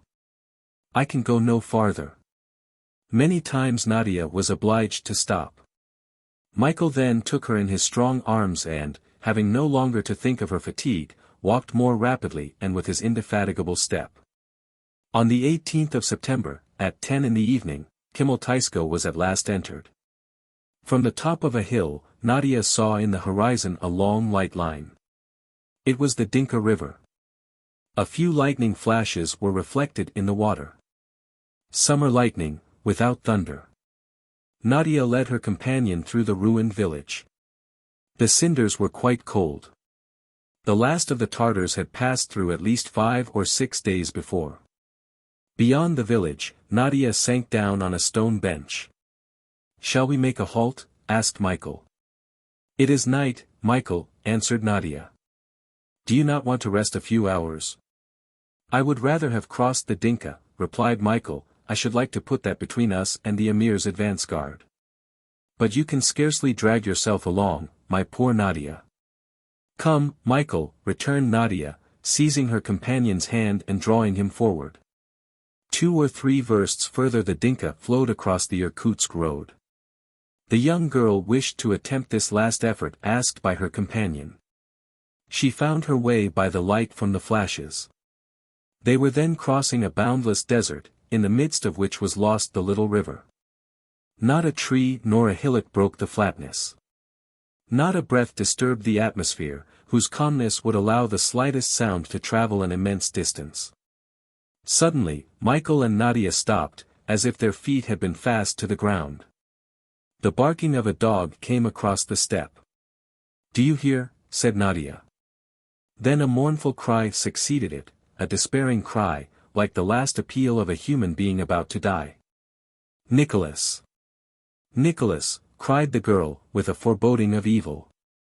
Michael, who was listening, shook his head. "Come, Michael, come," said Nadia. And she who just now was dragging herself with difficulty along, suddenly recovered strength, under violent excitement. "We have left the road," said Michael, feeling that he was treading no longer on powdery soil but on short grass. "Yes, we must," returned Nadia. It was there, on the right, from which the cry came. In a few minutes they were not more than half a verst from the river. A second bark was heard, but, although more feeble, it was certainly nearer. Nadia stopped. "Yes," said Michael. "It is Serko barking. He has followed his master." "Nicholas," called the girl. Her cry was unanswered. Michael listened.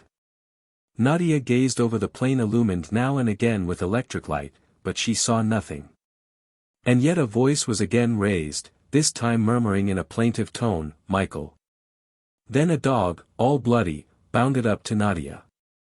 It was Serko. Nicholas could not be far off. He alone could have murmured the name of Michael. Where was he? Nadia had no strength to call again. Michael, crawling on the ground, felt about with his hands. Suddenly Serko uttered a fresh bark and darted towards a gigantic bird which had swooped down. It was a vulture. When Serko ran towards it, it rose, but returning struck at the dog. The latter leapt up at it. A blow from the formidable beak alighted on his head, and this time Serko fell back lifeless on the ground. At the same moment a cry of horror escaped Nadia. There, she exclaimed. A head issued from the ground. She had stumbled against it in the darkness. Nadia fell on her knees beside it. Nicholas, buried up to his neck, according to the atrocious Tartar custom, had been left in the steppe to die of thirst, and perhaps by the teeth of wolves or the beaks of birds of prey. Frightful torture for the victim imprisoned in the ground, the earth pressed down so that he cannot move, his arms bound to his body like those of a corpse in its coffin. The miserable wretch, living in the mold of clay from which he is powerless to break out, can only long for the death which is so slow in coming. There the Tartars had buried their prisoner 3 days before. For 3 days, Nicholas waited for the help which now came too late. The vultures had caught sight of the head on a level with the ground, and for some hours the dog had been defending his master against these ferocious birds. Michael dug at the ground with his knife to release his friend. The eyes of Nicholas, which till then had been closed, opened. He recognized Michael and Nadia. "Farewell, my friends," he murmured. "I am glad to have seen you again. Pray for me." Michael continued to dig, though the ground, having been tightly rammed down, was as hard as stone, and he managed at last to get out the body of the unhappy man. He listened if his heart was still beating. It was still. He wished to bury him, that he might not be left exposed, and the hole into which Nicholas had been placed when living, was enlarged, so that he might be laid in it, dead. The faithful Serko was laid by his master. At that moment, a noise was heard on the road, about half a verst distant. Michael Strogoff listened.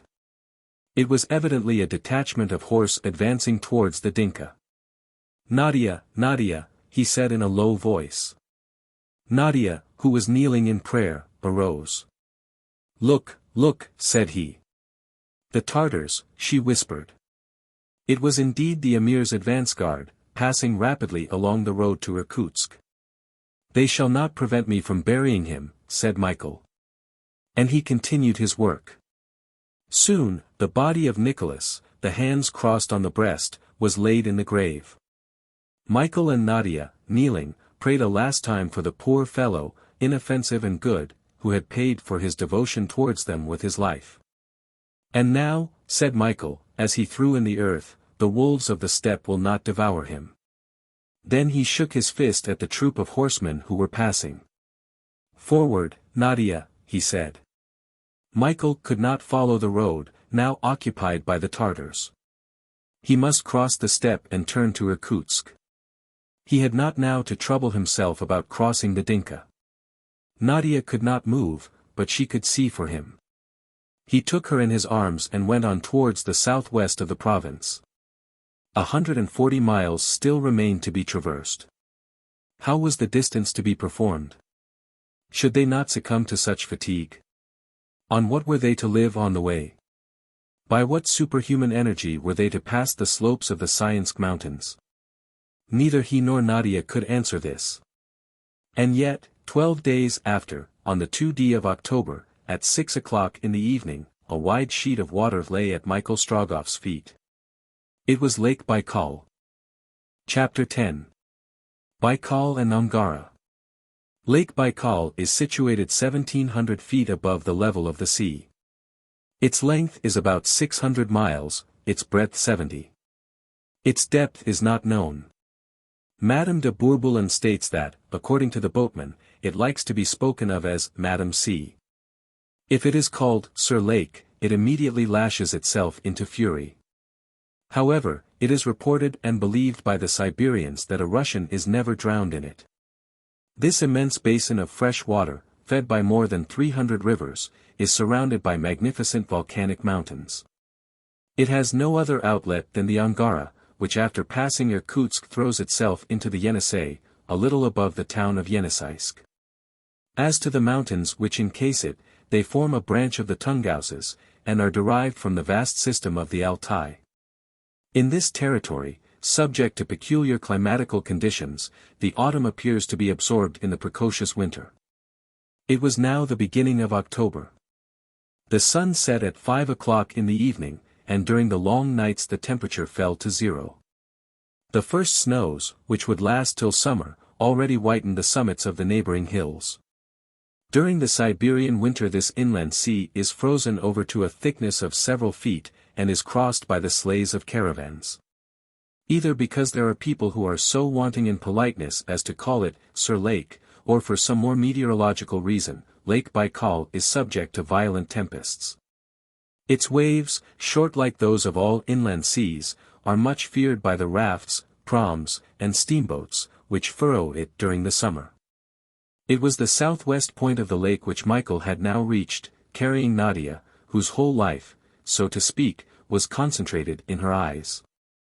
But what could these two expect, in this wild region, if it was not to die of exhaustion and famine? And yet, what remained of the long journey of 4,000 miles for the Tsar's courier to reach his end? Nothing but 40 miles on the shore of the lake up to the mouth of the Angara, and 60 miles from the mouth of the Angara to Irkutsk. In all, 100 miles, or 3 days' journey for a strong man, even on foot. Could Michael Strogoff still be that man? Heaven, no doubt, did not wish to put him to this trial. The fatality which had hitherto pursued his steps seemed for a time to spare him. This end of the Baikal, this part of the steppe, which he believed to be a desert, which it usually is, was not so now. About 50 people were collected at the angle formed by the end of the lake. Nadia immediately caught sight of this group, when Michael, carrying her in his arms, issued from the mountain pass. The girl feared for a moment that it was a Tartar detachment, sent to beat the shores of the Baikal, in which case flight would have been impossible to them both. But Nadia was soon reassured. "Russians," she exclaimed. And with this last effort, her eyes closed and her head fell on Michael's breast. But they had been seen, and some of these Russians, running to them, led the blind man and the girl to a little point at which was moored a raft. The raft was just going to start. These Russians were fugitives of different conditions, whom the same interest had united at Lake Baikal. Driven back by the Tartar scouts, they hoped to obtain a refuge at Irkutsk, but not being able to get there by land, the invaders having occupied both banks of the Angara, they hoped to reach it by descending the river which flows through the town. Their plan made Michael's heart leap. A last chance was before him, but he had strength to conceal this, wishing to keep his incognito more strictly than ever. The fugitives' plan was very simple. A current in the lake runs along by the upper bank to the mouth of the Angara. This current they hoped to utilize, and with its assistance to reach the outlet of Lake Baikal. From this point to Irkutsk, the rapid waters of the river would bear them along at a rate of 8 miles an hour. In a day and a half they might hope to be in sight of the town. No kind of boat was to be found, they had been obliged to make one. A raft, or rather a float of wood, similar to those which usually are drifted down Siberian rivers, was constructed. A forest of firs, growing on the bank, had supplied the necessary materials. The trunks, fastened together with osiers, made a platform on which 100 people could have easily found room. On board this raft Michael and Nadia were taken. The girl had returned to herself. Some food was given to her as well as to her companion. Then, lying on a bed of leaves, she soon fell into a deep sleep. To those who questioned him, Michael Strogoff said nothing of what had taken place at Tomsk. He gave himself out as an inhabitant of Krasnoyarsk, who had not been able to get to Irkutsk before the Emir's troops arrived on the left bank of the Dinka, and he added that, very probably, the bulk of the Tartar forces had taken up a position before the Siberian capital. There was not a moment to be lost. Besides, the cold was becoming more and more severe. During the night the temperature fell below zero, ice was already forming on the surface of the Baikal. Although the raft managed to pass easily over the lake, it might not be so easy between the banks of the Angara, should pieces of ice be found to block up its course. At 8 in the evening the moorings were cast off, and the raft drifted in the current along the shore.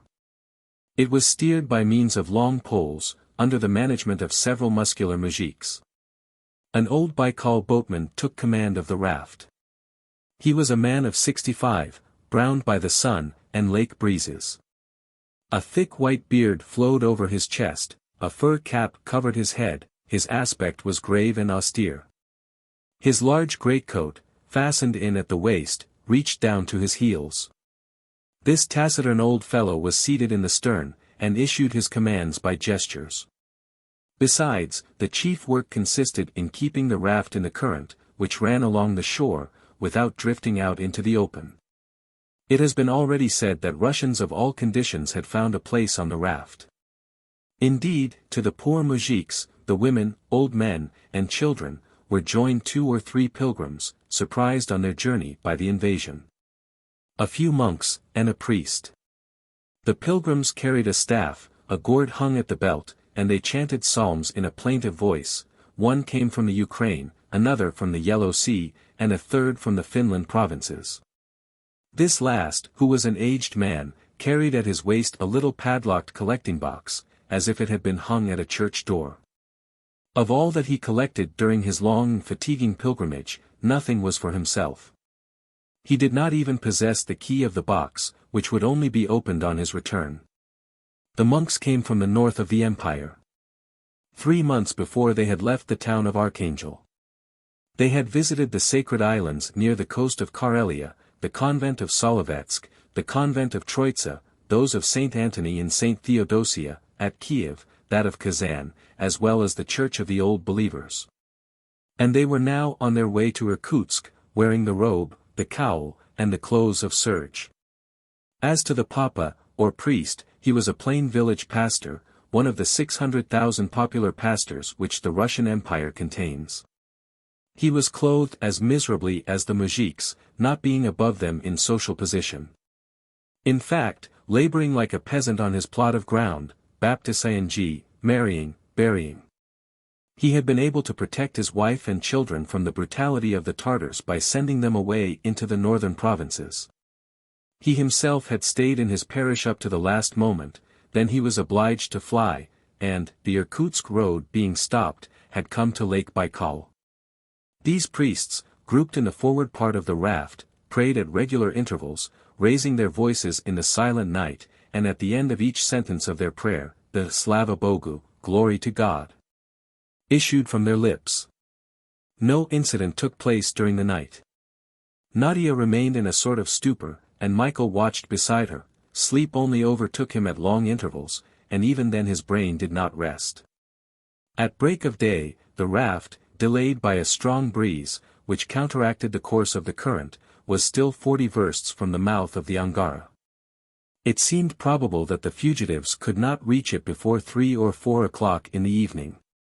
This did not trouble them. On the contrary, for they would then descend the river during the night, and the darkness would also favor their entrance into Irkutsk.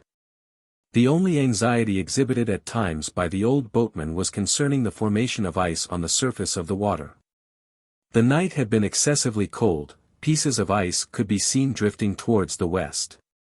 Nothing was to be dreaded from these, since they could not drift into the Angara, having already passed the mouth, but pieces from the eastern end of the lake might be drawn by the current between the banks of the river. This would cause difficulty, possibly delay, and perhaps even an insurmountable obstacle which would stop the raft. Michael therefore took immense interest in ascertaining what was the state of the lake, and whether any large number of ice blocks appeared. Nadia being now awake, he questioned her often, and she gave him an account of all that was going on. Whilst the blocks were thus drifting, curious phenomena were taking place on the surface of the Baikal. Magnificent jets, from springs of boiling water, shot up from some of those artesian wells which nature has bored in the very bed of the lake. These jets rose to a great height and spread out in vapor, which was illuminated by the solar rays, and almost immediately condensed by the cold. This curious sight would have assuredly amazed a tourist traveling in peaceful times on this Siberian sea. At 4 in the evening, the mouth of the Angara was signaled by the old boatman, between the high granite rocks of the shore. On the right bank could be seen the little port of Livonichnia, its church, and its few houses built on the bank. But the serious thing was that the ice blocks from the east were already drifting between the banks of the Angara, and consequently were descending towards Irkutsk. However, their number was not yet great enough to obstruct the course of the raft, nor the cold great enough to increase their number. The raft arrived at the little port and there stopped. The old boatman wished to put into harbor for an hour, in order to make some repairs. The trunks threatened to separate, and it was important to fasten them more securely together to resist the rapid current of the Angara. The old boatman did not expect to receive any fresh fugitives at Livenichnia, and yet, the moment the raft touched, 2 passengers, issuing from a deserted house, ran as fast as they could towards the beach. Nadia, seated on the raft, was abstractedly gazing at the shore. A cry was about to escape her. She seized Michael's hand, who at that moment raised his head. "What is the matter, Nadia?" he asked.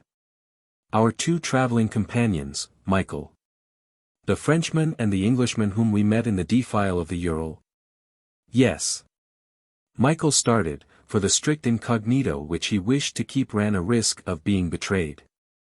Indeed, it was no longer as Nicholas Korpanoff that Jolivet and Blount would now see him, but as the true Michael Strogoff, courier of the Tsar.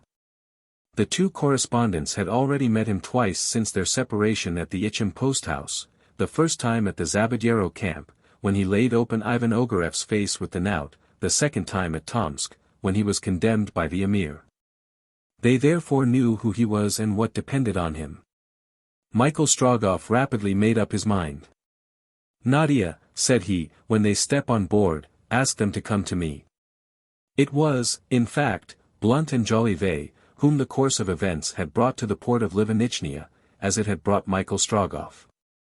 As we know, after having been present at the entry of the Tartars into Tomsk, they had departed before the savage execution which terminated the fate. They had therefore never suspected that their former traveling companion had not been put to death, but blinded by order of the emir. Having procured horses, they had left Tomsk the same evening, with the fixed determination of henceforward dating their letters from the Russian camp of eastern Siberia. They proceeded by forced marches towards Irkutsk. They hoped to distance Feofar Khan, and would certainly have done so, had it not been for the unexpected apparition of the 3rd column, come from the south, up the valley of the Yenisei. They had been cut off, as had been Michael, before being able even to reach the Dinka, and had been obliged to go back to Lake Baikal. They had been in the place for 3 days in much perplexity, when the raft arrived. The fugitives' plan was explained to them. There was certainly a chance that they might be able to pass under cover of the night, and penetrate into Irkutsk. They resolved to make the attempt. Alcide directly communicated with the old boatman, and asked a passage for himself and his companion, offering to pay anything he demanded, whatever it might be. "No one pays here," replied the old man gravely. "Every one risks his life, that is all." The 2 correspondents came on board, and Nadia saw them take their places in the forepart of the raft. Harry Blount was still the reserved Englishman, who had scarcely addressed a word to her during the whole passage over the Ural mountains. Alcide Jolivet seemed to be rather more grave than usual, and it may be acknowledged that his gravity was justified by the circumstances. Jolivet had, as has been said, taken his seat on the raft, when he felt a hand laid on his arm. Turning, he recognized Nadia, the sister of the man who was no longer Nicholas Korpanoff, but Michael Strogoff, courier of the Tsar. He was about to make an exclamation of surprise when he saw the young girl lay her finger on her lips. "Come," said Nadia. And with a careless air, Alcide rose and followed her, making a sign to Blount to accompany him. But if the surprise of the correspondents had been great at meeting Nadia on the raft, it was boundless when they perceived Michael Strogoff, whom they had believed to be no longer living. Michael had not moved at their approach. Jolivet turned towards the girl. "He does not see you, gentlemen," said Nadia. "The Tartars have burnt out his eyes. My poor brother is blind." A feeling of lively compassion exhibited itself on the faces of Blount and his companion. In a moment they were seated beside Michael, pressing his hand and waiting until he spoke to them. "Gentlemen," said Michael, in a low voice, "you ought not to know who I am, nor what I am come to do in Siberia. I ask you to keep my secret. Will you promise me to do so?" "On my honor," answered Jolivet. "On my word as a gentleman," added Blount. "Good, gentlemen. Can we be of any use to you?" asked Harry Blount. "Could we not help you to accomplish your task?" "I prefer to act alone," replied Michael. But those blackguards have destroyed your sight, said Alcide. I have Nadia, and her eyes are enough for me. In half an hour the raft left the little port of Livenichnia, and entered the river. It was 5 in the evening and getting dusk. The night promised to be dark and very cold also, for the temperature was already below zero. Alcide and Blount, though they had promised to keep Michael's secret, did not leave him.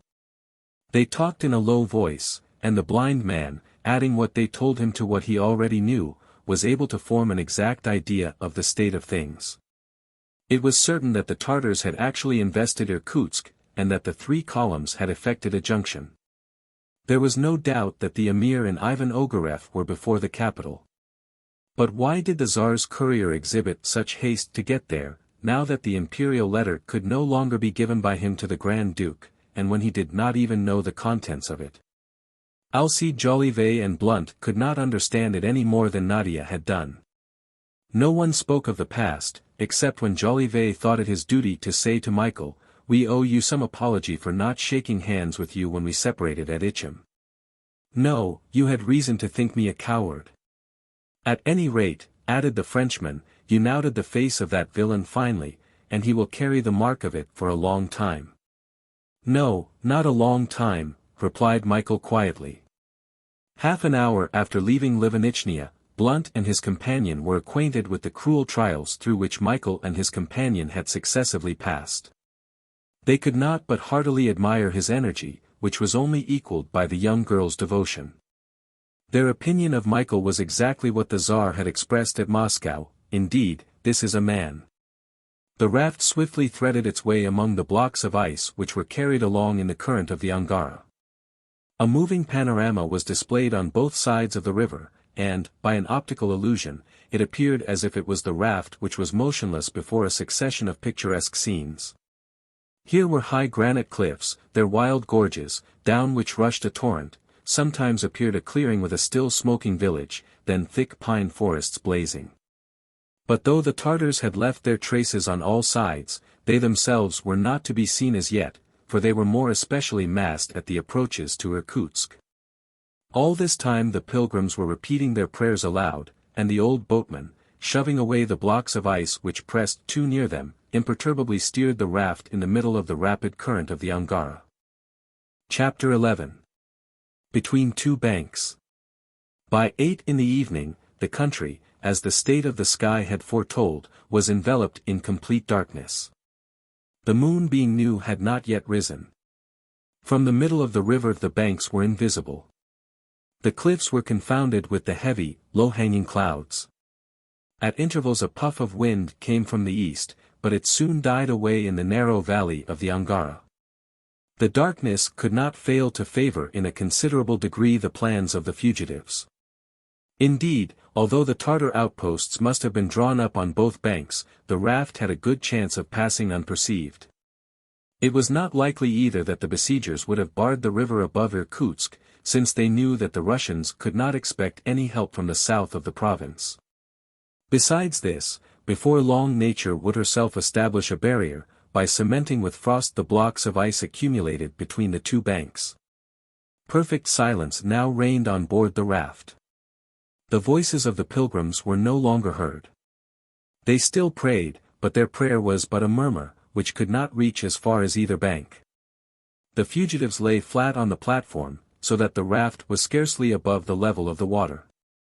The old boatman crouched down forward among his men, solely occupied in keeping off the ice blocks, a maneuver which was performed without noise. The drifting of the ice was a favorable circumstance so long as it did not offer an insurmountable obstacle to the passage of the raft. If that object had been alone on the water, it would have run a risk of being seen, even in the darkness, but, as it was confounded with these moving masses, of all shapes and sizes. And the tumult caused by the crashing of the blocks against each other concealed likewise any suspicious noises. There was a sharp frost. The fugitives suffered cruelly, having no other shelter than a few branches of birch. They cowered down together, endeavoring to keep each other warm, the temperature being now 10 degrees below freezing point. The wind, though slight, having passed over the snow-clad mountains of the east, pierced them through and through. Michael and Nadia, lying in the afterpart of the raft, bore this increase of suffering without complaint. Jolivet and Blount, placed near them, stood these first assaults of the Siberian winter as well as they could. No one now spoke, even in a low voice. Their situation entirely absorbed them. At any moment an incident might occur, which they could not escape unscathed. For a man who hoped soon to accomplish his mission, Michael was singularly calm. Even in the gravest conjunctures, his energy had never abandoned him. He already saw the moment when he would be at last allowed to think of his mother, of Nadia, of himself. He now only dreaded one final unhappy chance, this was, that the raft might be completely barred by ice before reaching Irkutsk. He thought but of this, determined beforehand, if necessary, to attempt some bold stroke. Restored by a few hours' rest, Nadia had regained the physical energy which misery had sometimes overcome, although without ever having shaken her moral energy. She thought, too, that if Michael had to make any fresh effort to attain his end, she must be there to guide him.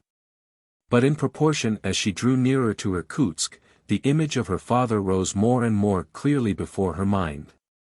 She saw him in the invested town, far from those he loved, but, as she never doubted, struggling against the invaders with all the spirit of his patriotism.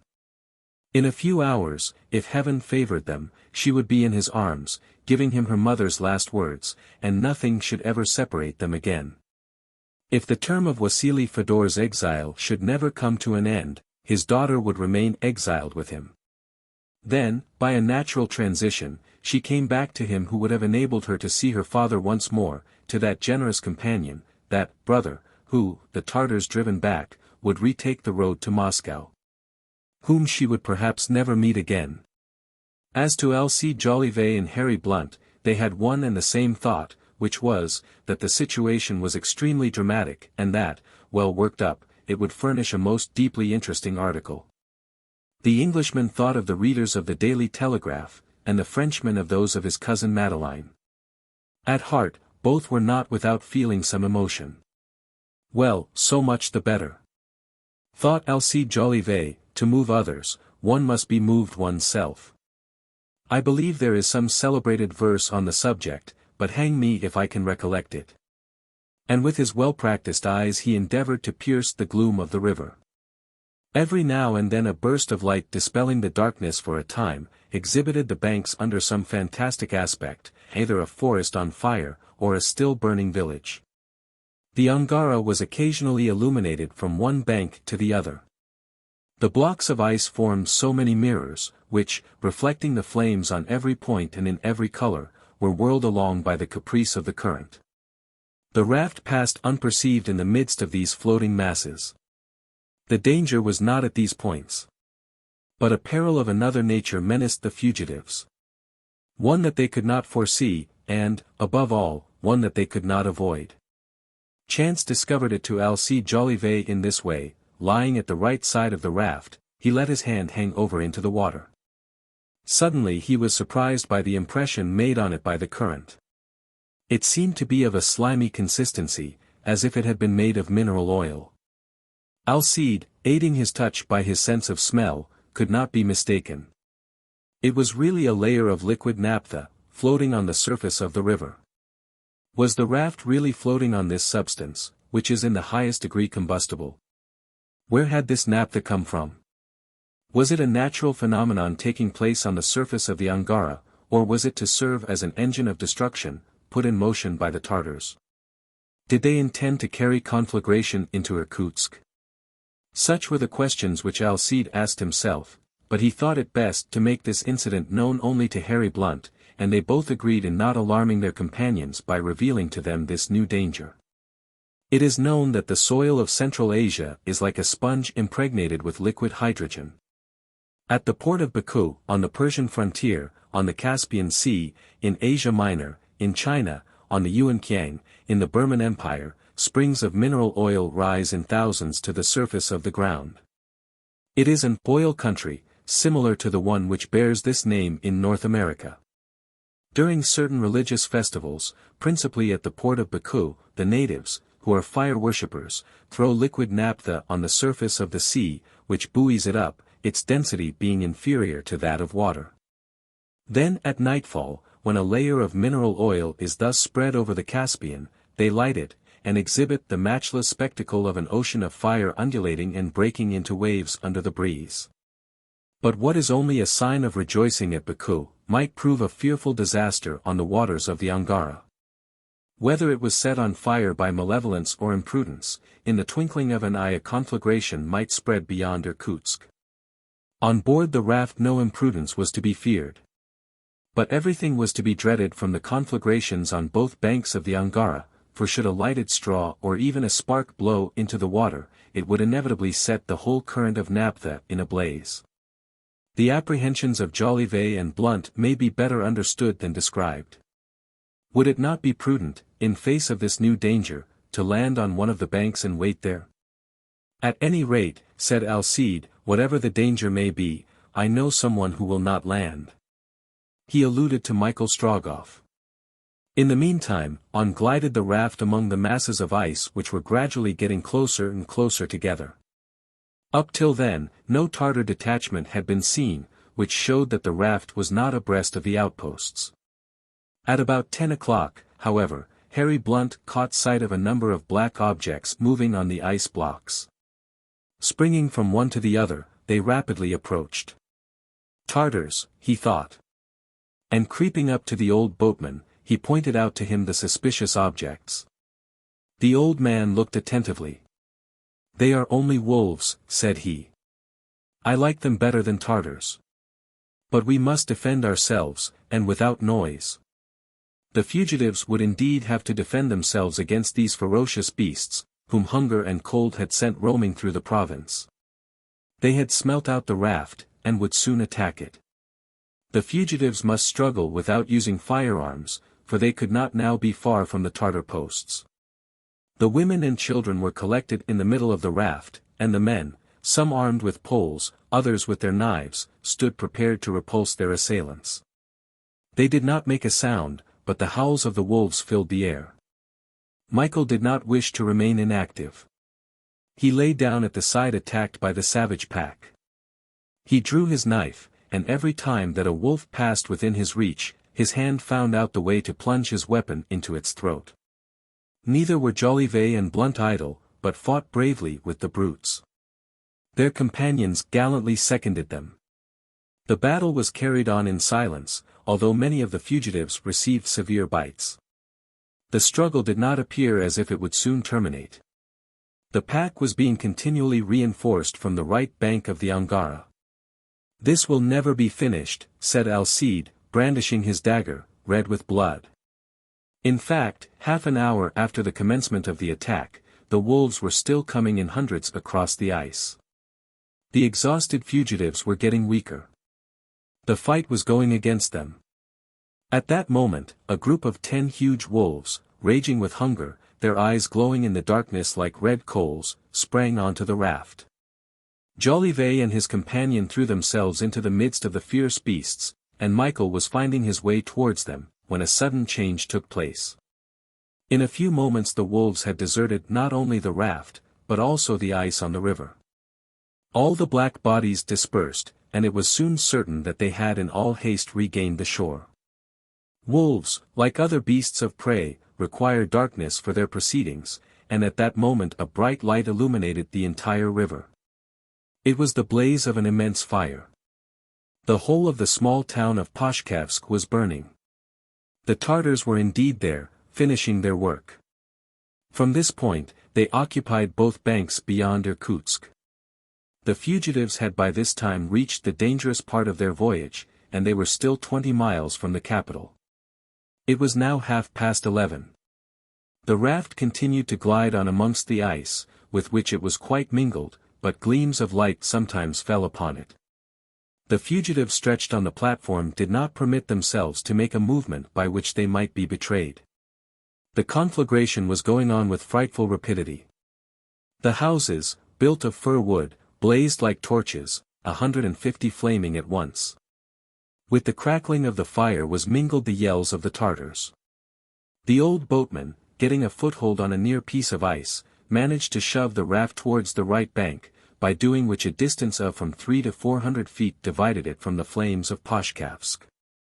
Nevertheless, the fugitives, lighted every now and then by the glare, would have been undoubtedly perceived had not the incendiaries been too much occupied in their work of destruction.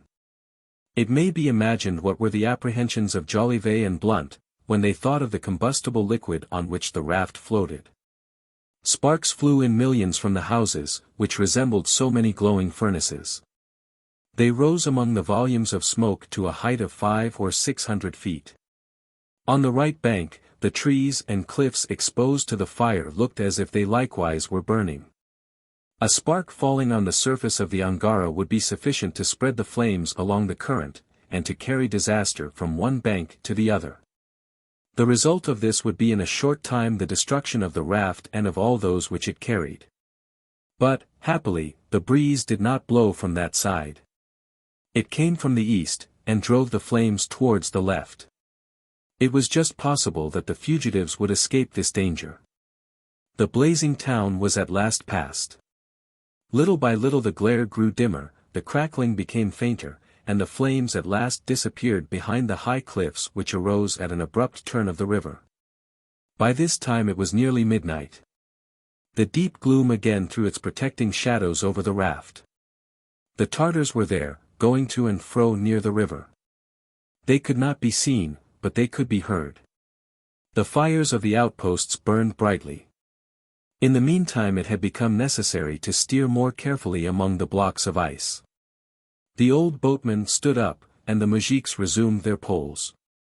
They had plenty of work, the management of the raft becoming more and more difficult as the river was further obstructed. Michael had crept forward, Jolivet followed, both listened to what the old boatman and his men were saying. "Look out on the right. There are blocks drifting on to us on the left. Fend off with your boat hook. Before an hour is past we shall be stopped." "If it is God's will," answered the old man. "Against his will there is nothing to be done." "You hear them," said Alcide. "Yes," replied Michael, "but God is with us." The situation became more and more serious.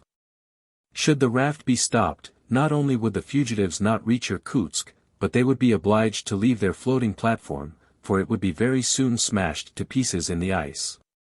The osier ropes would break, the fir trunks torn asunder would drift under the hard crust, and the unhappy people would have no refuge but the ice blocks themselves. Then, when day came, they would be seen by the Tartars, and massacred without mercy. Michael returned to the spot where Nadia was waiting for him. He approached the girl, took her hand, and put to her the invariable question, "Nadia, are you ready?" To which she replied as usual, "I am ready."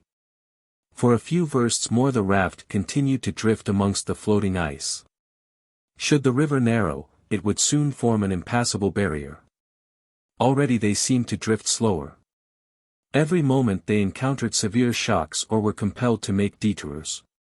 Now, to avoid running foul of a block, there to enter a channel, of which it was necessary to take advantage.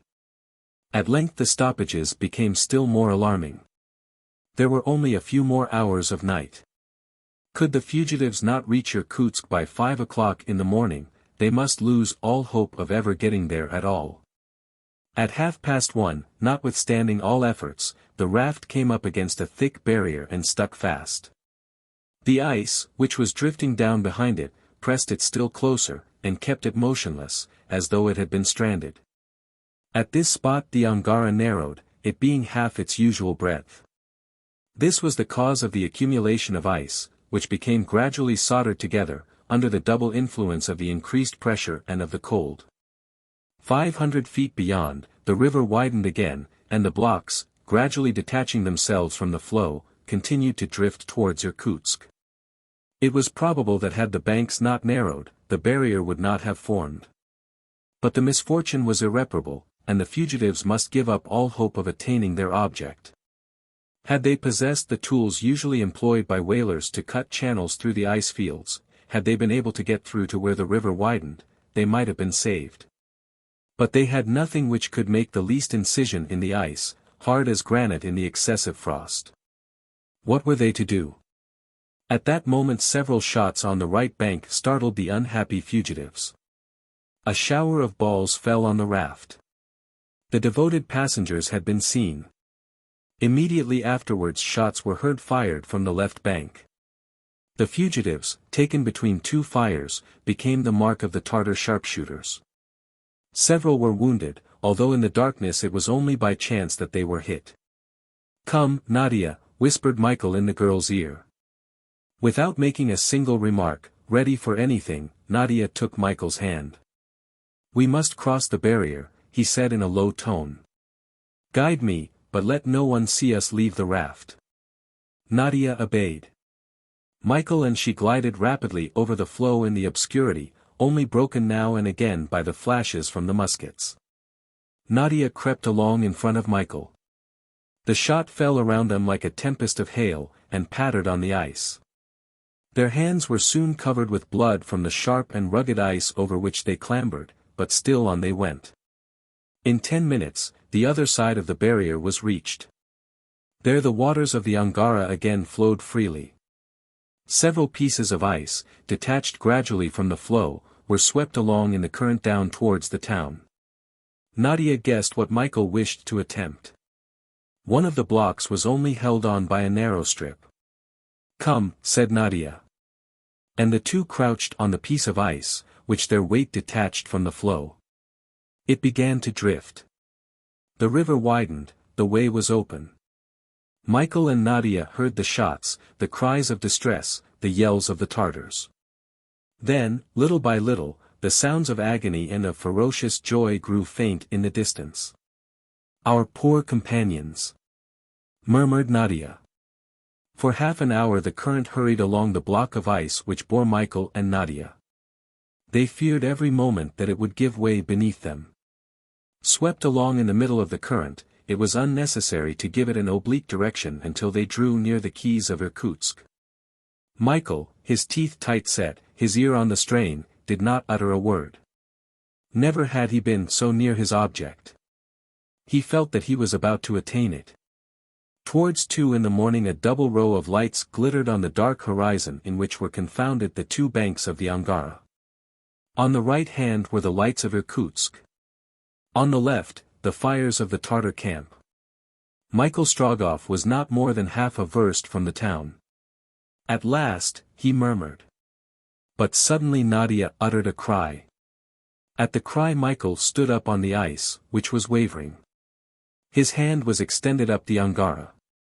His face, on which a bluish light cast a peculiar hue, became almost fearful to look at, and then, as if his eyes had been opened to the bright blaze spreading across the river, "Ah!" he exclaimed, "then heaven itself is against us." Chapter 12. Irkutsk. Irkutsk, the capital of eastern Siberia, is a populous town, containing, in ordinary times, 30,000 inhabitants. On the right side of the Angara rises a hill, on which are built numerous churches, a lofty cathedral, and dwellings disposed in picturesque disorder. Seen at a distance, from the top of the mountain which rises at about 20 versts off along the Siberian highroad, this town, with its cupolas, its bell towers, its steeples slender as minarets, its domes like pot-bellied Chinese jars, presents something of an oriental aspect. But this similarity vanishes as the traveler enters. The town, half Byzantine, half Chinese, becomes European as soon as he sees its macadamized roads, bordered with pavements, traversed by canals, planted with gigantic birches, its houses of brick and wood, some of which have several stories.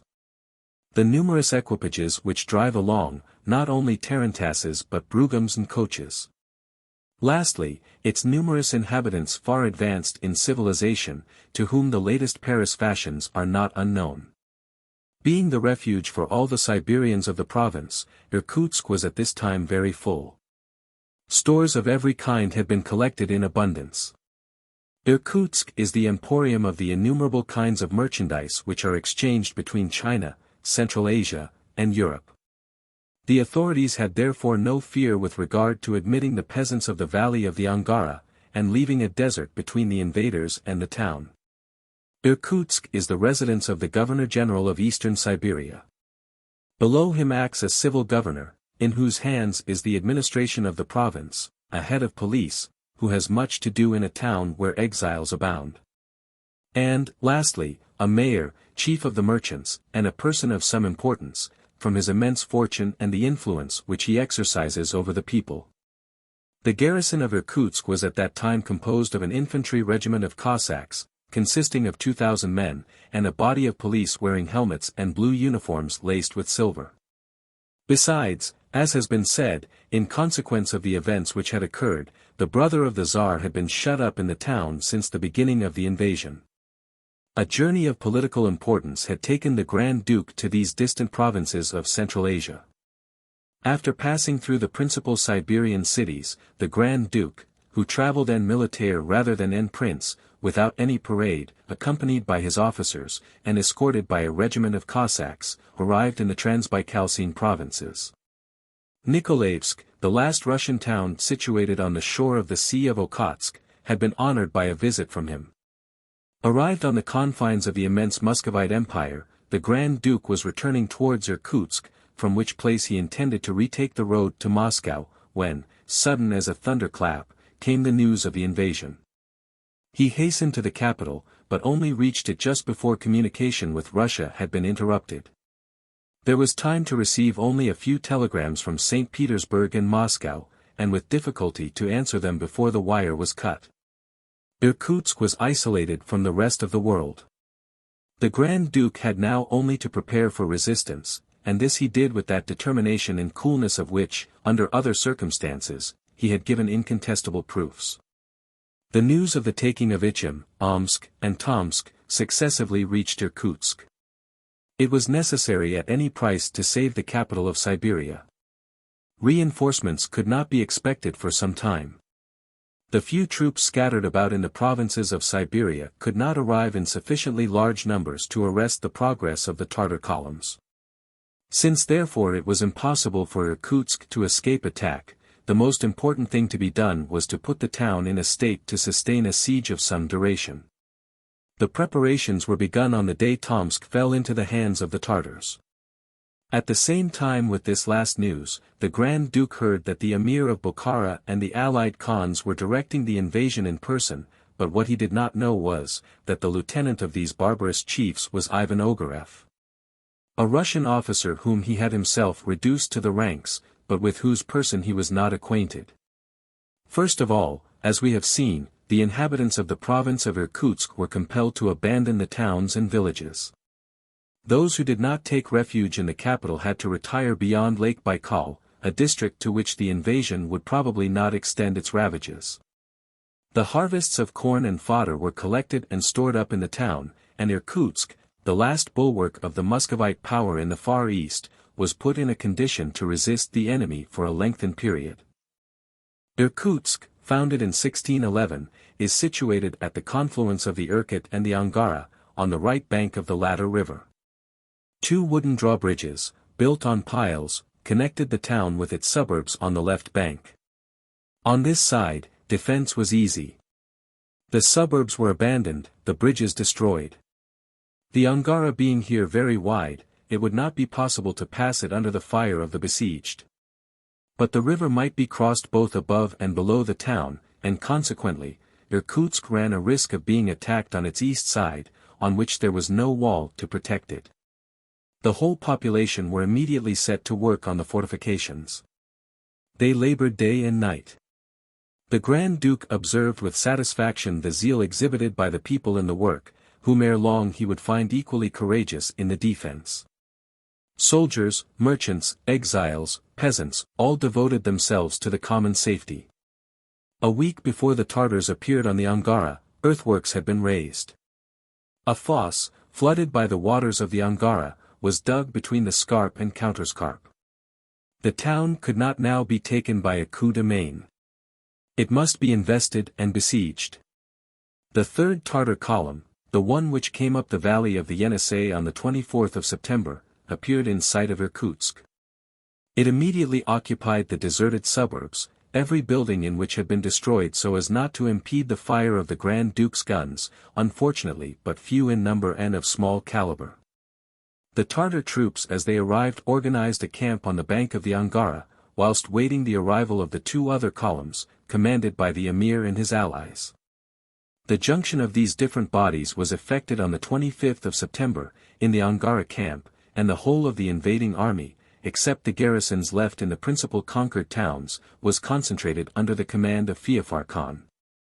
The passage of the Angara in front of Irkutsk having been regarded by Ogareff as impracticable, a strong body of troops crossed, several versts up the river, by means of bridges formed with boats.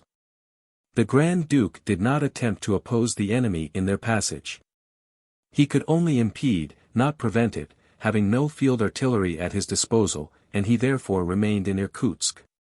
The Tartars now occupied the right bank of the river. Then, advancing towards the town, they burnt, in passing, the summer house of the Governor-General, and at last having entirely invested Irkutsk, took up their positions for the siege. Ivan Ogareff, who was a clever engineer, was perfectly competent to direct a regular siege, but he did not possess the materials for operating rapidly. He was disappointed too in the chief object of all his efforts, the surprise of Irkutsk. Things had not turned out as he hoped. First, the march of the Tartar army was delayed by the Battle of Tomsk, and secondly, the preparations for the defense were made far more rapidly than he had supposed possible. These two things had balked his plans. He was now under the necessity of instituting a regular siege of the town. However, by his suggestion, the Emir twice attempted the capture of the place, at the cost of a large sacrifice of men. He threw soldiers on the earthworks which presented any weak point, but these two assaults were repulsed with the greatest courage. The Grand Duke and his officers did not spare themselves on this occasion. They appeared in person. They led the civil population to the ramparts. Citizens and peasants both did their duty. At the second attack, the Tartars managed to force one of the gates. A fight took place at the head of Bolchaia Street, 2 versts long, on the banks of the Angara. But the Cossacks, the police, the citizens, united in so fierce a resistance that the Tartars were driven out.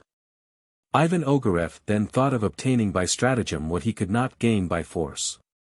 We have said that his plan was to penetrate into the town, make his way to the Grand Duke, gain his confidence, and, when the time came, give up the gates to the besiegers, and, that done, wreak his vengeance on the brother of the Tsar. The Tsaygane Sangar, who had accompanied him to the Angara, urged him to put this plan in execution. Indeed, it was necessary to act without delay. The Russian troops from the government of Yakutsk were advancing towards Irkutsk. They had concentrated along the upper course of the Lena. In 6 days they would arrive. Therefore, before 6 days had passed, Irkutsk must be betrayed. Ogareff hesitated no longer. One evening, the 2nd of October, a council of war was held in the grand saloon of the palace of the Governor-General.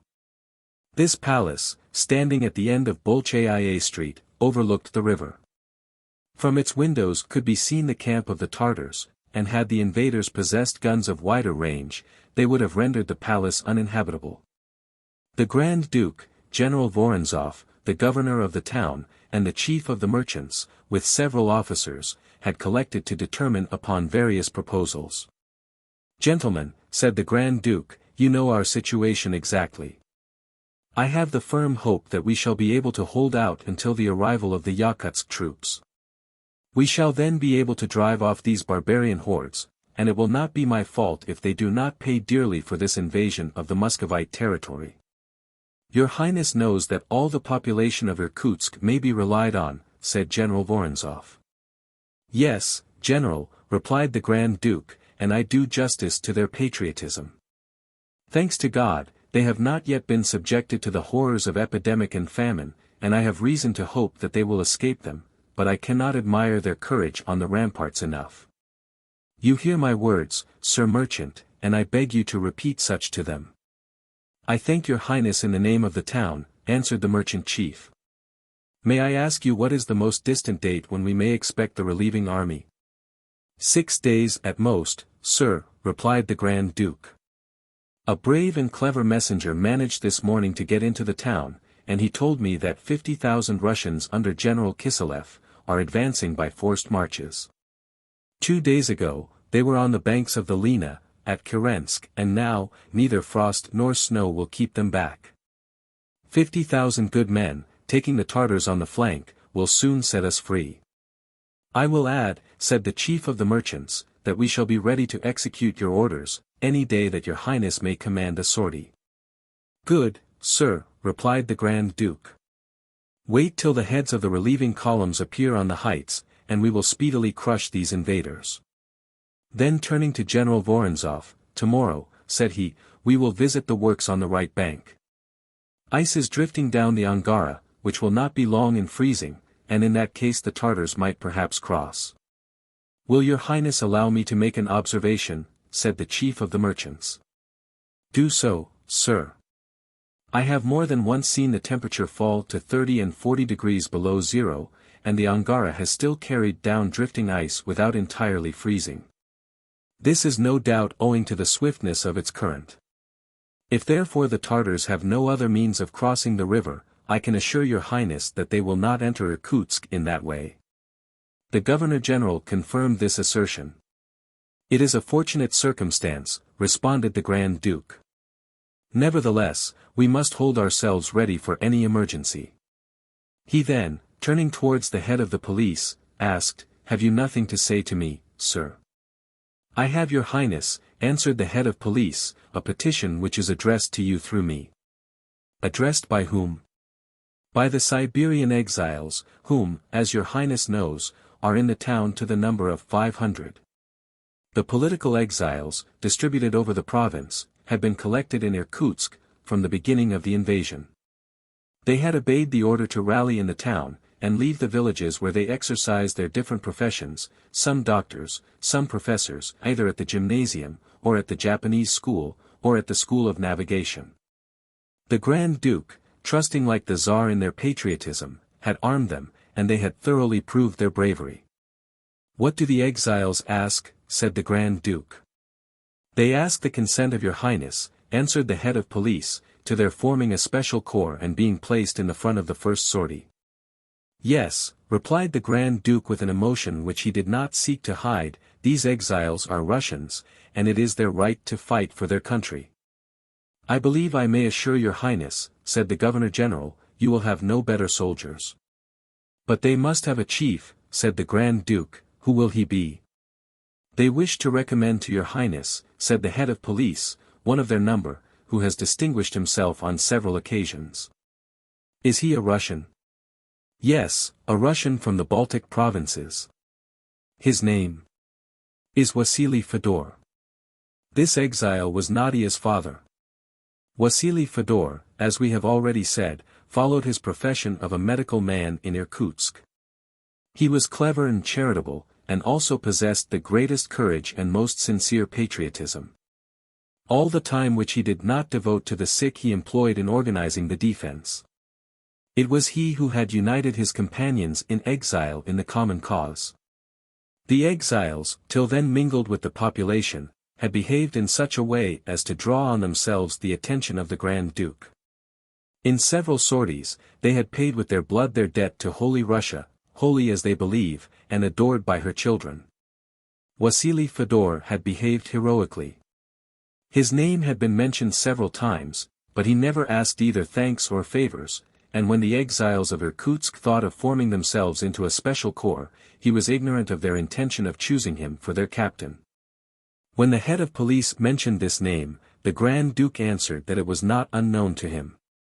Indeed, remarked General Vorontsov, Vasily Fedor is a man of worth and courage. His influence over his companions has always been very great. How long has he been at Irkutsk? Asked the Duke. For 2 years. And his conduct? His conduct, answered the head of police, is that of a man obedient to the special laws which govern him. General, said the Grand Duke, General, be good enough to present him to me immediately. The orders of the Grand Duke were obeyed, and before half an hour had passed, Fedor was introduced into his presence. He was a man over 40, tall, of a stern and sad countenance. One felt that his whole life was summed up in a single word, strife. He had striven and suffered. His features bore a marked resemblance to those of his daughter, Nadia Fedor. This Tartar invasion had severely wounded him in his tenderest affections, and ruined the hope of the father, exiled 8,000 versts from his native town. A letter had apprised him of the death of his wife, and at the same time of the departure of his daughter, who had obtained from the government an authorization to join him at Irkutsk. Nadia must have left Riga on the 10th of July. The invasion had begun on the 15th of July. If at that time Nadia had passed the frontier, what could have become of her in the midst of the invaders? The anxiety of the unhappy father may be supposed when, from that time, he had no further news of his daughter. Vasily Fedor entered the presence of the Grand Duke, bowed, and waited to be questioned. "Vasily Fedor," said the Grand Duke, "your companions in exile have asked to be allowed to form a select corps. They are not ignorant that in this corps they must make up their minds to be killed to the last man." "They are not ignorant of it," replied Fedor. "They wish to have you for their captain." "I, your Highness. Do you consent to be placed at their head?" "Yes, if it is for the good of Russia." "Captain Fedor," said the Grand Duke, "you are no longer an exile." "Thanks, your Highness, but can I command those who are so still?" "They are so no longer." The brother of the Tsar had granted a pardon to all Fedor's companions in exile, now his companions in arms.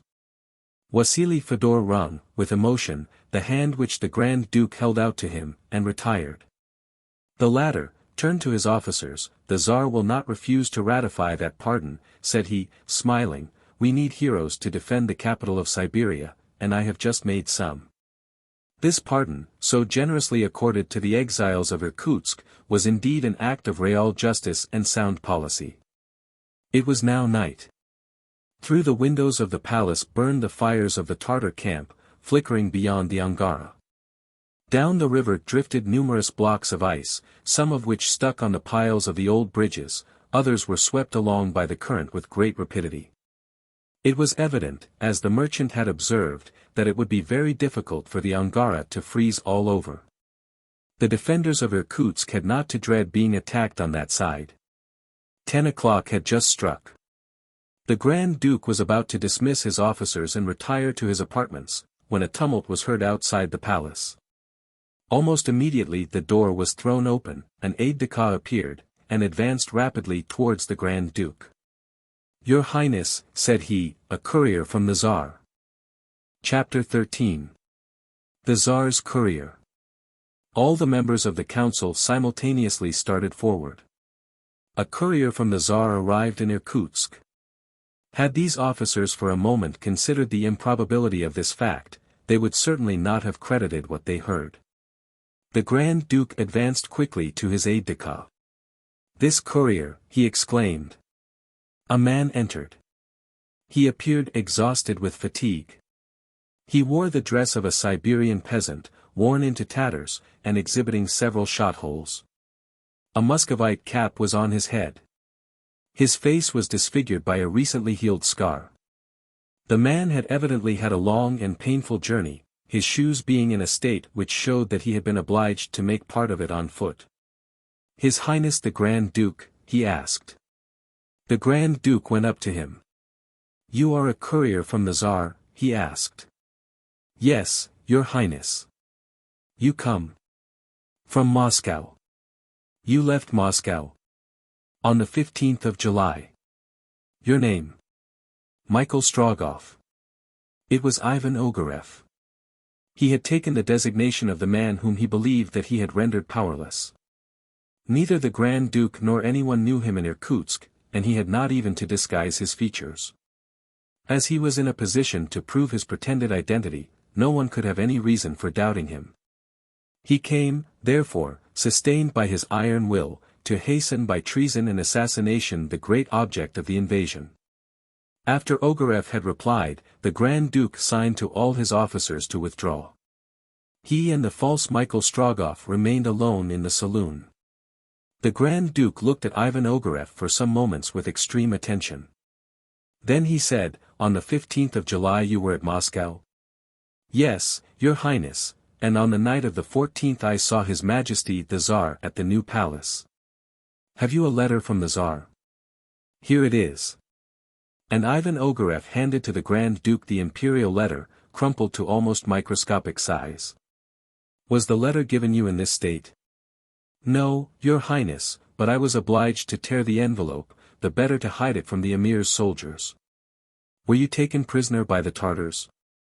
"Yes, your highness, I was their prisoner for several days," answered Ogareff. "That is the reason that, having left Moscow on the 15th of July, as the date of that letter shows, I only reached Irkutsk on the 2nd of October, after traveling 79 days. The Grand Duke took the letter. He unfolded it and recognized the Tsar's signature, preceded by the decisive formula, written by his brother's hand. There was no possible doubt of the authenticity of this letter, nor of the identity of the courier. Though Ogareff's countenance had at first inspired the Grand Duke with some distrust, he let nothing of it appear, and it soon vanished. The Grand Duke remained for a few minutes without speaking. He read the letter slowly, so as to take in its meaning fully. "Michael Strogoff, do you know the contents of this letter?" he asked. "Yes, your highness. I might have been obliged to destroy it, to prevent its falling into the hands of the Tartars, and should such have been the case, I wish to be able to bring the contents of it to your highness.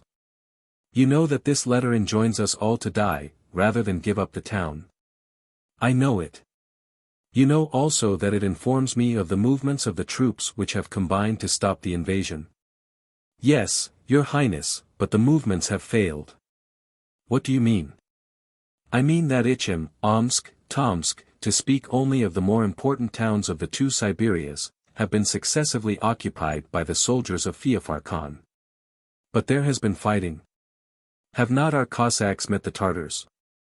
"Several times, your highness." "And they were repulsed?" "They were not in sufficient force to oppose the enemy."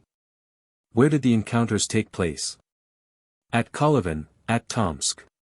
Until now, Ogareff had only spoken the truth, but, in the hope of troubling the defenders of Irkutsk by exaggerating the defeats, he added, "and a third time before Krasnoyarsk." "And what of this last engagement?" asked the Grand Duke, through whose compressed lips the words could scarcely pass. "It was more than an engagement, your highness," answered Ogareff, "it was a battle." "A battle?" 20,000 Russians, from the frontier provinces and the government of Tobolsk, engaged with 150,000 Tartars, and, notwithstanding their courage, were overwhelmed. "You lie!" exclaimed the Grand Duke, endeavoring in vain to curb his passion. "I speak the truth, your highness," replied Ivan Ogareff coldly. "I was present at the Battle of Krasnoyarsk, and it was there I was made prisoner." The Grand Duke grew calmer, and by a significant gesture he gave Ogareff to understand that he did not doubt his veracity. "What day did this Battle of Krasnoyarsk take place?" he asked. "On the 2nd of September. And now all the Tartar troops are concentrated here." "All." "And you estimate them?" "At about 400,000 men." Another exaggeration of Ogareff's in the estimate of the Tartar army, with the same object as before. "And I must not expect any help from the West provinces?" asked the Grand Duke. "None, your highness, at any rate before the end of the winter." "Well, hear this, Michael Strogoff. Though I must expect no help either from the east or from the west, even were these barbarians 600,000 strong, I will never give up Irkutsk." Ogareff's evil eye slightly contracted. The traitor thought to himself that the brother of the Tsar did not reckon the result of treason. The Grand Duke, who was of a nervous temperament, had great difficulty in keeping calm whilst hearing this disastrous news. He walked to and fro in the room, under the gaze of Ogareff, who eyed him as a victim reserved for vengeance. He stopped at the windows, he looked forth at the fires in the Tartar camp, he listened to the noise of the ice blocks drifting down the Angara. A quarter of an hour passed without his putting any more questions. Then taking up the letter, he reread a passage and said, "You know that in this letter I am warned of a traitor, of whom I must beware." "Yes, Your Highness. He will try to enter Irkutsk in disguise. Gain my confidence, and betray the town to the Tartars. I know all that, Your Highness, and I know also that Ivan Ogareff has sworn to revenge himself personally on the Tsar's brother. Why? It is said that the officer in question was condemned by the Grand Duke to a humiliating degradation. Yes, I remember. But it is a proof that the villain, who could afterwards serve against his country and head an invasion of barbarians, deserved it. His Majesty the Tsar, said Ogareff, was particularly anxious that you should be warned of the criminal projects of Ivan Ogareff against your person. Yes, of that the letter informs me. And His Majesty himself spoke to me of it, telling me I was above all things to beware of the traitor. Did you meet with him? Yes, Your Highness, after the Battle of Krasnoyarsk. If he had only guessed that I was the bearer of a letter addressed to Your Highness, in which his plans were revealed, I should not have got off so easily. No, you would have been lost, replied the Grand Duke. And how did you manage to escape? By throwing myself into the Irkutsk. And how did you enter Irkutsk? Under cover of a sortie, which was made this evening to repulse a Tartar detachment. I mingled with the defenders of the town, made myself known, and was immediately conducted before Your Highness. Good, Michael Strogoff, answered the Grand Duke. You have shown courage and zeal in your difficult mission. I will not forget you. Have you any favor to ask?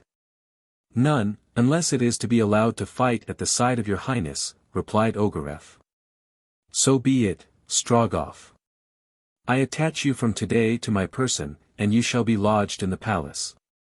And if according to his intention, Ivan Ogareff should present himself to Your Highness under a false name, we will unmask him, thanks to you, who know him, and I will make him die under the knout.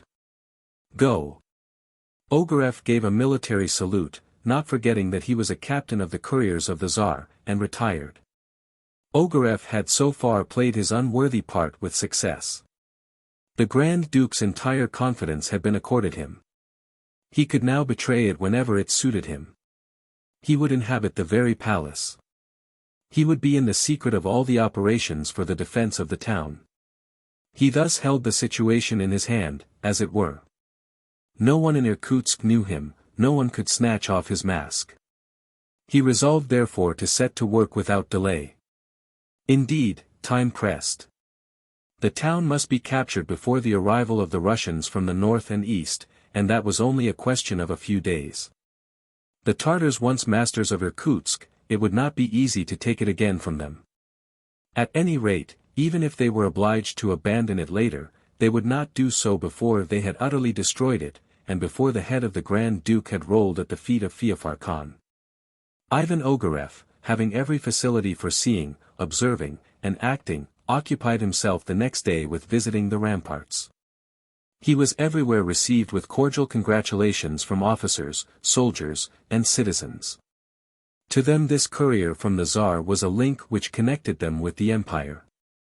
Ogareff recounted, with an assurance which never failed, numerous fictitious events of his journey. Then, with the cunning for which he was noted, without dwelling too much on it at first, he spoke of the gravity of the situation, exaggerating the success of the Tartars and the numbers of the barbarian forces. As he had when speaking to the Grand Duke. According to him, the expected succors would be insufficient, if ever they arrived at all, and it was to be feared that a battle fought under the walls of Irkutsk would be as fatal as the battles of Kolyvan, Tomsk and Krasnoyarsk. Ogareff was not too free in these insinuations. He wished to allow them to sink gradually into the minds of the defenders of Irkutsk. He pretended only to answer with reluctance when much pressed with questions. He always added that they must fight to the last man, and blow up the town rather than yield. These false statements would have done more harm had it been possible. But the garrison and the population of Irkutsk were too patriotic to let themselves be moved. Of all the soldiers and citizens shut up in this town, isolated at the extremity of the Asiatic world, not one dreamed of even speaking of a capitulation. The contempt of the Russians for these barbarians was boundless. No one suspected the odious part played by Ivan Ogareff, no one guessed that the pretended courier of the Tsar was a traitor. It occurred very naturally that on his arrival in Irkutsk, a frequent intercourse was established between Ogareff and one of the bravest defenders of the town, Basil Fedor. We know what anxiety this unhappy father suffered. If his daughter, Nadia Fedor, had left Russia on the date fixed by the last letter he had received from Riga, what had become of her? Was she still trying to cross the invaded provinces, or had she long since been taken prisoner? The only alleviation to Basil Fedor's anxiety was when he could obtain an opportunity of engaging in battle with the Tartars, opportunities which came too seldom for his taste. The very evening the pretended courier arrived, Basil Fedor went to the Governor-General's palace and, acquainting Ogareff with the circumstances under which his daughter must have left European Russia, told him all his uneasiness about her. Ogareff did not know Nadia, although he had met her at Ichim on the day she was there with Michael Strogoff, but then, he had not paid more attention to her than to the two reporters, who at the same time were in the post-house. He therefore could give Basil Fedor no news of his daughter. But at what time, asked Ogareff, must your daughter have left the Russian territory? About the same time that you did, replied Fedor. I left Moscow on the 15th of July. Nadia must also have quitted Moscow at that time. Her letter told me so expressly. She was in Moscow on the 15th of July. Yes, certainly, by that date. Then it was impossible for her, but no, I am mistaken, I was confusing dates.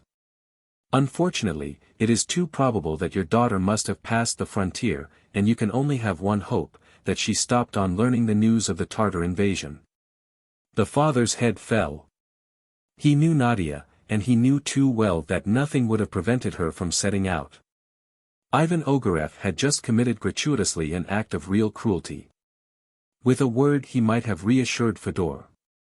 Although Nadia had passed the frontier under circumstances with which we are acquainted, Fedor, by comparing the date on which his daughter would have been at Nijni-Novgorod, and the date of the proclamation which forbade anyone to leave it, would no doubt have concluded thus, that Nadia had not been exposed to the dangers of the invasion, and that she was still, in spite of herself, in the European territory of the empire.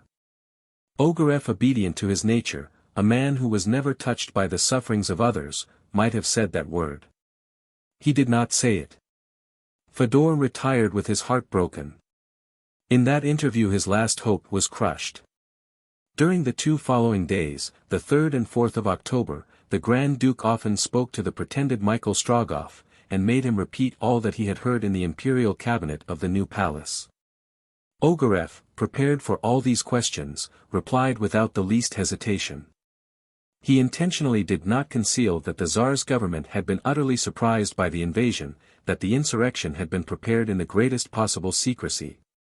That the Tartars were already masters of the line of the Obi when the news reached Moscow, and lastly, that none of the necessary preparations were completed in the Russian provinces for sending into Siberia the troops requisite for repulsing the invaders. Ivan Ogareff, being entirely free in his movements, began to study Irkutsk, the state of its fortifications, their weak points, so as to profit subsequently by his observations, in the event of being prevented from consummating his act of treason. He examined particularly the Bolchaya Gate, the one he wished to deliver up. Twice in the evening he came upon the glacis of this gate. He walked up and down, without fear of being discovered by the besiegers, whose nearest posts were at least a mile from the ramparts. He fancied that he was recognized by no one, till he caught sight of a shadow gliding along outside the earthworks. Sangar had come at the risk of her life for the purpose of putting herself in communication with Ivan Ogareff. For 2 days the besieged had enjoyed a tranquility to which the Tartars had not accustomed them since the commencement of the investment. This was by Ogareff's orders. Feofar Khan's lieutenant wished that all attempts to take the town by force should be suspended. He hoped the watchfulness of the besieged would relax. At any rate, several thousand Tartars were kept in readiness at the outposts, to attack the gate, deserted, as Ogareff anticipated that it would be, by its defenders, whenever he should summon the besiegers to the assault. This he could not now delay in doing. All must be over by the time that the Russian troops should come in sight of Irkutsk. Ogareff's arrangements were made, and on this evening a note fell from the top of the earthworks into Sangar's hands. On the next day, that is to say during the hours of darkness from the 5th to the 6th of October, at 2 o'clock in the morning, Ivan Ogareff had resolved to deliver up Irkutsk. Chapter 14. The night of the 5th of October. Ivan Ogareff's plan had been contrived with the greatest care, and except for some unforeseen accident he believed that it must succeed. It was of importance that the Bolchaya gate should be unguarded or only feebly held when he gave it up. The attention of the besieged was therefore to be drawn to another part of the town. A diversion was agreed upon with the emir. This diversion was to be effected both up and down the river, on the Irkutsk bank. The attack on these 2 points was to be conducted in earnest, and at the same time a feigned attempt at crossing the Angara from the left bank was to be made. The Bolchaya gate would be probably deserted, so much the more because on this side the Tartar outposts having drawn back, would appear to have broken up. It was the 5th of October. In 24 hours, the capital of eastern Siberia would be in the hands of the emir, and the Grand Duke in the power of Ivan Ogareff. During the day, an unusual stir was going on in the Angara camp. From the windows of the palace important preparations on the opposite shore could be distinctly seen. Numerous Tartar detachments were converging towards the camp, and from hour to hour reinforced the emir's troops. These movements, intended to deceive the besieged, were conducted in the most open manner possible before their eyes. Ogareff had warned the Grand Duke that an attack was to be feared. He knew, he said, that an assault was to be made, both above and below the town, and he counseled the Duke to reinforce the 2 directly threatened points. Accordingly, after a council of war had been held in the palace, orders were issued to concentrate the defense on the bank of the Angara and at the 2 ends of the town, where the earthworks protected the river. This was exactly what Ogareff wished. He did not expect that the Bolchaya gate would be left entirely without defenders, but that there would only be a small number. Besides, Ogareff meant to give such importance to the diversion, that the Grand Duke would be obliged to oppose it with all his available forces. The traitor planned also to produce so frightful a catastrophe that terror must inevitably overwhelm the hearts of the besieged. All day the garrison and population of Irkutsk were on the alert. The measures to repel an attack on the points hitherto unassailed had been taken. The Grand Duke and General Vorontsov visited the posts, strengthened by their orders. Basil Fedor's corps occupied the north of the town, but with orders to throw themselves where the danger was greatest. The right bank of the Angara had been protected with the few guns possessed by the defenders. With these measures, taken in time, thanks to the advice so opportunely given by Ivan Ogareff, there was good reason to hope that the expected attack would be repulsed. In that case the Tartars, momentarily discouraged, would no doubt not make another attempt against the town for several days. Now the troops expected by the Grand Duke might arrive at any hour.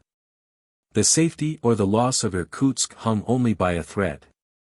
On this day, the sun which had risen at 20 minutes to 6, set at 40 minutes past 5, having traced its diurnal arc for 11 hours above the horizon. The twilight would struggle with the night for another 2 hours. Then it would be intensely dark, for the sky was cloudy, and there would be no moon. This gloom would favor the plans of Ivan Ogareff. For a few days already a sharp frost had given warning of the approaching rigor of the Siberian winter, and this evening it was especially severe. The Russians posted by the bank of the Angara, obliged to conceal their position, lighted no fires. They suffered cruelly from the low temperature. A few feet below them, the ice in large masses drifted down the current. All day these masses had been seen passing rapidly between the 2 banks. This had been considered by the Grand Duke and his officers as fortunate. Should the channel of the Angara continue to be thus obstructed, the passage must be impracticable. The Tartars could use neither rafts nor boats. As to their crossing the river on the ice, that was not possible. The newly frozen plain could not bear the weight of an assaulting column. This circumstance, as it appeared favorable to the defenders of Irkutsk, Ogareff might have regretted. He did not do so, however. The traitor knew well that the Tartars would not try to pass the Angara, and that, on its side at least, their attempt was only a feint. About 10 in the evening, the state of the river sensibly improved, to the great surprise of the besieged and still more to their disadvantage. The passage till then impracticable, became all at once possible. The bed of the Angara was clear.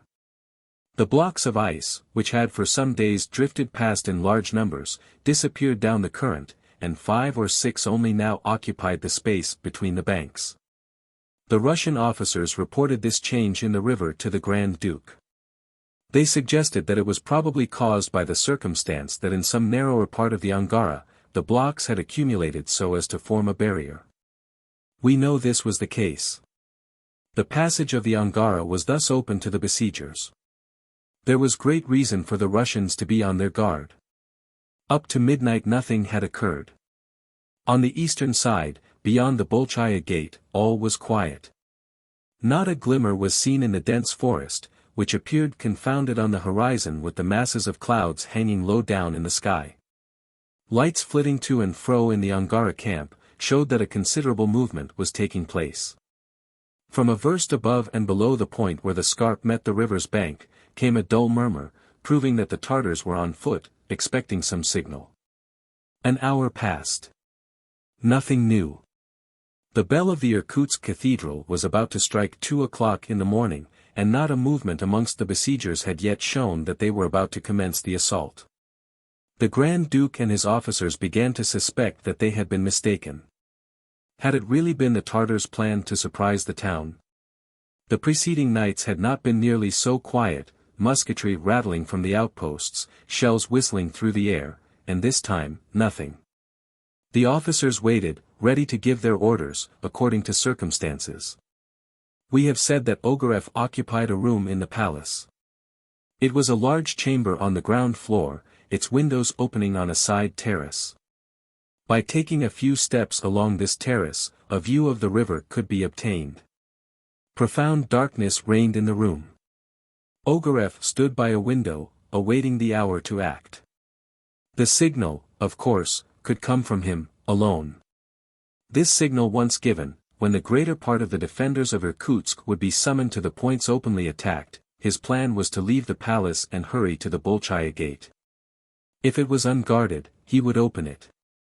Or at least he would direct the overwhelming mass of its assailants against the few defenders. He now crouched in the shadow, like a wild beast ready to spring on its prey. A few minutes before 2 o'clock, the Grand Duke desired that Michael Strogoff, which was the only name they could give to Ivan Ogareff, should be brought to him. An aide-de-camp came to the room, the door of which was closed. He called. Ogareff, motionless near the window, and invisible in the shade, did not answer.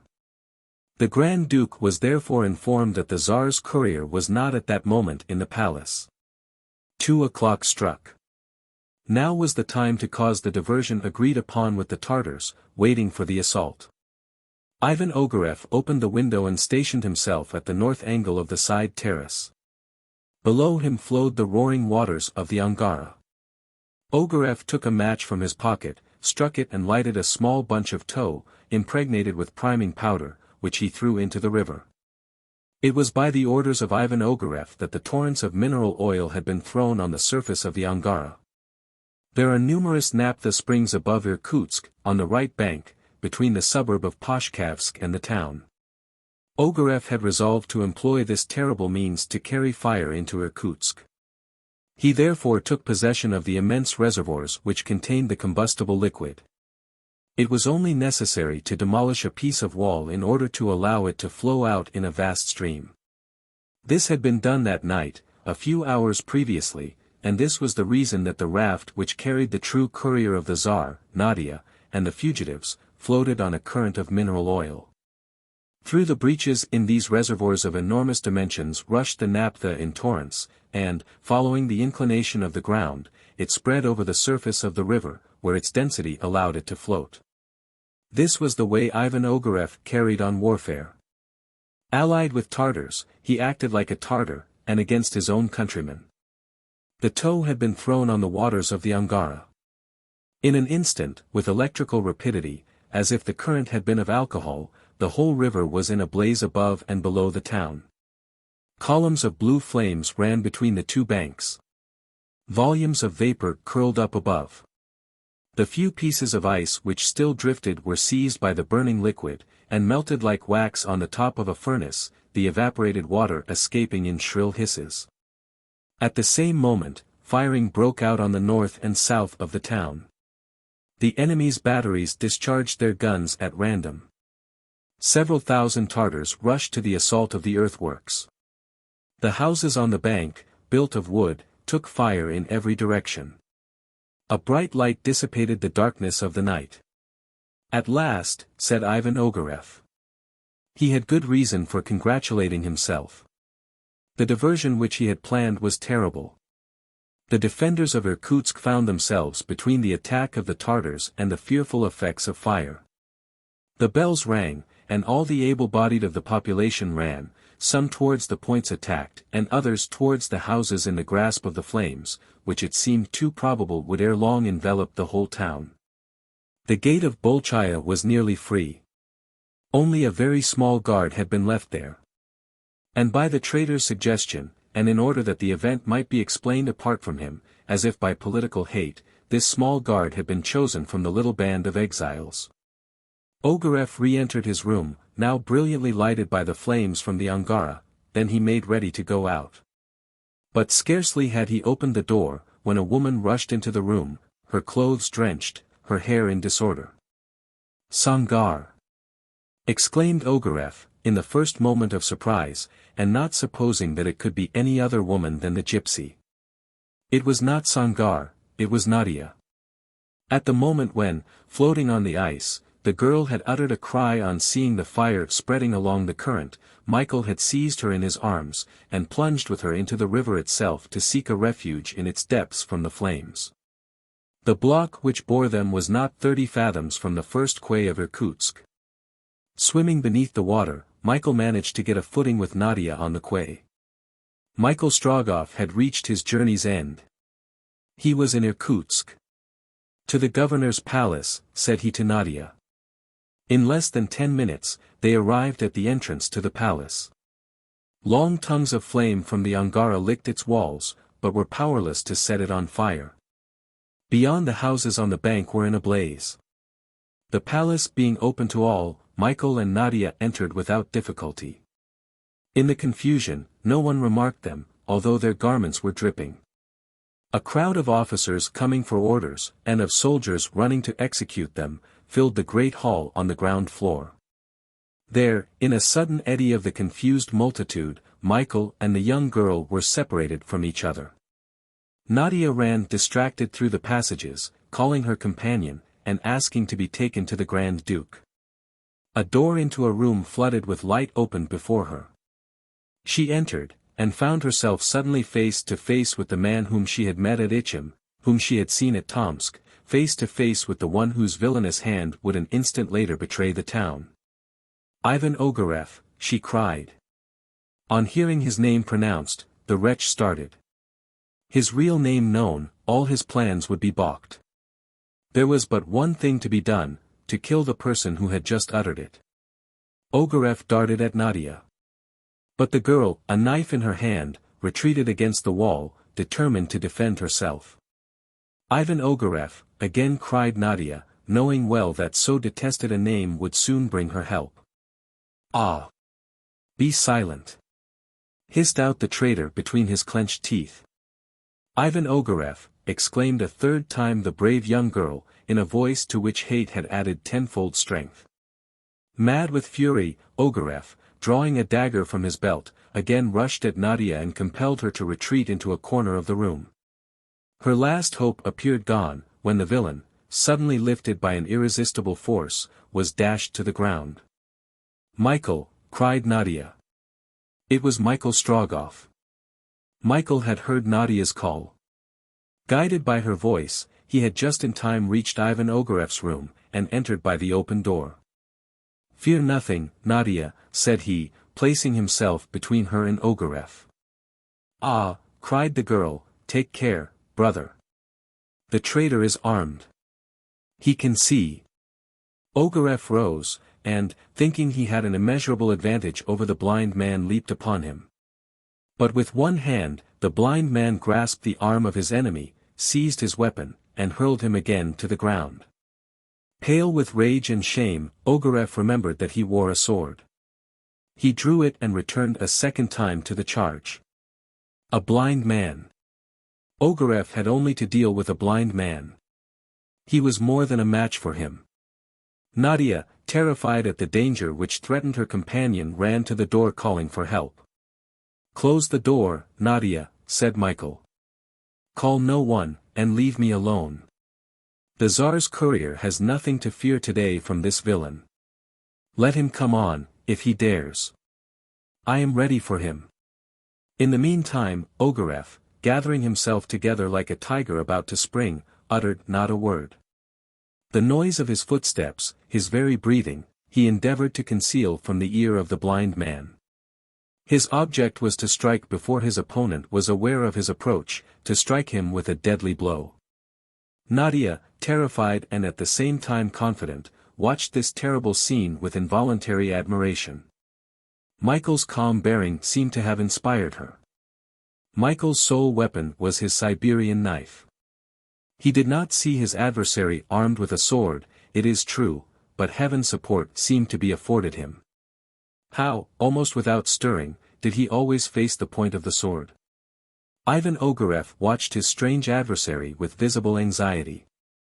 His superhuman calm had an effect upon him. In vain, appealing to his reason, did he tell himself that in so unequal a combat all the advantages were on his side. The immobility of the blind man froze him. He had settled on the place where he would strike his victim. He had fixed upon it. What, then, hindered him from putting an end to his blind antagonist? At last, with a spring he drove his sword full at Michael's breast. An imperceptible movement of the blind man's knife turned aside the blow. Michael had not been touched, and coolly he awaited a second attack. Cold drops stood on Ogareff's brow. He drew back a step, then again leaped forward. But as had the first, this second attempt failed. The knife had simply parried the blow from the traitor's useless sword. Mad with rage and terror before this living statue, he gazed into the wide-open eyes of the blind man. Those eyes which seemed to pierce to the bottom of his soul, and yet which did not, could not, see, exercised a sort of dreadful fascination over him. All at once, Ogareff uttered a cry. A sudden light flashed across his brain. "He sees!" he exclaimed, "he sees!" And like a wild beast trying to retreat into its den, step by step, terrified, he drew back to the end of the room. Then the statue became animated, the blind man walked straight up to Ivan Ogareff, and placing himself right before him, "Yes, I see," said he. "I see the mark of the knout which I gave you, traitor and coward. I see the place where I am about to strike you. Defend your life. It is a duel I deign to offer you. My knife against your sword." "He sees," said Nadia. Gracious heaven, is it possible? Ogareff felt that he was lost. But mustering all his courage, he sprang forward on his impassible adversary. The two blades crossed, but at a touch from Michael's knife, wielded in the hand of the Siberian hunter, the sword flew in splinters, and the wretch, stabbed to the heart, fell lifeless on the ground. At the same moment, the door was thrown open. The Grand Duke, accompanied by some of his officers, appeared on the threshold. The Grand Duke advanced. In the body lying on the ground, he recognized the man whom he believed to be the Tsar's courier. Then, in a threatening voice, "Who killed that man?" he asked. "I," replied Michael. One of the officers put a pistol to his temple, ready to fire. "Your name?" asked the Grand Duke, before giving the order for his brains to be blown out. "Your Highness," answered Michael, "ask me rather the name of the man who lies at your feet." "That man, I know him. He is a servant of my brother. He is the Tsar's courier." "That man, your Highness, is not a courier of the Tsar. He is Ivan Ogareff." Ivan Ogareff, exclaimed the Grand Duke. Yes, Ivan the traitor. But who are you, then? Michael Strogoff. Chapter 15. Conclusion. Michael Strogoff was not, had never been, blind. A purely human phenomenon, at the same time moral and physical, had neutralized the action of the incandescent blade which Feofar's executioner had passed before his eyes. It may be remembered, that at the moment of the execution, Marfa Strogoff was present, stretching out her hands towards her son. Michael gazed at her as a son would gaze at his mother, when it is for the last time. The tears, which his pride in vain endeavored to subdue, welling up from his heart, gathered under his eyelids, and volatilizing on the cornea, had saved his sight. The vapor formed by his tears interposing between the glowing saber and his eyeballs, had been sufficient to annihilate the action of the heat. A similar effect is produced, when a workman's smelter, after dipping his hand in vapor, can with impunity hold it over a stream of melted iron.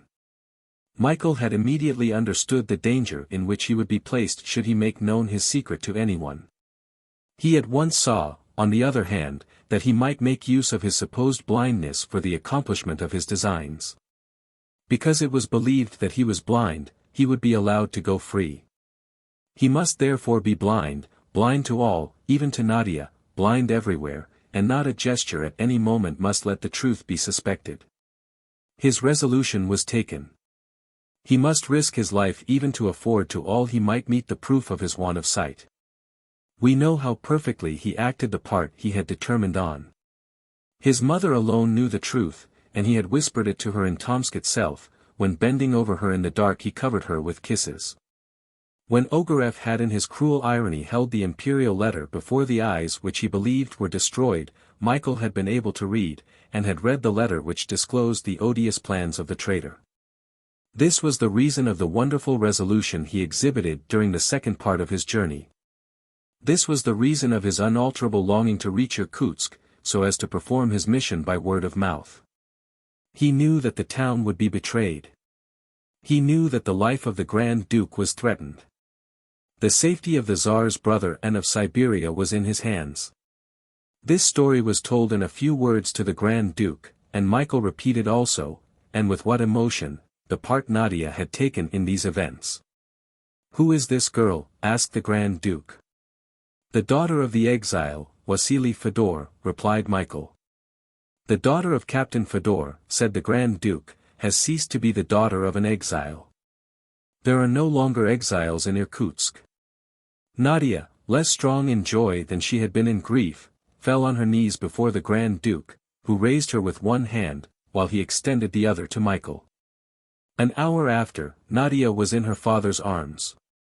Michael Strogoff, Nadia, and Basil Fedor were united. This was the height of happiness to them all. The Tartars had been repulsed in their double attack on the town. Basil Fedor, with his little band, had driven back the first assailants who presented themselves at the Bolchaya gate, expecting to find it open, in which, by an instinctive feeling, often arising from sound judgment, he had determined to remain at and defend. At the same time as the Tartars were driven back, the besieged had mastered the fire.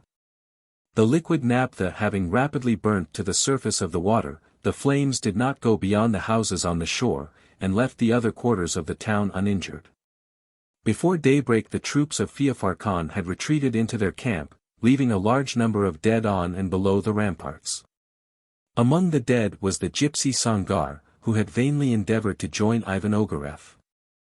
For 2 days the besiegers attempted no fresh assault. They were discouraged by the death of Ogareff. This man was the mainspring of the invasion, and he alone, by his plots long since contrived, had had sufficient influence over the Khans and their hordes to bring them to the conquest of Asiatic Russia. However, the defenders of Irkutsk kept on their guard, and the investment still continued, but on the 7th of October, at daybreak, cannon boomed out from the heights around Irkutsk. It was the succoring army under the command of General Kiselev, and it was thus that he made known his welcome arrival to the Grand Duke. The Tartars did not wait to be attacked. Not daring to run the risk of a battle under the walls of Irkutsk, they immediately broke up the Angara camp. Irkutsk was at last relieved. With the first Russian soldiers, two of Michael's friends entered the city. They were the inseparable Blount and Jolivet. On gaining the right bank of the Angara by means of the icy barrier, they had escaped, as had the other fugitives, before the flames had reached their raft. This had been noted by Alcide Jolivet in his book. In this way, ran a narrow chance of being finished up like a lemon in a bowl of punch. Their joy was great on finding Nadia and Michael safe and sound. Above all, when they learnt that their brave companion was not blind. Harry Blount inscribed this observation: red-hot iron is insufficient in some cases to destroy the sensibility of the optic nerve.